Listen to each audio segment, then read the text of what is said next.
The capitalist, by abolishing the free market, compels other men to procure their tools and advantages of him on less favorable terms than they could get before, while it may be better for them to come to his terms than to go without the capital.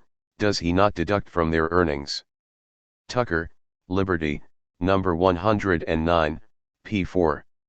Rothbard, at best, acknowledges that some sections of big business benefit from the current system and so fails to have a comprehensive understanding of the dynamics of capitalism as a system, rather as an ideology. This lack of understanding of capitalism as a historic and dynamic system rooted in class rule and economic power is important in evaluating anarcho-capitalist claims to anarchism. Then there is the issue of strategy, with Rothbard insisting on political action, namely voting for the Libertarian Party, or least non-Libertarian Party. I see no other conceivable strategy for the achievement of liberty than political action, he stated. Like Marxists, voting was seen as the means of achieving the abolition of the state, as a militant and abolitionist Libertarian Party in control of Congress could wipe out all the non-libertarian laws overnight. No other strategy for liberty can work. Op. Cit. The individualist anarchists, like other anarchists, rejected such arguments as incompatible with genuine libertarian principles. As Tucker put it, voting could not be libertarian as it would make the voter an accomplice in aggression. The individualist anarchists, p. 305. Rothbard's position indicates an interesting paradox. Rothbard wholeheartedly supported political action as the only means of achieving the end of the state. Marxists, when not excommunicating anarchism from the socialist movement, often argue that they agree with the anarchists on the ends, abolition of the state, but only differed on the means, i.e., political action over direct action. Obviously, no one calls Marx an anarchist, and this is precisely because he aimed to use political action to achieve the abolition of the state. Yet, for some reason, Rothbard's identical position on tactics makes some call him an anarchist. So, given Rothbard's argument that the state must be seized first by a political party by means of political action in order to achieve his end, the question must be raised why he is considered an anarchist at all. Marx and Engels, like Lenin, all made identical arguments against anarchism, namely that political action was essential so that the Socialist Party could seize state power and implement the necessary changes to ensure that the state withered away. No one has ever considered them anarchists in spite of the common aim of ending the state, yet many consider Rothbard to be an anarchist despite advocating the same methods as the Marxists. As we noted in section F.8, a better term for anarcho-capitalism could be Marxist capitalism, and Rothbard's argument for political action confirms that suggestion. Needless to say, other strategies favored by many individualists anarchists were rejected by anarcho-capitalists. Unlike Tucker, Lum, and others, Rothbard was totally opposed to trade unions and strikes, viewing unions as coercive institutions which could not survive under genuine capitalism. Given the powers of property owners and the inequalities of such a society, he may well have been right in thinking workers would be unable to successfully defend their basic freedoms against their masters, but that is another issue. The individualist anarchists were far more supportive. Henry Cohen, for example, considered the union as a voluntary association formed for the mutual benefit of its members, using the boycott and other passive weapons in its fight against capitalism and the state. This was very near the anarchist idea. Some individualists were more critical of unions than others. 1. A.H. Simpson argued that the trade unions are as despotic and arbitrary as any other organization, and no more anarchistic than the Pullman or Carnegie companies. In other words, the unions were to be opposed because they were like capitalist corporations. The individualist anarchists, p. 285 and p. 288 for Tucker, as we note in section G.5, unions were a movement for self-government on the part of the people, and it was in supplanting the state by an intelligent and self-governing socialism that the trades unions developed their chief significance. Liberty, number 22, p. 3. So the claims that anarcho-capitalism is a new form of individualist anarchism can only be done on the basis of completely ignoring the actual history of capitalism as well as ignoring the history, social context, arguments, aims and spirit of individualist anarchism. This is only convincing if the actual ideas and aims of individualist anarchism are unknown or ignored and focus is placed on certain words used, like markets and property, rather than the specific meanings provided to them by its supporters. Sadly, this extremely superficial analysis is all too common, particularly in academic circles and, of course, in right-libertarian ones. Finally, it may be objected that anarcho-capitalism is a diverse, if small, collection of individuals and some of them are closer to individualist anarchism than others. Which is, of course, true, just as some Marxists are closer to social anarchism than others. A few of them do reject the notion that hundreds of years of state capitalist intervention has had little impact on the evolution of the economy and argue that a genuinely free economy would see the end of the current form of property rights and non-labor income as well as the self-employment and cooperatives becoming the dominant form of workplace organization. The latter depends on the former, of course, for without the necessary social preconditions a preference for self-employment will remain precisely that. As individualist anarchist John Wilber put, there is a difference between those anarcho-capitalists who are ideologues for capitalism first and foremost and the minority who are closer to traditional anarchist aspirations. If the latter manage to jettison the baggage they have inherited from Austrian economics as well as the likes of Murray Rothbard and realize that they are, in fact, free market socialists and not in favor of capitalism, then few anarchists would hold their past against them any more than they would a state socialist or left liberal who realized the error of their ways. Until they do, though, few anarchists would accept them as anarchists. G.3.3 What about anarcho-capitalist support of defense associations? It would be fair to say that anarcho-capitalist interest in individualist anarchism rests on their argument that, to quote Tucker, defense is a service, like any other service, and that such a service could and should be provided by private agencies paid for like any other commodity on the market. Liberty, number 104, p4 Therefore, anarchism means no government, but it does not mean no laws and no coercion. This may seem paradoxical, but the paradox vanishes when the anarchist definition of government is kept in view. Anarchists oppose government, not because they disbelieve in punishment of crime and resistance to aggression, but because they disbelieve in compulsory protection. Protection and taxation without consent is itself invasion, hence anarchism favors a system of voluntary taxation and protection. Op. Cit. Number 212, p2. While most of the rest of the theory is ignored or dismissed as being the product of bad economics, this position is considered the key link between the two schools of thought. However, it is not enough to say that both the individualist anarchists and anarcho-capitalists support a market in protection. You need to look at what forms of property are being defended and the kind of society within which it is done. Change the social context, change the kinds of property which are being defended, and you change the nature of the society in question. In other words, defending capitalist property rights within an unequal society is radically different in terms of individual liberty than defending socialistic property rights within an equal society, just as a market economy based on artisan, peasant, and cooperative production is fundamentally different to one based on huge corporations and the bulk of the population being wage slaves.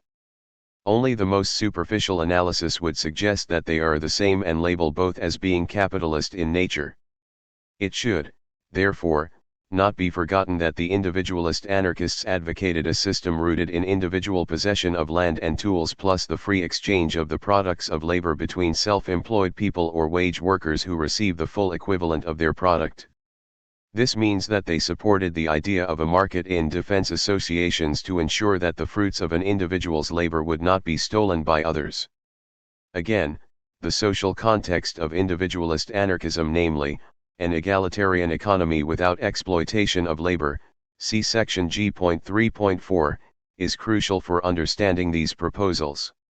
However, as in their treatment of Tucker's support for contract theory, anarcho-capitalists remove the individualist anarchists' ideas about free market defense associations and courts from the social context in which they were proposed, using those ideas in an attempt to turn the individualists into defenders of capitalism. As indicated in section G.1.4, the social context in question was one in which an economy of artisans and peasant farmers was being replaced by a state-backed capitalism. This context is crucial for understanding the idea of the defense associations that Tucker suggested. For what he proposed was clearly not the defense of capitalist property relations. This can be seen, for example, in his comments on land use. Thus, the land for the people means the protection by voluntary associations for the maintenance of justice, of all people who desire to cultivate land in possession of whatever land they personally cultivate, and the positive refusal of the protecting power to lend its aid to the collection of any rent, whatsoever. Instead of a book, p. 299. There is no mention here of protecting capitalist farming, i.e. employing wage labor, rather, there is explicit mention that only land being used for personal cultivation, thus without employing wage labor, would be defended. In other words, the defense association would defend occupancy and use, which is a clear break with capitalist property rights, and not the domination of the landlord over society or those who use the land the landlord claims to own. This means that certain contracts were not considered valid within individualist anarchism even if they were voluntarily agreed to by the parties involved, and so would not be enforceable by the defense associations. As Tucker put it, a man cannot be allowed, merely by putting labor, to the limit of his capacity and beyond the limit of his personal use, into material of which there is a limited supply and the use of which is essential to the existence of other men, to withhold that material from other men's use, and any contract based upon or involving such withholding is lacking in sanctity or legitimacy as a contract to deliver stolen goods. Liberty, number 321, p. 4. Refusal to pay rent on land is a key aspect of Tucker's thought, and it is significant that he explicitly rejects the idea that a defense association can be used to collect it. In addition, as a means towards anarchy, Tucker suggests inducing the people to steadily refuse the payment of rent and taxes. Instead of a book, p. 299, it is hard to imagine that a landowner influenced by Murray Rothbard or David Friedman would support such an arrangement or a defense association that supported it. As such, the individualist anarchist system would impose restrictions on the market from an anarcho-capitalist perspective. Equally, from an individualist anarchist perspective, anarcho-capitalism would be enforcing a key class monopoly by force and so would simply be another kind of state. As Tucker put it in reply to the proto-right-libertarian Auberon Herbert, it is true that anarchists do, in a sense, propose to get rid of ground rent by force. That is to say, if landlords should try to evict occupants, the anarchists advise the occupants to combine to maintain their ground by force. But it is also true that the individualists propose to get rid of theft by force. The anarchists justify the use of machinery, local juries, etc., to adjust the property question involved in rent, just as the individualists justify similar machinery to adjust the property question involved in theft. Op. Cit. Number 172, p. 7. It comes as no surprise to discover that Tucker translated Proudhon's "What is Property?" and subscribed to its conclusion that property is robbery. This opposition to the land monopoly was, like all the various economic proposals made by the individualist anarchists, designed to eliminate the vast differences in wealth accruing from the usury of industrial capitalists, bankers, and landlords.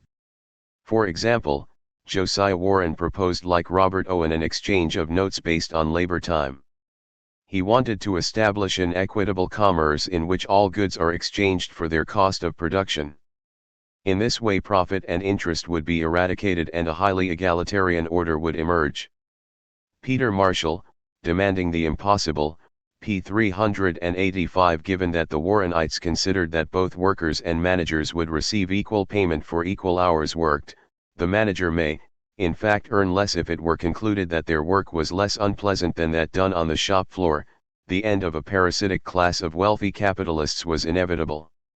In the case of Benjamin Tucker, he was a firm adherent of socialist economic analysis, believing that a free market and interest-free credit would reduce prices to the cost of production and increase demand for labor to the point where workers would receive the full value of their labor. In addition, recognizing that gold was a rare commodity, he rejected a gold-backed money supply in favor of a land-backed one, as land with permanent improvements on it is an excellent basis for currency. Instead of a book, p. 198, given that much of the population at the time worked on their own land, such a money system would have ensured easy credit secured by land. Mutualism replaced the gold standard, which, by its very nature would produce an oligarchy of banks, with money backed by other, more available, commodities. Such a system, the individualist anarchists argued, would be unlikely to reproduce the massive inequalities of wealth associated with capitalism and have a dynamic utterly different to that system. They did not consider the state as some alien body grafted onto capitalism which could be removed and replaced with defense associations, leaving the rest of society more or less the same. Rather, they saw the state as being an essential aspect of capitalism, defending key class monopolies and restricting freedom for the working class. By abolishing the state, they automatically abolished these class monopolies and so capitalism. In other words, they had political and economic goals, and ignoring the second cannot help but produce different results. As Voltairine de Cleyre put it in her individualist days, anarchism means not only the denial of authority, not only a new economy, but a revision of the principles of morality. It means the development of the individual as well as the assertion of the individual. The Voltairine de Cleyre reader, p. 9. Right-libertarians reject all of this, the social context of Tucker's ideas on defense associations. They do not aim for a new economy, but simply the existing one without a public state. They have no critique of capitalist property rights nor any understanding of how such rights can produce economic power and limit individual freedom. In fact, they attack what they consider the bad economics of the individualists without realizing it is precisely these bad, i.e. anti-capitalist, economics which will minimize, if not totally eliminate, any potential threat to freedom associated with defense associations. Without the accumulations of wealth inevitable when workers do not receive the full product of their labor, it is unlikely that a defense association would act like the private police forces American capitalists utilize to break unions and strikes both in Tucker's time and now. Unless this social context exists, any defense associations will soon become mini-states, serving to enrich the elite few by protecting the usury they gain from, and their power and control, i.e. government, over, those who toil. In other words, the defense associations of Tucker and Spooner would not be private states, enforcing the power of capitalists and landlords upon wage workers. Instead, they would be like insurance companies, protecting possessions against theft, as opposed to protecting capitalist theft from the dispossessed, as would be the case in anarcho-capitalism, an important difference lost on the private staters. Where social anarchists disagree with individualist anarchists is on whether a market system will actually produce such equality, particularly one without workers' self-management replacing the authority inherent in the capitalist labor-social relationship. As we discuss in section G.4, without the equality and the egalitarian relationships of cooperative and artisan production, there would be a tendency for capitalism and private statism to erode anarchy.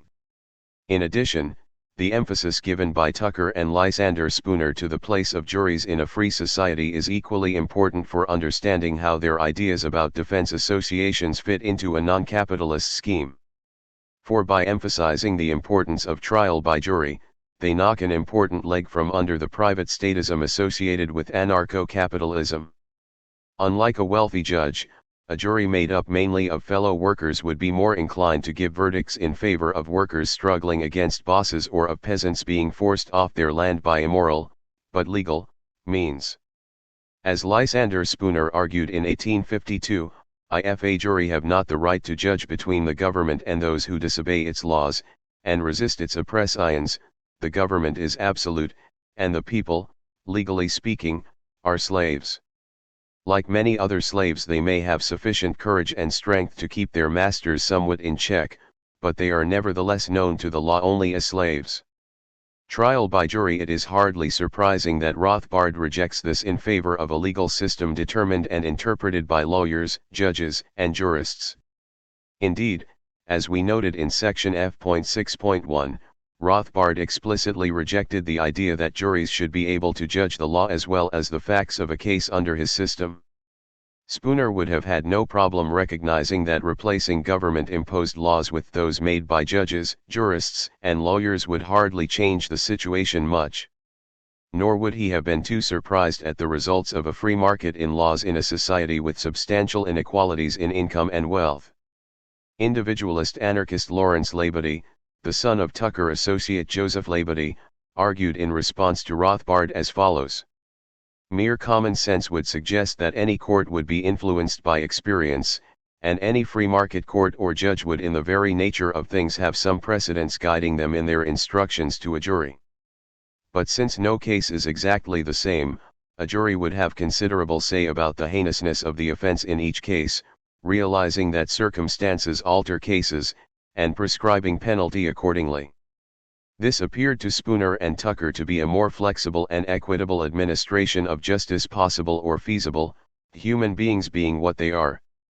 But when Mr. Rothbard quibbles about the jurisprudential ideas of Spooner and Tucker, and at the same time upholds presumably in his courts the very economic evils which are at bottom the very reason for human contention and conflict, he would seem to be a man who chokes at a gnat while swallowing a camel. Quoted by Mildred J. Loomis and Mark A. Sullivan, Lawrence Labadie, Keeper of the Flame, pages 116-30, Benjamin R. Tucker and the Champions of Liberty, Coughlin, Hamilton, and Sullivan, eds. p. 124. As we argued in detail in section F.6, a market for defense associations within an unequal system based on extensive wage labor would simply be a system of private states, enforcing the authority of the property owner over those who use but do not own their property. Such an outcome can only be avoided within an egalitarian society where wage labor is minimized, if not abolished totally, in favor of self-employment, whether individually or cooperatively. In other words, the kind of social context which the individualist anarchists explicitly or implicitly assumed and aimed for. By focusing selectively on a few individualist proposals taken out of their social context, Rothbard and other anarcho-capitalists have turned the libertarianism of the individualist anarchists into yet another ideological weapon in the hands of private statism and capitalism. When faced with the actual visions of a good society proposed by such people as Tucker and Spooner, anarcho-capitalists tend to dismiss them as irrelevant.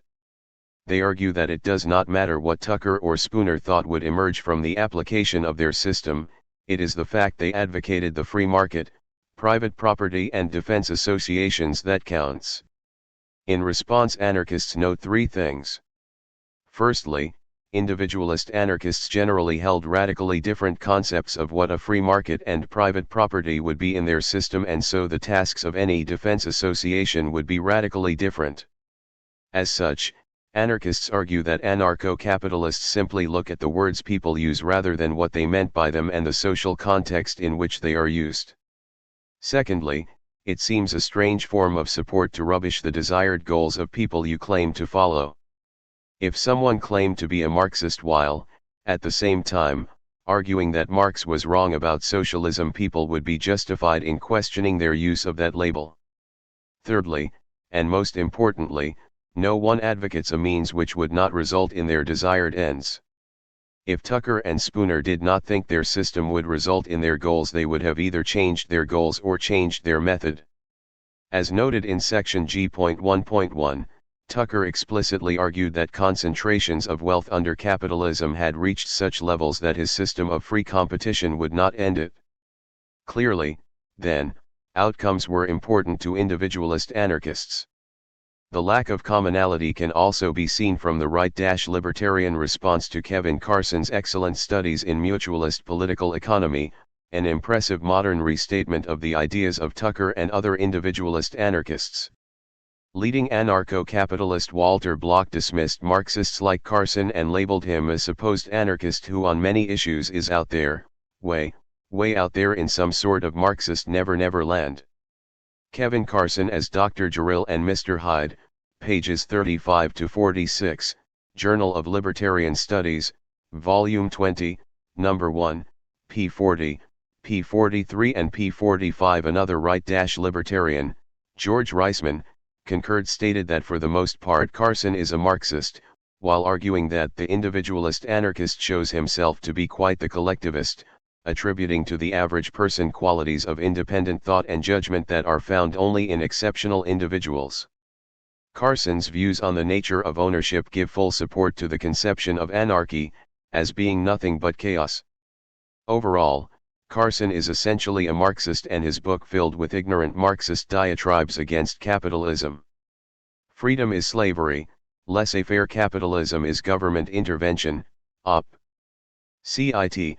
Pages 47 to 86, p. 47, p. 55, p. 61 and p. 84. Needless to say, all the issues which Block and Geisman take umbrage at can be found in the works of individualist anarchists like Tucker. Carson's excellent dissection of these remarkably ignorant diatribes is well worth reading. Carson's rejoinders, pages 97 to 136, Op. Cit.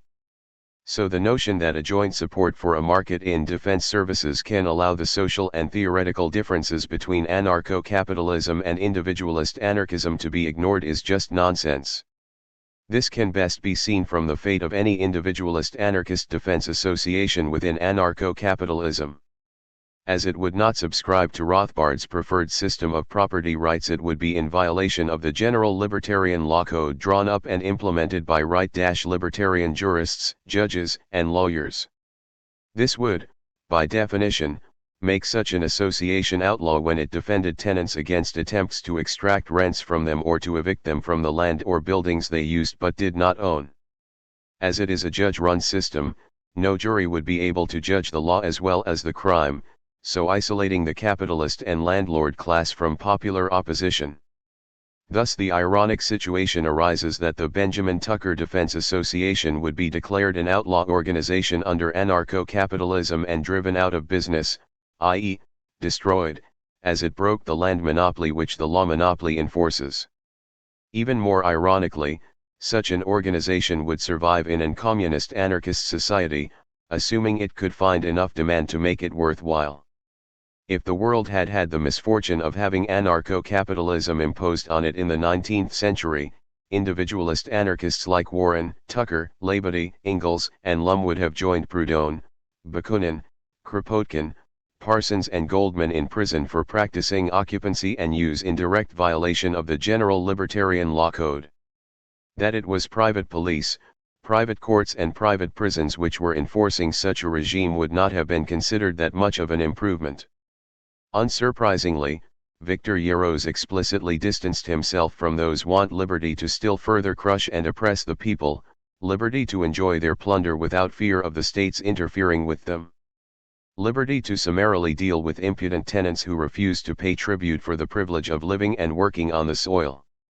Liberty, number 102, p4. He would have had little problem recognizing anarcho-capitalism as being a supporter of that particular kind of freedom which the bourgeoisie favors, and which is championed by the bourgeoisie's loyal servants, but will never prove fascinating to the disinherited and oppressed. Op. Cit. Number 93, p4. G.3.4. Why is individualist anarchist support for equality important? Another key difference between genuine individualist anarchism and anarcho-capitalism is the former's support for equality and the latter's a lack of concern for it. In stark contrast to anarchists of all schools, inequality is not seen to be a problem with anarcho-capitalists, see section F.3. However, it is a truism that not all traders are equally subject to the market, i.e., have the same market power. In many cases, a few have sufficient control of resources to influence or determine price, and in such cases, all others must submit to those terms or not buy the commodity. When the commodity is labor power, even this option is lacking. Workers have to accept a job in order to live. As we argued in section C.9, workers are usually at a disadvantage on the labor market when compared to capitalists, and this forces them to sell their liberty in return for making profits for others. These profits increase inequality in society as the property owners receive the surplus value their workers produce. This increases inequality further, consolidating market power, and so weakens the bargaining position of workers further, ensuring that even the freest competition possible could not eliminate class power and society, something Tucker eventually recognized as occurring with the development of trusts within capitalism. See section G.1.1. By removing the underlying commitment to abolish non-labor income, any anarchist capitalist society would have vast differences in wealth and so power. Instead of a government-imposed monopolies in land, money, and so on, the economic power flowing from private property and capital would ensure that the majority remained in, to use Spooner's words, the condition of servants. See sections F.2 and F.3.1 for more on this. The individualist anarchists were aware of this danger and so supported economic ideas that opposed usury, i.e. rent, profit, and interest, and ensured the worker the full value of her labor. While not all of them called these ideas socialist, it is clear that these ideas are socialist in nature and in aim. Similarly, not all the individualist anarchists called themselves anarchists, but their ideas are clearly anarchist in nature and in aim. This combination of the political and economic is essential as they mutually reinforce each other. Without the economic ideas, the political ideas would be meaningless as inequality would make a mockery of them. As Spooner argued, inequality lead to many social evils. Extremes of difference, in their pecuniary circumstances, divide society into castes, set up barriers to personal acquaintance, prevent or suppress sympathy, give to different individuals a widely different experience, and thus become the fertile source of alienation, contempt, envy, hatred, and wrong. But give to each man all the fruits of his own labor, and a comparative equality with others in his pecuniary condition, and caste is broken down, education is given more equally to all, and the object is promoted of placing each on a social level with all, of introducing each to the acquaintance of all, and of giving to each the greatest amount of that experience, which, being common to all, enables him to sympathize with all, and ensures to himself the sympathy of all. And thus the social virtues of mankind would be greatly increased. Poverty, its illegal causes and legal cure, pages 46-7. Because of the evil effects of inequality on freedom, both social and individualist anarchists desire to create an environment in which circumstances would not drive people to sell their liberty to others at a disadvantage. In other words, they desired an equalization of market power by opposing interest, rent, and profit and capitalist definitions of private property. Klein summarizes this by saying the American individualist anarchists exposed the tension existing in liberal thought between private property and the ideal of equal access. The individual anarchists were, at least, aware that existing conditions were far from ideal, that the system itself working against the majority of individuals in their efforts to attain its promises. Lack of capital, the means to creation and accumulation of wealth, usually doomed a laborer to a life of exploitation. This the anarchists knew and they abhorred such a system. The individualist anarchists, A Critique of Liberalism, p. 102. And this desire for bargaining equality is reflected in their economic ideas, and by removing these underlying economic ideas of the individualist anarchists, anarcho-capitalism makes a mockery of any ideas they do appropriate. Essentially, the individualist anarchists agreed with Rousseau that in order to prevent extreme inequality of fortunes you deprive people of the means to accumulate in the first place and not take away wealth from the rich. An important point which anarcho-capitalism fails to understand or appreciate. The individualist anarchists assumed that exploitation of labor would be non-existent in their system, so a general equality would prevail and so economic power would not undermine liberty. Remove this underlying assumption, assume that profits could be made and capital accumulated, assume that land can be monopolized by landlords, as the anarcho-capitalists do, and a radically different society is produced. One in which economic power means that the vast majority have to sell themselves to get access to the means of life and are exploited by those who own them in the process. A condition of free markets may exist, but as Tucker argued in 1911, it would not be anarchism. The deus ex machina of invisible hands takes a beating in the age of monopolies.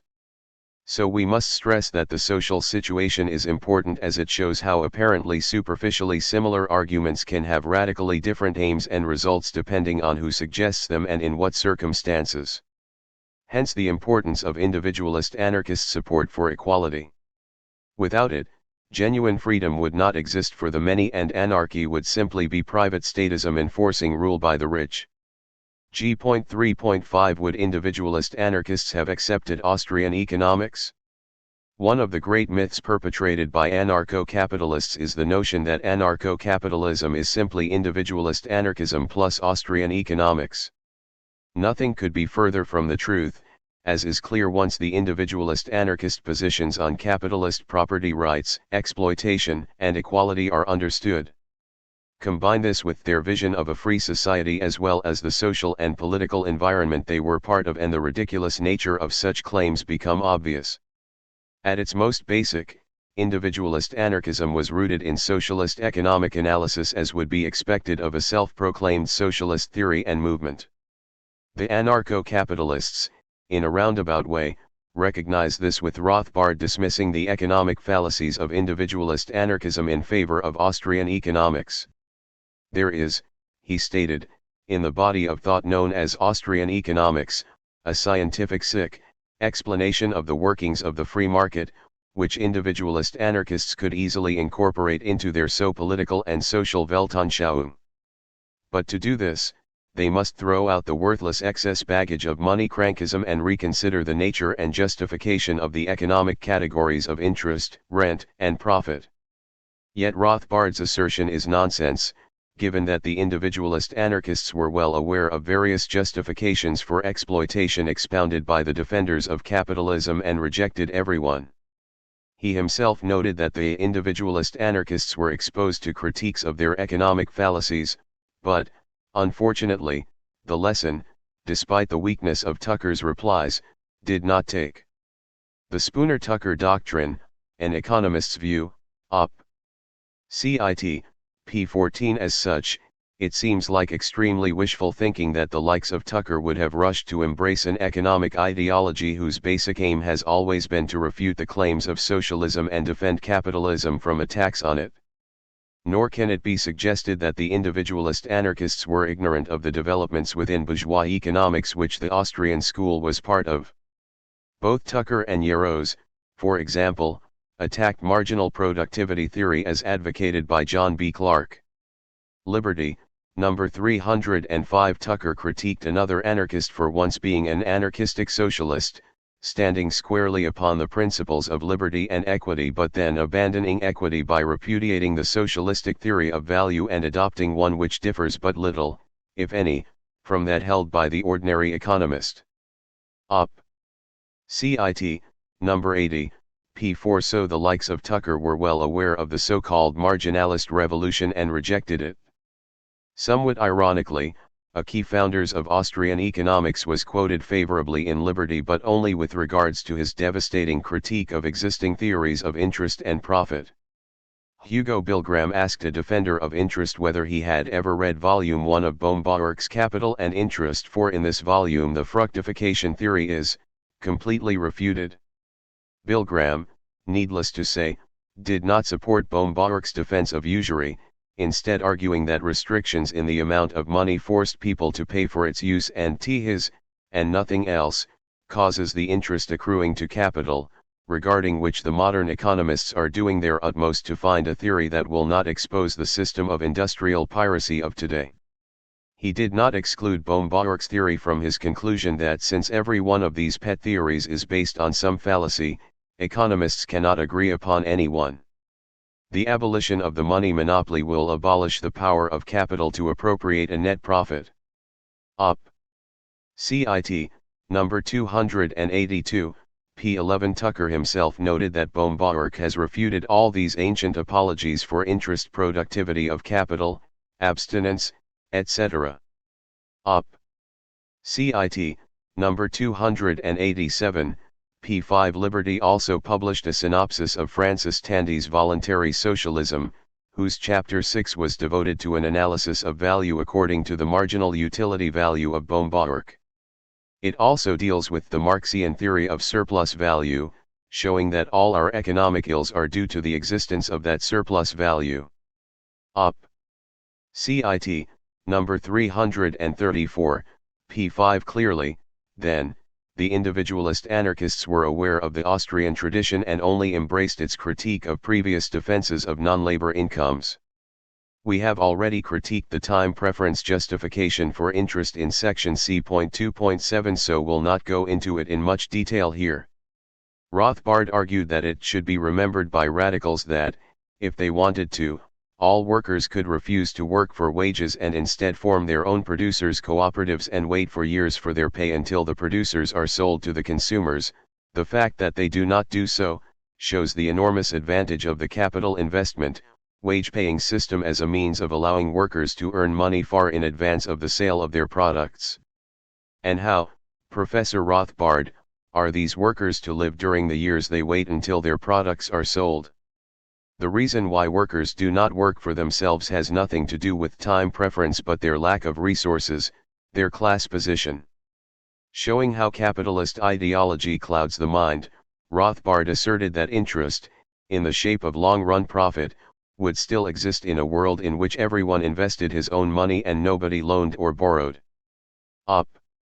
Cit. p. 12. Presumably, this means that the self-employed worker who invests her own money into her own farm pays herself interest payments just as her labor income is, presumably, the profits from which this interest payment is deducted along with the rent for access to the land she owns. So it seems extremely unlikely that the individualist anarchists would have considered Austrian economics as anything other than an attempt to justify exploitation and capitalism, like the other theories they spent so much time refuting.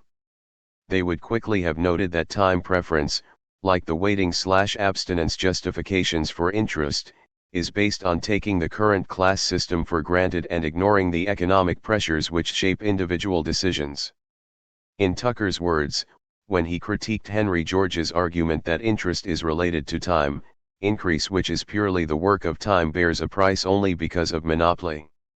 The notion that time produced profit or interest was one Tucker was well aware of, and refuted on many occasions. He argued that it was class monopoly, restrictions on banking, which caused interest, and where there is no monopoly there will be little or no interest. If someone is to be rewarded for his mere time, what will reward him save another's labor? There is no escape from this dilemma. The proposition that the man who for time spent in idleness receives the product of time employed in labor is a parasite upon the body industrial is one which its supporters can never successfully dispute with men who understand the rudiments of political economy. Liberty, number 109, p. 4 and p. 5 for Joshua King Ingalls, abstinence, or the ability to wait, as it was renamed in the late 19th century, was a term with which our cowardly moral scientists and political economists attempt to conjure up a spirit that will justify the greed of our land and money systems, by a casuistry similar to that which once would have justified human slavery. Labor, wages, and capital. Division of profits scientifically considered, Britain's Quarterly Journal, I. 1873, pages 66 to 79. What of the economic justification for that other great evil for individualist anarchists, rent? Rothbard attacked Adam Smith's comment that landlords were monopolists who demanded rent for nature's produce and liked to reap where they never sowed. As he put it, Smith showed no hint of recognition here that the landlord performs the vital function of allocating the land to its most productive use. An Austrian Perspective on the History of Economic Thought, Volume 1, p. 456. Yet, as Smith was well aware, it is the farmer who has to feed himself and pay rent who decides how best to use the land, not the landlord. All the landlord does is decide whether to throw the farmer off the land when a more profitable business opportunity arrives, as in, say, during the Highland clearances, or that it is more productive to export food while local people starve, as in, say, the Great Irish Famine. It was precisely this kind of arbitrary power which the individualist anarchists opposed. As John Beverley Robinson put it, the landowner gives nothing whatever, but permission to you to live and work on his land. He does not give his product in exchange for yours. He did not produce the land.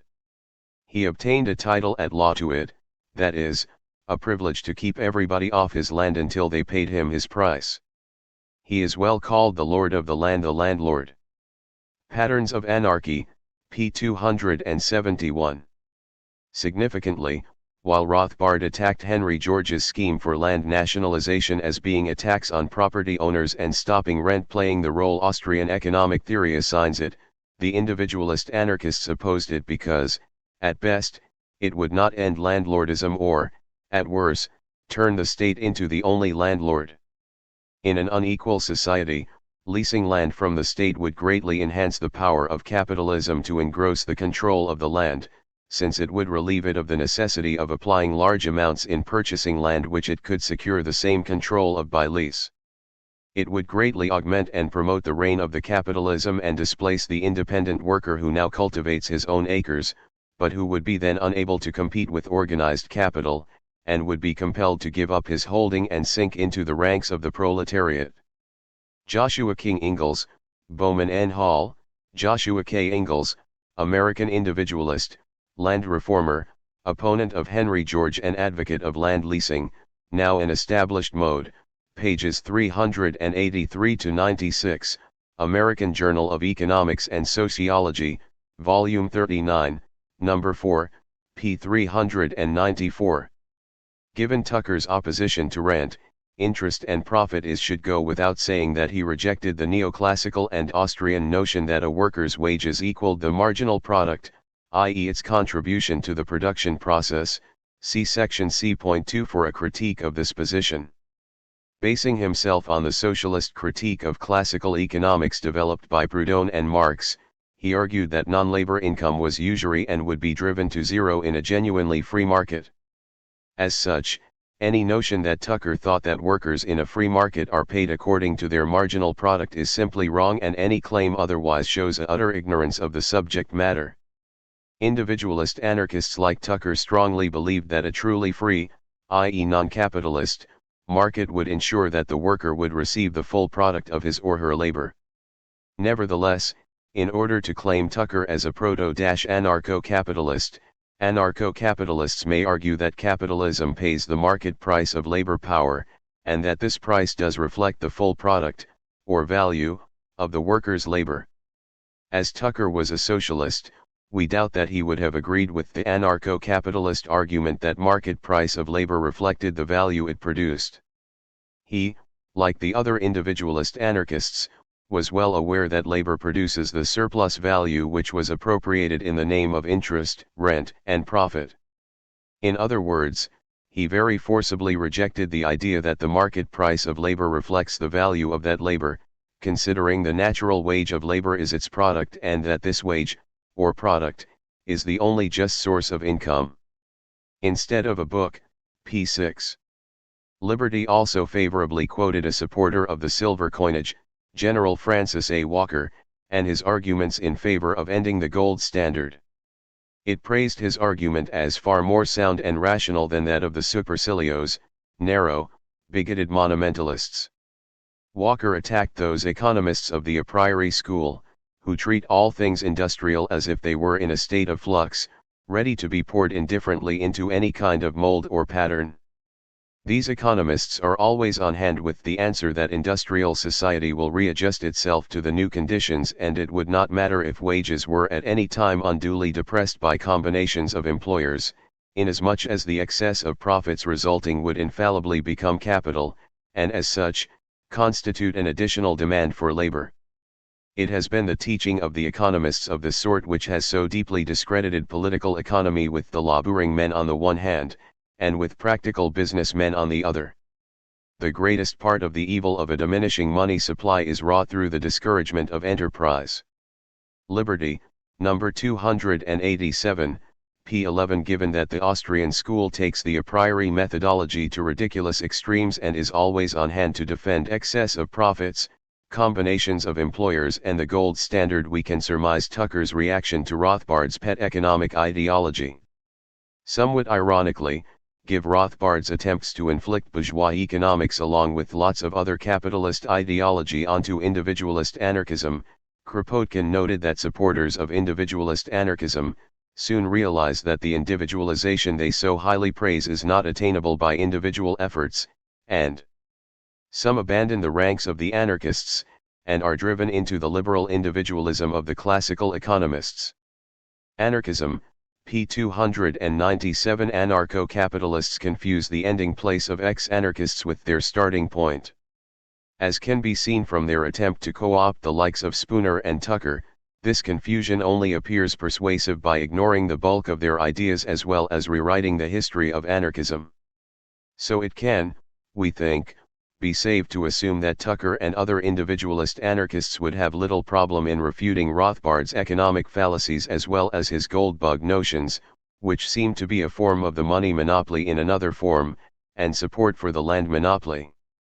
Significantly, modern individualist anarchists like Kevin Carson have felt no need to embrace Austrian economics and retain their socialist analysis while, at the same time, making telling criticisms of Rothbard's favorite economic ideology and the apologetics for actually existing capitalism its supporters too often indulge in. Carson calls this vulgar libertarianism, wherein right-libertarians forget that the current economy is far from their stated ideal when it is a case of defending corporations or the wealthy. G.3.6 Would mutual banking simply cause inflation? One of the arguments against individualist and mutualist anarchism, and mutual banking in general, is that it would just produce accelerating inflation. The argument is that by providing credit without interest, more and more money would be pumped into the economy. This would lead to more and more money chasing a given set of goods, so leading to price rises and inflation. Rothbard, for example, dismissed individualist anarchist ideas on mutual banking as being totally fallacious monetary views. He based his critique on Austrian economics and its notion of time preference, see section C.2.7 for a critique of this position. Mutual banking would artificially lower the interest rate by generating credit, Rothbard argued, with the new money only benefiting those who initially get it. This process exploits those further down the line in the form accelerating inflation. As more and more money was be pumped into the economy, it would lead to more and more money chasing a given set of goods, so leading to price rises and inflation. To prove this, Rothbard repeated Hume's argument that if everybody magically woke up one morning with the quantity of money in his possession doubled, then prices would simply doubled. The Spooner-Tucker Doctrine, An Economist's View, Journal of Libertarian Studies, Volume 20, Number 1, p. 14 and p. 10. However, Rothbard is assuming that the amount of goods and services are fixed. This is just wrong and shows a real lack of understanding of how money works in a real economy. This is shown by the lack of agency in his example. The money just appears by magic, perhaps by means of a laissez-faire. Milton Friedman made the same mistake, although he used the more up-to-date example of government helicopters dropping banknotes. As post-Keynesian economist Nicholas Calder pointed out with regards to Friedman's position, the transmission mechanism from money to income remained a black box. He could not explain it, and he did not attempt to explain it either. When it came to the question of how the authorities increase the supply of banknotes in circulation, he answered that they are scattered over populated areas by means of a helicopter, though he did not go into the ultimate consequences of such an aerial Santa Claus. The Scourge of Monetarism, p. 28. Friedman's and Rothbard's analysis betrays a lack of understanding of economics and money. This is unsurprising as it comes to us via neoclassical economics. In neoclassical economics, inflation is always a monetary phenomena, too much money chasing too few goods. Milton Friedman's monetarism was the logical conclusion of this perspective, and although Austrian economics is extremely critical of monetarism, it does, however, share many of the same assumptions and fallacies.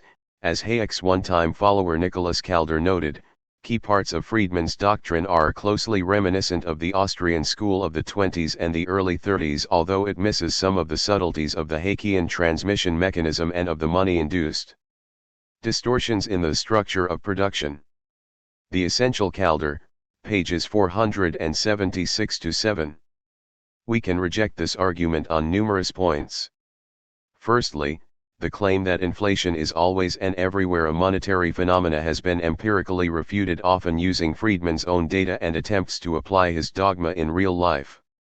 As we noted in section C.8.3, the growth of the money supply and inflation have no fixed relationship, with money supply increasing while inflation falling. As such, the claim that inflation is always and everywhere caused by increases in the money supply, and that the rate of inflation bears a stable, predictable relationship to increases in the money supply is ridiculous. Paul Ormerod, The Death of Economics, p. 96. This means that the assumption that increasing the money supply by generating credit will always simply result in inflation cannot be supported by the empirical evidence we have. As Calder stressed, the first-round effects of the helicopter operation could be anything, depending on where the scatter occurred. There is no reason to suppose that the ultimate effect on the amount of money in circulation or on incomes would bear any close relation to the initial injections. The Scourge of Monetarism, p. 29. Secondly, even if we ignore the empirical record, as Austrian economics tends to do when faced with inconvenient facts, the logical argument used to explain the theory that increases in money will increase prices is flawed. Defenders of this argument usually present mental exercises to prove their case, as in Hume and Friedman. Needless to say, such an argument is spurious in the extreme simply because money does not enter the economy in this fashion. It is generated to meet specific demands for money and is so, generally, used productively. In other words, money creation is a function of the demand for credit, which is a function of the needs of the economy, i.e. it is endogenous, and not determined by the central bank injecting it into the system, i.e. it is not exogenous. And this indicates why the argument that mutual banking would produce inflation is flawed. It does not take into account the fact that money will be used to generate new goods and services. As leading post-Keynesian economist Paul Davidson argued, the notion that inflation is always and everywhere a monetary phenomenon, to use Friedman's expression, is ultimately based on the old homily that inflation is merely too many dollars chasing too few goods. Davidson notes that his too many dollars cliché is usually illustrated by employing a two-island parable. Imagine a hypothetical island where the only available goods are 10 apples and the money supply consists of, say, 10 $1 bills. If all the dollars are used to purchase the apples, the price per apple will be $1. For comparison, assume that on a second island there are 20 $1 bills and only 10 apples. All other things being equal, the price will be $2 per apple. Ergo, inflation occurs whenever the money supply is excessive relative to the available goods. The similarities with Rothbard's argument are clear. So are its flaws, as no explanation is given as to why the money supply was greater on the second island. Nor is it admitted that, if the increase in the money supply is associated with entrepreneurs borrowing real bills from banks to finance an increase in payrolls necessary to harvest, say, 30 additional apples so that the $20 chases 40 apples, then the price will be only 50 cents per apple. If a case of real bills finance occurs, then an increase in the money supply is not associated with higher prices but with greater output. Controversies in post-Keynesian economics, p. 100. Davidson is unknowingly echoing Tucker, it is the especial claim of free banking that it will increase production. If free banking were only a Pikayanish attempt to distribute more equitably the small amount of wealth now produced, I would not waste a moment's energy on it. Liberty, number 193, p. 3. This, in reply to the claims of neoclassical economics, indicates why mutual banking would not increase inflation. Like the neoclassical position, Rothbard's viewpoint is static in nature and does not understand how a real economy works. Needless to say, he, like Friedman, did not discuss how the new money gets into circulation. Perhaps, like Hume, it was a case of the money fairy, laissez-faire, placing the money into people's wallets. Maybe it was a case, like Friedman, of government, black, helicopters dropping it from the skies. Rothbard did not expound on the mechanism by which money would be created or placed into circulation, rather it just appears one day out of the blue and starts chasing a given amount of goods. However, the individualist anarchists and mutualists did not think in such bizarre, typically, economist, ways. Rather than think that mutual banks would hand out cash willy-nilly to passing strangers, they realistically considered the role of the banks to be one of evaluating useful investment opportunities, i.e., ones which would be likely to succeed. As such, the role of credit would be to increase the number of goods and services in circulation along with money, so ensuring that inflation is not generated, assuming that it is caused by the money supply, of course. As one individualist anarchist put it, in the absence of such restrictions on money and credit, imagine the rapid growth of wealth, and the equity in its distribution, that would result. John Beverly Robinson, The Individualist Anarchists, p. 144. Thus Tucker. A is a farmer owning a farm. He mortgages his farm to a bank for $1,000, giving the bank a mortgage note for that sum and receiving in exchange the bank's notes for the same sum, which are secured by the mortgage. With the bank notes, A buys farming tools of B. The next day B uses the notes to buy of C the materials used in the manufacture of tools. The day after, C in turn pays them to D in exchange for something he needs. At the end of a year, after a constant succession of exchanges, the notes are in the hands of Z, a dealer in farm produce. He pays them to A, who gives in return $1,000 worth of farm products which he has raised during the year. Then A carries the notes to the bank, receives in exchange for them his mortgage note, and the bank cancels the mortgage. Now, in this whole circle of transactions, has there been any lending of capital? If so, who was the lender? If not, who is entitled to interest? Instead of a book, p. 198. Obviously, in a real economy, as Rothbard admits, inflation of the money supply takes place a step at a time and that the first beneficiaries, the people who get the new money first, gain at the expense of the people unfortunate enough to come last in line. This process is plunder and exploitation, as the prices of things those last in line have to buy shooting up before the new injection of money filters down to them. Op. Cit. p. 11. Yet this expansion of the initial example, again, assumes that there is no increase in goods and services in the economy, that the first beneficiaries do nothing with the money bar simply buying more of the existing goods and services. It further assumes that this existing supply of goods and services is unchangeable, that firms do not have inventories of goods and sufficient slack to meet unexpected increases in demand. In reality, of course, a mutual bank would be funding productive investments, and any firm will respond to increasing demand by increasing production as their inventories start to decline. In effect, Rothbard's analysis is just as static and unrealistic as the notion of money suddenly appearing overnight in people's wallets. Perhaps unsurprisingly, Rothbard compared the credit generation of banks to the act of counterfeiters, so showing his utter lack of awareness of how banks work in a credit money, i.e., real, economy. The Austrian theory of the business cycle is rooted in the notion that banks artificially lower the rate of interest by providing more credit than their savings and specie reverses warrant. Even in terms of pure logic, such an analysis is flawed, as it cannot reasonably be asserted that all malinvestment is caused by credit expansion, as capitalists and investors make unwise decisions all the time, irrespective of the supply of credit. Thus it is simply false to assert, as Rothbard did, that the process of inflation, as carried out in the real sick world, is based on new money entered the market by means of the loan market, but this fall is strictly temporary, and the market soon restores the rate to its proper level.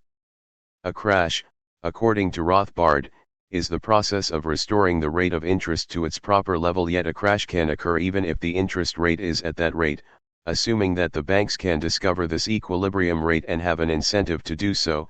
As we discussed in section C.8, both are unlikely. Ultimately, credit expansion fails under capitalism because it runs into the contradictions within the capitalist economy, the need for capitalists, financiers, and landlords to make profits via exploiting labor. As interest rates increase, capitalists have to service their rising debts, putting pressure on their profit margins and so raising the number of bankruptcies.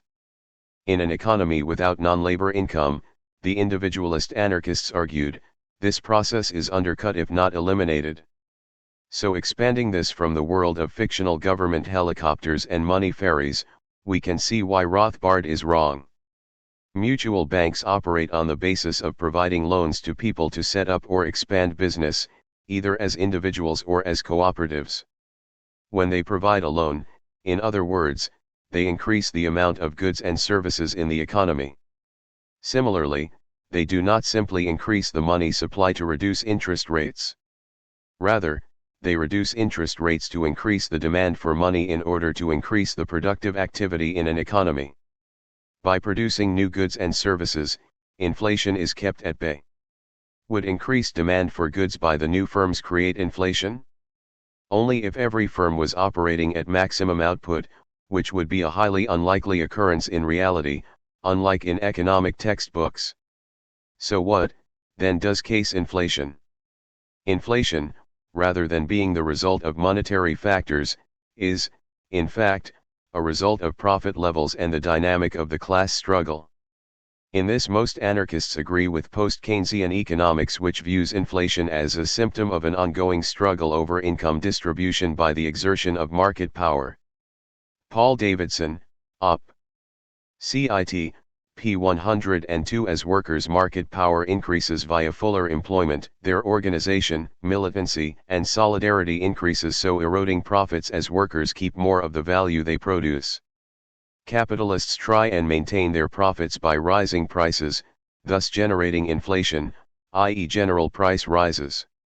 Rather than accept the judgment of market forces in the form of lower profits, capitalists use their control over industry and market power of their firms to maintain their profit levels at the expense of the consumer, i.e., the workers and their families.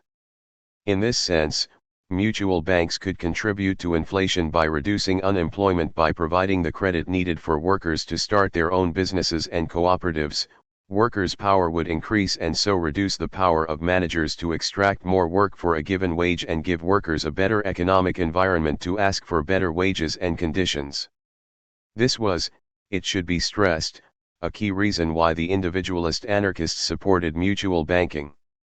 People who are now deterred from going into business by the ruinously high rates which they must pay for capital with which to start and carry on business will find their difficulties removed. This facility of acquiring capital will give an unheard of impetus to business, and consequently create an unprecedented demand for labor, a demand which will always be in excess of the supply, directly to the contrary of the present condition of the labor market.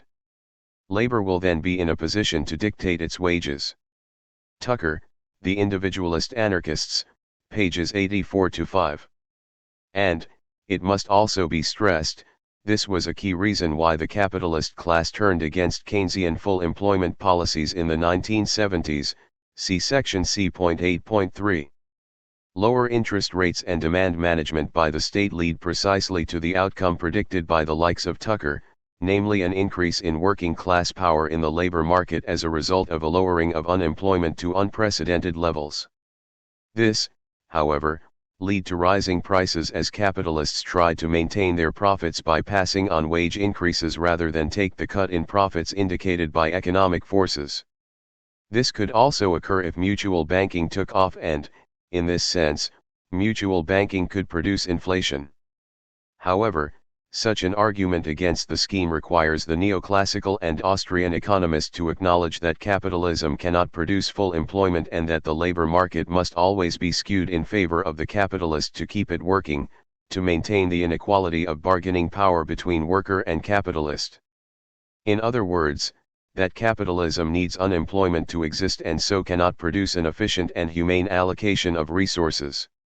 By supplying working people with money which is used to create productive cooperatives and demand for their products, mutual banks increase the amount of goods and services in circulation as it increases the money supply. Combined with the elimination of profit, rent, and interest, inflationary pressures are effectively undercut. It makes much more sense to talk of a interest/rent/profits prices spiral rather than a wages prices spiral when discussing inflation. Only in the context of the ridiculous examples presented by neoclassical and Austrian economics does increasing the money supply result in rising inflation. Indeed, the sound economic view, in which if the various money substitutes are in a fixed and constant proportion to real money, i.e. gold or silver, then inflation would not exist, ignores the history of money and the nature of the banking system. It overlooks the fact that the emergence of banknotes, fractional reserve banking and credit was a spontaneous process, not planned or imposed by the state, but rather came from the profit needs of capitalist banks which, in turn, reflected the real needs of the economy. The truth is that, as the exchanges of the world increased, and the time came when there was not enough gold and silver to effect these exchanges, so, people had to resort to paper promises. John Beverly Robinson, Op. Cit. p. 139. What was imposed by the state, however, was the imposition of legal tender, the use of specie and a money monopoly. Attempt after attempt has been made to introduce credit money outside of government and national bank channels, and the promptness of the suppression has always been proportional to the success of the attempt. Tucker, Liberty, No. 193, p. 3. Given that the money supply is endogenous in nature, any attempt to control the money supply will fail. Rather than control the money supply, which would be impossible, the state would have to use interest rates.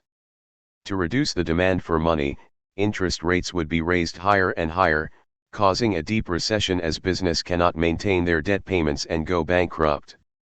This would cause unemployment to rise, weakening workers' bargaining power and skewing the economy back towards the bosses and profits, so making working people pay for capitalism's crisis. Which, essentially, is what the Thatcher and Reagan governments did in the early 1980s. Finding it impossible to control the money supply, they raised interest rates to dampen down the demand for credit, which provoked a deep recession. Faced with massive unemployment, workers' market power decreased and their bosses increased, causing a shift in power and income towards capital.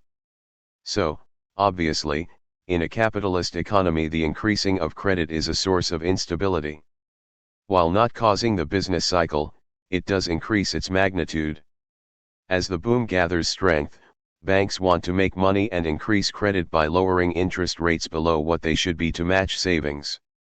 Capitalists rush to invest, so soaking up some of the unemployment which always marks capitalism.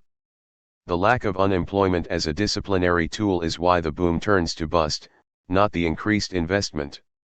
Given that in a mutualist system, profits, interest, and rent do not exist, then erosion of profits which marks the top of a boom would not be applicable. If prices drop, then labor income drops. Thus a mutualist society need not fear inflation. As Calder argued with regard to the current system, under a credit money system, unwanted or excess amounts of money could never come into existence. It is the increase in the value of transactions, which calls forth an increase in the money supply, whether in the form of bank balances or notes in circulation, as a result of the net increase in the value of working capital at the various stages of production and distribution. Op. Cit. p. 46. The gold standard cannot do what a well-run credit currency can do, namely tailor the money supply to the economy's demand for money. The problem in the 19th century was that a capitalist credit money economy was built upon a commodity money base, with predictably bad results. Would this be any different under Rothbard's system? Probably not. For Rothbard, each bank would have 100% reserve of gold, with a law passed that defined fractional reserve banking as fraud. How would this affect mutual banks?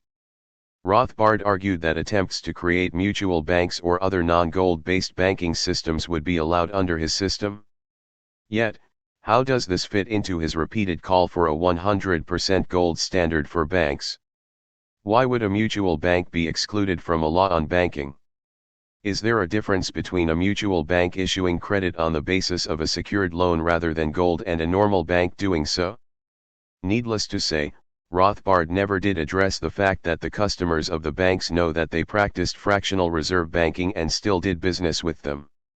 Nor did he wonder why no enterprising banker exploited a market niche by advertising a 100% reserve policy. He simply assumed that the general public subscribed to his gold bug prejudices and so would not frequent mutual banks. As for other banks, the full might of the law would be used to stop them practicing the same policies and freedoms he allowed for mutual ones. So rather than give people the freedom to choose whether to save with a fractional reserve bank or not, Rothbard simply outlawed that option. Would a regime inspired by Rothbard's goldbug dogmas really allow mutual banks to operate when it refuses other banks the freedom to issue credit and money on the same basis? It seems illogical for that to be the case, and so would such a regime not, in fact, simply be a new form of the money monopoly Tucker and his colleagues spent so much time combating? One thing is sure, though, even a 100% gold standard will not stop credit expansion, as firms and banks would find ways around the law, and it is doubtful that private defense firms would be in a position to enforce it. Once we understand the absurd examples used to refute mutual banking plus the real reasons for inflation, i.e., a symptom of a struggle over the distribution of income. Davidson, Op. Cit. p. 89, and how credit money actually works, it becomes clear that the case against mutual banking is far from clear. Somewhat ironically, the post-Keynesian school of economics provides a firm understanding of how a real credit system works compared to Rothbard's logical deductions from imaginary events based on propositions which are, at root, identical with Walrasian general equilibrium theory, an analysis Austrians tend to dismiss. It may be ironic, but not unsurprising, as Keynes praised Proudhon's follower Silvio Gesell in the General Theory. Also see Dudley Dillard's essay Keynes and Proudhon, The Journal of Economic History, Volume 2, Number 1, pages 63 to 76. Libertarian Marxist Paul Maddock noted Keynes' debt to Proudhon, and although Keynes did not subscribe to Proudhon's desire to use free credit to fund independent producers and workers' syndicates as a means create an economic system without exploitation, he did share the Frenchman's attack upon the payment of interest and wished to see the end of the rentier. Marx and Keynes, p. 5 and p. 6. Undoubtedly, given the Austrian hatred of Keynes and his economics, inspired, in part, by the defeat inflicted on Hayek's business cycle theory in the 1930s by the Keynesians, this will simply confirm their opinion that the individualist anarchists did not have a sound economic analysis. As Rothbard noted, the individualist anarchist position was simply pushing to its logical conclusion a fallacy adopted widely by pre-classical and by current Keynesian writers. Op. Cit. p. 10. However, Keynes was trying to analyze the economy as it is rather than deducing logically desired conclusions from the appropriate assumptions needed to confirm the prejudices of the assumer, like Rothbard. In this, he did share the same method, if not exactly the same conclusions, as the individualist anarchists and mutualists. Needless to say, social anarchists do not agree that mutual banking can reform capitalism away. As we discuss in section G.4, this is due to many factors, including the nature barriers to competition capital accumulation creates. However, this critique is based on the real economy and does not reflect Rothbard's abstract theorizing based on pre-scientific methodology. While other anarchists may reject certain aspects of Tucker's ideas on money, we are well aware, as one commentator noted, that his position regarding the state and money monopoly derived from his socialist convictions, where socialism referred to an intent to fundamentally reorganize the societal system so as to return the full product of labor to the laborers. Don Werkheiser, Benjamin R. Tucker, Champion of Free Money, pages 212 to 221, Benjamin R. Tucker and the Champions of Liberty, Coughlin, Hamilton, and Sullivan, eds. p. 212. G.4 Why do social anarchists reject individualist anarchism? As James J. Martin notes, paralleling European social anarchism chronologically was a kindred but nearly unconnected phenomenon in America, seeking the same ends through individualistic rather than collectivistic dynamics. Men Against the State, p. 9. When the two movements meet in American in the 1880s, the similarities and differences of both came into sharp relief.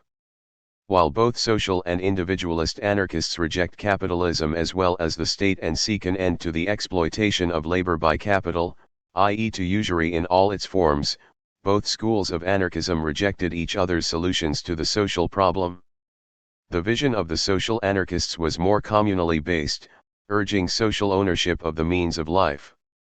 In contrast, reflecting the predominantly pre-capitalist nature of post-revolution U.S. society, the individualist anarchists urged possession of the means of life and mutual banking to end profit, interest, and rent and ensure every worker access to the capital they needed to work for themselves, if they so desired. While social anarchists placed cooperatives, i.e., workers' self-management, at the center of their vision of a free society, many individualist anarchists did not, as they thought that mutual banking would end exploitation by ensuring that workers received the full product of their labor. Thus their vision of a free society and the means to achieve it were somewhat different, although, we stress, not mutually exclusive, as communist anarchists supported artisan possession of the means of possession for those who rejected communism and the individualist anarchists supported voluntary communism. Tucker argued that a communist could not be an anarchist and the communist anarchists argued that individualist anarchism could not end the exploitation of capital by labor. Here we indicate why social anarchists reject individualist anarchism. See section G.2 for a summary of why individualist anarchists reject social anarchism. Malatesta summarizes the essential points of difference as well as the source of much of the misunderstandings.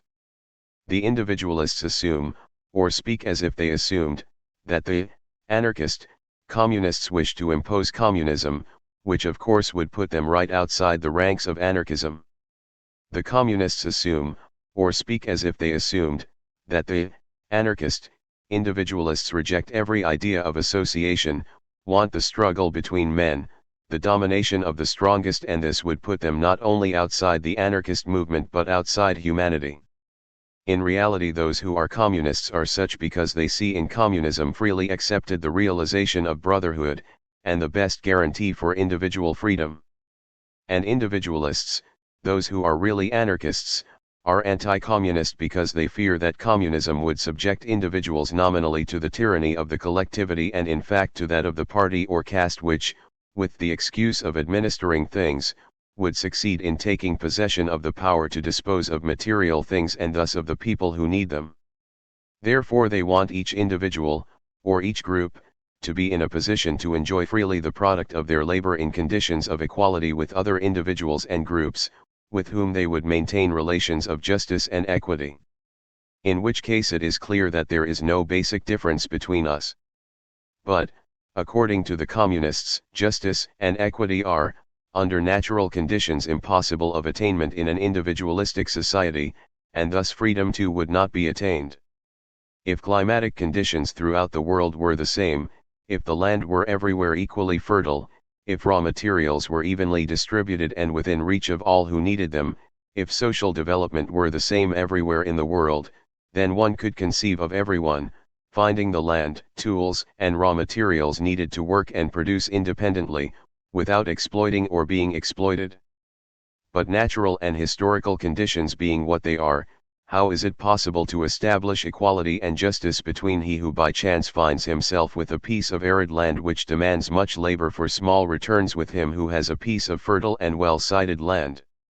Of between the inhabitant of a village lost in the mountains or in the middle of a marshy area, with the inhabitants of a city which hundreds of generations of man have enriched with all the skill of human genius and labor? Enrico Malatesta, His Life and Ideas, pages 31-2. The social anarchist opposition to individualist anarchism, therefore, revolves around the issues of inequality, the limitations and negative impact of markets, and whether wage labor is consistent with anarchist principles, both in general and in terms of individualist anarchism itself.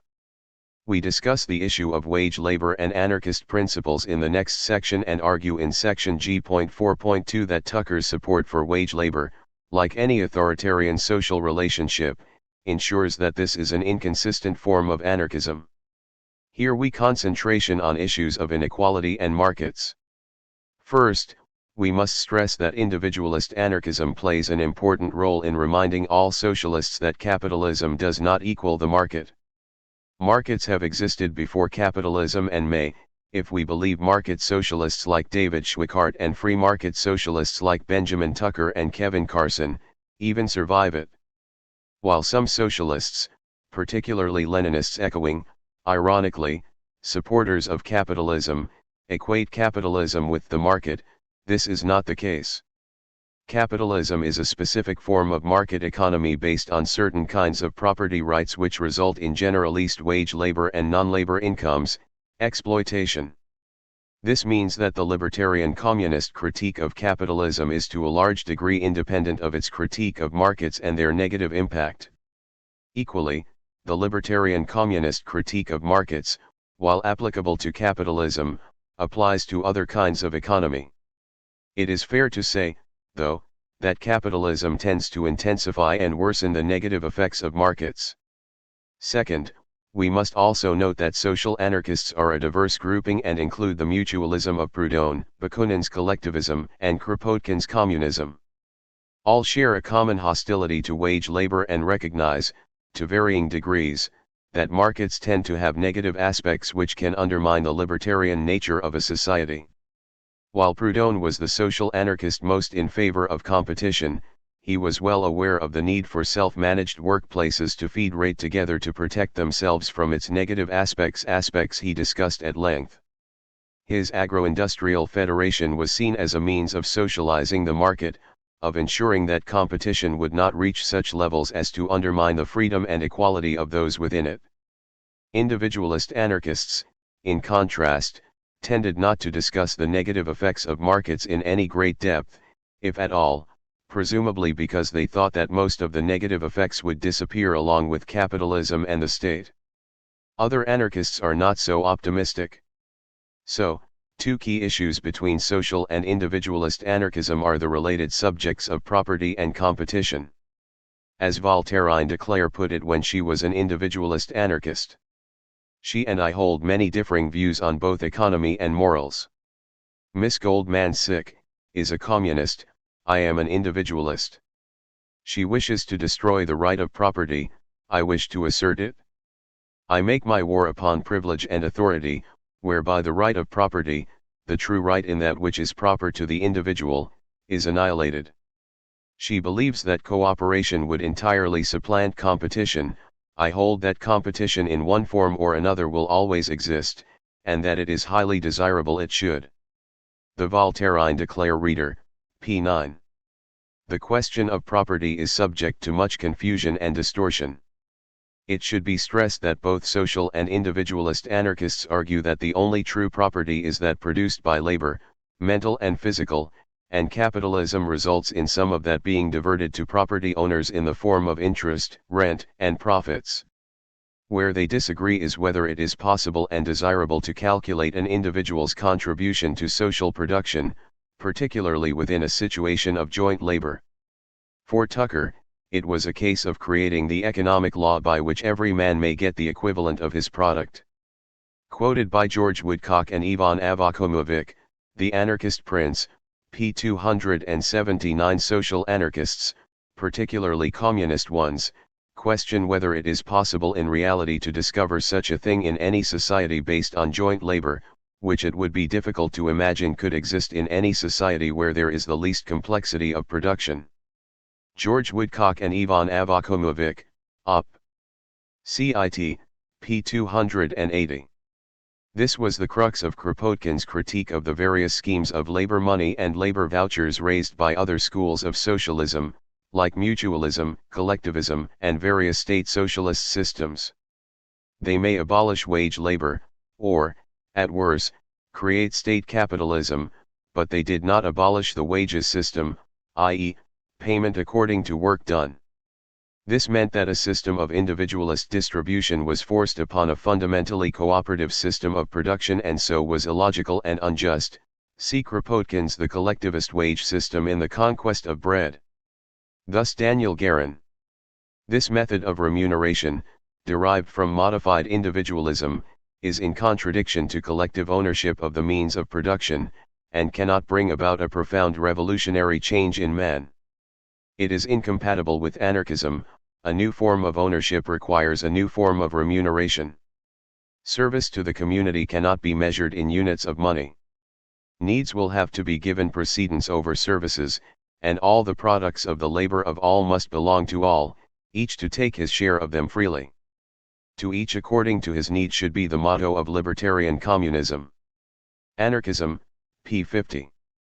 Simply put, wages rarely reflect the actual contribution of a specific person to social well-being and production, nor do they reflect their actual needs. To try and get actual labor income to reflect the actual contribution to society would be, communist anarchists argued, immensely difficult.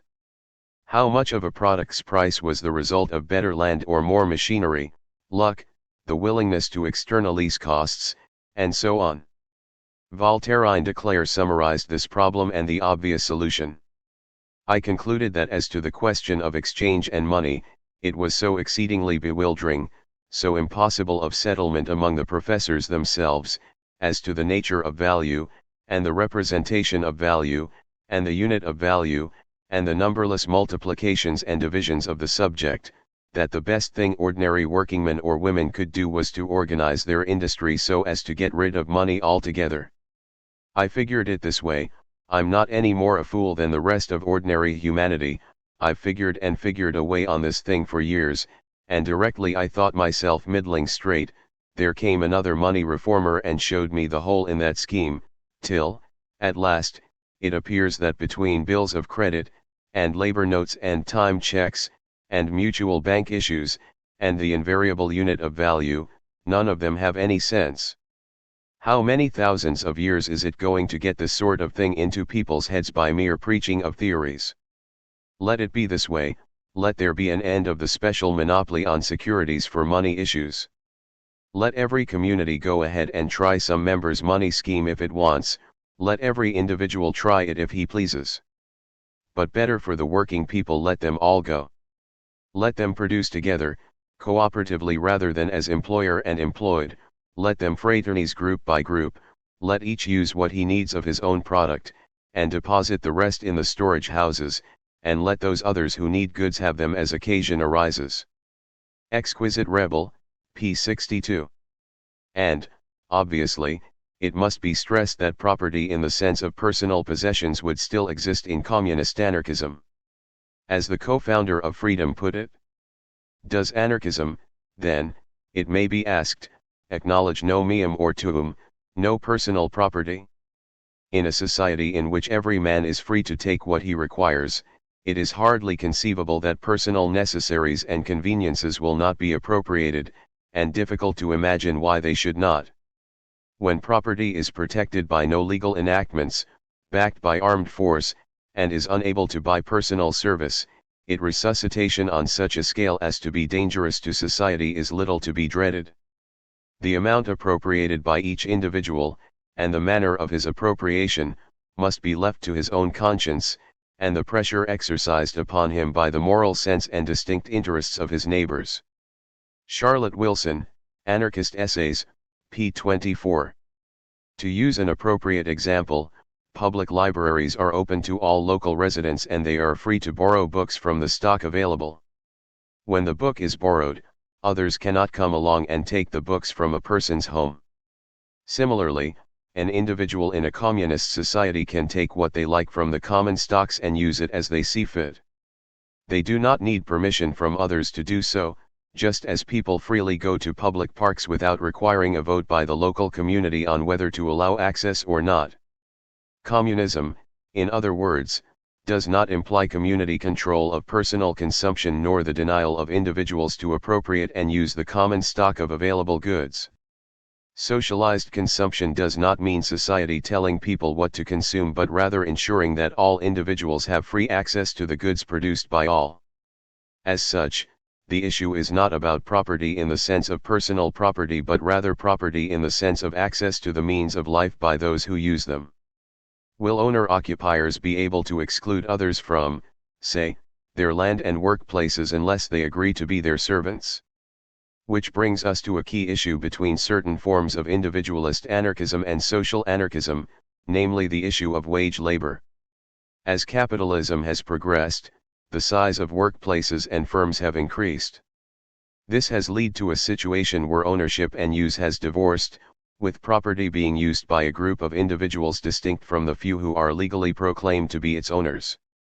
The key problem arises in the case of workplaces and how do non-possessors gain access to them. Under social anarchism, any new members of the collective automatically become part of it, with the same rights and ability to participate in decision-making as the existing ones. In other words, socialized production does not mean that society will allocate individuals work tasks but rather it ensures that all individuals have free access to the means of life.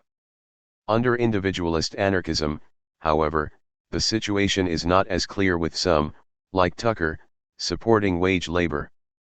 This suggests that the holders of workplaces can exclude others from the means of life they possess and only allow them access only under conditions which create hierarchical social relationships between them.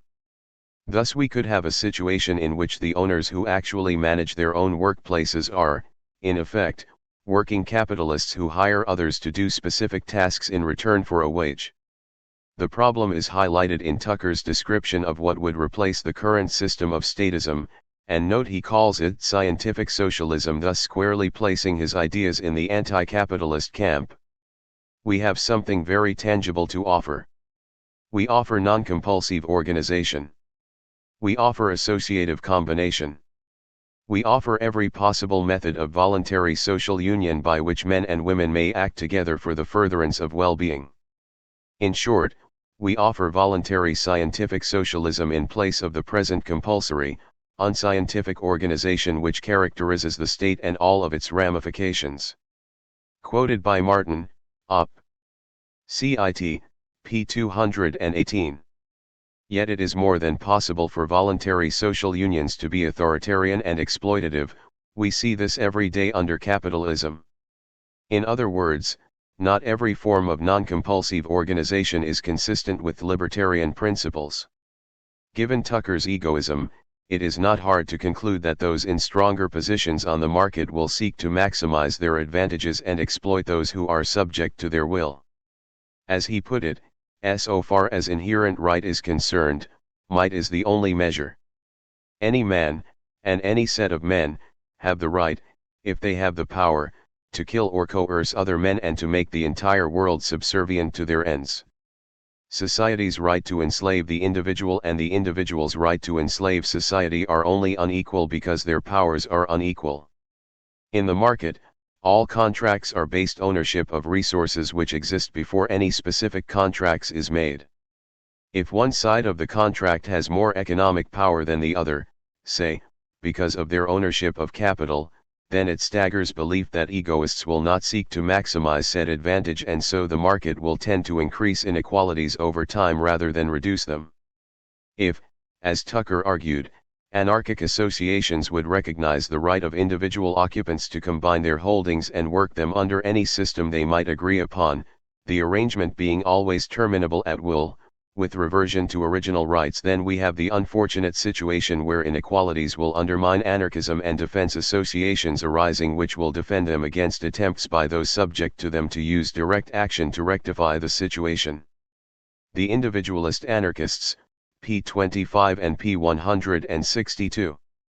Kropotkin saw the danger, arguing that such an idea runs against the feelings of equality of most of us and brings the would-be individualists dangerously near to those who imagine themselves to represent a superior breed, those to whom we owe the state, and all other forms of oppression. Evolution and environment, p. 84. As we discuss in the next section, it is clear that wage labor, like any hierarchical organization, is not consistent with general anarchist principles and, furthermore, in direct contradiction to individualist anarchist principles of occupancy and use. Only if occupancy and use is consistently applied and so wage labor replaced by workers' associations can the inequalities associated with market exchanges not become so great as to destroy the equal freedom of all required for anarchism to work. Individualist anarchists reply to this criticism by arguing that this is derived from a narrow reading of Stirner's ideas and that they are in favor of universal egoism. This universal egoism and the increase in competition made possible by mutual banking will ensure that workers will have the upper hand in the market, with the possibility of setting up in business themselves always available. In this way the ability of bosses to become autocrats is limited, as is their power to exploit their workers as a result. Social anarchists argue, in response, that the individualists tend to underestimate the problems associated with natural barriers to entry in an industry.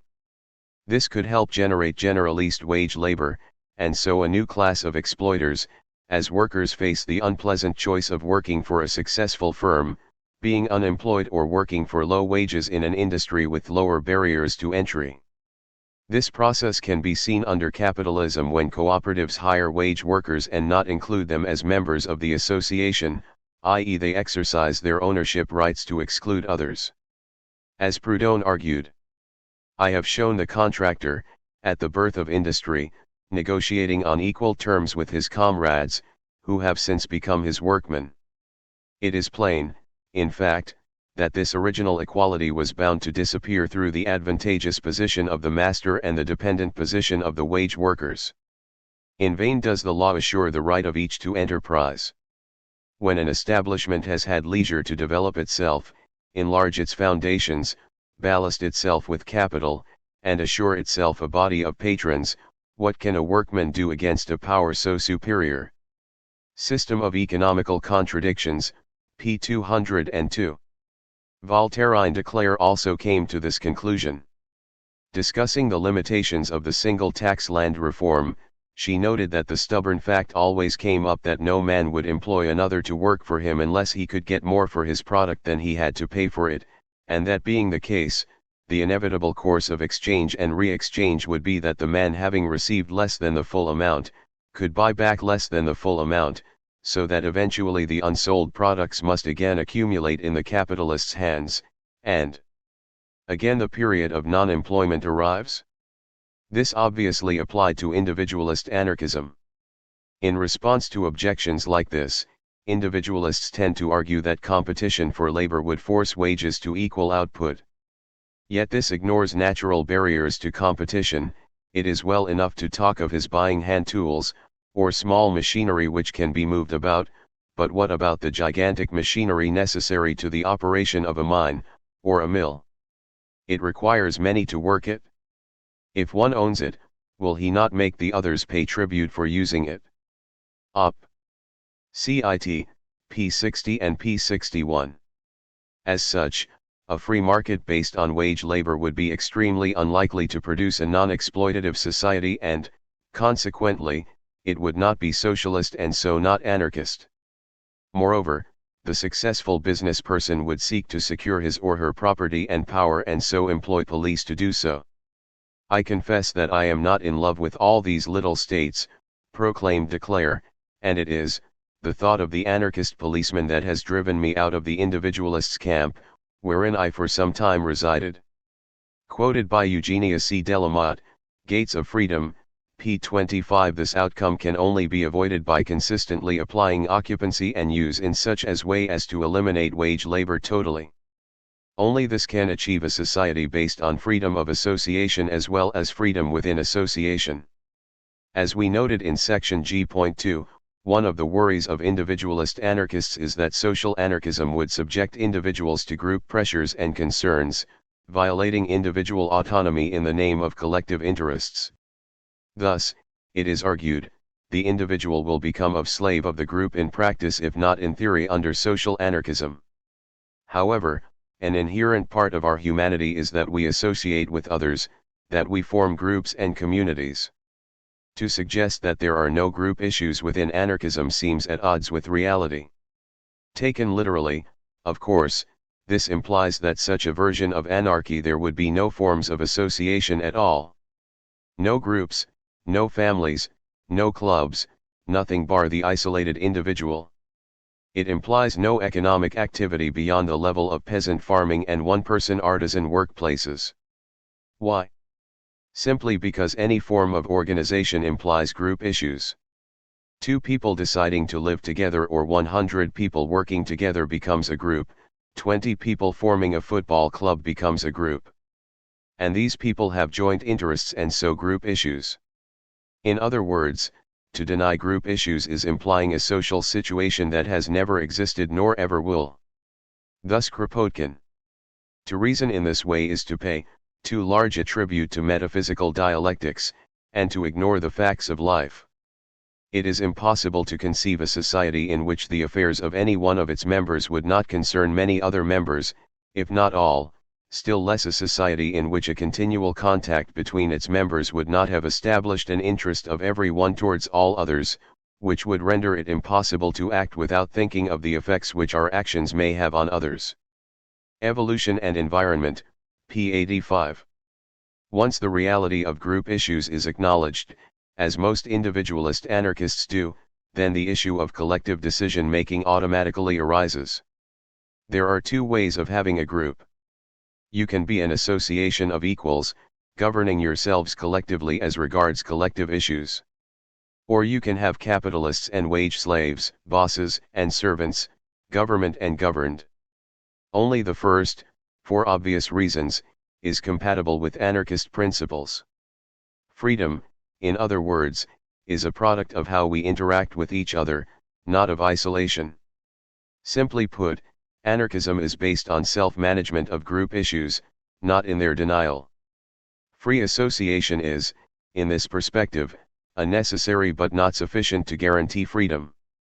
Therefore, social anarchists reject the individualist's conception of anarchy, simply because it can, unfortunately, allow hierarchy, i.e. government, back into a free society in the name of liberty and free contracts. Freedom is fundamentally a social product, created in and by community. It is a fragile flower and does not fare well when bought and sold on the market. Moreover, without communal institutions, social anarchists argue, it would be impossible to specify or supply group or public goods. In addition, occupancy and use would, on the face of it, preclude such amenities which are utilized by members of a community such as parks, roads, or bridges, anything which is used but not occupied continually. In terms of roads and bridges, who actually occupies and uses them? The drivers? Those who maintain it? The occupiers of the houses which it passes? Those who funded its construction? If the last, then why does this not apply to housing and other buildings left on land? And how are the owners to collect a return on their investment unless by employing police to bar access to non-payers? And would such absentee owners not also seek to extend their appropriations to other forms of property? Would it not be far easier to simply communal-lease such forms of commonly used property rather than seek to burden individuals and society with the costs of policing and restricting access to them? After all, social anarchists note, for Proudhon there was a series of industries and services that he had no qualms about calling public works and which he considered best handled by communes and their federations.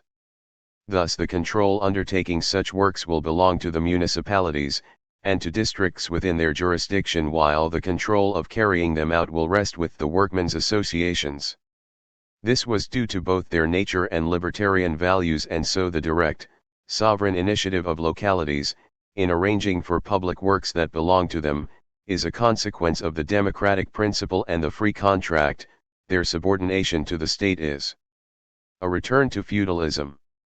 Workers' self-management of such public workers was, again, a matter of libertarian principles, for it becomes necessary for the workers to form themselves into democratic societies, with equal conditions for all members, on pain of a relapse into feudalism. The general idea of the revolution, p. 276 and p. 277. In the case of a park, either it is open to all or it is fenced off and police used to bar access. Taking occupancy and use as our starting point, then it becomes clear that, over time, either the community organizes itself communally or a park becomes private property. If a group of people frequent a common area, then they will have to discuss how to maintain it, for example, arrange for labor to be done on it, whether to have a playground for children or to have a duck pond, whether to increase the numbers and types of trees, and so forth. That implies the development of communal structures. In the case of new people using the amenity, either they are excluded from it, and have to pay for access, or they automatically join the users group, and so the park is, in effect, common property and socialized. In such circumstances, it would be far easier simply to ignore the issue of individual contributions and base access on need, i.e., communistic principles. However, as already indicated in section G.2.1, social anarchists reject attempts to coerce other workers into joining a cooperative or commune. Freedom cannot be given, it must be taken, and social anarchism, like all forms of anarchy, cannot be imposed. How those who reject social anarchism will gain access to common property will depend, undoubtedly, on specific circumstances and who exactly is involved and how they wish to utilize it. As such, it will be difficult to generalize, as each commune will determine what is best and reach the appropriate contracts with any individualist anarchists in their midst or vicinity. It should also be pointed out, and this may seem ironic, wage labor does have the advantage that people can move to new locations and work without having to sell their old means of living. Often moving somewhere can be a hassle if one has to sell a shop or home. Many people prefer not to be tied down to one place. This is a problem in a system based on occupancy and use, as permanently leaving a property means that it automatically becomes abandoned, and so its users may be forced to stay in one location until they find a buyer for it. This is not an issue in social anarchism, as access to the means of life is guaranteed to all members of the free society. Most social anarchists also are critical of the means which individualists anarchists support to achieve anarchy, namely to abolish capitalism by the creation of mutual banks which would compete exploitation and oppression away. While mutual banks could aid the position of working class people under capitalism, which is why Bakunin and other social anarchists recommended them, they cannot undermine or eliminate it. This is because capitalism, due to its need to accumulate, creates natural barriers to entry into a market, see section C.4. Thus the physical size of the large corporation would make it immune to the influence of mutual banking, and so usury could not be abolished. Even if we look at the claimed indirect impact of mutual banking, namely an increase in the demand of labor and so wages, the problem arises that if this happens, then capitalism would soon go into a slump, with obvious negative effects on small firms and cooperatives. In such circumstances, the number of laborers seeking work would rise, and so wages would fall and profits rise. Then it is a case of whether the workers would simply tolerate the slump and let capitalism continue, or whether they would seize their workplaces and practice the kind of expropriation individualist anarchists tended to oppose. This problem was recognized by many individualist anarchists themselves, and it played a significant role in its decline as a movement. By 1911, Tucker had come to the same conclusions as communist anarchists on whether capitalism could be reformed away. As we noted in section G.1.1, he had come to believe that free banking and similar measures, even if inaugurated, were no longer adequate to break the monopoly of capitalism or weaken the authority of the state. Paul Avrish, Anarchist Voices, p. 6, while admitted that political or revolutionary action was required to destroy the concentrations of capital which made anarchy impossible even with free competition, he rejected the suggestion that individualist anarchists should join in such activity.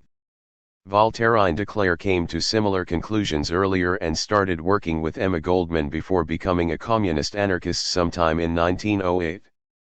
Perhaps unsurprisingly, one historian argues that as the Native American variety of anarchism dissolved in the face of increasing state repression and industrialization, rationalization, and concentration of capital, American anarchists were forced either to acquiesce or to seek a more militant strain of anarchism.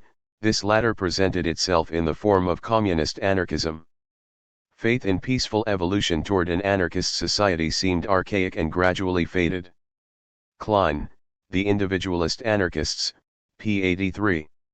So while state action may increase the degree of monopoly in an industry, the natural tendency for any market is to place barriers, natural ones, to new entries in terms of setup costs and so on. This applies just as much to cooperatives as it does to companies based on wage labor. It means that if the relation between capital and labor was abolished within the workplace, by their transformation into cooperatives, but they remain the property of their workers, it would only be a matter of time before the separation of the producers from their means of production reproduced itself. This is because, within any market system, some firms fail and others succeed. Those which fail will create a pool of unemployed workers who will need a job. The successful cooperatives, safe behind their natural barriers to entry, would be in a stronger position than the unemployed workers and so may hire them as wage laborers. In effect, the cooperative workers would become collective capitalists hiring other workers. This would end workers' self-management, as not all workers are involved in the decision-making process, as well as workers' ownership, i.e. occupancy and use, as not all workers would own the means of production they used. The individual workers involved may consent to becoming wage slaves, but that is because it is the best option available rather than what they really want. Which, of course, is the same as under capitalism. This was why Proudhon argued that every worker employed in the association must have an undivided share in the property of the company in order to ensure workers' self-management. Op. Cit. p. 222. Only this could ensure occupancy and use and so self-management in a free society, i.e. keep that society free.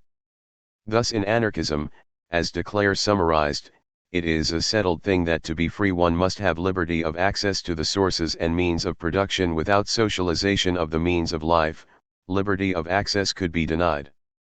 Little wonder she argued that she had become convinced that a number of the fundamental propositions of individualistic economy would result in the destruction of equal liberty.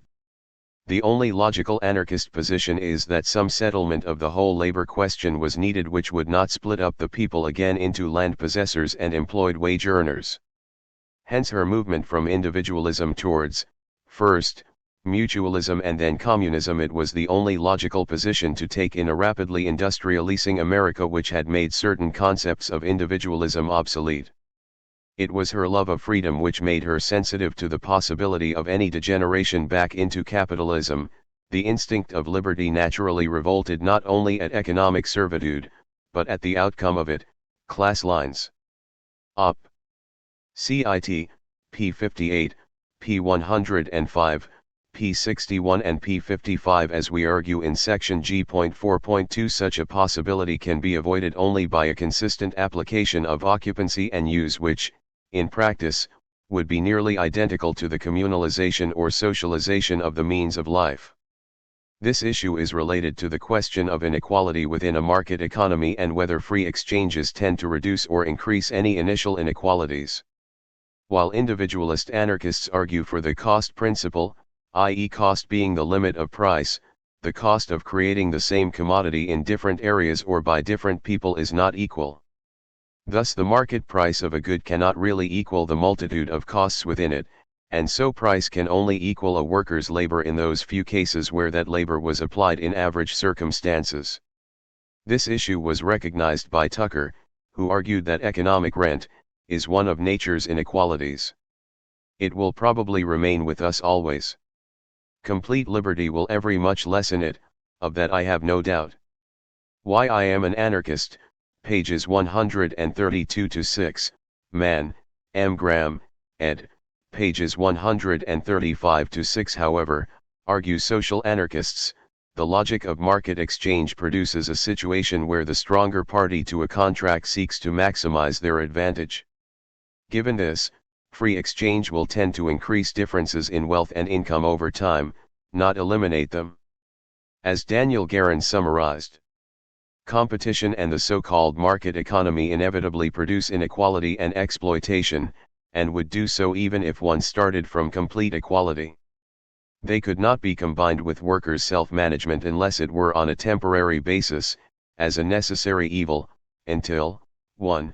A psychology of honest exchange had developed among the workers, 2.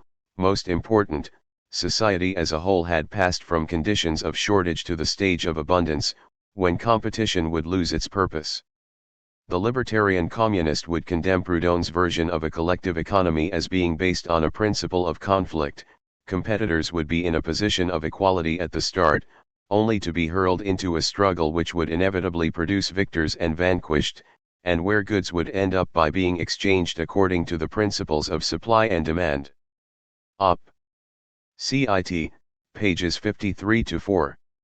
Thus, even a non-capitalist market could evolve towards inequality and away from fair exchange. It was for this reason that Proudhon argued that a portion of income from agricultural produce be paid into a central fund which would be used to make equalization payments to compensate farmers with less favorably situated or less fertile land.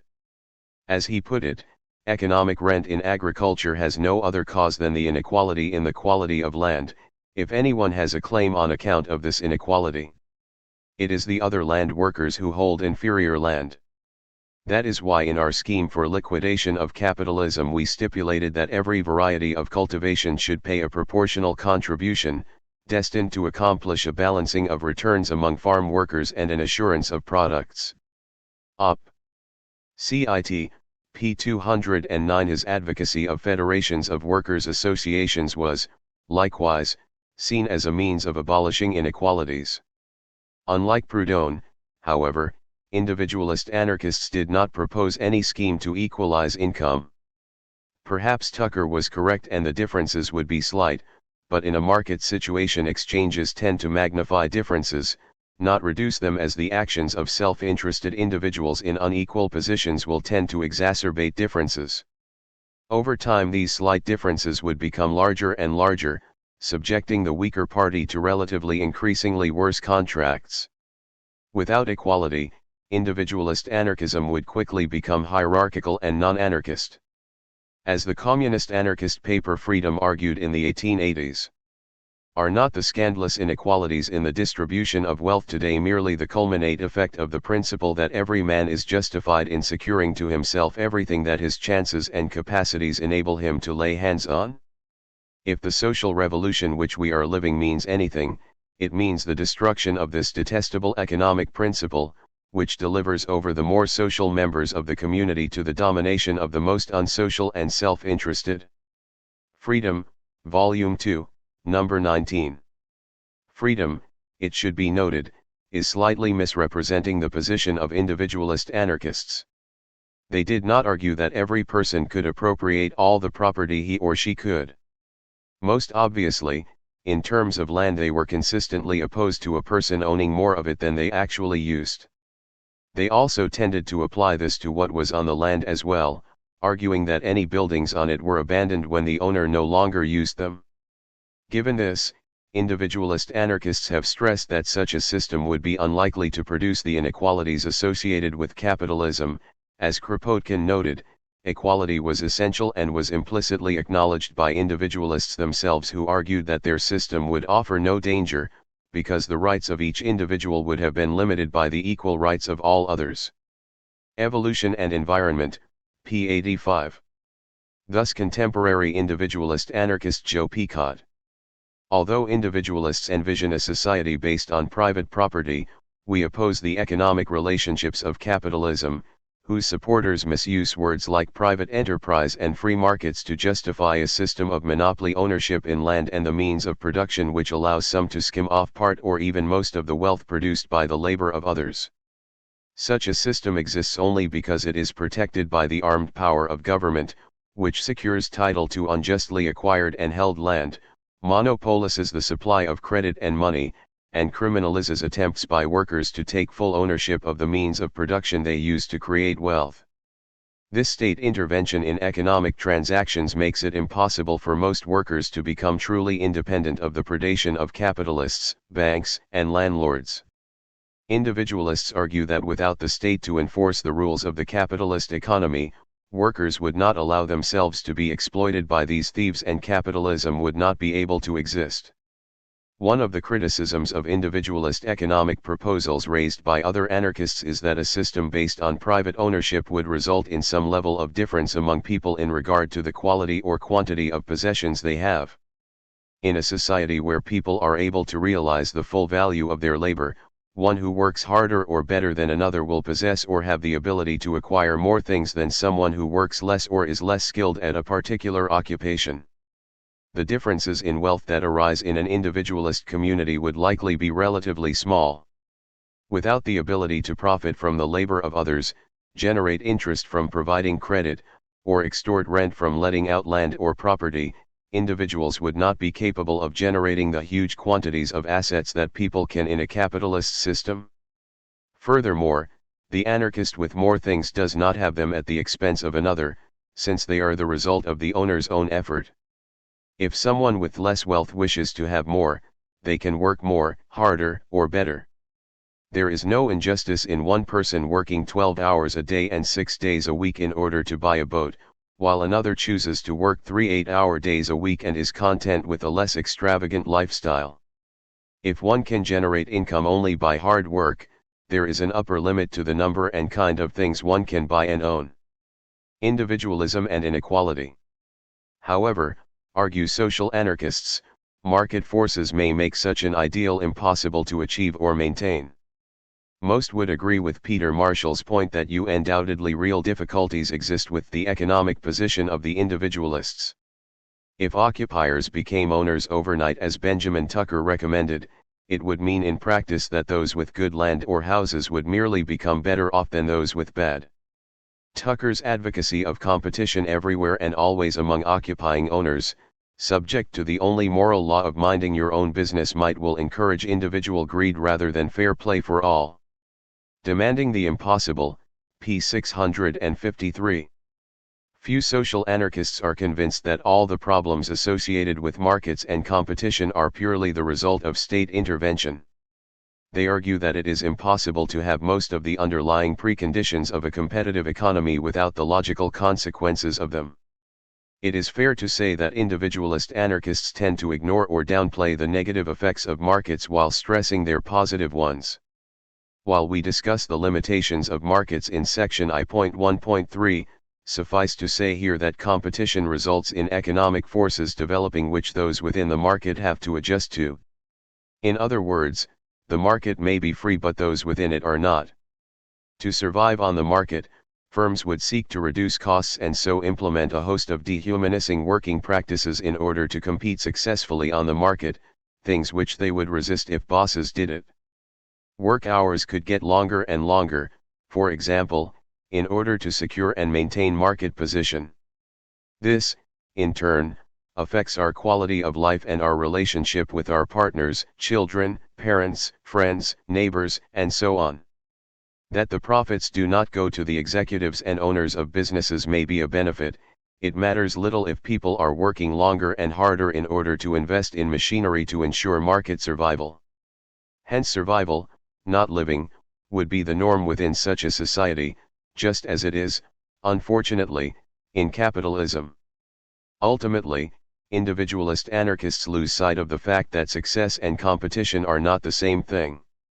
One can set and reach goals without competing. That we may lose more by competing than by cooperating is an insight which social anarchists base their ideas on.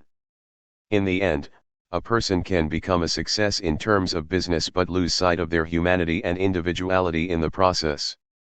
In contrast, social anarchists stress community and cooperation in order to develop us as fully rounded individuals. As Kropotkin put it, the individualization they so highly praise is not attainable by individual efforts. Anarchism, p. 297. As we noted in section D.1, the capitalist state intervenes into the economy and society to counteract the negative impact of market forces on social life and the environment as well as, of course, protecting and enhancing the position of itself and the capitalist class. As individualist anarchism is based on markets, to some degree, it seems likely that market forces would have similar negative impacts, albeit to a lesser degree due to the reduced levels of inequality implied by the elimination of non-labor incomes. Without communal institutions, Social anarchists argue, individualist anarchism has no means of counteracting the impact of such forces except, perhaps, by means of continual court cases and juries. Thus social issues would not be discussed by all affected but rather by small subgroups retroactively addressing individual cases. Moreover, while state action may have given the modern capitalist an initial advantage on the market, it does not follow that a truly free market will not create similar advantages naturally over time. And if it did, then surely a similar system would develop. As such, it does not follow that a non-capitalist market system would remain such. In other words, it is true that extensive state intervention was required to create capitalism, but after a time economic forces can usually be relied upon to allow wage workers to be exploited. The key factor is that while markets have existed long before capitalism, that system has placed them at the center of economic activity. In the past, artisans and farmers produced for local consumers, with the former taking their surplus to markets. In contrast, capitalism has produced a system where producers are primarily geared to exchanging all goods they create on an extensive market rather simply a surplus locally. This implies that the dynamics of a predominantly market system may be different from those in the past in which the market played a much smaller role and where self-sufficiency was always a possibility. It is difficult to see how, for example, car workers or IT programmers could produce for their own consumption using their own tools. So in a market economy with a well-developed division of labor, it is possible for a separation of workers from their means of production to occur.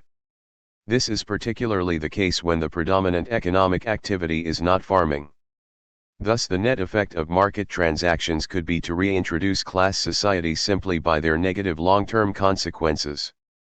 That such a system developed without state aid would make it no less unfree and unjust. It is of little use to point out that such a situation is not what the individualist anarchists desired, for it is a question of whether their ideas would actually result in what they wanted. Social anarchists have fears that it will not. Significantly, as we noted in section G.3, Tucker was sensible enough to argue that those subject to such developments should rebel against it.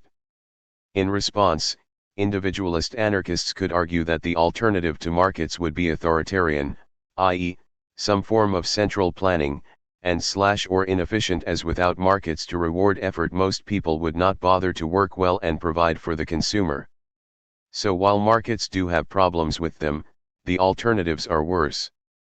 Moreover, when social anarchists note that there is a remarkable correlation between competitiveness in a society and the presence of clearly defined have and have not groups, individualist anarchists would answer that the causation flows not from competitiveness to inequality but from inequality to competitiveness.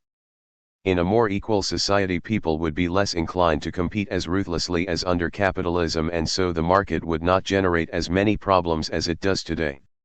Moreover, eliminating the artificial barriers erected by the state would allow a universal competition to develop rather than the one-sided form associated with capitalism. With a balance of market power, competition would no longer take the form it currently does.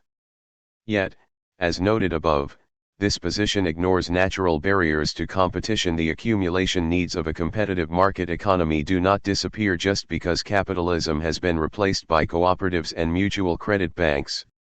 In any market economy, firms will try to improve their market position by investing in new machinery, reducing prices by improving productivity, and so on. This creates barriers to new competitors who have to expend more money in order to match the advantages of existing firms. Such amounts of money may not be forthcoming from even the biggest mutual bank, and so certain firms would enjoy a privileged position on the market. Given that Tucker defined a monopolist as any person, corporation, or institution whose right to engage in any given pursuit of life is secured, either wholly or partially, by any agency whatsoever, whether the nature of things or the force of events or the decree of arbitrary power against the influence of competition, we may suggest that due to natural barriers, an individualist anarchist society would not be free of monopolists and so of usury. Quoted by James J. Martin, Men Against the State, p. 210. For this reason, even in a mutualist market, certain companies would receive a bigger slice of profits than, and at the expense of, others. This means that exploitation would still exist as larger companies could charge more than cost for their products. It could be argued that the ethos of an anarchist society would prevent such developments happening, but, as Kropotkin noted, this has problems, firstly because of the difficulty of estimating the market value of a product based on average time or cost necessary to produce it, and, secondly, if that could be done, then to get people to agree upon such an estimation of their work would already require a deep penetration of the communist principles into their ideas. Environment and evolution, p. 84. In addition, the free market in banking would also result in its market being dominated by a few big banks, with similar results. As such, it is all fine and well to argue that with rising interest rates more competitors would be drawn into the market and so the increased competition would automatically reduce them, but that is only possible if there are no serious natural barriers to entry. This obviously impacts on how we get from capitalism to anarchism. Natural barriers to competition limit the ability to compete exploitation away. So as to its means of activism, individualist anarchism exaggerates the potential of mutual banks to fund cooperatives. While the creation of community-owned and managed mutual credit banks would help in the struggle for a free society, such banks are not enough in themselves. Unless created as part of the social struggle against capitalism and the state, and unless combined with community and strike assemblies, mutual banks would quickly die, because the necessary social support required to nurture them would not exist. Mutual banks must be part of a network of other new socio-economic and political structures and cannot be sustained in isolation from them. This is simply to repeat our earlier point that, for most social anarchists, capitalism cannot be reformed away. As such, social anarchists would tend to agree with the summary provided by this historian. If individualist anarchists rejected private ownership of property, they destroyed their individualism and leveled mankind. If they accepted it, they had the problem of offering a solution whereby the inequalities of wealth would not amount to a tyranny over the individual. They meet the same dilemma in method. If they were consistent libertarian individualists, they could not force from those who had what they had acquired justly or unjustly, but if they did not force it from them, they perpetuated inequalities. They met a stone wall. Eunice Minette Schuster, Native American Anarchism, p. 158. So while Tucker believed in direct action, he opposed the forceful expropriation of social capital by the working class, instead favoring the creation of a mutualist banking system to replace capitalism with a non-exploitative system. Tucker was therefore fundamentally a reformist, thinking that anarchy would evolve from capitalism as mutual banks spread across society, increasing the bargaining power of labor. And reforming capitalism over time, by implication, always means tolerating bosses' control during that time. So, at its worst, this is a reformist position which becomes little more than an excuse for tolerating landlord and capitalist domination. Also, we may note, in the slow transition towards anarchism, we would see the rise of pro-capitalist defense associations which would collect rent from land, break strikes, attempt to crush unions and so on. Tucker seemed to have assumed that the anarchist vision of occupancy and use would become universal. Unfortunately, landlords and capitalists would resist it, and so, ultimately, an individualist anarchist society would have to either force the minority to accept the majority wishes on land use, hence his comments on there being no legal power to collect rent, or the majority are dictated to by the minority who are in favor of collecting rent and hire defense associations to enforce those wishes.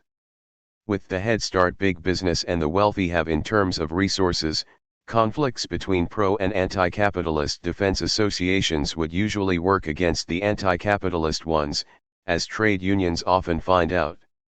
In other words, reforming capitalism would not be as nonviolent or as simple as Tucker maintained. The vested powers which the state defends will find other means to protect themselves when required. For example, when capitalists and landlords backed fascism and fascist squads in Italy after workers occupied and used their workplaces and land workers and peasants occupied and used the land in 1920. We are sure that economists will then rush to argue that the resulting law system that defended the collection of rent and capitalist property against occupancy and use was the most economically efficient result for society.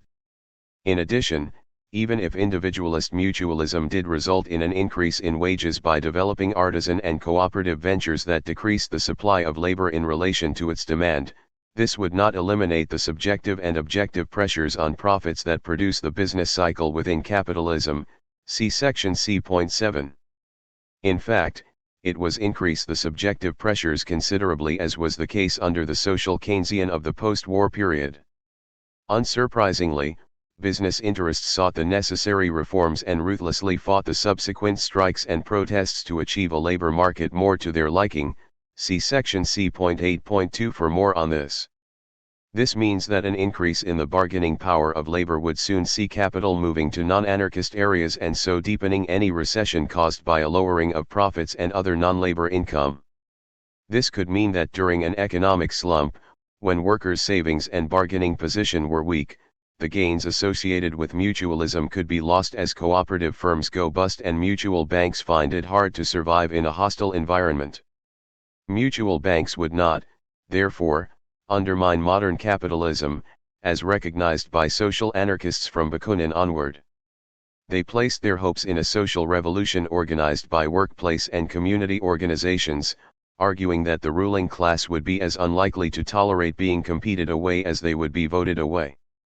The collapse of social Keynesianism into neoliberalism shows that even a moderately reformed capitalism which increased working class power will not be tolerated for too long. In other words, there was a need for social revolution which mutual banks do not, and could not, eliminate. However, while social anarchists disagree with the proposals of individualist anarchists, we do still consider them to be a form of anarchism, one with many flaws and one perhaps more suited to an earlier age when capitalism was less developed and its impact upon society far less than it is now, see section G.1.4. Individualist and social anarchism could coexist happily in a free society, and neither believes in forcing the other to subscribe to their system. As Paul Nasibre notes, linking all of these approaches is not just the belief in individual liberty and its corollary, the opposition to central or state authority, but also a belief in community, and an equality of community members. The discussion over forms of property should not be allowed to obscure the commonality of the idea of the free community of self-regulating individuals. And so there are meeting points in the crucial ideas of individual autonomy and community that suggest, at least, a basis for the discussion of equality and property relations. Anarchist Thinkers and Thought, p. 16. G.4.1 Is wage labor consistent with anarchist principles? No, it is not. This can be seen from social anarchism, where opposition to wage labor as hierarchical and exploitative is taken as an obvious and logical aspect of anarchist principles. However, ironically, this conclusion must also be drawn from the principles expounded by individualist anarchism. However, as noted in section G.1.3, while many individualist anarchists opposed wage labor and sought it end, not all did. Benjamin Tucker was one of the latter. To requote him, "Wages is not slavery. Wages is a form of voluntary exchange, and voluntary exchange is a form of liberty." Liberty, number 3, p. 1. The question of wage labor was one of the key differences between Tucker and communist anarchist Johann Most. For Most, it signified that Tucker supported the exploitation of labor. For Tucker, Most's opposition to it signified that he was not a real anarchist, seeking to end freedom by imposing communism onto all. In response to Most highlighting the fact that Tucker supported wage labor, Tucker argued as followed.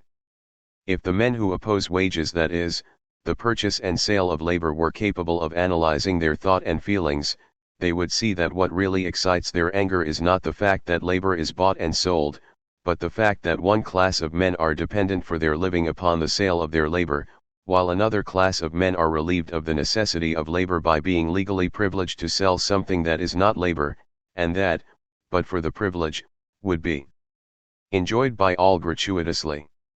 and to such a state of things I am as much opposed as anyone.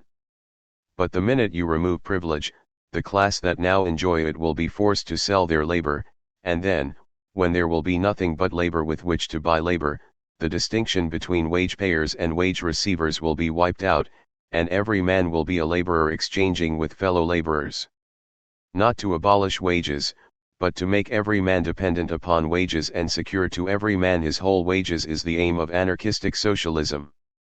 What anarchistic socialism aims to abolish is usury. It does not want to deprive labor of its reward, it wants to deprive capital of its reward. It does not hold that labor should not be sold, it holds that capital should not be hired at usury.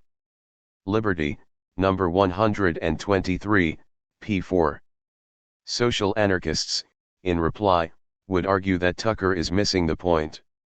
The reason why almost all anarchists are against wage labor is because it generates social relationships based on authority and, as such, it sets the necessary conditions for the exploitation of labor to occur.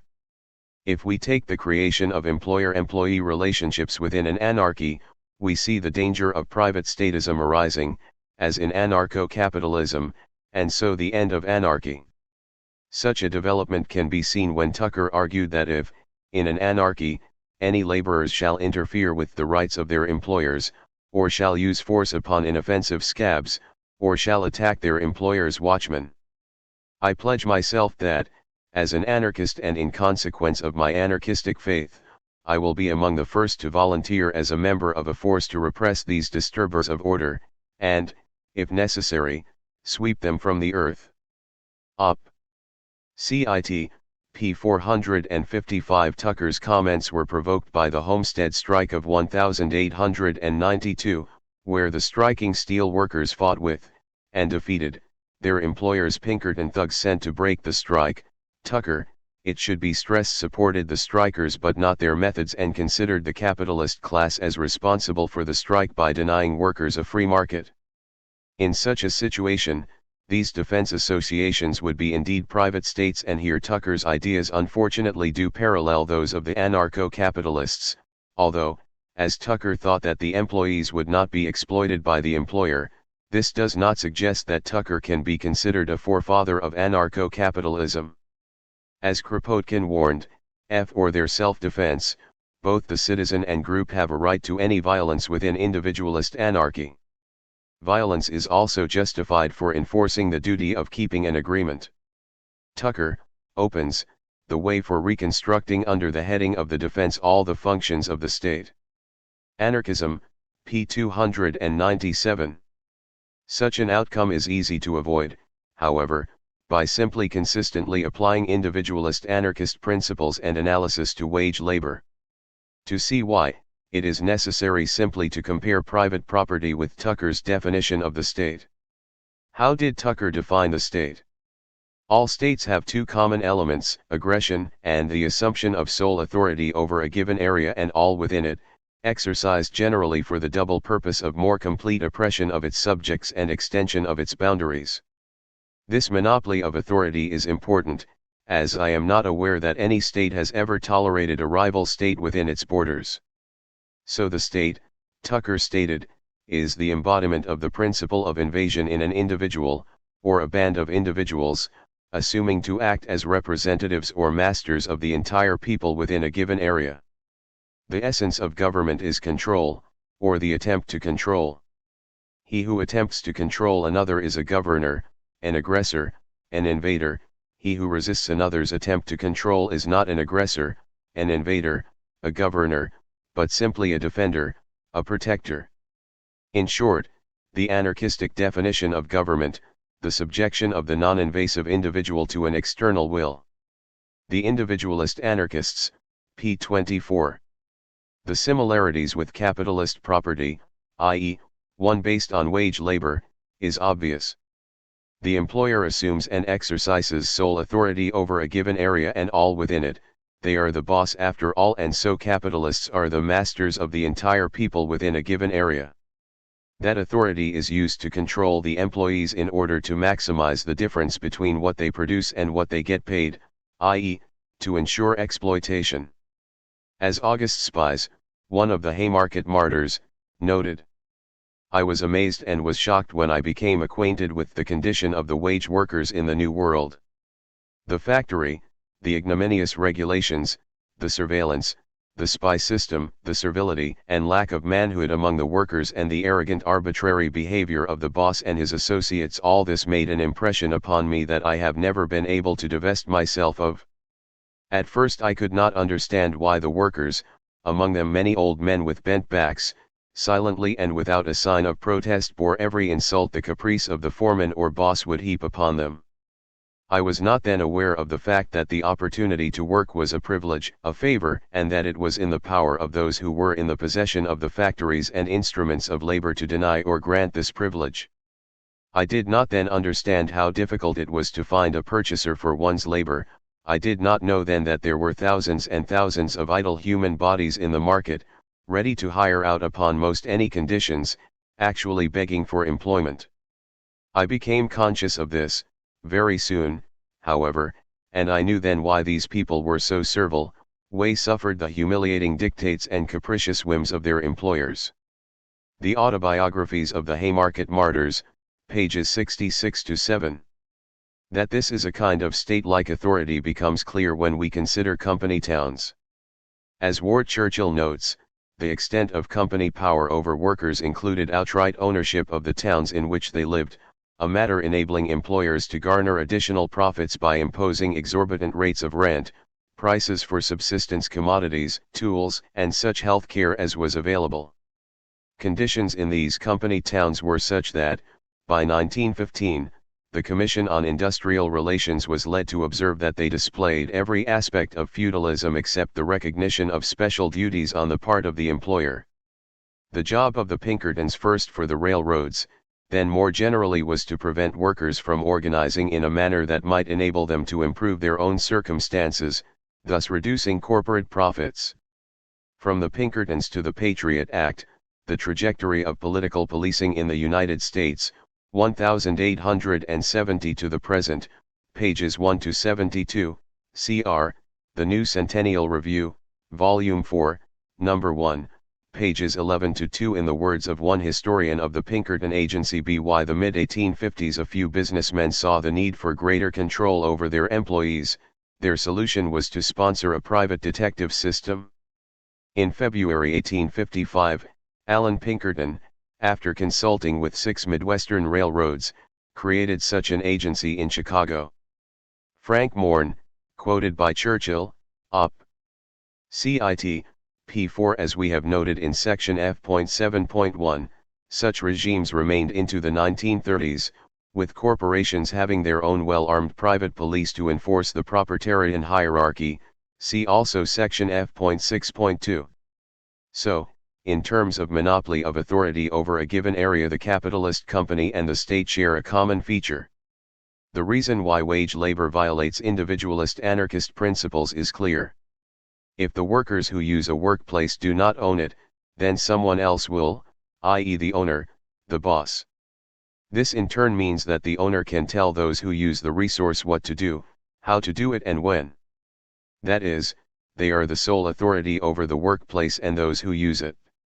However, according to Tucker, the state can be defined, in part, as the assumption of sole authority over a given area and all within it. Tucker considered this element as common to all states, and so opposition to the state logically implies support for workers' self-management, for only in this case can people govern themselves during the working day. See section B.4 for more discussion. Even with Tucker's other aspect, aggression, there are issues.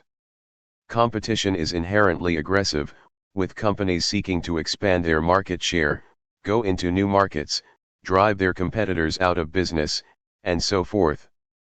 Within the firm itself, bosses always seek to make workers do more work for less, threatening them with the sack if they object. Tucker's comments on strikers brings to light an interesting contradiction in his ideas. After all, he favored a system of property generally defined by use and occupancy, that is, whoever uses and possesses is to be considered the owner. As we indicated in section G.1.2, this applied to both the land and what was on it. In particular, Tucker pointed to the example of housing and argued that rent would not be collected from tenants nor would they be evicted for not paying it. Why should this position change when it is a workplace rather than a house? Both are products of labor, so that cannot be the criteria.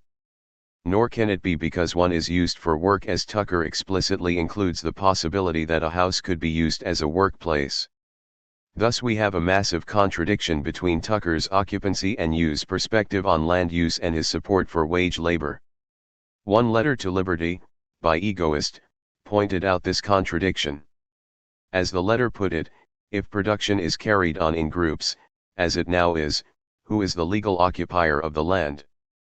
The employer, the manager, or the ensemble of those engaged in the cooperative work? The latter appearing the only rational answer. Op. Cit. Number 143, p4. Sadly, Tucker's reply did not address this particular question, and so we are left with an unresolved contradiction. Looking at the Homestead strike which provoked Tucker's rant against strikers, the similarities between wage labor and statism become even clearer. The 3,800 workers locked out by Carnegie at Homestead in 1892 definitely occupied and used the works from which they were barred entry by the owners. The owners, obviously, did not use the workplace themselves, they hired others to occupy and use it for them. Now, why should occupancy and use be acceptable for land and housing but not for workplaces? There is no reason, and so wage labor, logically, violates occupancy and use, for under wage labor, those who occupy and use a workplace do not own or control it. Hence occupancy and use logically implies workers' control and ownership. The Homestead lockout of 1892, ironically enough, occurred when the owners of the steel mill provoked the union in order to break its influence in the works. In other words, the property owners practiced aggression to ensure their sole authority over a given area and all within it, to use Tucker's words. As such, the actions of the capitalist property owners meets Tucker's definition of the state exactly. According to the Carnegie Steel Company, it had a legal right to the enjoyment of our property, and to operate it as we please. But for years our works have been managed, by men who do not own a dollar in them. This will stop right here. The Carnegie Steel Company will hereafter control their works in the employment of labor. Secretary Lovejoy of the corporation was clear on this, and its wider impact, arguing that his outbreak will settle one matter forever, and that is that the Homestead mill hereafter will be run non-union. Other mills heretofore union will become non-union and thus free their owners from the arbitrary dictation of labor unions. Quoted by Peter Krause, The Battle for Homestead 1880-1892, p. 12 and pages 39-40. In other words, the workers will henceforth be submit to the arbitrary dictation of the owners, who would be free to exercise their authority without hindrance of those subject to it. Unsurprisingly, for the workers, the strike was over their freedom and independence, of their ability to control their own labor. As one historian notes, the lockout crushed the largest trade union in America. The victory at Homestead gave Carnegie and his fellow steel masters carte blanche in the administration of their works. The lockout put the employers in the saddle precisely where they would remain, without union interference, for 4 decades. The Pinkerton agents were preparing to enforce the authority putatively designated to them by Henry Clay Frick, although Frick had been counting on the ultimate authority of the state from the outset. Peter Krause, Op. Cit. p. 13, p. 14 and p. 25. Nor was the 1892 lockout an isolated event. There had been a long history of labor disputes at Homestead. In 1882, for example, a strike occurred over the question of complete and absolute submission on the part of manufacturers to the demands of their men, in the words of one ironmaster. Quoted by Krause, Op. Cit. p. 178. It was a question of power, whether bosses would have sole and total authority over a given area and all within it. The workers won that strike, considering it a fight for freedom. As such, The 1892 lockout was the end result of years of management attempts to break the Union, and so in creating and fortifying the system that had, over the years, produced the conditions for this violence, Carnegie's role cannot be denied. What provoked the apparently barbaric and thankless workers of Homestead was not, as an account limited to that day might indicate, the sudden intrusion of Pinkerton agents into their dispute, but the slow and steady erosion of their rights and their power, over which Carnegie and his associates in steel and politics had presided for years, invisibly but no less violently. Krauss, Op. Cit. p. 181 and p. 43. The conflict at Homestead was thus directly related to the issue of ensuring that the sole authority over a given area and all within it rested in the hands of the capitalists. This required smashing the Union, for, as Tucker noted, no state has ever tolerated a rival state within its borders. The Union was a democratic organization, whose basic organization was the Lodge, which elected its own president and also appointed a mill committee to enforce Union rules within a given department of the steel works. The Union maintained a joint committee of the entire works. Elected Union officials who acted without the committee's authorization were replaced. Over and above the advisory committee stood the mass meeting, which was often open to all workers, not just Union members. This Union democracy was the key to the strike, as Carnegie and his associates were deeply troubled by its effects in the workplace. So troubled, in fact, that beyond the issue of wages or any issues related to it, it was unionism itself that was the primary target of Carnegie's concern. Krauss, Op. Cit. p. 293. Instead of a relatively libertarian regime, in which those who did the work managed it, the lockout resulted in the imposition of a totalitarian regime for the purpose of more complete oppression of its subjects and by its competitive advantage on the market, the extension of its boundaries, to use Tucker's description of the state. Without the encumbrance of the Union, notes Krauss, Carnegie was able to slash wages, impose 12-hour workdays, eliminate 500 jobs, and suitably assuage his Republican conscience with the endowment of a library. And so the labor difficulties that precipitated the Homestead lockout had less to do with quantifiable matters such as wages and wage scales than with the politics of the workers' claim to a franchise within the mill, that is, the legitimacy, authority, and power of the Union. Op. Cit. p. 361 and p. 294. The contradictions in wage labor become clear when Secretary Lovejoy stated that with the lockout the owners had declared that we have decided to run our Homestead mill ourselves. Quoted by Krauss, Op. Cit. p. 294. Except, of course, they did no such thing. The workers who occupied and used the steel mills still did the work, but without even the smallest say in their labor. A clearer example of why wage labor violates the individualist anarchist principle of occupancy and use would be harder to find.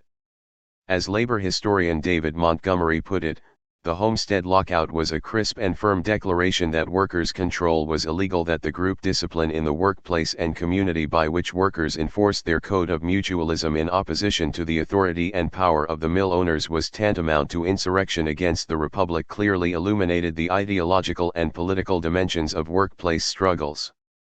The fall of the House of Labor, p. 39. This defeat of America's most powerful trade union was achieved by means of a private police, supported by the state militia. Thus we have numerous contradictions in Tucker's position.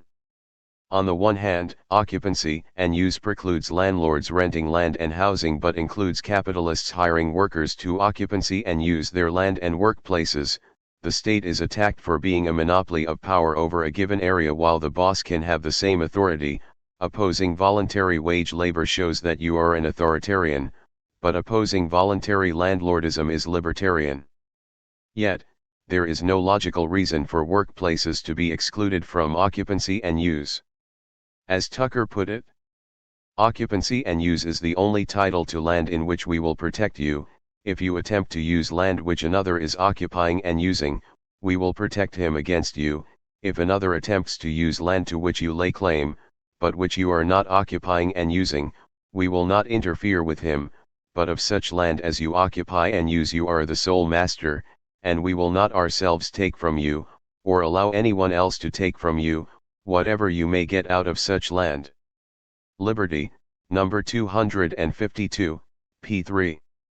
Needless to say, neither Carnegie nor Frick were occupying and using the Homestead steel mills, nor were any of the other shareholders.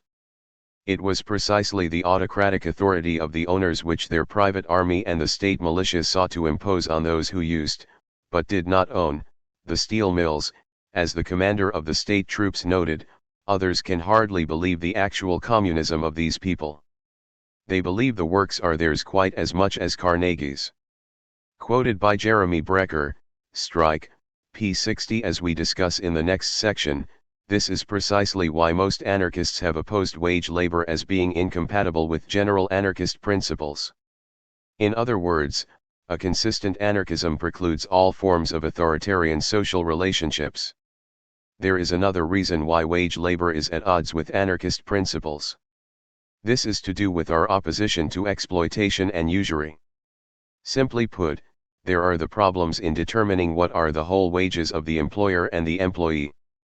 The employer, of course, does not simply get his share of the collectively produced output, they get the whole amount.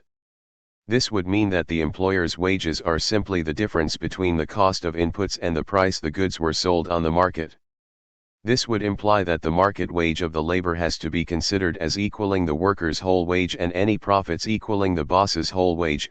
Some early defenses of profit did argue precisely this, although the rise of shareholding made such arguments obviously false. The problem arises in that the employer's income is not determined independently of their ownership of capital and their monopoly of power in the workplace. This means that the boss can appropriate for themselves all the advantages of cooperation and self-activity within the workplace simply because they owned it. Thus, profits do not reflect the labor, wages, of the employer. It was this aspect of ownership which made Proudhon such a firm supporter of workers' associations.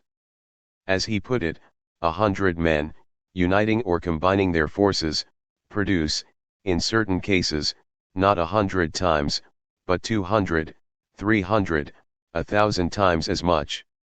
This is what I have called collective force. I even drew from this an argument, which, like so many others, remains unanswered, against certain forms of appropriation, that it is not sufficient to pay merely the wages of a given number of workmen, in order to acquire their product legitimately, that they must be paid twice, thrice, or 10 times their wages, or an equivalent service rendered to each one of them. Thus, all workers must associate, inasmuch as collective force and division of labor exist everywhere, to however slight a degree. Industrial democracy, in which all positions are elective, and the bylaws subject to the approval of the members, would ensure that the collective force, which is a product of the community, ceases to be a source of profit to a small number of managers and becomes the property of all the workers. The general idea of the revolution, pages 81-2, p. 217, p. 222 and p. 223. Proudhon had first expounded this analysis in What is Property? In 1840 and, as K. Stephen Vincent notes, this was one of the reasons Proudhon gave for rejecting property and was to become an important motif of subsequent socialist thought. Thus collective endeavors produced an additional value which was unjustly appropriated by the proprietaire. Pierre-Joseph Proudhon, The Rise of French Republican Socialism, p. 64 and p. 65. Marx, it should be noted, concurred. Without mentioning Proudhon, he stressed how a capitalist buys the labor power of 100 men and can set the 100 men to work. He pays them the value of 100 independent labor powers, but does not pay them for the combined labor power of the 100. Capital, Volume 1, p. 451. Only cooperative workplaces can ensure that the benefits of cooperative labor are not monopolized by the few who happen to own, and so control, the means of production. If this is not done, then it becomes a case of simply renaming profits to wages and saying that they are the result of the employer's work rather than their ownership of capital. However, This is not the case, as some part of the wages of the employer is derived purely from their owning capital, and is usury, charging to allow use, while, for the workers, it is unlikely to equal their product in the short run. Given that the major rationale for the Homestead strike of 1892 was to secure the despotism of the property owner, the results of breaking the union should be obvious. According to David Brody in his work The Steel Workers, after the union was broken, the steel workers' output doubled in exchange for an income rise of 1/5. The accomplishment was possible only with a labor force powerless to oppose the decisions of the steel men. Quoted by Jeremy Brecker, Op. Cit. p. 62 at Homestead, between 1892 and 1907 the daily earnings of highly skilled plate mill workers fell by 1/5 while their hours increased from 8 to 12. Brecker, Op. Cit.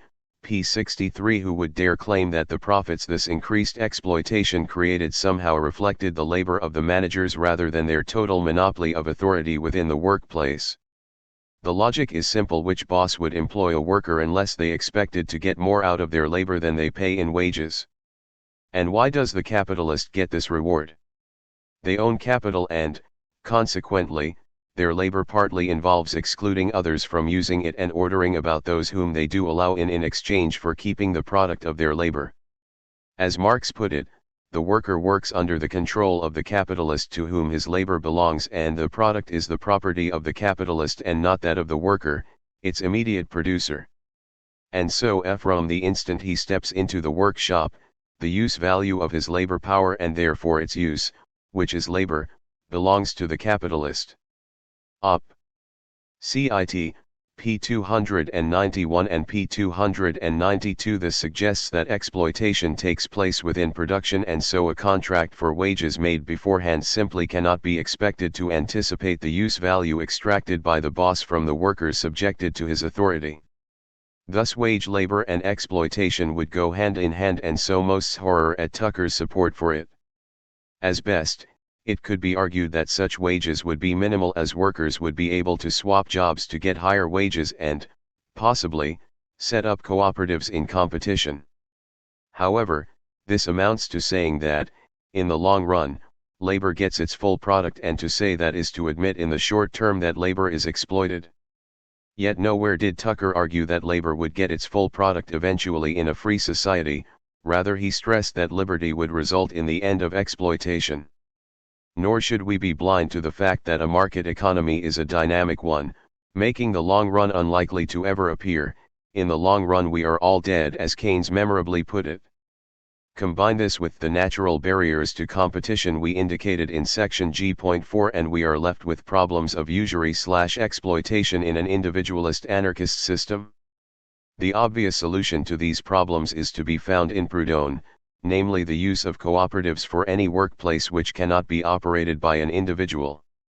This was also the position of the Haymarket anarchists, with Auguste Spies, for example, arguing that large factories and mines, and the machinery of exchange and transportation, have become too vast for private control. Individuals can no longer monopolize them. Contained in Albert Parsons' Anarchism, Its Philosophy and Scientific Basis, pages 60-1, Proudhon denounced property as despotism. For Albert Parsons, the wage system of labor is a despotism. Op. Cit. p. 21. As Frank H. Brooks notes, producer and consumer cooperatives were a staple of American labor reform, and of Proudhonian anarchism. This was because they promised the full reward of labor to the producer, and commodities at cost to the consumer. The individualist anarchists, p. 110. This was the position of Voltairine de Cleyre, during her individualist phase, as well as her mentor Dyer Lum. Lum drew from the French anarchist Proudhon, a radical critique of classical political economy and a set of positive reforms in land tenure and banking. Proudhon paralleled the native labor reform tradition in several ways. Besides suggesting reforms in land and money, Proudhon urged producer cooperation. Frank H. Brooks, Ideology, Strategy, and Organization, Dyer Lum and the American Anarchist Movement, pages 57-83, Labor History, Volume 34, Number 1, p. 72. So, somewhat ironically given his love of Proudhon, it was, in fact, most who was closer to the French anarchists' position on this issue than Tucker. Kropotkin echoed Proudhon's analysis when he noted that the only guarantee not to be robbed of the fruits of your labor is to possess the instruments of labor. The Conquest of Bread, p. 145. In other words, for a self-proclaimed follower of Proudhon, Tucker ignored the French anarchists' libertarian arguments against wage labor. The key difference between the communist anarchists and Proudhon was on the desirability of making the product of labor communal or not, although both recognized the right of people to share as they desired. However, it must be stressed that Proudhon's analysis was not an alien one to the individualist anarchist tradition. Joshua King Ingalls, for example, presented a similar analysis to Proudhon on the issue of joint production as well as its solution in the form of cooperatives. See section G.1.3 for details, and Dyer Lum was a firm advocator of the abolition of wage labor. So integrating the insights of social anarchism on this issue with individualist anarchism would not be difficult and would build upon existing tendencies within it. In summary, social anarchists argue that individualist anarchism does not solve the social question. If it did, then they would be individualists. They argue that in spite of Tucker's claims, workers would still be exploited in any form of individualist anarchism which retains significant amounts of wage labor as well as being a predominantly hierarchical, rather than libertarian, society. As we argue in the next section, this is why most anarchists consider individualist anarchism as being an inconsistent form of anarchism. G.4.2 Why do social anarchists think individualism is inconsistent anarchism? From our discussion of wage labor in the last section, some may consider that Tucker's support for wage labor would place him outside the ranks of anarchism. After all, this is one of the key reasons why most anarchists reject anarcho-capitalism as a form of anarchism. Surely, it could be argued, if Murray Rothbard is not an anarchist, then why is Tucker? That is not the case, and the reason is obvious. Tucker's support for wage labor is inconsistent with his ideas on occupancy and use, while Rothbard's are in line with his capitalist property rights. Given the key place self-management holds in almost all anarchist thought, unsurprisingly we find Chomsky summarizing the anarchist position thusly. A consistent anarchist must oppose private ownership of the means of production and the wage slavery which is a component of the system, as incompatible with the principle that labor must be freely undertaken and under the control of the producer. A consistent anarchist must oppose not only alienated labor but also the stupefying specialization of labor that takes place when the means for developing production. Notes on Anarchism, Chomsky on Anarchism, p. 123. Thus the consistent anarchist, then, will be a socialist, but a socialist of a particular sort. Op. Cit. p. 125, which suggests that Tucker's position is one of inconsistent anarchism. While a socialist, he did not take his libertarian positions to their logical conclusions, the abolition of wage labor. There is, of course, a certain irony in this. In response to Johann Most calling his ideas Manchesterism, Tucker wrote, "What better can a man who professes anarchism want than that? For the principle of Manchesterism is liberty, and consistent Manchesterism is consistent adherence to liberty. The only inconsistency of the Manchester men lies in their infidelity to liberty in some of its phases. And these infidelity to liberty in some of its phases is precisely the fatal inconsistency of the Freiheit school. Yes, genuine anarchism is consistent Manchesterism, and communistic or pseudo-anarchism is inconsistent Manchesterism." Liberty, number 123, p. 4. In other words, if individualist anarchism is, as Tucker claimed, consistent Manchesterism, then, argue social anarchists, individualist anarchism is inconsistent anarchism. This means that some of Tucker's arguments contradict some of his own fundamental principles, most obviously his indifference to wage labor. This, as argued, violates occupancy and use, his opposition to exploitation and, as it is a form of hierarchy, his anarchism. To see what we mean, we must point out that certain individualist anarchists are not the only inconsistent ones that have existed. The most obvious example is Proudhon, whose sexism is well known, utterly disgraceful, and is in direct contradiction to his other ideas and principles. While Proudhon attacked hierarchy in politics and economics, he fully supported patriarchy in the home. This support for a form of archy does not refute claims that Proudhon was an anarchist, it just means that certain of his ideas were inconsistent with his key principles. As one French anarcho-feminist critic of Proudhon put it in 1869, these so-called lovers of liberty, if they are unable to take part in the direction of the state, at least they will be able to have a little monarchy for their personal use, each in his own home. Order in the family seems impossible to them. Well then, what about in the state? André Leo, quoted by Caroline J. Eichner, Vive la Commune. Feminism, Socialism, and Revolutionary Revival in the Aftermath of the 1871 Paris Commune, pages 68 to 98, Journal of Women's History, Volume 15, Number 2, p. 75. Rejecting monarchy and hierarchy on the state level and within the workplace while supporting it in the form of rule by the father on the family level was simply illogical and inconsistent. Subsequent anarchists, from Bakunin onwards, solved this obvious contradiction by consistently applying anarchist principles and opposing sexism and patriarchy. In other words, by critiquing Proudhon's sexism by means of the very principles he himself used to critique the state and capitalism. Much the same applies to individualist anarchists. The key issue is that, given their own principles, individualist anarchism can easily become consistent anarchism. That is why it is a school of anarchism, unlike anarcho-capitalism. All that is required is to consistently apply occupancy and use to workplaces, as Proudhon advocated. By consistently applying this principle, they can finally end exploitation along with hierarchy, so bringing all their ideas into line. Tucker's position is also in direct opposition to Proudhon's arguments, which is somewhat ironic since Tucker stressed being inspired by and following the French anarchist and his ideas. Tucker referred to Proudhon as being both the father of the anarchistic school of socialism as well as being the anarchist par excellence. Tucker, instead of a book, p. 391. Tucker is distinctly at odds with Proudhon, who consistently opposed wage labor and so, presumably, was also an advocate of pseudo-anarchism alongside Kropotkin and Most.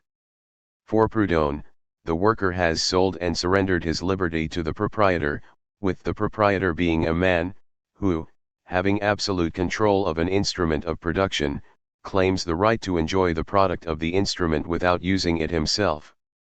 This leads to exploitation, and if the laborer is proprietor of the value which he creates, it follows that all production being necessarily collective, the laborer is entitled to a share of the products and profits commensurate with his labor, and that, all accumulated capital being social property, no one can be its exclusive proprietor.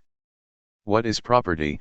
p. 130, p. 293 and p. 130. With machinery and the workshop, divine right, that is, the principle of authority, makes its entrance into political economy. Capital. Property, are, in economic language, the various names of power, authority. Thus, under capitalism, the workplace has a hierarchical organization. There are three alternatives: capitalism, that is, monopoly, and what follows, state socialism, exploitation by the state, or else, a solution based on equality, in other words, the organization of labor, which involves the negation of political economy and the end of property. System of Economical Contradictions, pages 203 to 4 and p. 253. For Proudhon, employees are subordinated, exploited, and their permanent condition is one of obedience. The wage worker is, therefore, a slave. Indeed, capitalist companies plunder the bodies and souls of wage workers, and they are an outrage upon human dignity and personality. However, in a cooperative the situation changes, and the worker is an associate and forms a part of the producing organization and forms a part of the sovereign power, of which he was before but the subject. Without cooperation and association, the workers would remain related as subordinates and superiors, and there would ensue two industrial castes of masters and wage workers, which is repugnant to a free and democratic society. The general idea of the revolution in the 19th century, p. 216, p. 219 and p. 216, as Robert Graham notes, Proudhon's market socialism is indissolubly linked to his notions of industry democracy and workers' self-management. Introduction, Op. Cit, pxxxii. This analysis led Proudhon to call for cooperatives to end wage labor. This was most consistently advocated in his The General Idea of the Revolution, but appears repeatedly in his work.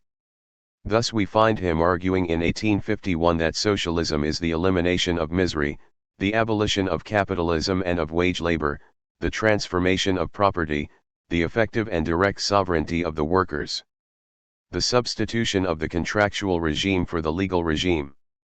Quoted by John Ehrenberg, Proudhon and his age, p. 111. 14 years later, he argued the same, with the aim of his mutualist ideas being the complete emancipation of the workers, the abolition of the wage worker. Thus a key idea of Proudhon's politics is the abolition of wage labor. Industrial democracy must succeed industrial feudalism. Quoted by K. Stephen Vincent, Pierre-Joseph Proudhon, and the Rise of French Republican Socialism, p. 222 and p. 167. In Democratizing Us, Proudhon argued, revolution has launched us on the path of industrial democracy. Selected writings of Pierre-Joseph Proudhon, p. 63.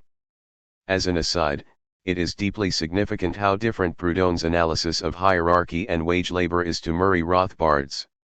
For Rothbard, both hierarchy and wage work were part of a whole slew of institutions necessary to the triumph of liberty.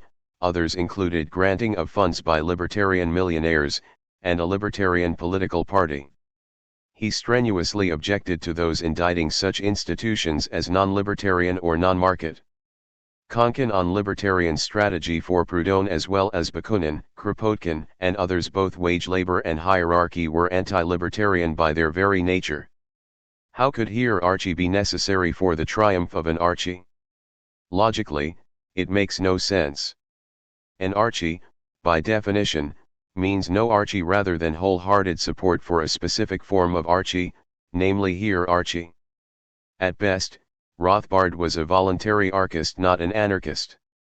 As Charles A. Dana put it, in a work published by Tucker and described by him as a really intelligent, forceful, and sympathetic exposition of mutual banking, by introducing mutualism into exchanges and credit we introduce it everywhere, and labor will assume a new aspect and become truly democratic. Labor must be reformed by means of association as well as banking, for if labor be not organized, the laborers will be made to toil for others to receive the fruit thereof as heretofore. These cooperatives to a great extent abolish the exploitation of the employed worker by the employing capitalist, and make the worker his own employer, but, in order to completely gain that end, the associations must be associated, united in one body for mutual aid. This is the syndicate of production. Proudhon and his Bank of the People, p. 45, p. 50 and p. 54. Tucker, however, asserted that Proudhon included the syndicate of production to humor those of his associated who placed stress on these features. He did not consider them of any value. Op. Cit. pages 51-2. However, he was simply incorrect. Industrial democracy was a key aspect of Proudhon's ideas, as was the creation of an agro-industrial federation based on these self-managed associations. This can be seen from Tucker's own comparison of Marx and Proudhon made on the former's death. For Karl Marx, the egalitarian, we feel the profoundest respect. As for Karl Marx, the authoritaire, we must consider him an enemy. Proudhon was years before Marx in discussing the struggle of the classes and the privileges and monopolies of capital. The vital difference between Proudhon and Marx was to be found in their respective remedies which they proposed. Man would nationalize the productive and distributive forces, Proudhon would individualize and associate them. Marx would make the laborers political masters, Proudhon would abolish political mastership entirely. Man believed in compulsory majority rule, Proudhon believed in the voluntary principle. In short, Marx was an authoritaire, Proudhon was a champion of liberty. Liberty, number 35, p. 2. Ironically, therefore, by Tucker placing so much stress in opposing capitalist exploitation, instead of capitalist oppression, he was actually closer to the authoritaire Marx than Proudhon and, like Marx, opened the door to various kinds of domination and restrictions on individual self-government within anarchism. Again we see a support for contract theory creating authoritarian, not libertarian, relationships between people. Simply out, the social relationships produced by wage labor shares far too much in common with those created by the state not to be of concern to any genuine libertarian.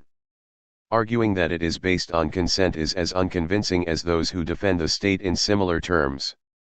And we must add that John Stuart Mill, who agreed with the Warrenite slogan individual sovereignty, faced with the same problem that wage labor made a mockery of individual liberty, came to the same conclusion as Proudhon.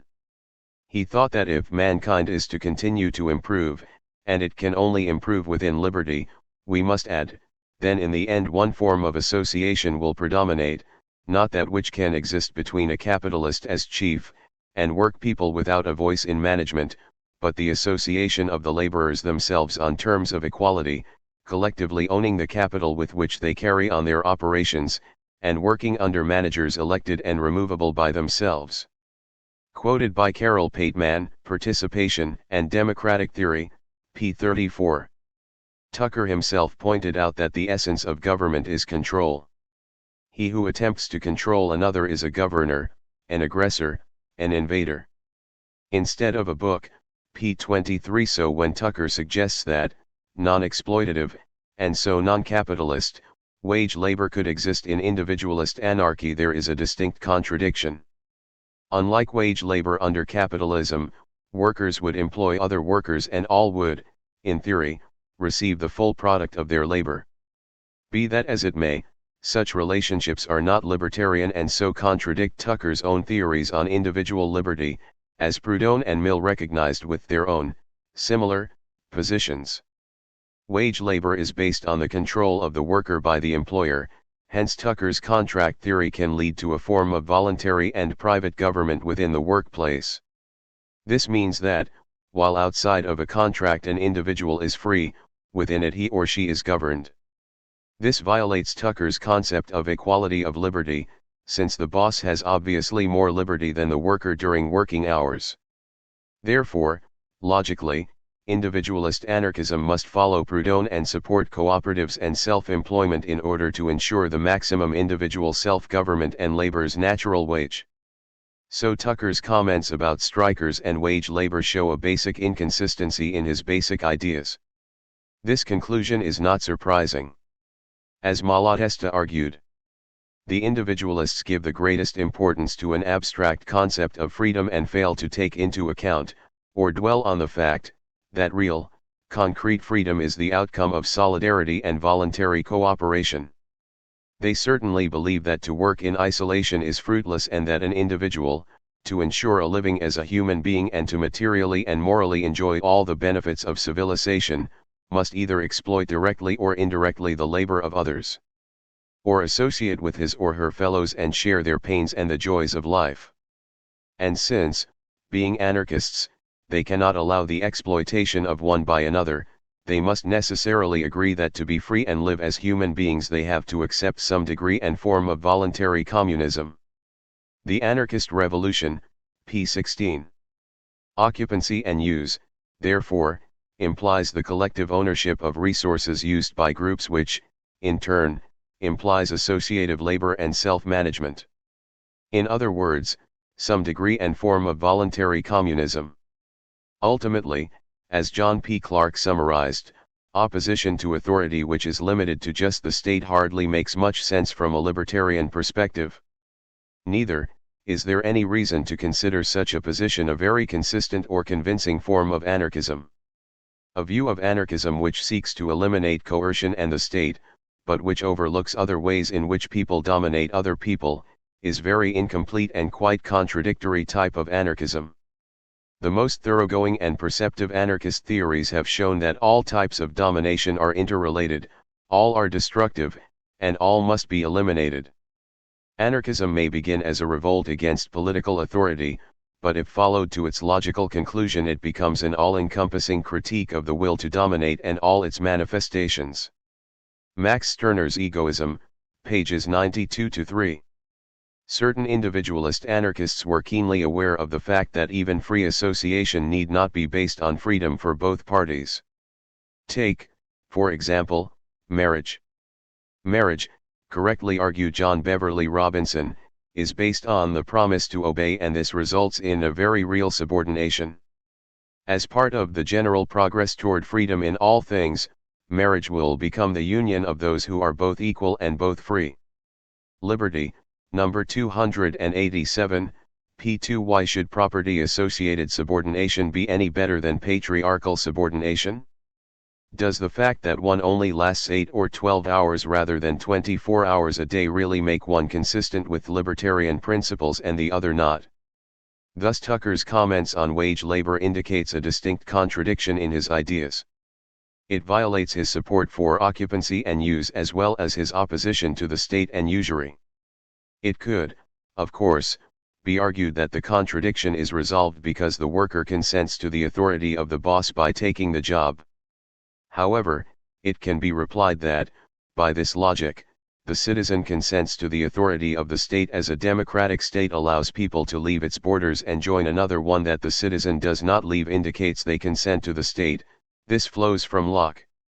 When it came to the state, anarchists are well aware of the limited nature of this argument, as one individualist anarchist put it, as well say that the government of New York or even of the United States is voluntary, and, if you don't like New York Sunday laws, etc., you can secede and go to South Carolina.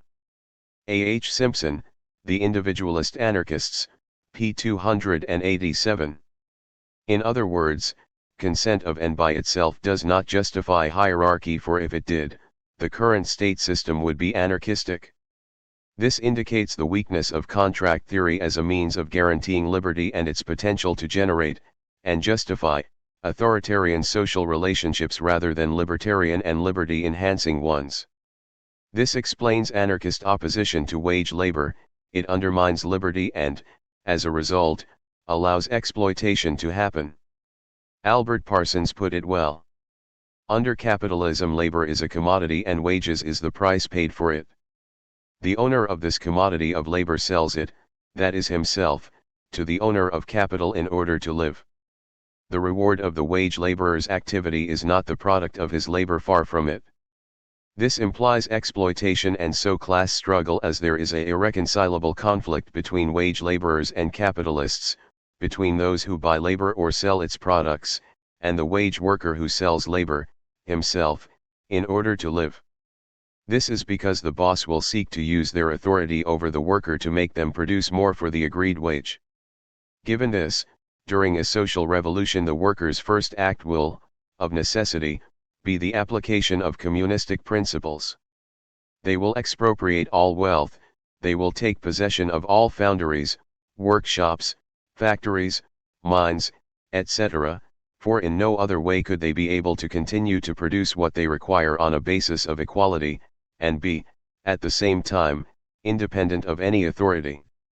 Anarchism, its philosophy and scientific basis, p. 99, p. 104 and p. 166. Hence Kropotkin's comment that anarchism refuses all hierarchical organization and preaches free agreement.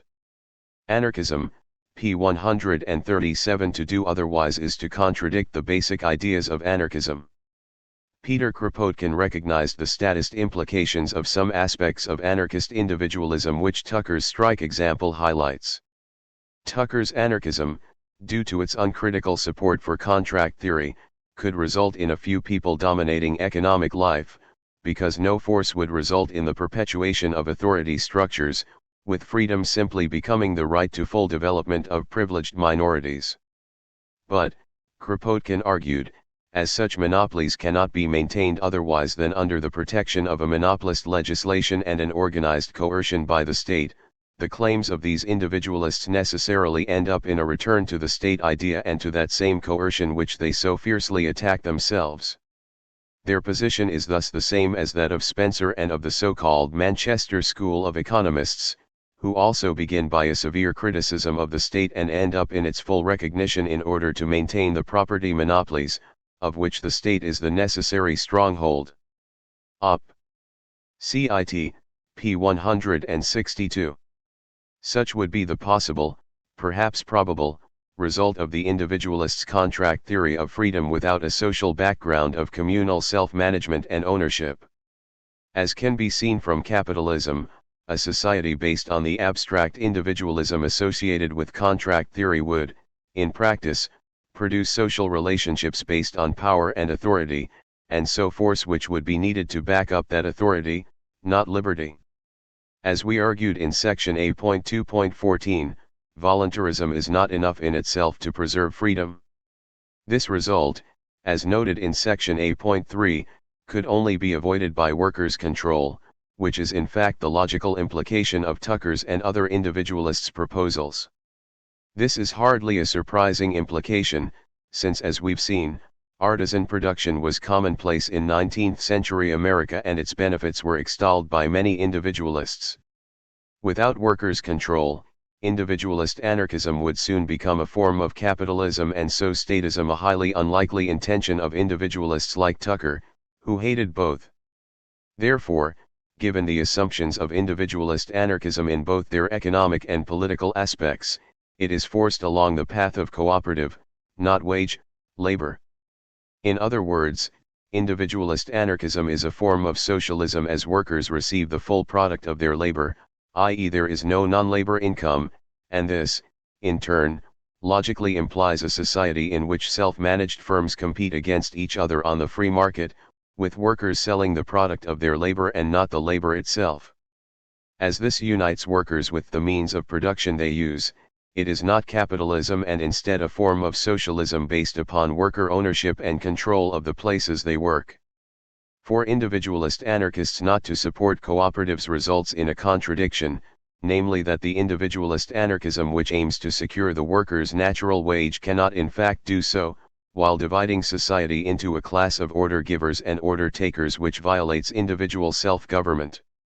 It is this contradiction within Tucker's thought which the self-styled anarcho-capitalists take advantage of in order to maintain that individualist anarchism in fact implies capitalism, and so private statism, not workers' control. In order to reach this implausible conclusion, a few individualist anarchist ideas are ripped from their social context and applied in a way that makes a mockery of them. Given this analysis, it becomes clear why few social anarchists exclude individualist anarchism from the anarchist tradition while almost all do so for anarcho-capitalism. The reason is simple and lies in the analysis that any individualist anarchism which supports wage labor is inconsistent anarchism. It can easily be made consistent anarchism by applying its own principles consistently.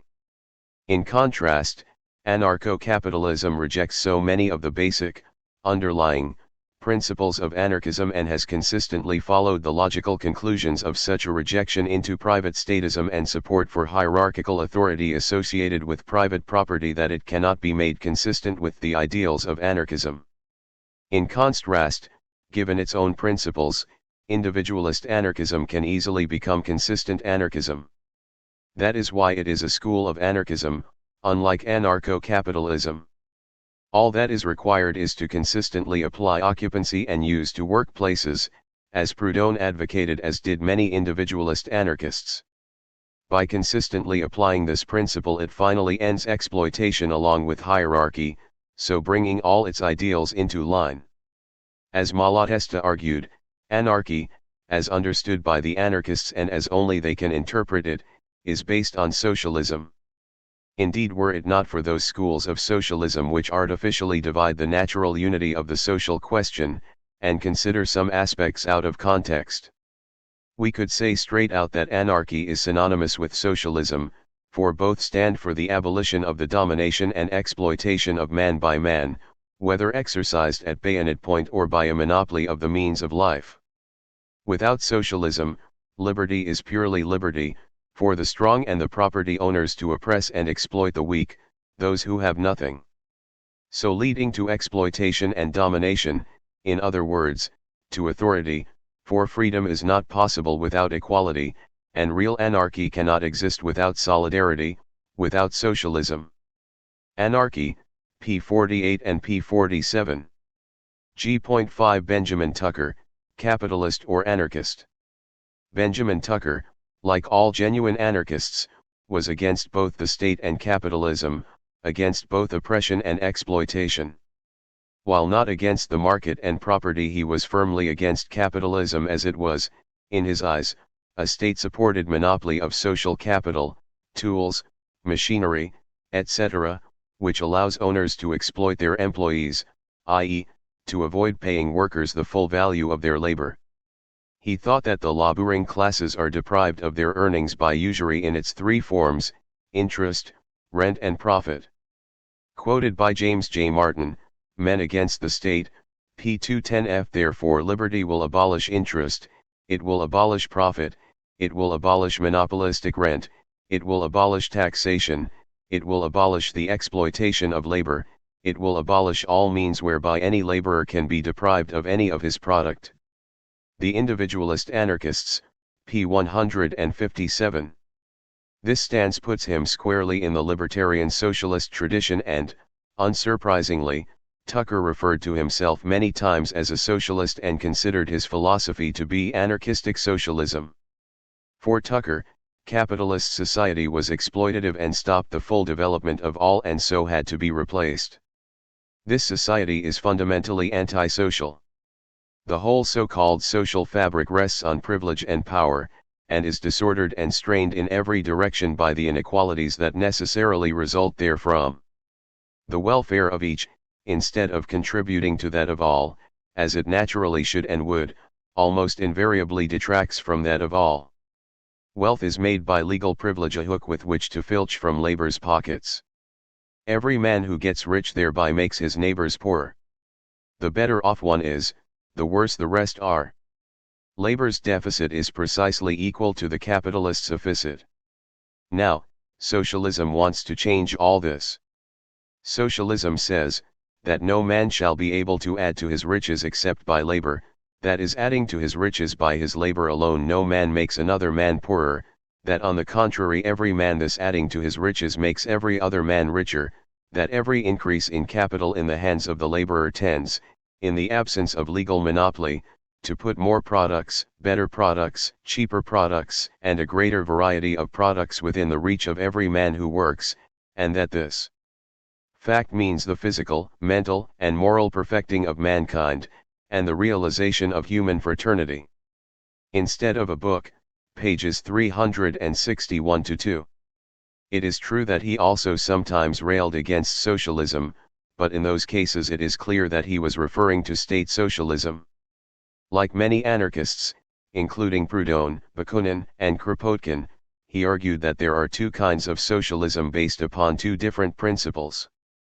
The two principles referred to are authority and liberty, and the names of the two schools of socialistic thought which fully and unreservedly represent one or the other of them are, respectively, state socialism and anarchism. Whoso knows what these two schools want and how they propose to get it understands the socialistic movement. For, just as it has been said that there is no halfway house between Rome and reason, so it may be said that there is no halfway house between state socialism and anarchism. The Anarchist Reader, p. 150. Like other socialists, Tucker argued that profits to a few mean robbery of others, monopoly. Andrews and Warren, realizing this, make individual sovereignty and the cost principle the essential conditions of a true civilization. Liberty, number 94, p. 1. Like Proudhon, he argued that property, in the sense of individual possession, is liberty. Op. Cit. Number 122, p. 4. However, unlike state socialists and communist anarchists, Tucker saw a key role for a market system under socialism. In this he followed Proudhon, who also argued that competition was required to ensure that prices reflected the labor costs involved in producing it, and so interest, rent, and profit were opposed because they did not reflect actual costs but simply usury paid to the wealthy for being allowed to use part of their wealth, a part the rich could comfortably lend out to others as they were not using it. Once capitalism was abolished, the market would be able to reach its full promise and become a means of enriching all rather than the few. Liberty's aim, universal happiness, is that of all socialists, in contrast with that of the Manchester men, luxury fed by misery. But its principal, individual sovereignty, is that of the Manchester men, in contrast with that of the socialists, individual subordination. But individual sovereignty, when logically carried out, leads, not to luxury fed by misery, but to comfort for all industrious persons and death for all idle ones. Liberty, number 89, p. 1. As other anarchists have also argued, likewise for Tucker, the state is the protector of the exploiter. Usury is the serpent gnawing at labor's vitals, and only liberty can detach and kill it. Give laborers their liberty and they will keep their wealth. The individualist anarchists, p. 89. From this it is clear that he considered laissez-faire capitalism to be opposed to genuine individual sovereignty. This was because it was based on the state interfering in the market by enforcing certain restrictions on competition in favor of the capitalist class and certain types of private property. Thus his opposition to the state reflected his opposition to capitalist property rights, and the abolition of the state automatically meant their abolition as well. Tucker spent considerable time making it clear that he was against capitalist private property rights, most notably in land and what was on it. He supported Proudhon's argument that property is theft, even translating many of Proudhon's works including the classic What is Property, where that phrase originated. Tucker advocated possession, or occupancy and use, to use his preferred expression for the concept, but not private property, believing that empty land, houses, and so on should be squatted by those who could use them, as labor, i.e. use, would be the only title to property. Tucker opposed all non-labor income as usury. For Tucker, the true anarchistic doctrine was occupancy and use as the basis and limit of land ownership. Supporting the current property rights regime meant departing from anarchistic ground. It was archaism, and all anarchists agree in viewing it as a denial of equal liberty and utterly inconsistent with the anarchistic doctrine of occupancy and use as the limit of property in land.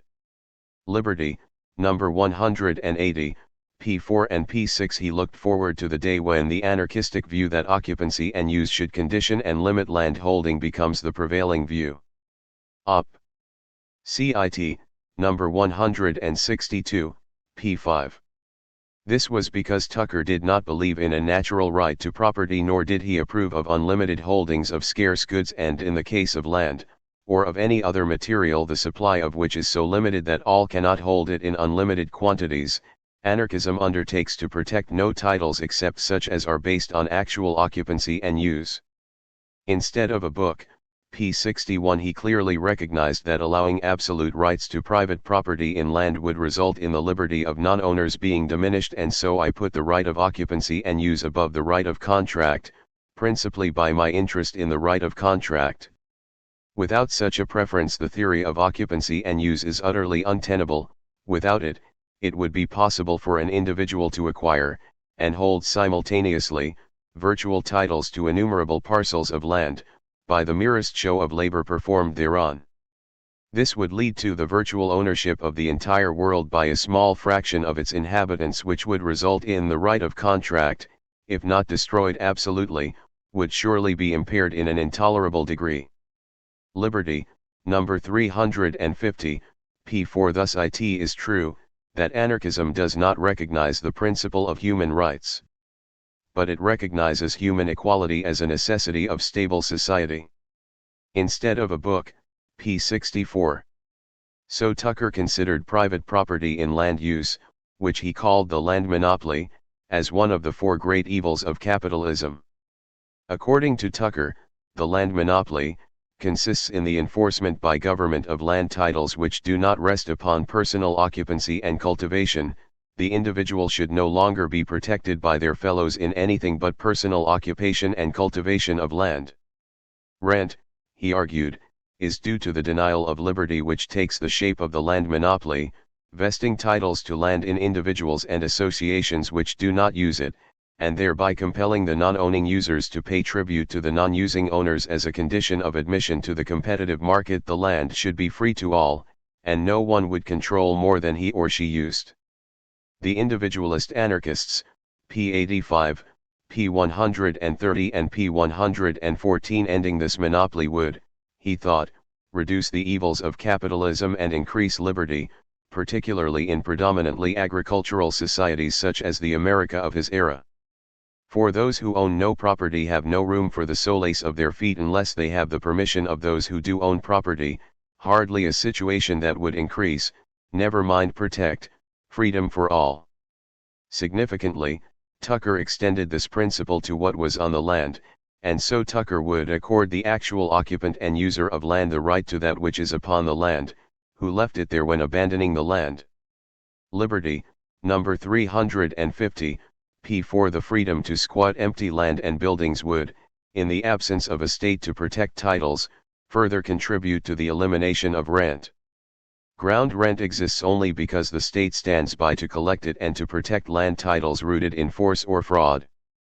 Otherwise land would be free to all, and no one could control more than he used. Quoted by James J. Martin, Op.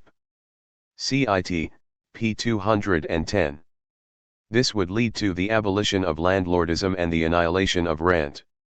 Instead of a book, p. 300. Significantly, Tucker considered the Irish Land League, an organization which used non-payment of rent to secure reforms against the British state, as the nearest approach, on a large scale, to perfect anarchistic organization that the world has yet seen. An immense number of local groups, each group autonomous, each free, each obeying its own judgment, all coordinated and federated. The individualist anarchists, p. 263. The other capitalist monopolies were based on credit, tariffs, and patents, and all were reflected in, and supported by, the law. As far as tariffs went, this was seen as a statist means of fostering production at high prices which the workers paid for. Its abolition would result in a great reduction in the prices of all articles taxed. Op. Cit. p. 85 and p. 86. With capitalists in the protected industries being unable to reap high profits, they would be unable to accumulate capital to the same degree, and so the market would also become more equal. As for patents, Tucker considered that there was no more justification for the claim of the discoverer of an idea to exclusive use of it than there would have been for a claim on the part of the man who first struck oil to ownership of the entire oil region or petroleum product. The central injustice of copyright and patent law is that it compels the race to pay an individual through a long term of years a monopoly price for knowledge that he has discovered today, although some other man or men might, and in many cases very probably would, have discovered it tomorrow. Liberty, number 173, p. for the state, therefore, protects the inventors, or, these days, the company the inventors work for, against competition for a period long enough to enable them to extort from the people a reward enormously in excess of the labor measure of their services. In other words, in giving certain people a right of property for a term of years in laws and facts of nature, and the power to extract tribute from others for the use of this natural wealth, which should be open to all. The individualist anarchists, p. 86. However, the key monopoly was the credit monopoly. Tucker believed that bankers' monopoly of the power to create credit and currency was the linchpin of capitalism. Although he thought that all forms of monopoly are detrimental to society, he maintained that the banking monopoly is the worst, since it is the root from which both the industrial capitalist and landlordist monopolies grow and without which they would wither and die. For, if credit were not monopolized, its price, i.e. interest rates, would be much lower, which in turn would drastically lower the price of capital goods and buildings, expensive items that generally cannot be purchased without access to credit. This would mean that the people currently deterred from going into business by the ruinously high rates they must pay for capital with which to start and carry on business will find their difficulties removed. They would simply pay for the labor of running the banks.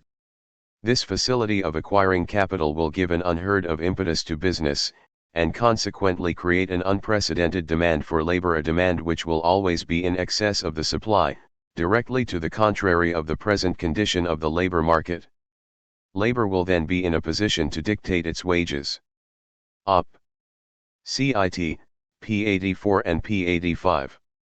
Following Proudhon, Tucker argued that if any group of people could legally form a mutual bank and issue credit based on any form of collateral they saw fit to accept, the price of credit would fall to the labor cost of the paperwork involved in running the bank. He claimed that banking statistics show this cost to be less than 1% of principal, and hence, that a one-time service fee which covers this cost and no more is the only non-usurious charge a bank can make for extending credit. This charge should not be called interest since, as it represented the labor cost in providing, it is non-exploitative. This would ensure that workers could gain free access to the means of production, and so, in effect, be the individualist equivalent of the communist anarchist argument for socialization. Tucker believed that under mutual banking, capitalists' ability to extract surplus value from workers in return for the use of tools, machinery, etc. would be eliminated because workers would be able to obtain zero-interest credit and use it to buy their own instruments of production instead of renting them, as it were, from capitalists. Make capital free by organizing credit on a mutual plan, stressed Tucker, and then these vacant lands will come into use, operatives will be able to buy axes and rakes and hoes, and then they will be independent of their employers, and then the labor problem will solved. Instead of a book, p. 321 easy access to mutual credit would result in a huge increase in the purchase of capital goods, creating a high demand for labor, which in turn would greatly increase workers' bargaining power and thus raise their wages toward equivalence with the value their labor produces. For Tucker, reforms had to be applied at the heart of the system, and so he rejected the notion of setting up intentional communities based on anarchist principles in the countryside or in other countries. Government makes itself felt alike in city and in country, he argued. Capital has its usurious grip on the farm as surely as on the workshop, and the oppression and exactions of neither government nor capital can be avoided by migration. The state is the enemy, and the best means of fighting it can be found in communities already existing. He stressed that I care nothing for any reform that cannot be effected right here in Boston among the everyday people whom I meet in the streets. Quoted by Martin, Op. Cit. p. 249 and p. 248. It should be noted that while his social and political vision remained mostly the same over his lifetime, Tucker's rationale for his system changed significantly. Originally, like the rest of the American individualist anarchist tradition, he subscribed to a system of natural rights. Thus he advocated occupancy and use based on a person's right to have access to the means of life as well as its positive effects on individual liberty. However, under the influence of Max Stirner's book The Ego and Its Own, Tucker along with many of his comrades, became egoists. See next section for a discussion of Stirner. This resulted in Tucker arguing that while previously it was my habit to talk glibly of the right of man to land, this was a bad habit, and I long ago sloughed it off. Now a person's only right over the land is his might over it. Instead of a book, p. 350 contracts were seen as the means of securing the peaceful preservation of the ego's personality, as it would be against a person's self-interest to aggress against others, backed up, of course, by means of freely joined defense associations. It should be noted that the issue of egoism split the individualist anarchist movement and led to its further decline. Tucker's ideal society was one of small entrepreneurs, farmers, artisans, independent contractors, and cooperative associations based around a network of mutual banks. He looked to alternative institutions such as cooperative banks and firms, schools and trade unions, combined with civil disobedience in the form of strikes, general strikes, tax and rent strikes and boycotts to bring anarchism closer. He was firm supporter of the labor movement and strikes, whenever and wherever inaugurated, deserve encouragement from all the friends of labor. They show that people are beginning to know their rights, and knowing, dare to maintain them. Echoing Bakunin's thoughts on the subject, Tucker maintained that strikes should be supported and encouraged because as an awakening agent, as an agitating force, the beneficent influence of a strike is immeasurable. With our present economic system, almost every strike is just. For what is justice in production and distribution? That labor, which creates all, shall have all. Liberty, number 19, p. 7. While critical of certain aspects of trade unionism, Tucker was keen to stress that it is not to be denied for a moment that workingmen are obliged to unite and act together in order, not to successfully contend with, but to defend themselves at least to some extent from, the all-powerful possessors of natural wealth and capital. Op. Cit. Number 158, p. 1. Like the anarcho-syndicalists and many other social anarchists, Tucker considered labor unions as a positive development, being a crude step in the direction of supplanting the state, and involved a movement for self-government on the part of the people, the logical outcome of which is ultimate revolt against those usurping political conspiracies which manifest themselves in courts and legislatures. Just as the Irish Land League has become a formidable rival of the British state, so the amalgamated trades unions may yet become a power sufficiently strong to defy the legislatures and overthrow them. Thus unions were a potent sign of emancipation. Indeed, he called the rise of the unions trades union socialism, saw in it a means of supplanting the state by an intelligent and self-governing socialism, and indicated that imperfect as they are the beginnings of a revolt against the authority of the political state. They promise the coming substitution of industrial socialism for usurping legislative mobism. The Individualist Anarchists, pages 283 to 284. Hence we see the cooperative nature of the voluntary organizations supported by Tucker, and a vision of socialism being based on self-governing associations of working people. In this way working people would reform capitalism away by nonviolent social protest combined with an increase in workers' bargaining power by alternative voluntary institutions and free credit. Exploitation would be eliminated and workers would gain economic liberty. His ideal society would be classless, with each man reaping the fruit of his labor and no man able to live in idleness on an income from capital, and society would become a great hive of anarchistic workers, prosperous and free individuals. While, like all anarchists, he rejected absolute equality, he did envision an egalitarian society whose small differences in wealth were rooted in labor, not property, and so liberty, while abolishing exploitation, would not abolish the limited inequality between one laborer's product and another's. Liberty will ultimately make all men rich, it will not make all men equally rich. The Individualist Anarchists, p. 276, p. 156 and p. 157. He firmly believed that the most perfect socialism is possible only on the condition of the most perfect individualism. Quoted by Peter Marshall, Demanding the Impossible, p. 390. As we noted in section G.1.3, there is one apparent area of disagreement between Tucker and most other socialists, namely the issue of wage labor. For almost all anarchists, the employer-slash-employee social relationship does not fit in well with Tucker's statement that if the individual has the right to govern himself, all external government is tyranny. The Individualist Anarchists, p. 86. However, even here the differences are not impossible to overcome. It is important to note that because of Tucker's proposal to increase the bargaining power of workers through access to mutual credit, his individualist anarchism is not only compatible with workers' control but would in fact promote it, as well as logically requiring it. See section G.4.1. For if access to mutual credit were to increase the bargaining power of workers to the extent that Tucker claimed it would, they would then be able to, 1. Demand and get workplace democracy, and, 2. Pool their credit to buy and own companies collectively. This would eliminate the top-down structure of the firm and the ability of owners to pay themselves unfairly large salaries, as well as reducing capitalist profits to zero by ensuring that workers received the full value of their labor.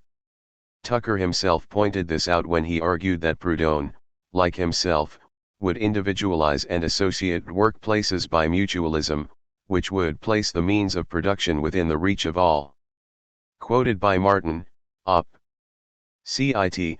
p. 228. Proudhon used the word associate to denote cooperative, i.e. directly democratic, workplaces, and given Proudhon's comments quoted in section G.4.2 on capitalist firms, we can dismiss any attempt to suggest that the term individualize indicates support for capitalist rather than artisan/peasant production, which is the classic example of individualist production.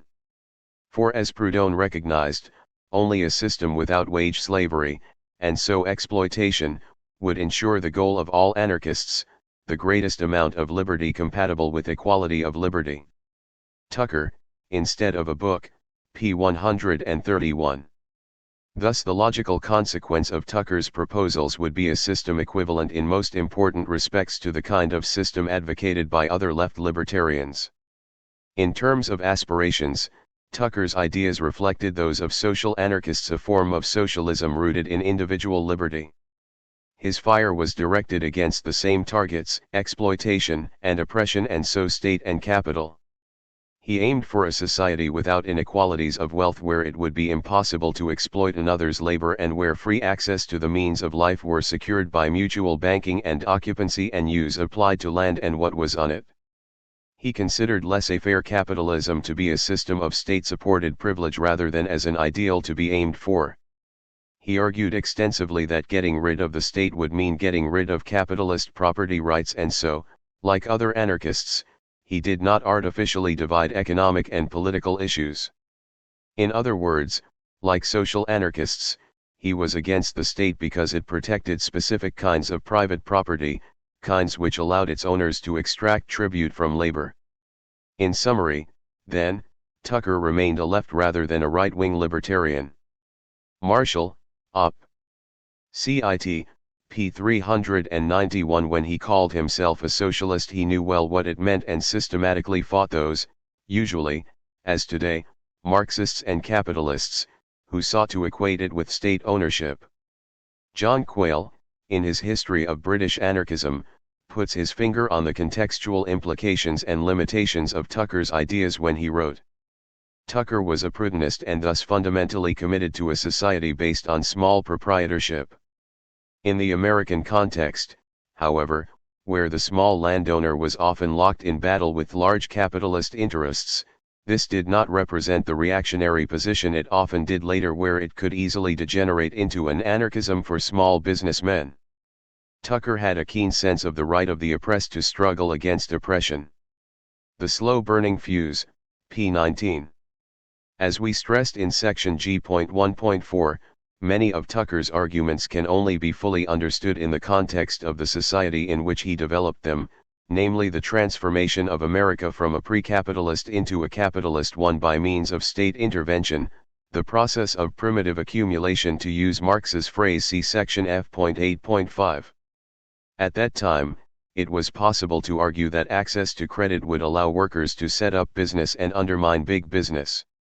However, eventually Tucker had come to argue that this possibility had effectively ended, and even the freest market would not be able to break up the economic power of corporations and trusts, see section G.1.1. In this, ironically, Tucker came to the same conclusion as his old enemy Johann Most had done 3 decades previously. In the 1880s, Tucker had argued that wage labor would be non-exploitative under individualist anarchy. This was part of the reason why Most had excommunicated Tucker from anarchism, for he thought that Tucker's system could not, by definition, end exploitation due to its tolerance of wage labor, an argument Tucker disputed but did not disprove. See section G.4.1 for more discussion on this issue. In 1888, Tucker had speculated that the question whether large concentrations of capital for production on the large scale confronts us with the disagreeable alternative of either abolishing private property or continuing to hold labor under the capitalistic yoke. Liberty, number 122, p. 4 by 1911, he had come to the conclusion that the latter had come to pass and considered revolutionary or political action as the only means of breaking up such concentrations of wealth, although he was against individualists anarchists participating in either strategy. Martin, Op. Cit. Pages 273-4. In other words, Tucker recognized that economic power existed and, as a consequence, free markets were not enough to secure free people in conditions of economic inequality. There are, of course, many differences between the anarchism of, say, Bakunin and Kropotkin and that of Tucker. Tucker's system, for example, does retain some features usually associated with capitalism, such as competition between firms in a free market. However, the fundamental socialist objection to capitalism is not that it involves markets or private property but that it results in exploitation. Most socialists oppose private property and markets because they result in exploitation and have other negative consequences rather than an opposition to them as such. Tucker's system was intended to eliminate exploitation and involves a radical change in property rights, which is why he called himself a socialist and why most other anarchists concurred. This is why we find Kropotkin discussing Tucker in his general accounts of anarchism, accounts which note that the anarchists constitute the left wing of the socialists and which make no comment that Tucker's ideas were any different in this respect. Anarchism, p. 285. Opposition. Needless to say, Tucker also held as he considered his ideas as part of the wider socialist movement. This fact is overlooked by anarcho-capitalists who, in seeking to make Tucker one of their founding fathers, point to the fact that he spoke of the advantages of owning property. But it is apparent that by property he was referring to simple possession of land, tools, etc. by independent artisans, farmers, and cooperating workers. He used the word property as denoting the laborer's individual possession of his product or his share of the joint product of himself and others. Tucker, instead of a book, p. 394. 4. Since Tucker saw his system as eliminating the ability of capitalists to maintain exploitative monopolies over the means of production, it is therefore true by definition that he advocated the elimination of private property in the capitalist sense. So while it is true that Tucker placed property and markets at the heart of his vision of anarchy, this does not make he a supporter of capitalism. See sections G.1.1 and G.1.2. Unlike supporters of capitalism, the individualist anarchists identified property with simple possession, or occupancy and use, and considered profit, rent, and interest as exploitation. Indeed, Tucker explicitly stated that all property rests on a labor title, and no other property do I favor. Instead of a book, p. 400. Because of their critique of capitalist property rights and their explicit opposition to usury, profits, rent, and interest, individualist anarchists like Tucker could and did consider themselves as part of the wider socialist movement, the libertarian wing as opposed to the statist/Marxist wing. Thus, Tucker is clearly a left libertarian rather than a forefather of right-wing libertarianism. In this he comes close to what today would be called a market socialist, albeit a non-statist variety. As can be seen, his views are directly opposed to those of right libertarians like Murray Rothbard on a number of key issues. Most fundamentally, he rejected absolute property rights in land which are protected by laws enforced either by private security forces or a night watchman state. He also recognized that workers were exploited by capitalists, who use the state to ensure that the market was skewed in their favor, and so urged working people to organize themselves to resist such exploitation and, as a consequence, supported unions and strikes. He recognized that while formal freedom may exist in an unequal society, it could not be an anarchy due to the existence of economic power and the exploitation and limitations in freedom it produced. His aim was a society of equals, one in which wealth was equally distributed and any differences would be minor and rooted in actual work done rather than by owning capital or land and making others produce it for them. This clearly indicates that Rothbard's claim to have somehow modernized Tucker's thought is false, ignored, or changed beyond recognition would be more appropriate. G.6 What are the ideas of Max Stirner?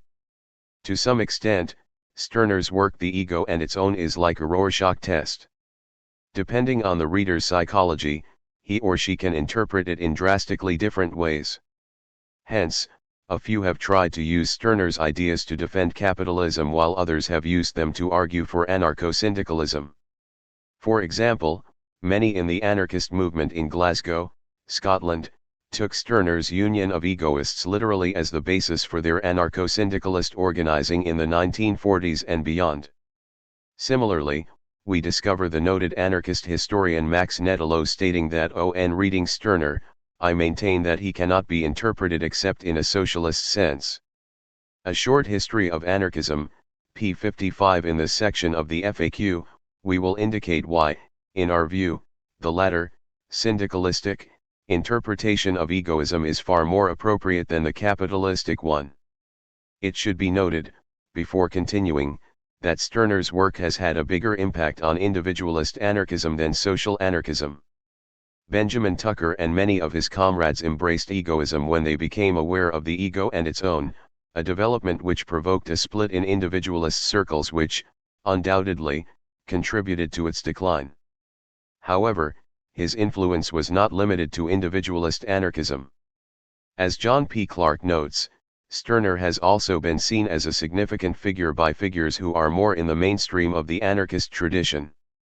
Emma Goldman, for example, combines an acceptance of many of the principles of anarcho-syndicalism and anarcho-communism with a strong emphasis on individuality and personal uniqueness.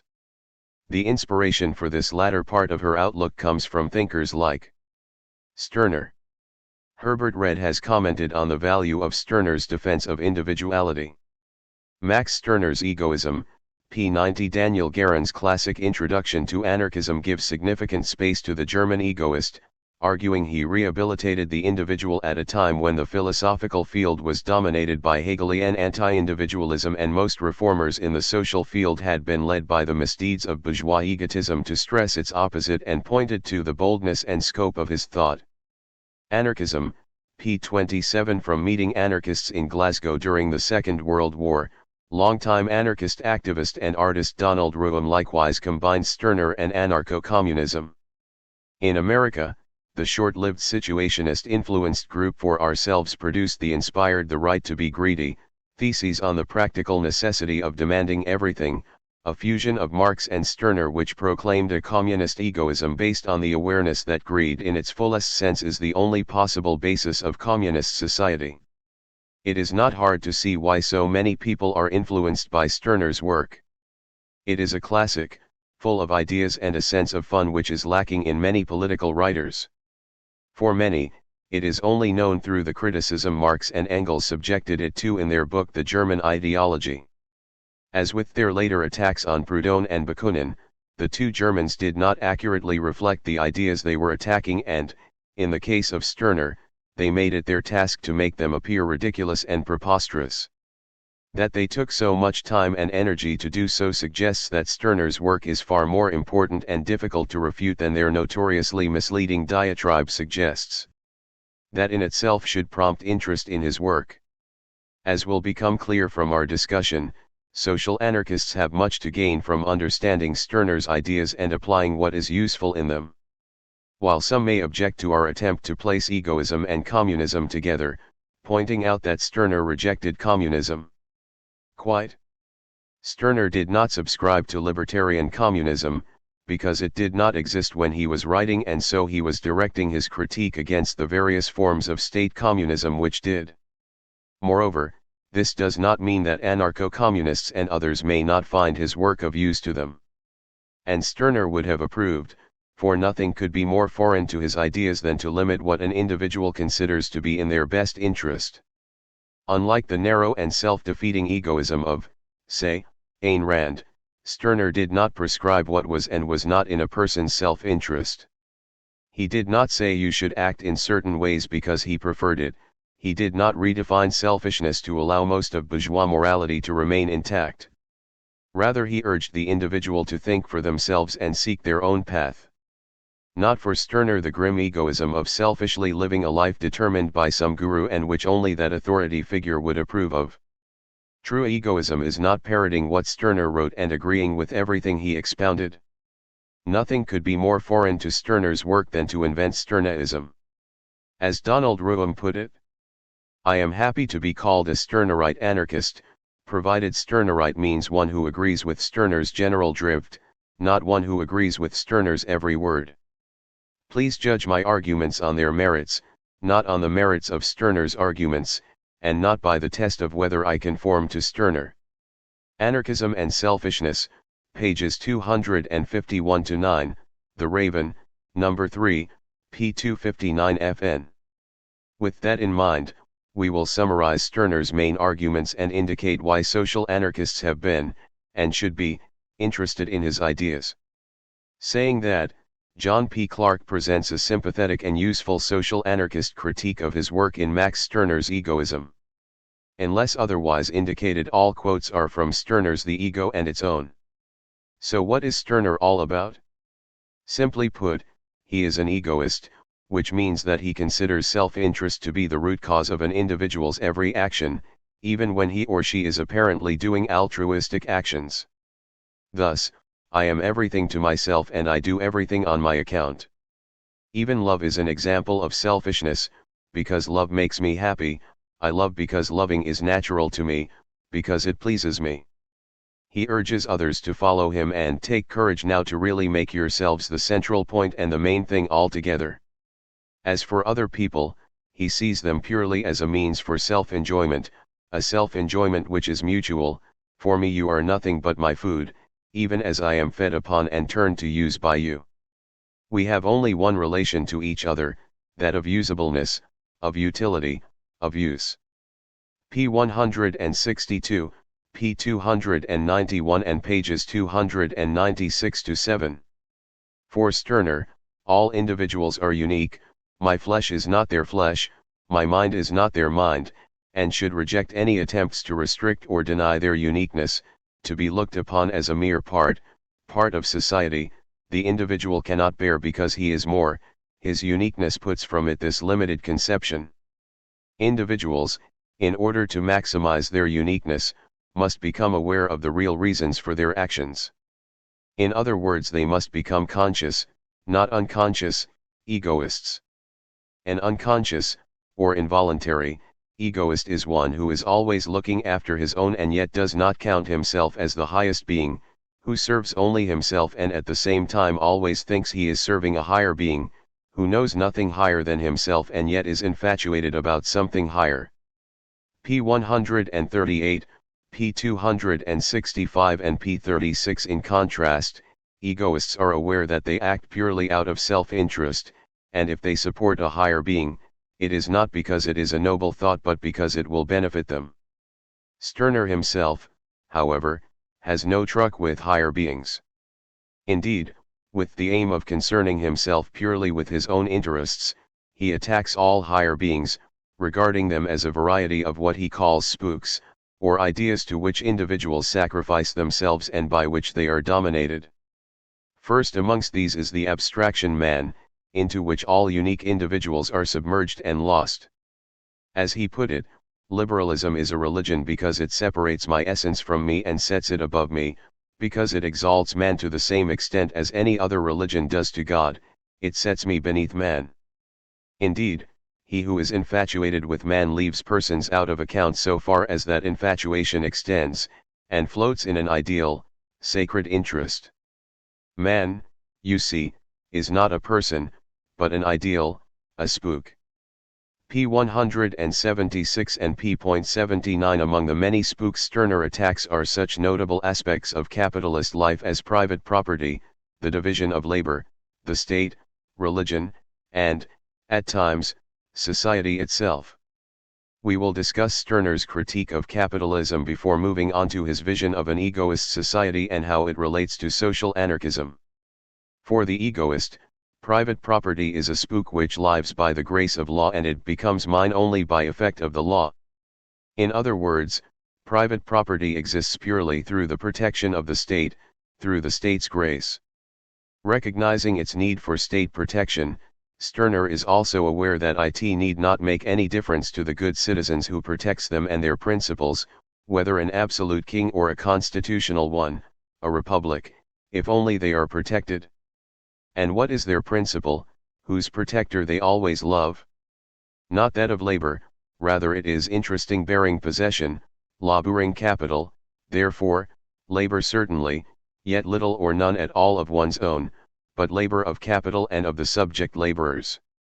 P 251, P 114, P 113 and P 114. As can be seen from capitalist support for fascism, Stirner was correct as long as a regime supports capitalist interests, the good citizens, including many on the so-called libertarian right, will support it. Stirner sees that not only does private property require state protection, it also leads to exploitation and oppression. As noted in section D.10, like subsequent anarchists like Kropotkin, Stirner attacked the division of labor resulting from private property for its deadening effects on the ego and individuality of the worker. When everyone is to cultivate himself into man, condemning a man-to-machine-like labor amounts to the same thing as slavery. Every labor is to have the intent that the man be satisfied. Therefore he must become a master in it too, be able to perform it as a totality. He who in a pin factory only puts on heads, only draws the wire, works, as it were mechanically, like a machine, he remains half-trained, does not become a master, his labor cannot satisfy him, it can only fatigue him. His labor is nothing by itself, has no object in itself, is nothing complete in itself, he labors only into another's hands, and is used, exploited, by this other. P 121. Stirner had nothing but contempt for those who defended property in terms of natural rights and opposed theft and taxation with a passion because it violates said rights. Rightful, or legitimate property of another, he stated, will buy only that which you are content to recognize as such. If your content ceases, then this property has lost legitimacy for you, and you will laugh at absolute right to it. After all, what well-founded objection could be made against theft? P 278 and P 251. He was well aware that inequality was only possible as long as the masses were convinced of the sacredness of property. In this way, the majority end up without property. Property in the civic sense means sacred property, such that I must respect your property. Be it ever so little, if one only has somewhat of his own, to wit, a respected property, the more such owners, the more free people and good patriots has the state. Political liberalism, like everything religious, counts on respect, humaneness, the virtues of love. For in practice people respect nothing, and every day the small possessions are bought up again by greater proprietors, and the free people change into day laborers. P 248. Thus free competition is not free, because I lack the things for competition. Due to this basic inequality of wealth, of things, you enter the regime of the commonality. The laborers always fall into the hands of the possessors, of the capitalists, therefore. The laborer cannot realize on his labor to the extent of the value that it has for the customer. P 262 and P 115. In other words, the working class is exploited by the capitalists and landlords. Moreover, it is the exploitation of labor which is the basis of the state, for the state rests on the slavery of labor. If labor becomes free, the state is lost. Without surplus value to feed off, a state could not exist. For Stirner, the state is the greatest threat to his individuality. I am free in no state. This is because the state claims to be sovereign over a given area, while, for Stirner, only the ego can be sovereign over itself and that which it uses, its property. I am my own only when I am master of myself. Thus the state is not thinkable without lordship and servitude, subjection, for the state must will to be the lord of all that it embraces. Stirner also warned against the illusion in thinking that political liberty means that the state need not be a cause of concern, for political liberty means that the polis, the state, is free, not, therefore, that I am free of the state. It does not mean my liberty, but the liberty of a power that rules and subjugates me. It means that one of my despots is free. P 116, P 226, P 169, P 195 and P 107. Therefore Stirner urges insurrection against all forms of authority and disrespect for property.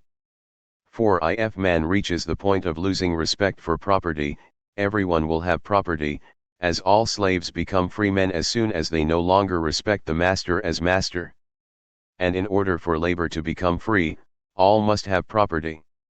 The poor become free and proprietors only when they rise. Thus, if we want no longer to leave the land to the landed proprietors, but to appropriate it to ourselves, we unite ourselves to this end, form a union, a société, that makes itself proprietor. We can drive them out of many another property yet, in order to make it our property, the property of the conquerors.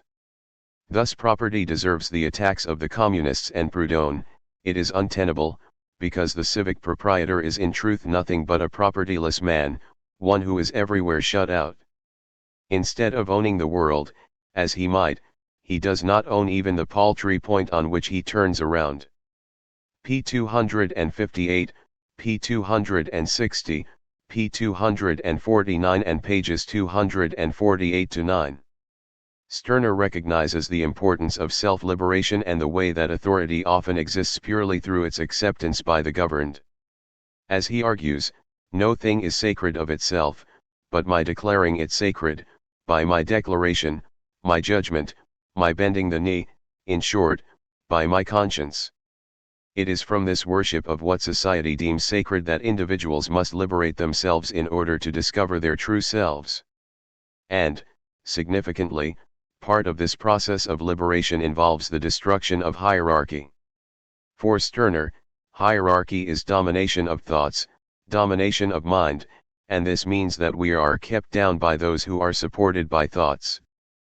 p. 72 and p. 74, that is, by our own willingness to not question authority and the sources of that authority, such as private property and the state.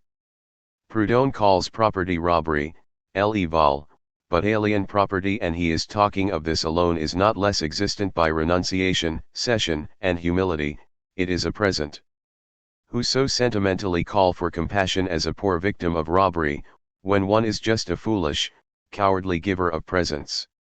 Why here again put the fault on others as if they were robbing us, while we ourselves do bear the fault in leaving the others unrobbed? The poor are to blame for their being rich men. p. 315.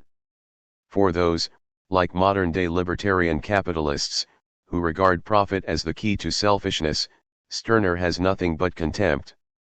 Because greed is just one part of the ego, and to spend one's life pursuing only that part is to deny all other parts. Stirner called such pursuit self-sacrificing, or a one-sided, unopened, narrow egoism, which leads to the ego being possessed by one aspect of itself. For he who ventures everything else for one thing, one object, one will, one passion, is ruled by a passion to which he brings the rest as sacrifices. p. 76. For the true egoist, capitalists are self-sacrificing in this sense, because they are driven only by profit. In the end, their behavior is just another form of self-denial, as the worship of money leads them to slight other aspects of themselves such as empathy and critical thought. The bank balance becomes the rule book. A society based on such egoism ends up undermining the egos which inhabit it, deadening one's own and other people's individuality, and so reducing the vast potential utility of others to oneself. In addition, the drive for profit is not even based on self-interest, it is forced upon the individual by the workings of the market, an alien authority, and results in labor claiming all our time and toil, leaving no time for the individual to take comfort in himself as the unique. Pages 268-9. Stirner also turns his analysis to socialism and communism, and his critique is as powerful as the one he directs against capitalism. This attack, for some, gives his work an appearance of being pro-capitalist, while, as indicated above, it is not. Stirner did attack socialism, but he, rightly, attacked state socialism, not libertarian socialism, which did not really exist at that time. The only well-known anarchist work at the time was Proudhon's What is Property, published in 1840, and this work obviously could not fully reflect the developments within anarchism that were to come. He also indicated why moralistic, or altruistic, socialism is doomed to failure, and laid the foundations of the theory that socialism will work only on the basis of egoism, communist egoism, as it is sometimes called. Stirner correctly pointed out that much of what is called socialism was nothing but warmed-up liberalism, and as such ignores the individual, whom does the liberal look upon as his equal? Man. In other words, he sees in you, not you, but the species. A socialism that ignores the individual consigns itself to being state capitalism, nothing more. Socialists of this school forget that society is made up of individuals and that it is individuals who work, think, love, play and enjoy themselves. Thus, that society is no ego at all, which could give, bestow, or grant, but an instrument or means, from which we may derive benefit. Of this the socialists do not think, because they as liberals are imprisoned in the religious principle and zealously aspire after a sacred society, such as the state was hitherto. p. 123. Of course, for the egoist libertarian communism can be just as much an option as any other socio-political regime. As Stirner stressed, egoism is not hostile to the tenderest of cordiality, nor of socialism. In short, it is not inimical to any interest, it excludes no interest. It simply runs counter to uninterest and to the uninteresting. It is not against love but against sacred love, not against socialists, but against the sacred socialists. No gods, no masters, Volume 1, p. 23. After all, if it aids the individual, then Stirner had no more problems with libertarian communism than, say, rulers or exploitation. Yet this position does not imply that egoism tolerates the latter. Stirner's argument is, of course, that those who are subject to either have an interest in ending both and should unite with those in the same position to end it rather than appealing to the goodwill of those in power. As such, it goes without saying that those who find in egoism fascistic tendencies are fundamentally wrong. Fascism, like any class system, aims for the elite to rule and provides various spooks for the masses to ensure this, the nation, tradition, property, and so on. Stirner, on the other hand, urges an universal egoism rather than one limited to just a few. In other words, he would wish those subjected to fascistic domination to reject such spooks and to unite and rise against those oppressing them. Well, who says that everyone can do everything? What are you there for, pray, you who do not need to put up with everything? Defend yourself, and no one will do anything to you. He who would break your will has to do with you, and is your enemy. Deal with him as such. If there stand behind you for your protection some millions more, then you are an imposing power and will have an easy victory. p. 197. That Stirner's desire for individual autonomy becomes transferred into support for rulership for the few and subjection for the many by many of his critics simply reflects the fact we are conditioned by class society to accept such rule as normal and hope that our masters will be kind and subscribe to the same spooks they inflict on their subjects. It is true, of course, that a narrow egoism would accept and seek such relationships of domination, but such a perspective is not Stirner's. This can be seen from how Stirner's egoist vision could fit with social anarchist ideas. The key to understanding the connection lies in Stirner's idea of the union of egoists, his proposed alternative mode of organizing society. Stirner believed that as more and more people become egoists, conflict in society will decrease as each individual recognizes the uniqueness of others, thus ensuring a suitable environment within which they can cooperate, or find truces in the war of all against all. These truces Stirner termed unions of egoists. They are the means by which egoists could, firstly, annihilate the state, and secondly, destroy its creature, private property, since they would multiply the individual's means and secure his assailed property. p. 258. The unions Stirner desires would be based on free agreement, being spontaneous and voluntary associations drawn together out of the mutual interests of those involved, who would care best for their welfare if they unite with others. p. 309. The unions, unlike the state, exist to ensure what Stirner calls intercourse, or union between individuals.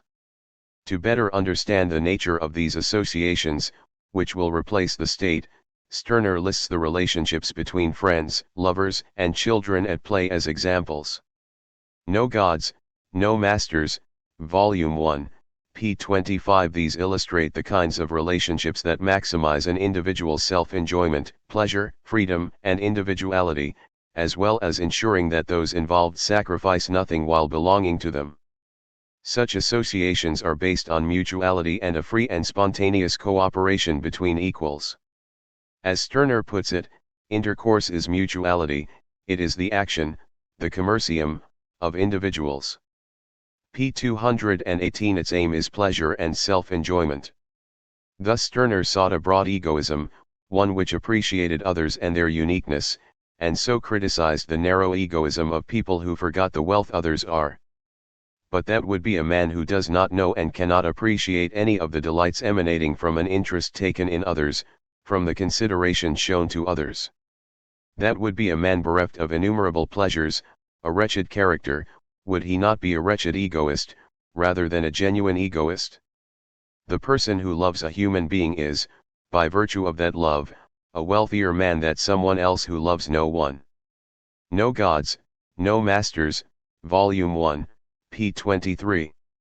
In order to ensure that those involved do not sacrifice any of their uniqueness and freedom, the contracting parties have to have roughly the same bargaining power, and the association created must be based on self-management, i.e. equality of power. Only under self-management can all participate in the affairs of the union and express their individuality. Otherwise, we have to assume that some of the egoists involved will stop being egoists and will allow themselves to be dominated by another, which is unlikely. As Stirner himself argued. But is an association, wherein most members allow themselves to be lulled as regards their most natural and most obvious interests, actually an egoists' association? Can they really be egoists who have banded together when one is a slave or a serf of the other?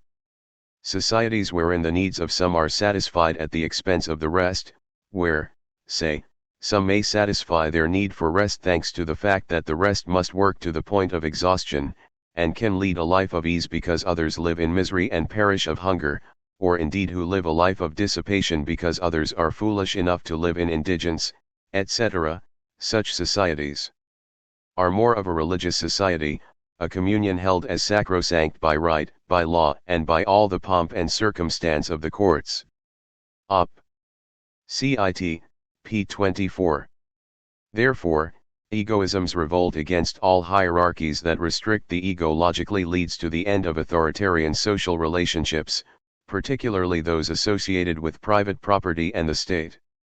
Given that capitalism is marked by extensive differences in bargaining power outside its associations, i.e. firms, and power within these associations, i.e. the worker/boss hierarchy, from an egoist point of view it is in the self-interest of those subjected to such relationships to get rid of them and replace them with unions based on mutuality, free association, and self-management. Ultimately, Stirner stresses that it is in the workers' self-interest to free themselves from both state and capitalist oppression. Sounding like an anarcho-syndicalist, Stirner recognized the potential for strike action as a means of self-liberation. The laborers have the most enormous power in their hands, and, if they once become thoroughly conscious of it and used it, nothing could withstand them. They would only have to stop labor, regard the product of labor as theirs, and enjoy it. This is the sense of the labor disturbances which show themselves here and there. p. 116. Given the holistic and egalitarian nature of the union of egoists, it can be seen that it shares little with the so-called free agreements of capitalism, in particular wage labor. The hierarchical structure of capitalist firms hardly produces associations in which the individual's experiences can be compared to those involved in friendship or play, nor do they involve equality. An essential aspect of the union of egoists for Stirner was such groups should be owned by their members, not the members by the group. That points to a libertarian form of organization within these unions, i.e. one based on equality and participation, not a hierarchical one. If you have no say in how a group functions, as in wage slavery, where workers have the option of love it or leave it, then you can hardly be said to own it, can you? Indeed, Stirner argues, for only in the union can you assert yourself as unique, because the union does not possess you, but you possess it or make it of use to you. p. 312. Thus, Stirner's union of egoists cannot be compared to the employer-employee contract, as the employees cannot be said to own the organization resulting from the contract, nor do they own themselves during work time, having sold their labor/liberty to the boss in return for wages. See section B.4. Only within a participatory association can you assert yourself freely and subject your maxims, and association, to your ongoing criticism. In capitalist contracts you can do both only with your boss's permission.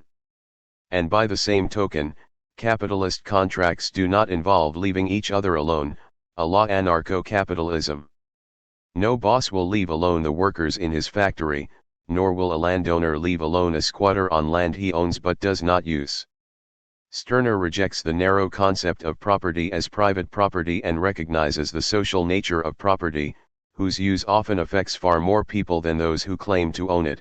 I do not step shyly back from your property, but look upon it always as my property, in which I respect nothing. Pray do the like with what you call my property. p. 248. This view logically leads to the idea of both workers' self-management and grassroots community control, as will be discussed more fully in section I, as those affected by an activity will take a direct interest in it and not let respect for private property allow them to be oppressed by others.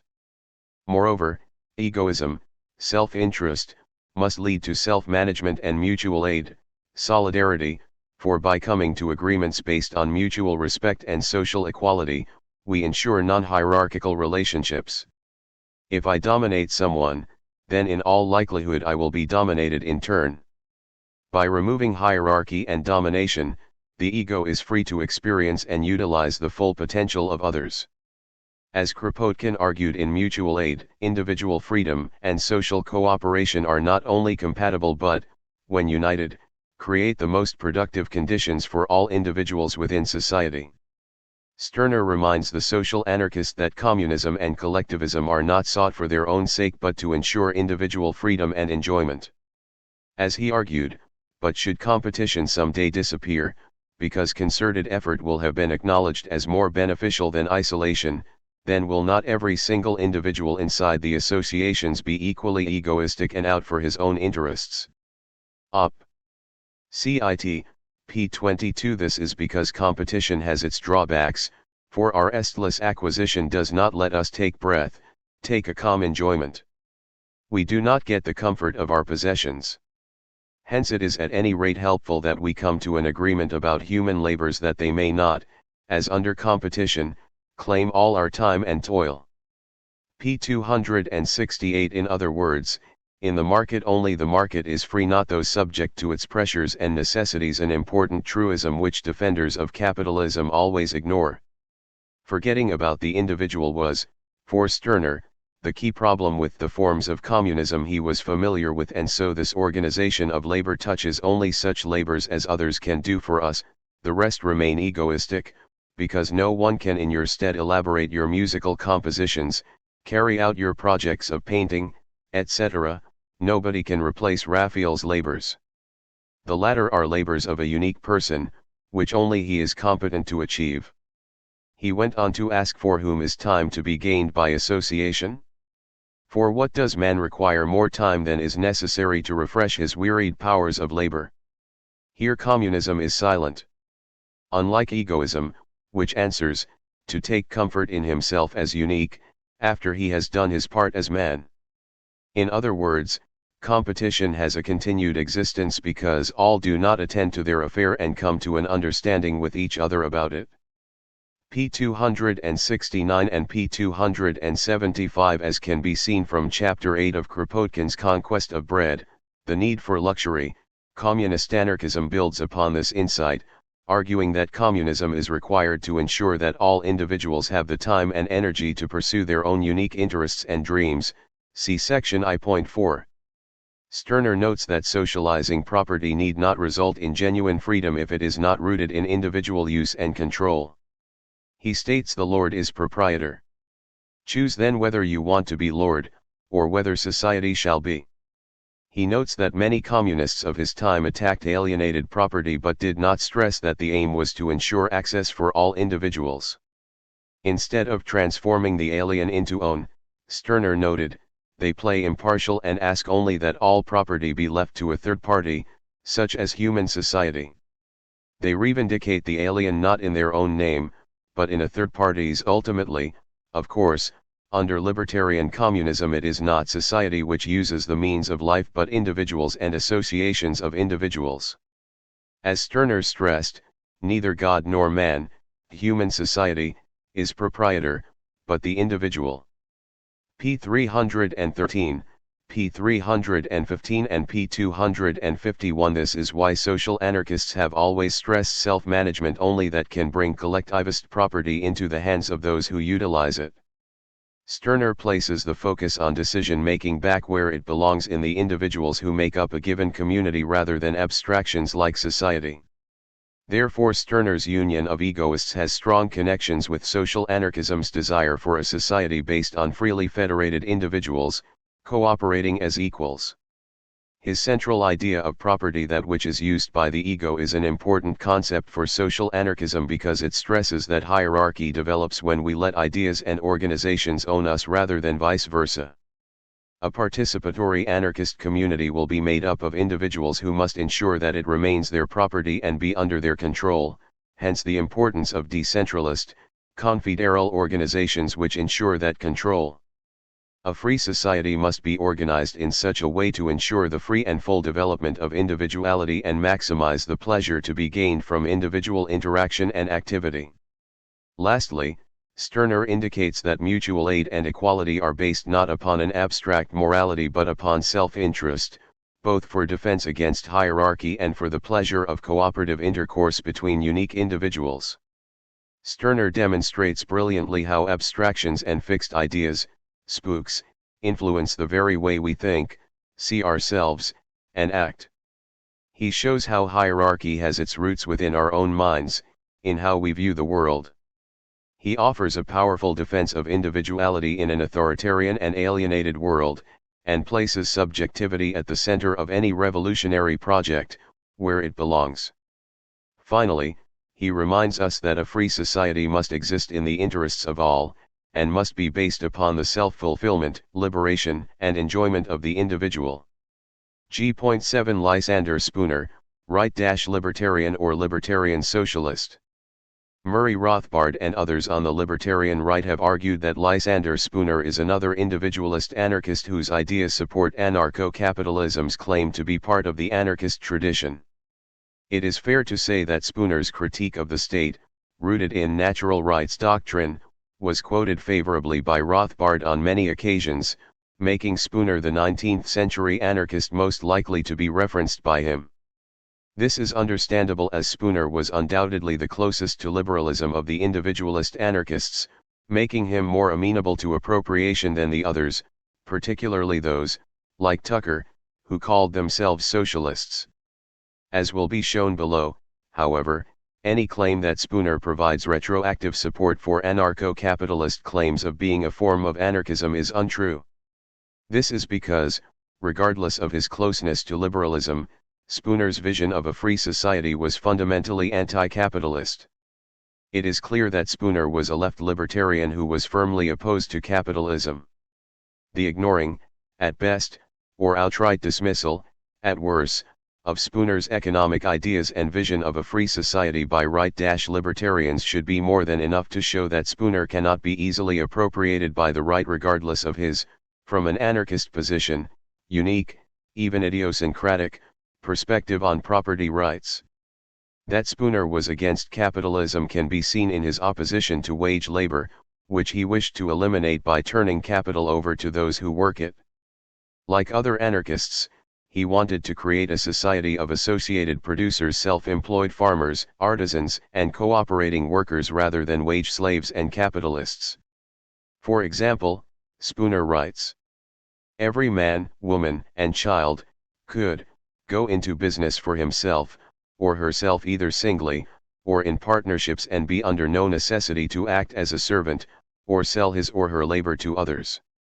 All the great establishments, of every kind, now in the hands of a few proprietors, but employing a great number of wage laborers, would be broken up, for few, or no persons, who could hire capital, and do business for themselves, would consent to labor for wages for another." A letter to Grover Cleveland, p. 41. Wage labor, Spooner argued, meant that workers did not labor for their own benefit but only for the benefit of their employers. The workers are mere tools and machines in the hands of their employers. Op. Cit.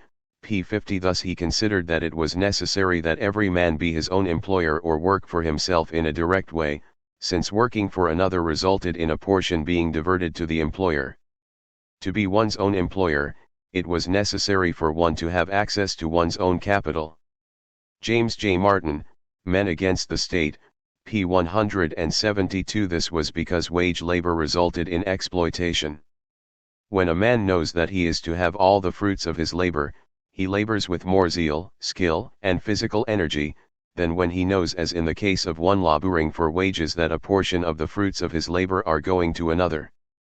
In order that each man may have the fruits of his own labor, it is important, as a general rule, that each man should be his own employer, or work directly for himself, and not for another for wages, because, in the latter case, a part of the fruits of his labor go to his employer, instead of coming to himself.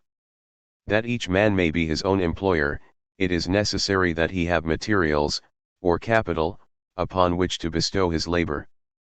Poverty, its illegal causes and legal cure, p. 8.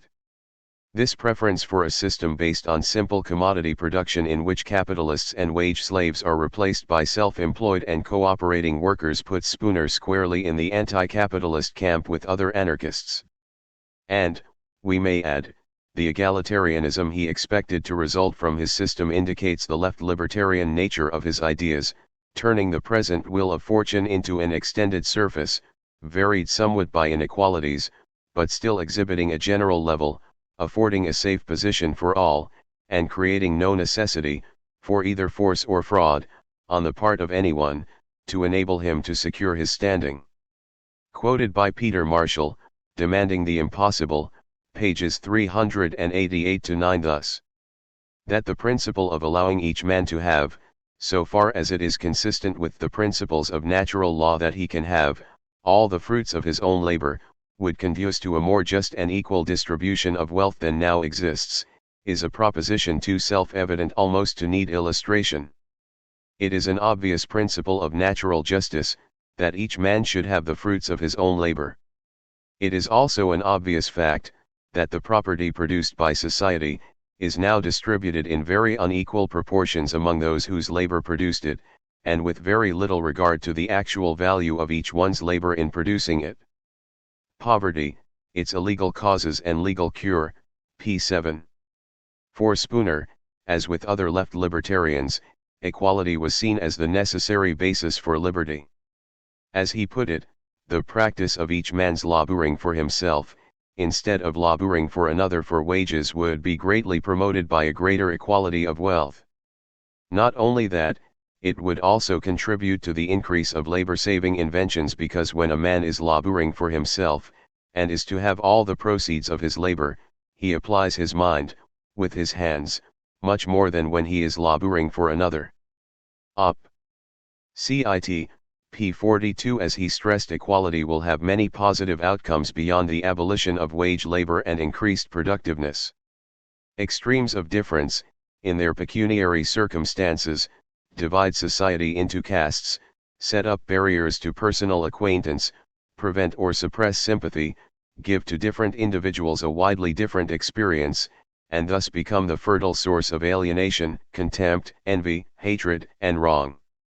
But give to each man all the fruits of his own labor, and a comparative equality with others in his pecuniary condition, and caste is broken down, education is given more equally to all, and the object is promoted of placing each on a social level with all, of introducing each to the acquaintance of all, and of giving to each the greatest amount of that experience, wealth, being common to all, enables him to sympathize with all, and ensures to himself the sympathy of all. And thus the social virtues of mankind would be greatly increased. Op. Cit. Pages 46-7. Independence in producing would lead to independence in all aspects of life, for it was a case of the higher self-respect also, which a man feels, and the higher social position he enjoys, when he is master of his own industry, than when he labors for another. Op. Cit. p. 35. It is quite apparent, then, that Spooner was against wage labor and, therefore, was no supporter of capitalism. Perhaps unsurprisingly, Spooner, like William Greene, had been a member of the First International. George Woodcock, Anarchism, p. 393. Whether Spooner's ideas are relevant now, given the vast amount of capital needed to start companies in established sectors of the economy, is another question. Equally, it seems unlikely that a reversion to pre-industrial forms of economy is feasible even if we assume that Spooner's claims about the virtues of a free market in credit are correct. But one thing is clear, Spooner was opposed to the way America was developing in the 19th century. He had no illusions about tariffs, for example, seeing them as a means of accumulating capital as they enabled the home producers to make fortunes by robbing everybody else in the prices of their goods. Such protectionism originated with the employers, as the workers could not have had no hope of carrying through such a scheme, if they alone were to profit, because they could have had no such influence with governments. A letter to Grover Cleveland p. 20 and p. 44. He had no illusions that the state was anything else than a machine run by and for the wealthy. Spooner viewed the rise of capitalism with disgust and suggested a way for non-exploitative and non-oppressive economic relationships to become the norm again in U.S. society, a way based on eliminating a root feature of capitalism, wage labor, through a system of easy credit, which he believed would enable artisans and farmers to obtain their own means of production and work for themselves. As we stressed in section G.1.2, capitalism is based not on property as such but rather property which is not owned by those who use it, i.e., Proudhon's distinction between property and possession, which was echoed by, among others, Marx. Like more obvious socialists like Proudhon and Marx, Spooner was well aware that wage labor resulted in exploitation and, as a result, urged its abolition to secure the worker the full produce of their labor. As such, Spooner's analysis of capitalism was close to that of social anarchists and Marxists. This is confirmed by an analysis of his famous works Natural Law, unless otherwise indicated. All subsequent quotes are from this work. Spooner's support of natural law has also been taken as evidence that Spooner was a proto-right-libertarian. Most obviously, this ignores the fact that support for natural law is not limited to right-libertarians and has been used to justify, among other things, feudalism, slavery, theocracy, liberty, fascism as well as communism. As such, natural rights justification for property need not imply a support for capitalism or suggest that those who hold similar views on them will subscribe to the same vision of a good society.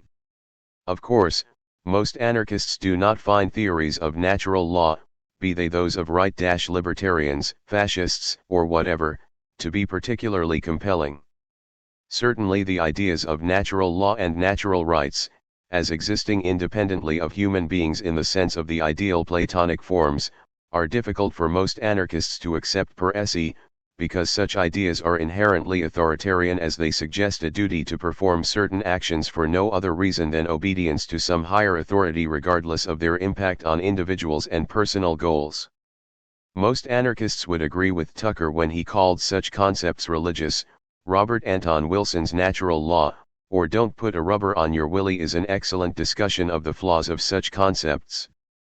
Spooner, unfortunately, did subscribe to the cult of immutable and universal natural laws. If we look at his defense of natural law, we can see how weak, and indeed silly, it is. Replacing the word rights with the word clothes in the following passage shows the inherent weakness of his argument. If there be no such principle as justice, or natural law, then every human being came into the world utterly destitute of rights, and coming so into the world destitute of rights, he must forever remain so. For if no one brings any rights with him into the world, clearly no one can ever have any rights of his own, or give any to another.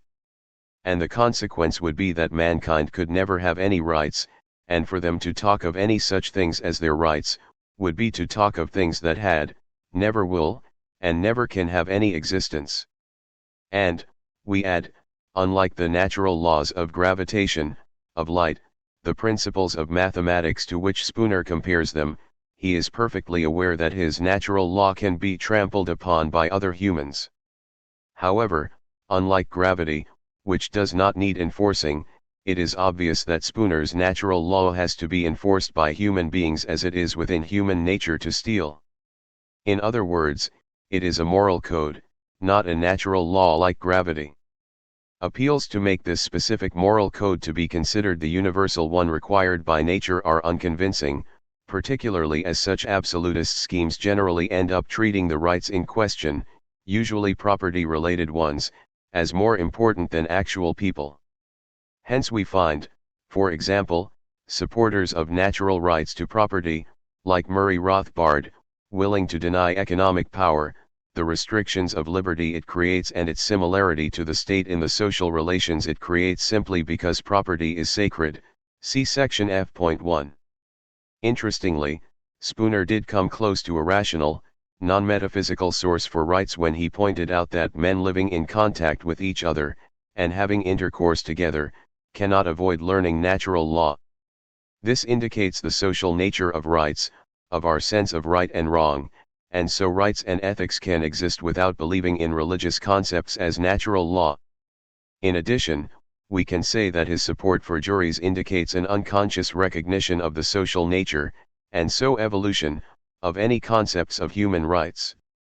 In other words, by arguing strongly for juries to judge human conflict, he implicitly recognizes that the concepts of right and wrong in society are not indelibly inscribed in law tomes as the true law, but instead change and develop as society does, as reflected in the decisions of the juries.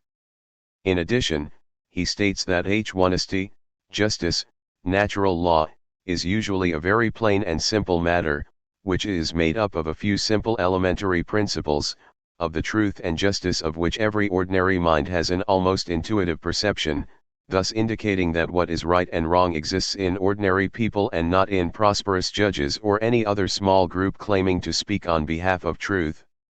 As can be seen, Spooner's account of how natural law will be administered is radically different from, say, Murray Rothbard's, and indicates a strong egalitarian context foreign to right libertarianism.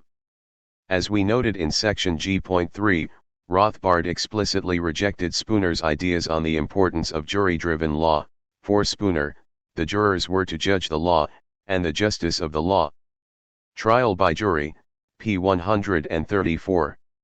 As far as anarcho-capitalism goes, one wonders how Spooner would regard the anarcho-capitalist protection firm, given his comment that a New York number of scoundrels, having money enough to start with, can establish themselves as a government, because, with money, they can hire soldiers, and with soldiers extort more money, and also compel general obedience to their will.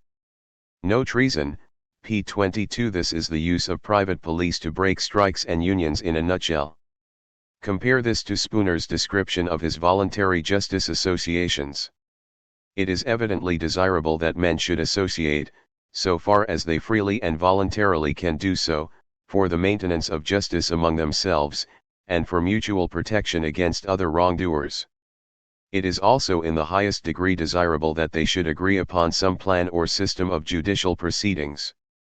At first glance, one may be tempted to interpret Spooner's justice organizations as a subscription to anarcho-capitalist style protection firms. A more careful reading suggests that Spooner's actual conception is more based on the concept of mutual aid, whereby people provide such services for themselves and for others rather than buying them on a fee-per-service basis. A very different concept. As he put it elsewhere, a legitimate government is a mutual insurance company in which insured persons are shareholders of a company. It is likely that this would be a cooperative, as the free administration of justice must necessarily be a part of every system of government which is not designed to be an engine in the hands of the rich for the oppression of the poor. It seems unlikely that Spooner would have supported unequal voting rights based on wealth, particularly as all questions as to the rights of the corporation itself must be determined by members of the corporation itself, by the unanimous verdict of a tribunal fairly representing the whole people, such as a jury trial by jury, p. 223, p. 172 and p. 214. These comments are particularly important when we consider Spooner's criticisms of finance capitalists, like the Rothschilds.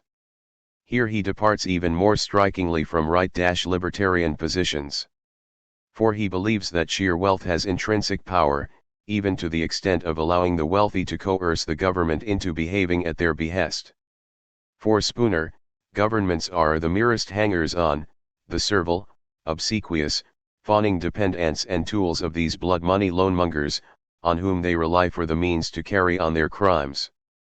Thus the wealthy can make governments and use them, as well as being able to unmake them, the moment they refuse to commit any crime we require of them, or to pay over to us such share of the proceeds of their robberies as we see fit to demand. Indeed, Spooner considers these soulless blood money loanmongers as the real rulers, not the government, who are simply their agents.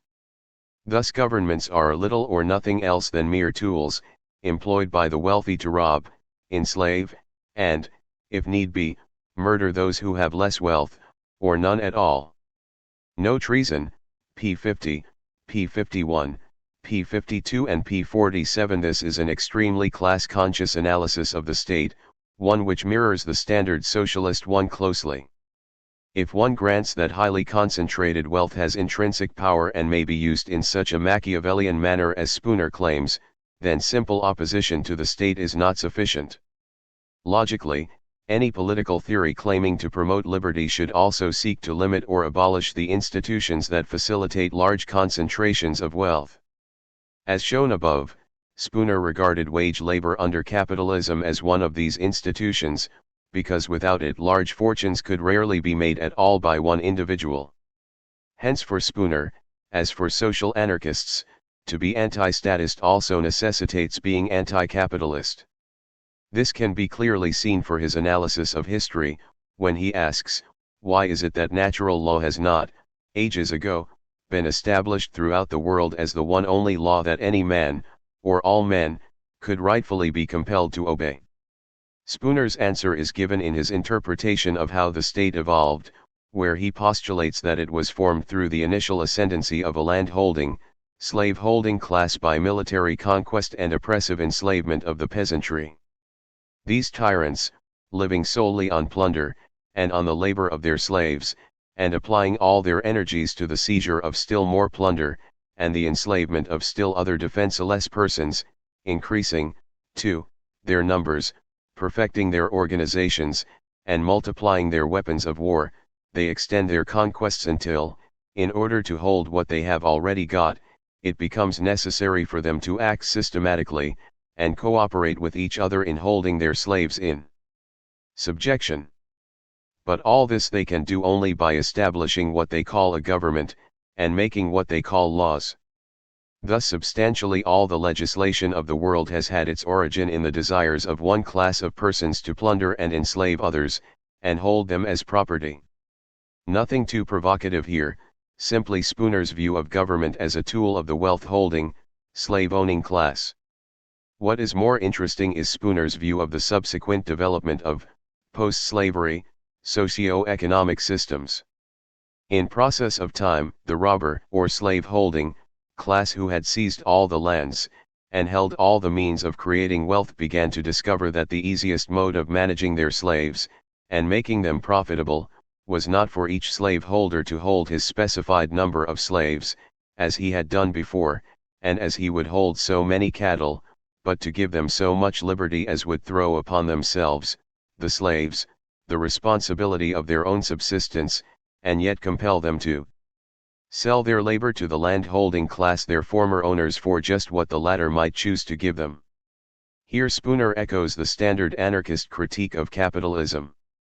Note that he is no longer talking about slavery but rather about economic relations between a wealth-holding class and a freed class of workers and tenant farmers. Clearly he does not view this relation, wage labor, as a voluntary association, because the former slaves have little option but to be employed by members of the wealth-owning class.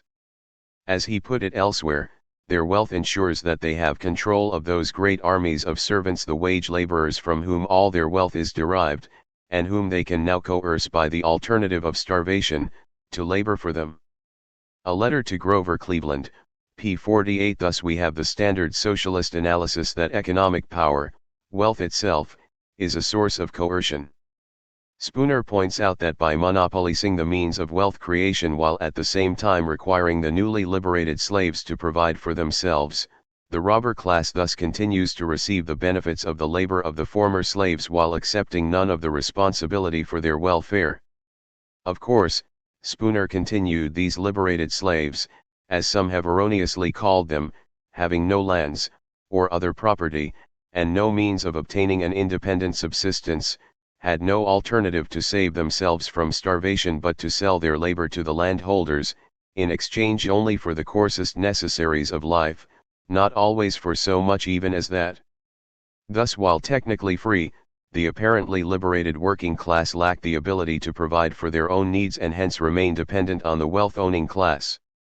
This echoes not right-libertarian analysis of capitalism, but left libertarian and other socialist viewpoints. These liberated slaves, as they were called, were now scarcely less slaves than they were before. Their means of subsistence were perhaps even more precarious than when each had his own owner, who had an interest to preserve his life. This is an interesting comment. Spooner suggests that the liberated slave class were perhaps better off as slaves. Most anarchists would not go so far, although we would agree that employees are subject to the power of those who employ them and so are no longer self-governing individuals. In other words, that capitalist social relationships deny self-ownership and freedom. Spooner denounced the power of the economically dominant class, noting that the workers were liable, at the caprice or interest of the landholders, to be thrown out of home, employment, and the opportunity of even earning a subsistence by their labor. Lest the reader doubt that Spooner is actually discussing employment here, and not slavery, he explicitly includes being made unemployed as an example of the arbitrary nature of wage labor and indicates that this is a source of class conflict and danger for the ruling class. They were, therefore, in large numbers, driven to the necessity of begging, stealing, or starving, and became, of course, dangerous to the property and quiet of their late masters. And so the consequence was, that these late owners found it necessary, for their own safety and the safety of their property, to organize themselves more perfectly as a government and make laws for keeping these dangerous people in subjection. In other words, the robber class creates legislation which will protect its power, namely its property, against the dispossessed. Hence we see the creation of law code by the wealthy which serves to protect their interests while effectively making attempts to change the status quo illegal. This process is in effect similar to the right-libertarian concept of a judge-interpreted and developed general libertarian law code which exercises a monopoly over a given area and which exists to defend the rights of property against initiation of force, i.e. attempts to change the system into a new one. Spooner goes on. The purpose and effect of these laws have been to maintain, in the hands of robber, or slave-holding class, a monopoly of all lands, and, as far as possible, of all other means of creating wealth, and thus to keep the great body of laborers in such a state of poverty and dependence, as would compel them to sell their labor to their tyrants for the lowest prices at which life could be sustained. Thus Spooner identified the underlying basis for legislation, as well as the source of much misery, exploitation, and oppression throughout history, as the result of the monopolization of the means of wealth creation by an elite class. We doubt he would have considered that calling these laws libertarian would in any change their oppressive and class-based nature. The state was an instrument of the wealthy few, not some neutral machine which furthered its own interests, and so the whole business of legislation, which has now grown to such gigantic proportions, had its origin in the conspiracies, which have always existed among the few, for the purpose of holding the many in subjection, and extorting from them their labor, and all the profits of their labor. Characterizing employment as extortion may seem rather extreme, but it makes sense given the exploitative nature of profit under capitalism, as left libertarians have long recognized, see section C.2. Perhaps unsurprisingly, given Spooner's rhetorical denunciation of the state as being a gang of murderers and thieves employed by the wealthy few to oppress and exploit the many, he was not shy in similarly extreme rhetoric in advocating revolution. In this, as in many other things, Spooner was a very atypical individualist anarchist, and his language could be, at times, as extreme as Johann Most. Thus we find Spooner in 1880 advocating that the Irish rise up and kill their British landlords, since he believed that when a person's life, liberty, and property, his natural rights, are denied, that person has a natural right to kill those who would deny these rights. Spooner called for a class war. W.M. Gary Klein, The Individualist Anarchists, p. 41. Elsewhere he thundered. Who compose the real governing power in the country? How shall we find these men? How shall we know them from others? Who, of our neighbors, are members of this secret band of robbers and murderers? How can we know which are their houses, that we may burn or demolish them? Which their property, that we may destroy it? Which their persons, that we may kill them, and rid the world and ourselves of such tyrants and monsters? No treason, p. 46. It should be noted that this fierce and militant rhetoric is never mentioned by those who seek to associate social anarchism with violence. Spooner's analysis of the root causes of social problems grew more radical and consistent over time. Initially, he argued that there was a class of employers, who now stand between the capitalist and laborer, and, by means of usury laws, sponge money from the former, and labor from the latter, and put the plunder into their own pockets. These usury laws are the contrivances, not of the retired rich men, who have capital to loan, but of those few enterprising businessmen, as they are called, who, in and out of legislatures, are more influential than either the rich or the poor, who control the legislation of the country, and who, by means of usury laws, can sponge money from those who are richer, and labor from those who are poorer than themselves, and thus make fortunes. And they are almost the only men who do make fortunes. Large fortunes could rarely be made at all by one individual, except by his sponging capital and labor from others. If free competition in banking were allowed, the rate of interest would be brought very low, and bank loans would be within the reach of everybody. Poverty, its illegal causes and legal cure, p. 35, p. 11 and p. 15.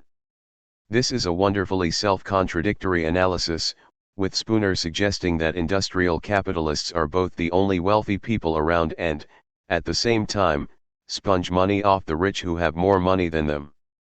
Equally, he seemed to believe that allowing interest rates to rise without legal limit will, first, produce more people willing to take out loans, and then, when it fell below the legal limit, would produce more rich people willing to loan their cash. And as the aim of these reforms was to promote equality, how would paying interest payments to the already very wealthy help achieve that goal? As can be seen, his early work was directed at industrial capital only, and he sought the establishment of a sort of partnership relation between the capitalist and laborer or lender and borrower, the former furnishing capital, the latter labor. However, he opposed the idea that debtors should pay their debts in case of failure, stating the capitalist is made to risk his capital on the final success of the enterprise, without any claim upon the debtor in case of failure, and this is the true relation between capital and labor, or, what is the same thing, between the lender and borrower. Op. Cit. Pages 29 to 30. It is doubtful that rich lenders would concur with Spooner on that. However, By the 1880s, Spooner had lost his illusions that finance capital was fundamentally different from industrial capital. Now it was a case, like the wider individualist anarchist movement he had become aware of and joined, of attacking the money monopoly. His mature analysis recognized that the employers of wage labor were also the monopolists of money, and so both wings of the capitalist class aimed to reduce the public to the condition of servants, and to subject them to all the extortions as their employers, the holders of privileged money, may choose to practice upon them. The holders of this monopoly now rule and rob this nation, and the government, in all its branches, is simply their tool. A letter to Grover Cleveland, p. 48, p. 39, p. 48. Thus Spooner came to see, like other socialists, that both finance and industrial capital share a common goal in oppressing and exploiting the working class, and that the state is simply an organ of minority class rule. In this, his politics became more in line with other individualist anarchists. This analysis is, needless to say, a left libertarian one rather than right-libertarian. Of course, it may be objected that Spooner was a right libertarian because he supported the market and private property. However, as we argued in section G.1.1, support for the market does not equate to support for capitalism, no matter how often the ideologues of capitalism proclaim it so. As noted, markets are not the defining feature of capitalism, as there were markets long before capitalism existed. So the fact that Spooner retained the concept of markets does not necessarily make him a supporter of capitalism. As for property, this question is more complex, as Spooner is the only individualist anarchist to apparently reject the idea of occupancy and use. Somewhat ironically, he termed the doctrine that which holds that a man has a right to lay his hands on anything, which has no other man's hands upon it, no matter who may have been the producer, as absolute communism, and contrasted this with individual property, which says that each man has an absolute dominion, as against all other men, over the products and acquisitions of his own labor, whether he retains them in his actual possession or not. This Spooner subscribed to Locke's theory and argued that the natural wealth of the world belongs to those who first take possession of it. There is no limit, fixed by the law of nature, to the amount of property one may acquire, simply by taking possession of natural wealth, not already possessed, except the limit fixed by power or ability to take such possession, without doing violence to the person or property of others.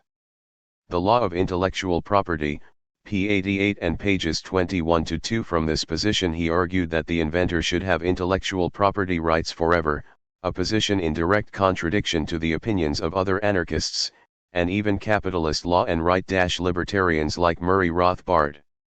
Unsurprisingly, Tucker called Spooner's work on intellectual property positively foolish because it is fundamentally foolish, because, that is to say, its discussion of the acquisition of the right of property starts with a basic proposition that must be looked upon by all consistent anarchists as obvious nonsense. This was because it defines taking possession of a thing as the bestowing of valuable labor upon it, such, for instance, in the case of land, as cutting down the trees or building a fence around it. What follows from this? Evidently that a man may go to a piece of vacant land and fence it off, that he may then go to a second piece and fence that off, then to a third, and fence that off, then to a fourth, a fifth, 100th, 1,000th, fencing them all off, that, unable to fence off himself as many as he wishes, he may hire other men to do the fencing for him, and that then he may stand back and bar all other men from using these lands, or admit them as tenants at such rental as he may choose to extract. According to Tucker, Spooner bases his opposition to landlords on the sole ground that they or their ancestors took their lands by the sword from the original holders. I then asked him whether if a landlord had found unoccupied the very lands that he now holds, and had fenced them off, he would have any objection to raise against his title to and leasing of these lands. He declared emphatically that he would not. Whereupon I protested that his pamphlet, powerful as it was within its scope, did not go to the bottom of the land question. Liberty, number 182, p. 6. For Tucker, the implications of Spooner's argument were such that he stressed that it was not, in fact, Anarchist et al., he called it Archist, and, as a result, rejected them. Thus we have a contradiction. Spooner attacked the government for it denies the natural right of human beings to live on this planet. This it does by denying their natural right to those things that are indispensable to the maintenance of life. A letter to Grover Cleveland, p. 33. Yet what happens if, by market forces, all the land and capital becomes owned by a few people? The socio-economic situation of the mass of the population is in exactly the same situation as under a system founded by stealing the land by the few. Equally, having to pay for access to the land results in just as much a deduction from the product of work as wage labor. If property is a natural right, then they must be universal and so must be extended to everyone like all rights, and this implies an end to absolute property rights, because the right to live and to develop oneself fully is equal for all, Proudhon argued, and because inequality of conditions is an obstacle to the exercise of this right. Quoted by John N. Renberg, Proudhon, and his H, pages 48-9.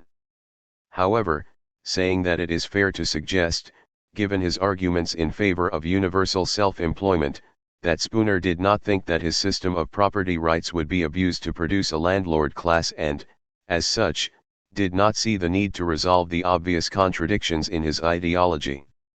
Whether he was correct in that assumption is another matter, which indicates why Spooner must be considered an anarchist regardless of his unique position on property rights within the movement.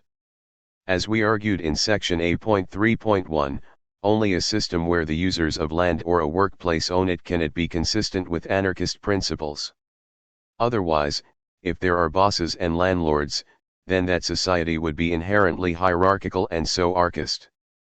Spooner's vision of a free society, rooted as it is in self-employment, meets the criteria of being genuinely libertarian in spite of the property rights used to justify it. Certain anarcho-capitalists may subscribe to a similar theory of property, but they use it to justify an economy rooted in wage labor and so hierarchy. Somewhat ironically, then, while certain of Spooner's ideas were closer to Rothbard's than other individualist anarchists, most notably, a natural rights defense of property, in terms of actual outcomes of applying his ideas, his vision is the exact opposition of that of the anarcho-capitalist guru. For Spooner, rather than being a revolt against nature, equality and liberty were seen to be mutually self-enforcing, rather than a necessary and essential aspect of a, so-called, free economy. Wage labor was condemned as producing inequality, servitude, and a servile mentality. Moreover, the argument that capitalists deny workers all the fruits of their labor is identical to the general socialist position that capitalism is exploitative. All of which undoubtedly explains why Rothbard only selectively quoted from Spooner's critique of the state rather and ignored the socio-economic principles which underlay his political analysis and hopes for a free society. Yet without those aspects of his ideas, Spooner's political analysis is pressed into service of an ideology it is doubtful he would have agreed with. As such, we must agree with Peter Marshall, who notes that Spooner recommends that every man should be his own employer, and he depicts an ideal society of independent farmers and entrepreneurs who have access to easy credit. If every person received the fruits of his own labor, the just and equal distribution of wealth would result. Because of this, he classifies Spooner as a left libertarian, as his concern with equality as well as liberty makes him a left-wing individualist anarchist.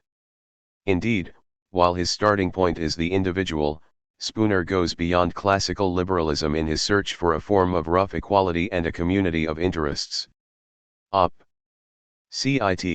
p. 389. This is also noted by Stephen L. Newman, who writes that while right-libertarians are generally sympathetic to Spooner's individualist anarchism, they fail to notice or conveniently overlook its egalitarian implications. They accept inequality as the price of freedom and harbor no reservations about the social consequences of capitalism. Spooner insists that inequality corrupts freedom. His anarchism is directed as much against inequality as against tyranny. Spooner attempts to realize the promise of social harmony by recreating a rough equality of condition, and so joins the critics of modern capitalism and champions of the Jeffersonian idea of the autonomous individual, independent yeoman and the self-employed mechanic. Liberalism at Wit's End, p. 76, p. 74 and p. 91. In summary, as can be seen, as with other individualist anarchists, there is a great deal of commonality between Spooner's ideas and those of social anarchists. Spooner perceives the same sources of exploitation and oppression inherent in monopolistic control of the means of production by a wealth-owning class as do social anarchists. His solutions may differ, but he observes exactly the same problems. In other words, Spooner is a left libertarian, and his individualist anarchism is just as anti-capitalist as the ideas of, say, Bakunin, Kropotkin or Chomsky. Spooner, in spite of his closeness to classical liberalism, was no more a capitalist than Rothbard was an anarchist. Section H. Why do anarchists oppose state socialism? The socialist movement has been continually divided, with various different tendencies and movements. The main tendencies of socialism are state socialism, social democracy, Leninism, Maoism, and so on, and libertarian socialism, anarchism mostly, but also libertarian Marxists and others. The conflict and disagreement between anarchists and Marxists is legendary. As Benjamin Tucker noted, it is a curious fact that the two extremes of the socialist movement, though united by the common claim that labor should be put in possession of its own, are more diametrically opposed to each other in their fundamental principles of social action and their methods of reaching the ends aimed at than either is to their common enemy, existing society. They are based on two principles, the history of whose conflict is almost equivalent to the history of the world since man came into it. The two principles referred to are authority and liberty, and the names of the two schools of socialistic thought which fully and unreservedly represent one or the other are, respectively, state socialism and anarchism. Whoso knows that these two schools want and how they propose to get it understands the socialistic movement. For, just as it has been said that there is no halfway house between Rome and reason, so it may be said that there is no halfway house between state socialism and anarchism. The individualist anarchists, pages 78 to 9. In addition to this divide between libertarian and authoritarian forms of socialism, there is another divide between reformist and revolutionary wings of these two tendencies. The term anarchist, Murray Bookchin wrote, is a generic word like the term socialist, and there are probably as many different kinds of anarchists as there are socialists. In both cases, the spectrum ranges from individuals whose views derive from an extension of liberalism, the individualist anarchists, the social democrats, to revolutionary communists, the anarcho-communists, the revolutionary Marxists, Leninists, and Trotskyists. Post-scarcity anarchism, p. 138f. In this section of the FAQ we concentrate on the conflict between the revolutionary wings of both movements. Here we discuss why communist anarchists, anarcho-syndicalists and other revolutionary anarchists reject Marxist theories, particularly the ideas of Leninists and Trotskyists. We will concentrate almost entirely on the works of Marx, Engels, Lenin, and Trotsky as well as the Russian Revolution. This is because many Marxists reject the Chinese, Cuban and other revolutions as being infected from the start by Stalinism. In contrast, there is a general agreement in Marxist circles that the Russian Revolution was a true socialist revolution and the ideas of Lenin, and usually Trotsky, follow in Marx's footsteps. What we say against Marx and Lenin is also applicable to their more controversial followers and, therefore, we ignore them. We also dismiss out of hand any suggestion that the Stalinist regime was remotely socialist. Unfortunately, many serious revolutionaries consider Lenin's regime to be an example of a valid socialist revolution, so we have to discuss why it was not. As noted, two main wings of the revolutionary socialist movement, anarchism and Marxism, have always been in conflict. While, with the apparent success of the Russian Revolution, the anarchist movement was overshadowed by Leninism in many countries, this situation has been changing. In recent years, anarchism has seen a revival as more and more people recognize the fundamentally anti-socialist nature of the Russian experiment and the politics that inspired it. With this re-evaluation of socialism and the Soviet Union, more and more people are rejecting Marxism and embracing libertarian socialism. As can be seen from the press coverage from such events as the anti-poll tax riots in the UK at the start of the 1990s, the London J18 and N30 demonstrations in 1999, as well as those in Prague, Quebec, Genoa, and Gothenburg, anarchism has become synonymous with anti-capitalism. Needless to say, when anarchists reappear in the media and news bulletins, the self-proclaimed vanguard of the proletariat become worried and hurriedly write patronizing articles on anarchism, without bothering to really understand it or its arguments against Marxism. These articles are usually a mishmash of lies, irrelevant personal attacks, distortions of the anarchist position, and the ridiculous assumption that anarchists are anarchists because no one has bothered to inform us of what Marxism is really about. We do not aim to repeat such scientific analysis in our FAQ, so we shall concentrate on politics and history. By so doing, we will indicate that anarchists are anarchists because we understand Marxism and reject it as being unable to lead to a socialist society. It is unfortunately common for many Marxists, particularly Leninist-influenced ones, to concentrate on personalities and not politics when discussing anarchist ideas. In other words, they attack anarchists rather than present a critique of anarchism. This can be seen, for example, when many Leninists attempt to refute the whole of anarchism, its theory and history, by pointing out the personal failings of specific anarchists. They say that Proudhon was anti-Jewish and sexist, that Bakunin was racist, that Kropotkin supported the Allies in the First World War, and so anarchism is flawed. Yet this is irrelevant to a critique of anarchism, as it does not address anarchist ideas but rather points to when anarchists fail to live up to them. Anarchist ideas are ignored by this approach, which is understandable, as any critique which tried to do this would not only fail but also expose the authoritarianism of mainstream Marxism in the process.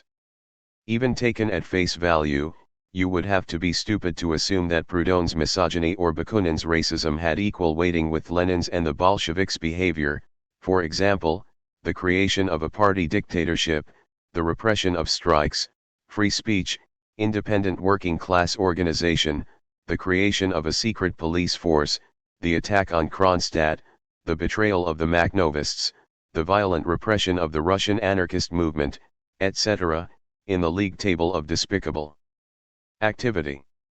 It seems strange that personal bigotry is of equal, or even more, importance in evaluating a political theory than its practice during a revolution. Moreover, such a technique is ultimately dishonest. Looking at Proudhon, for example, his anti-Semitic outbursts remained unpublished in his notebooks until well after his ideas, and, as Robert Graham points out, a reading of General Idea of the Revolution will show, anti-Semitism forms no part of Proudhon's revolutionary program. Introduction, The General Idea of the Revolution, p. 30. Similarly, Bakunin's racism is an unfortunate aspect of his life, an aspect which is ultimately irrelevant to the core principles and ideas he argued for. As for Proudhon's sexism, it should be noted that Bakunin and subsequent anarchists totally rejected it and argued for complete equality between the sexes. Likewise, anarchists from Kropotkin onwards have opposed racism in all its forms, and the large Jewish anarchist movement saw that Bakunin's anti-Semitic comments were not a defining aspect to his ideas. Why mention these aspects of their ideas at all? Nor were Marx and Engels free from racist, sexism, or homophobic comments, yet no anarchist would dream these were worthy of mention when critiquing their ideology. For those interested in such matters, Peter Freier's essay Engels, a Man of His Time, should be consulted. This is because the anarchist critique of Marxism is robust and confirmed by substantial empirical evidence, namely, the failures of social democracy and the Russian Revolution. If we look at Kropotkin's support for the Allies in the First World War, we discover a strange hypocrisy on the part of Marxists as well as an attempt to distort history. Why hypocrisy? Simply because Marx and Engels supported Prussia during the Franco-Prussian War while, in contrast, Bakunin argued for a popular uprising and social revolution to stop the war. As Marx wrote to Engels on July 20, 1870, "The French need to be overcome.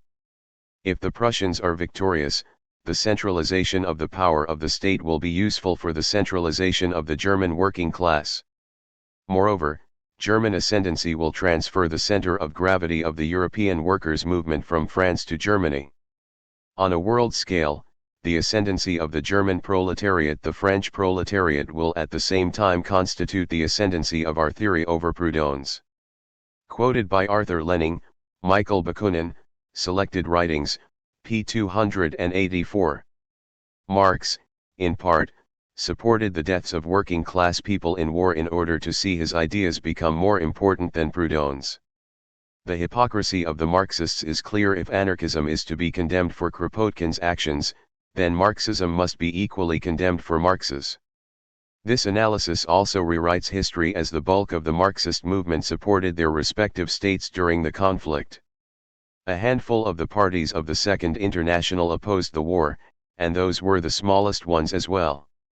The father of Russian Marxism, George Plekhanov, supported the Allies, while the German Social Democratic Party, the jewel in the crown of the Second International, supported its nation-state in the war. There was just one man in the German Reichstag in August 1914 who did not vote for war credits, and he did not even vote against them, he abstained. While there was a small minority of the German Social Democrats did not support the war, initially many of this anti-war minority went along with the majority of party in the name of discipline and democratic principles. In contrast, only a very small minority of anarchists supported any side during the conflict. The bulk of the anarchist movement, including such leading lights as Malatesta, Rocker, Goldman, and Berkman, opposed the war, arguing that anarchists must capitalize upon every stirring of rebellion, every discontent, in order to foment insurrection, to organize the revolution to which we look for the ending of all of society's iniquities. No Gods, No Masters, Volume 2, p. 36. As Malatesta noted at the time, the pro-war anarchists were not numerous, it is true, but did have amongst them comrades whom we love and respect most. He stressed that almost all of the anarchists have remained faithful to their convictions, namely to awaken a consciousness of the antagonism of interests between dominators and dominated, between exploiters and workers, and to develop the class struggle inside each country, and solidarity among all workers across the frontiers, as against any prejudice and any passion of either race or nationality. Enrico Malatesta, His Life and Ideas, p. 243, p. 248 and p. 244. By pointing to Kropotkin, Marxists hide the facts that he was very much in a minority within the anarchist movement, and that it was the official Marxist movement which betrayed the cause of internationalism, not anarchism. Indeed, the betrayal of the Second International was the natural result of the ascendancy of Marxism over anarchism that Marx had hoped. The rise of Marxism, in the form of social democracy, ended as Bakunin predicted, with the corruption of socialism in the quagmire of electioneering and statism. As Rudolf Rocker correctly argued, the Great War of 1914 was the exposure of the bankruptcy of political socialism. Marx and anarchism. Here we will analyze Marxism in terms of its theories and how they worked in practice. Thus we will conduct a scientific analysis of Marxism, looking at its claims and comparing them to what they achieved in practice. Few, if any, Marxists present such an analysis of their own politics, which makes Marxism more a belief system than analysis. For example, many Marxists point to the success of the Russian Revolution and argue that while anarchists attack Trotsky and Lenin for being statists and authoritarians, that statism and authoritarianism saved the revolution. In reply, anarchists point out that the revolution did, in fact, fail. The aim of that revolution was to create a free, democratic, classless society of equals. It created a one-party dictatorship based around a class system of bureaucrats exploiting and oppressing working-class people and a society lacking equality and freedom.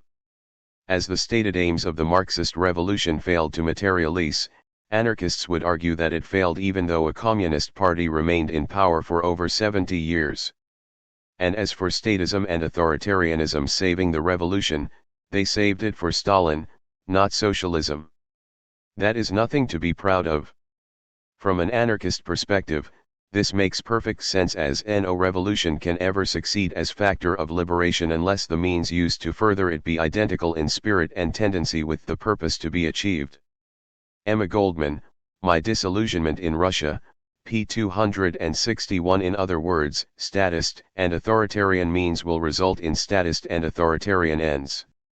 Calling a new state a workers' state will not change its nature as a form of minority, and so class, rule. It has nothing to do with the intentions of those who gain power, it has to do with the nature of the state and the social relationships it generates. The state structure is an instrument of minority rule. It cannot be used by the majority because it is based on hierarchy, centralization, and the empowerment of the minority at the top at the expense of everyone else. States have certain properties just because they are states. They have their own dynamics which place them outside popular control and are not simply a tool in the hands of the economically dominant class. Making the minority socialists within a workers' state just changes the minority in charge, the minority exploiting and oppressing the majority. As Emma Goldman put it, it would be an error to assume that the failure of the revolution was due entirely to the character of the Bolsheviki. Fundamentally, it was the result of the principles and methods of Bolshevism. It was the authoritarian spirit and principles of the state which stifled the libertarian and liberating aspirations unleashed by the revolution. Only this understanding of the underlying forces that crushed the revolution can present the true lesson of that world-stirring event. Op. Cit. p. 250. Similarly, in spite of over 100 years of socialists and radicals using elections to put forward their ideas and the resulting corruption of every party which has done so, most Marxists still call for socialists to take part in elections. For a theory which calls itself scientific, this ignoring of empirical evidence, the facts of history, is truly amazing. Marxism ranks with economics as the science which most consistently ignores history and evidence. As this section of the FAQ will make clear, this name-calling and concentration on the personal failings of individual anarchists by Marxists is not an accident. If we take the ability of a theory to predict future events as an indication of its power, then it soon becomes clear that anarchism is a far more useful tool in working class struggle and self-liberation than Marxism. After all, anarchists predicted with amazing accuracy the future development of Marxism. Bakunin argued that electioneering would corrupt the socialist movement, making it reformist and just another bourgeois party, see section J.2. This is what in fact happened to the social democratic movement across the world by the turn of the 20th century. The rhetoric remained radical for a few more years, of course. If we look at the workers' states created by Marxists, we discover, yet again, anarchist predictions proved right. Bakunin argued that by popular government the Marxists mean government of the people by a small under of representatives elected by the people. That is government of the vast majority of the people by a privileged minority. But this minority, the Marxists say, will consist of workers. Yes, perhaps, of former workers, who, as soon as they become rulers or representatives of the people, will cease to be workers and will begin to look upon the whole workers' world from the heights of the state. They will no longer represent the people but themselves and their own pretensions to govern the people. Statism and Anarchy, p. 178. The history of every Marxist revolution proves his critique was correct. Due to these workers' states, socialism has become associated with repressive regimes, with totalitarian state capitalist systems, the total opposite of what socialism is actually about. Nor does it help when self-proclaimed socialists, such as Trotskyists, obscenely describe regimes that exploit, imprison and murder wage laborers in Cuba, North Korea, and China as workers' states. While some neo-Trotskyists, like the British SWP, refuse to defend, in any way, Stalinist states, as they argue correctly, even if their analysis is flawed, that they are state capitalist, most Trotskyists do not. Little wonder many anarchists do not use the term socialist or communist and just call themselves anarchists. This is because such terms are associated with regimes and parties which have nothing in common with our ideas, or, indeed, the ideals of socialism as such. This does not mean that anarchists reject everything Marx wrote. Far from it. Much of his analysis of capitalism is acceptable to anarchists. For example, both Bakunin and Tucker considered Marx's economic analysis as important. Indeed, there are some schools of Marxism which are very libertarian and are close cousins to anarchism. For example, council communism and autonomist Marxism are close to revolutionary anarchism. Unfortunately, these forms of libertarian Marxism are a minority current within that movement. So, Marxism is not all bad. Unfortunately, the vast bulk of it is, and those elements which are not are found in anarchism anyway. For most, Marxism is the school of Marx, Engels, Lenin and Trotsky, not Marx, Pannekoek, Gorter, Ruhl and Maddock. The minority libertarian trend of Marxism is based, like anarchism, on a rejection of party rule, electioneering and creating a workers' state. Its supporters also, like anarchists, advocate direct action, self-managed class struggle, working class autonomy and a self-managed socialist society. These Marxists oppose the dictatorship of the party over the proletariat and, in effect, agree with Bakunin on many key issues, such as anti-parliamentarian, direct action, workers' councils, etc. These libertarian forms of Marxism should be encouraged and not tarred with the same brush as Leninism and social democracy. Indeed, Lenin commented upon the anarchist deviation of the German Communist Workers' Party and the semi-anarchist elements of the very groups we are referring to here under the term libertarian Marxism. Collected Works, Volume 32, p. 252 and p. 514. Over time, hopefully, such comrades will see that the libertarian element of their thought outweighs the Marxist legacy. So our comments in this section of the FAQ are mostly directed to the majority form of Marxism, not to its libertarian wing. One last point. We must note that in the past many leading Marxists have slandered anarchists. Engels, for example, wrote that the anarchist movement survived because the governments in Europe and America are much too interested in its continued existence, and spend too much money on supporting it. Collected Works, Volume 27, p. 414. So there is often no love lost between the two schools of socialism. Indeed, Marxists have argued that anarchism and socialism were miles apart, and some even asserted that anarchism was not even a form of socialism. Lenin, at times, and leading American Marxist Daniel de Leon took this line, along with many others. This is true, in a sense. As anarchists are not state socialists, we reject such socialism as deeply authoritarian. However, all anarchists are members of the socialist movement, and we reject attempts by Marxists to monopolize the term. Be that as it may, sometimes in this section we may find it useful to use the term socialist/communist to describe state socialist and anarchist to describe libertarian socialist/communist. This in no way implies that anarchists are not socialists. It is purely a tool to make our arguments easier to read. H.1 Have anarchists always opposed state socialism? Yes. Anarchists have always argued that real socialism cannot be created using a state. The basic core of the argument is simple. Socialism implies equality, yet the state signifies inequality in terms of power. As we argued in section B.2, anarchists consider one of the defining aspects of the state is its hierarchical nature. In other words, the delegation of power into the hands of a few. As such, it violates a core idea of socialism, namely social equality. Those who make up the governing bodies in a state have more power than those who have elected them, see section I.1. It is with this perspective that anarchists have combated the idea of state socialism and Marxism, although we should stress that libertarian forms of Marxism, such as council communism, have strong similarities to anarchism. In the case of the Russian Revolution, the anarchists were amongst the first on the left to be suppressed by the Bolsheviks.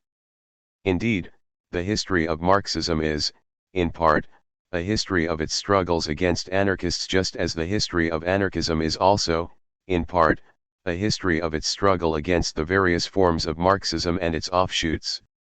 While both Stirner and Proudhon wrote many pages against the evils and contradictions of state socialism, anarchists have only really been fighting the Marxist form of state socialism since Bakunin. This is because, until the First International, Marx and Engels were relatively unknown socialist thinkers. Proudhon was aware of Marx, they had met in France in the 1840s and had corresponded, but Marxism was unknown in France during his lifetime, and so Proudhon did not directly argue against Marxism. He did, however, critique Louis Blanc and other French state socialists. Similarly, when Stirner wrote The Ego and Its Own, Marxism did not exist bar a few works by Marx and Engels.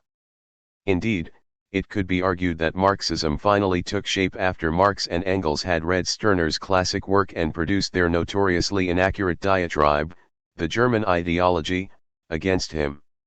However, like Proudhon, Stirner attacked other state socialists and communists.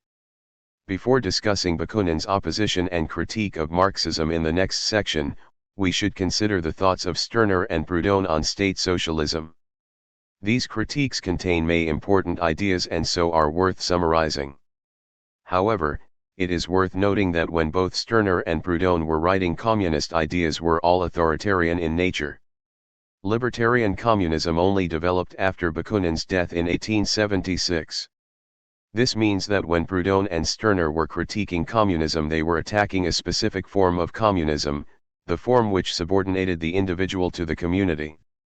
Anarchist communists like Kropotkin and Malatesta also opposed such kinds of communism. As Kropotkin put it, before and in 1848 communism was put forward in such a shape as to fully account for Proudhon's distrust as to its effect upon liberty. The old idea of communism was the idea of monastic communities. The last vestiges of liberty and of individual energy would be destroyed, if humanity ever had to go through such a communism. Act for yourselves, p. 98. Of course, it may be likely that Stirner and Proudhon would have rejected libertarian communism as well, but bear in mind that not all forms of communism are identical. For Stirner, the key issue was that communism, or socialism, like liberalism, looked to the human rather than the unique. To be looked upon as a mere part of society, asserted Stirner, the individual cannot bear because he is more, his uniqueness puts from it this limited conception. As such, his protest against socialism was similar to his protest against liberalism. Indeed, he drew attention to their similarity by calling it social liberalism. Stirner was aware that capitalism was not the great defender of freedom it was claimed to be by its supporters. Restless acquisition, he argued, does not let us take breath, take acclaim enjoyment, we do not get the comfort of our possessions. Communism, by the organization of labor, can bear its fruit so that we come to an agreement about human labors, that they may not, as under competition, claim all our time and toil. However, communism is silent over for whom is time to be gained. He, in contrast, stresses that it is for the individual, to take comfort in himself as the unique. The Ego and Its Own, p. 265 and pages 268-9. Thus state socialism does not recognize that the purpose of association is to free the individual and instead subjects the individual to a new tyranny. It is not another state, such as a people's state, that men aim at, but their union, uniting, this ever-fluid uniting of everything standing. A state exists even without my cooperation. The independent establishment of the state founds my lack of independence. Its condition as a natural growth, its organism, demands that my nature do not grow freely, but be cut to fit it. Op. Cit. p. 224. Similarly, Stirner argued that communism, by the abolition of all personal property, only presses me back still more into dependence on another, to wit, on the generality or collectivity which is a condition hindering my free movement, a sovereign power over me. Communism rightly revolts against the pressure that I experience from individual proprietors, but still more horrible is the might that it puts in the hands of the collectivity. Op. Cit. p. 257. History has definitely confirmed this fear. By nationalizing property, the various state socialist regimes turned the worker from a servant of the capitalist into a serf of the state. In contrast, communist anarchists argue for free association and workers' self-management as the means of ensuring that socialized property does not turn into the denial of freedom rather than as a means of ensuring it. As such, Stirner's attack on what Marx termed vulgar communism is still important and finds echoes in communist anarchist writings as well as the best works of Marx and his more libertarian followers. See section I.4 on how libertarian communism is not silent on these matters and incorporates Stirner's legitimate concerns and arguments. Similar arguments to Stirner's can be found in Proudhon's works against the various schemes of state socialism that existing in France in the middle of the 19th century. He particularly attacked the ideas of Louis Blanc. Blanc, whose most famous book was Organisation du Travail, Organization of Work, first published in 1840, argued that social ills resulted from competition and they could be solved by means of eliminating it via government-initiated and financed reforms. More specifically, Blanc argued that it was necessary to use the whole power of the state to ensure the creation and success of workers' associations, or social workshops. Since that which the proletarians lack to free themselves are the tools of labor, the government must furnish them with these.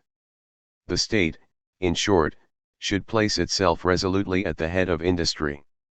Quoted by K. Stephen Vincent, Pierre-Joseph Proudhon, and the Rise of French Republican Socialism, p. 139. Capitalists would be encouraged to invest money in these workshops, for which they would be guaranteed interest payments, but the workers would keep the remaining profits generated by the workshops. Such state-initiated workshops would soon prove to be more efficient than privately owned industry and, by charging lower prices, force privately owned industry either out of business or to change into social workshops, so eliminating competition. Proudhon objected to this scheme on many levels. He argued that Blanc's scheme appealed to the state for its silent partnership, that is, he gets down on his knees before the capitalists and recognizes the sovereignty of monopoly. Given that Proudhon saw the state as an instrument of the capitalist class, asking that state to abolish capitalism was illogical and impossible. Moreover, by getting the funds for the social workshop from capitalists, Blanc's scheme was hardly undermining their power. Capital and power, Proudhon argued, secondary organs of society, are always the gods whom socialism adores. If capital and power did not exist, it would invent them. Quoted by Vincent, Op. Cit. p. 157. He stressed the authoritarian nature of Blanc's scheme.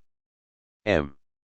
Blanc is never tired of appealing to authority, and socialism loudly declares itself anarchistic.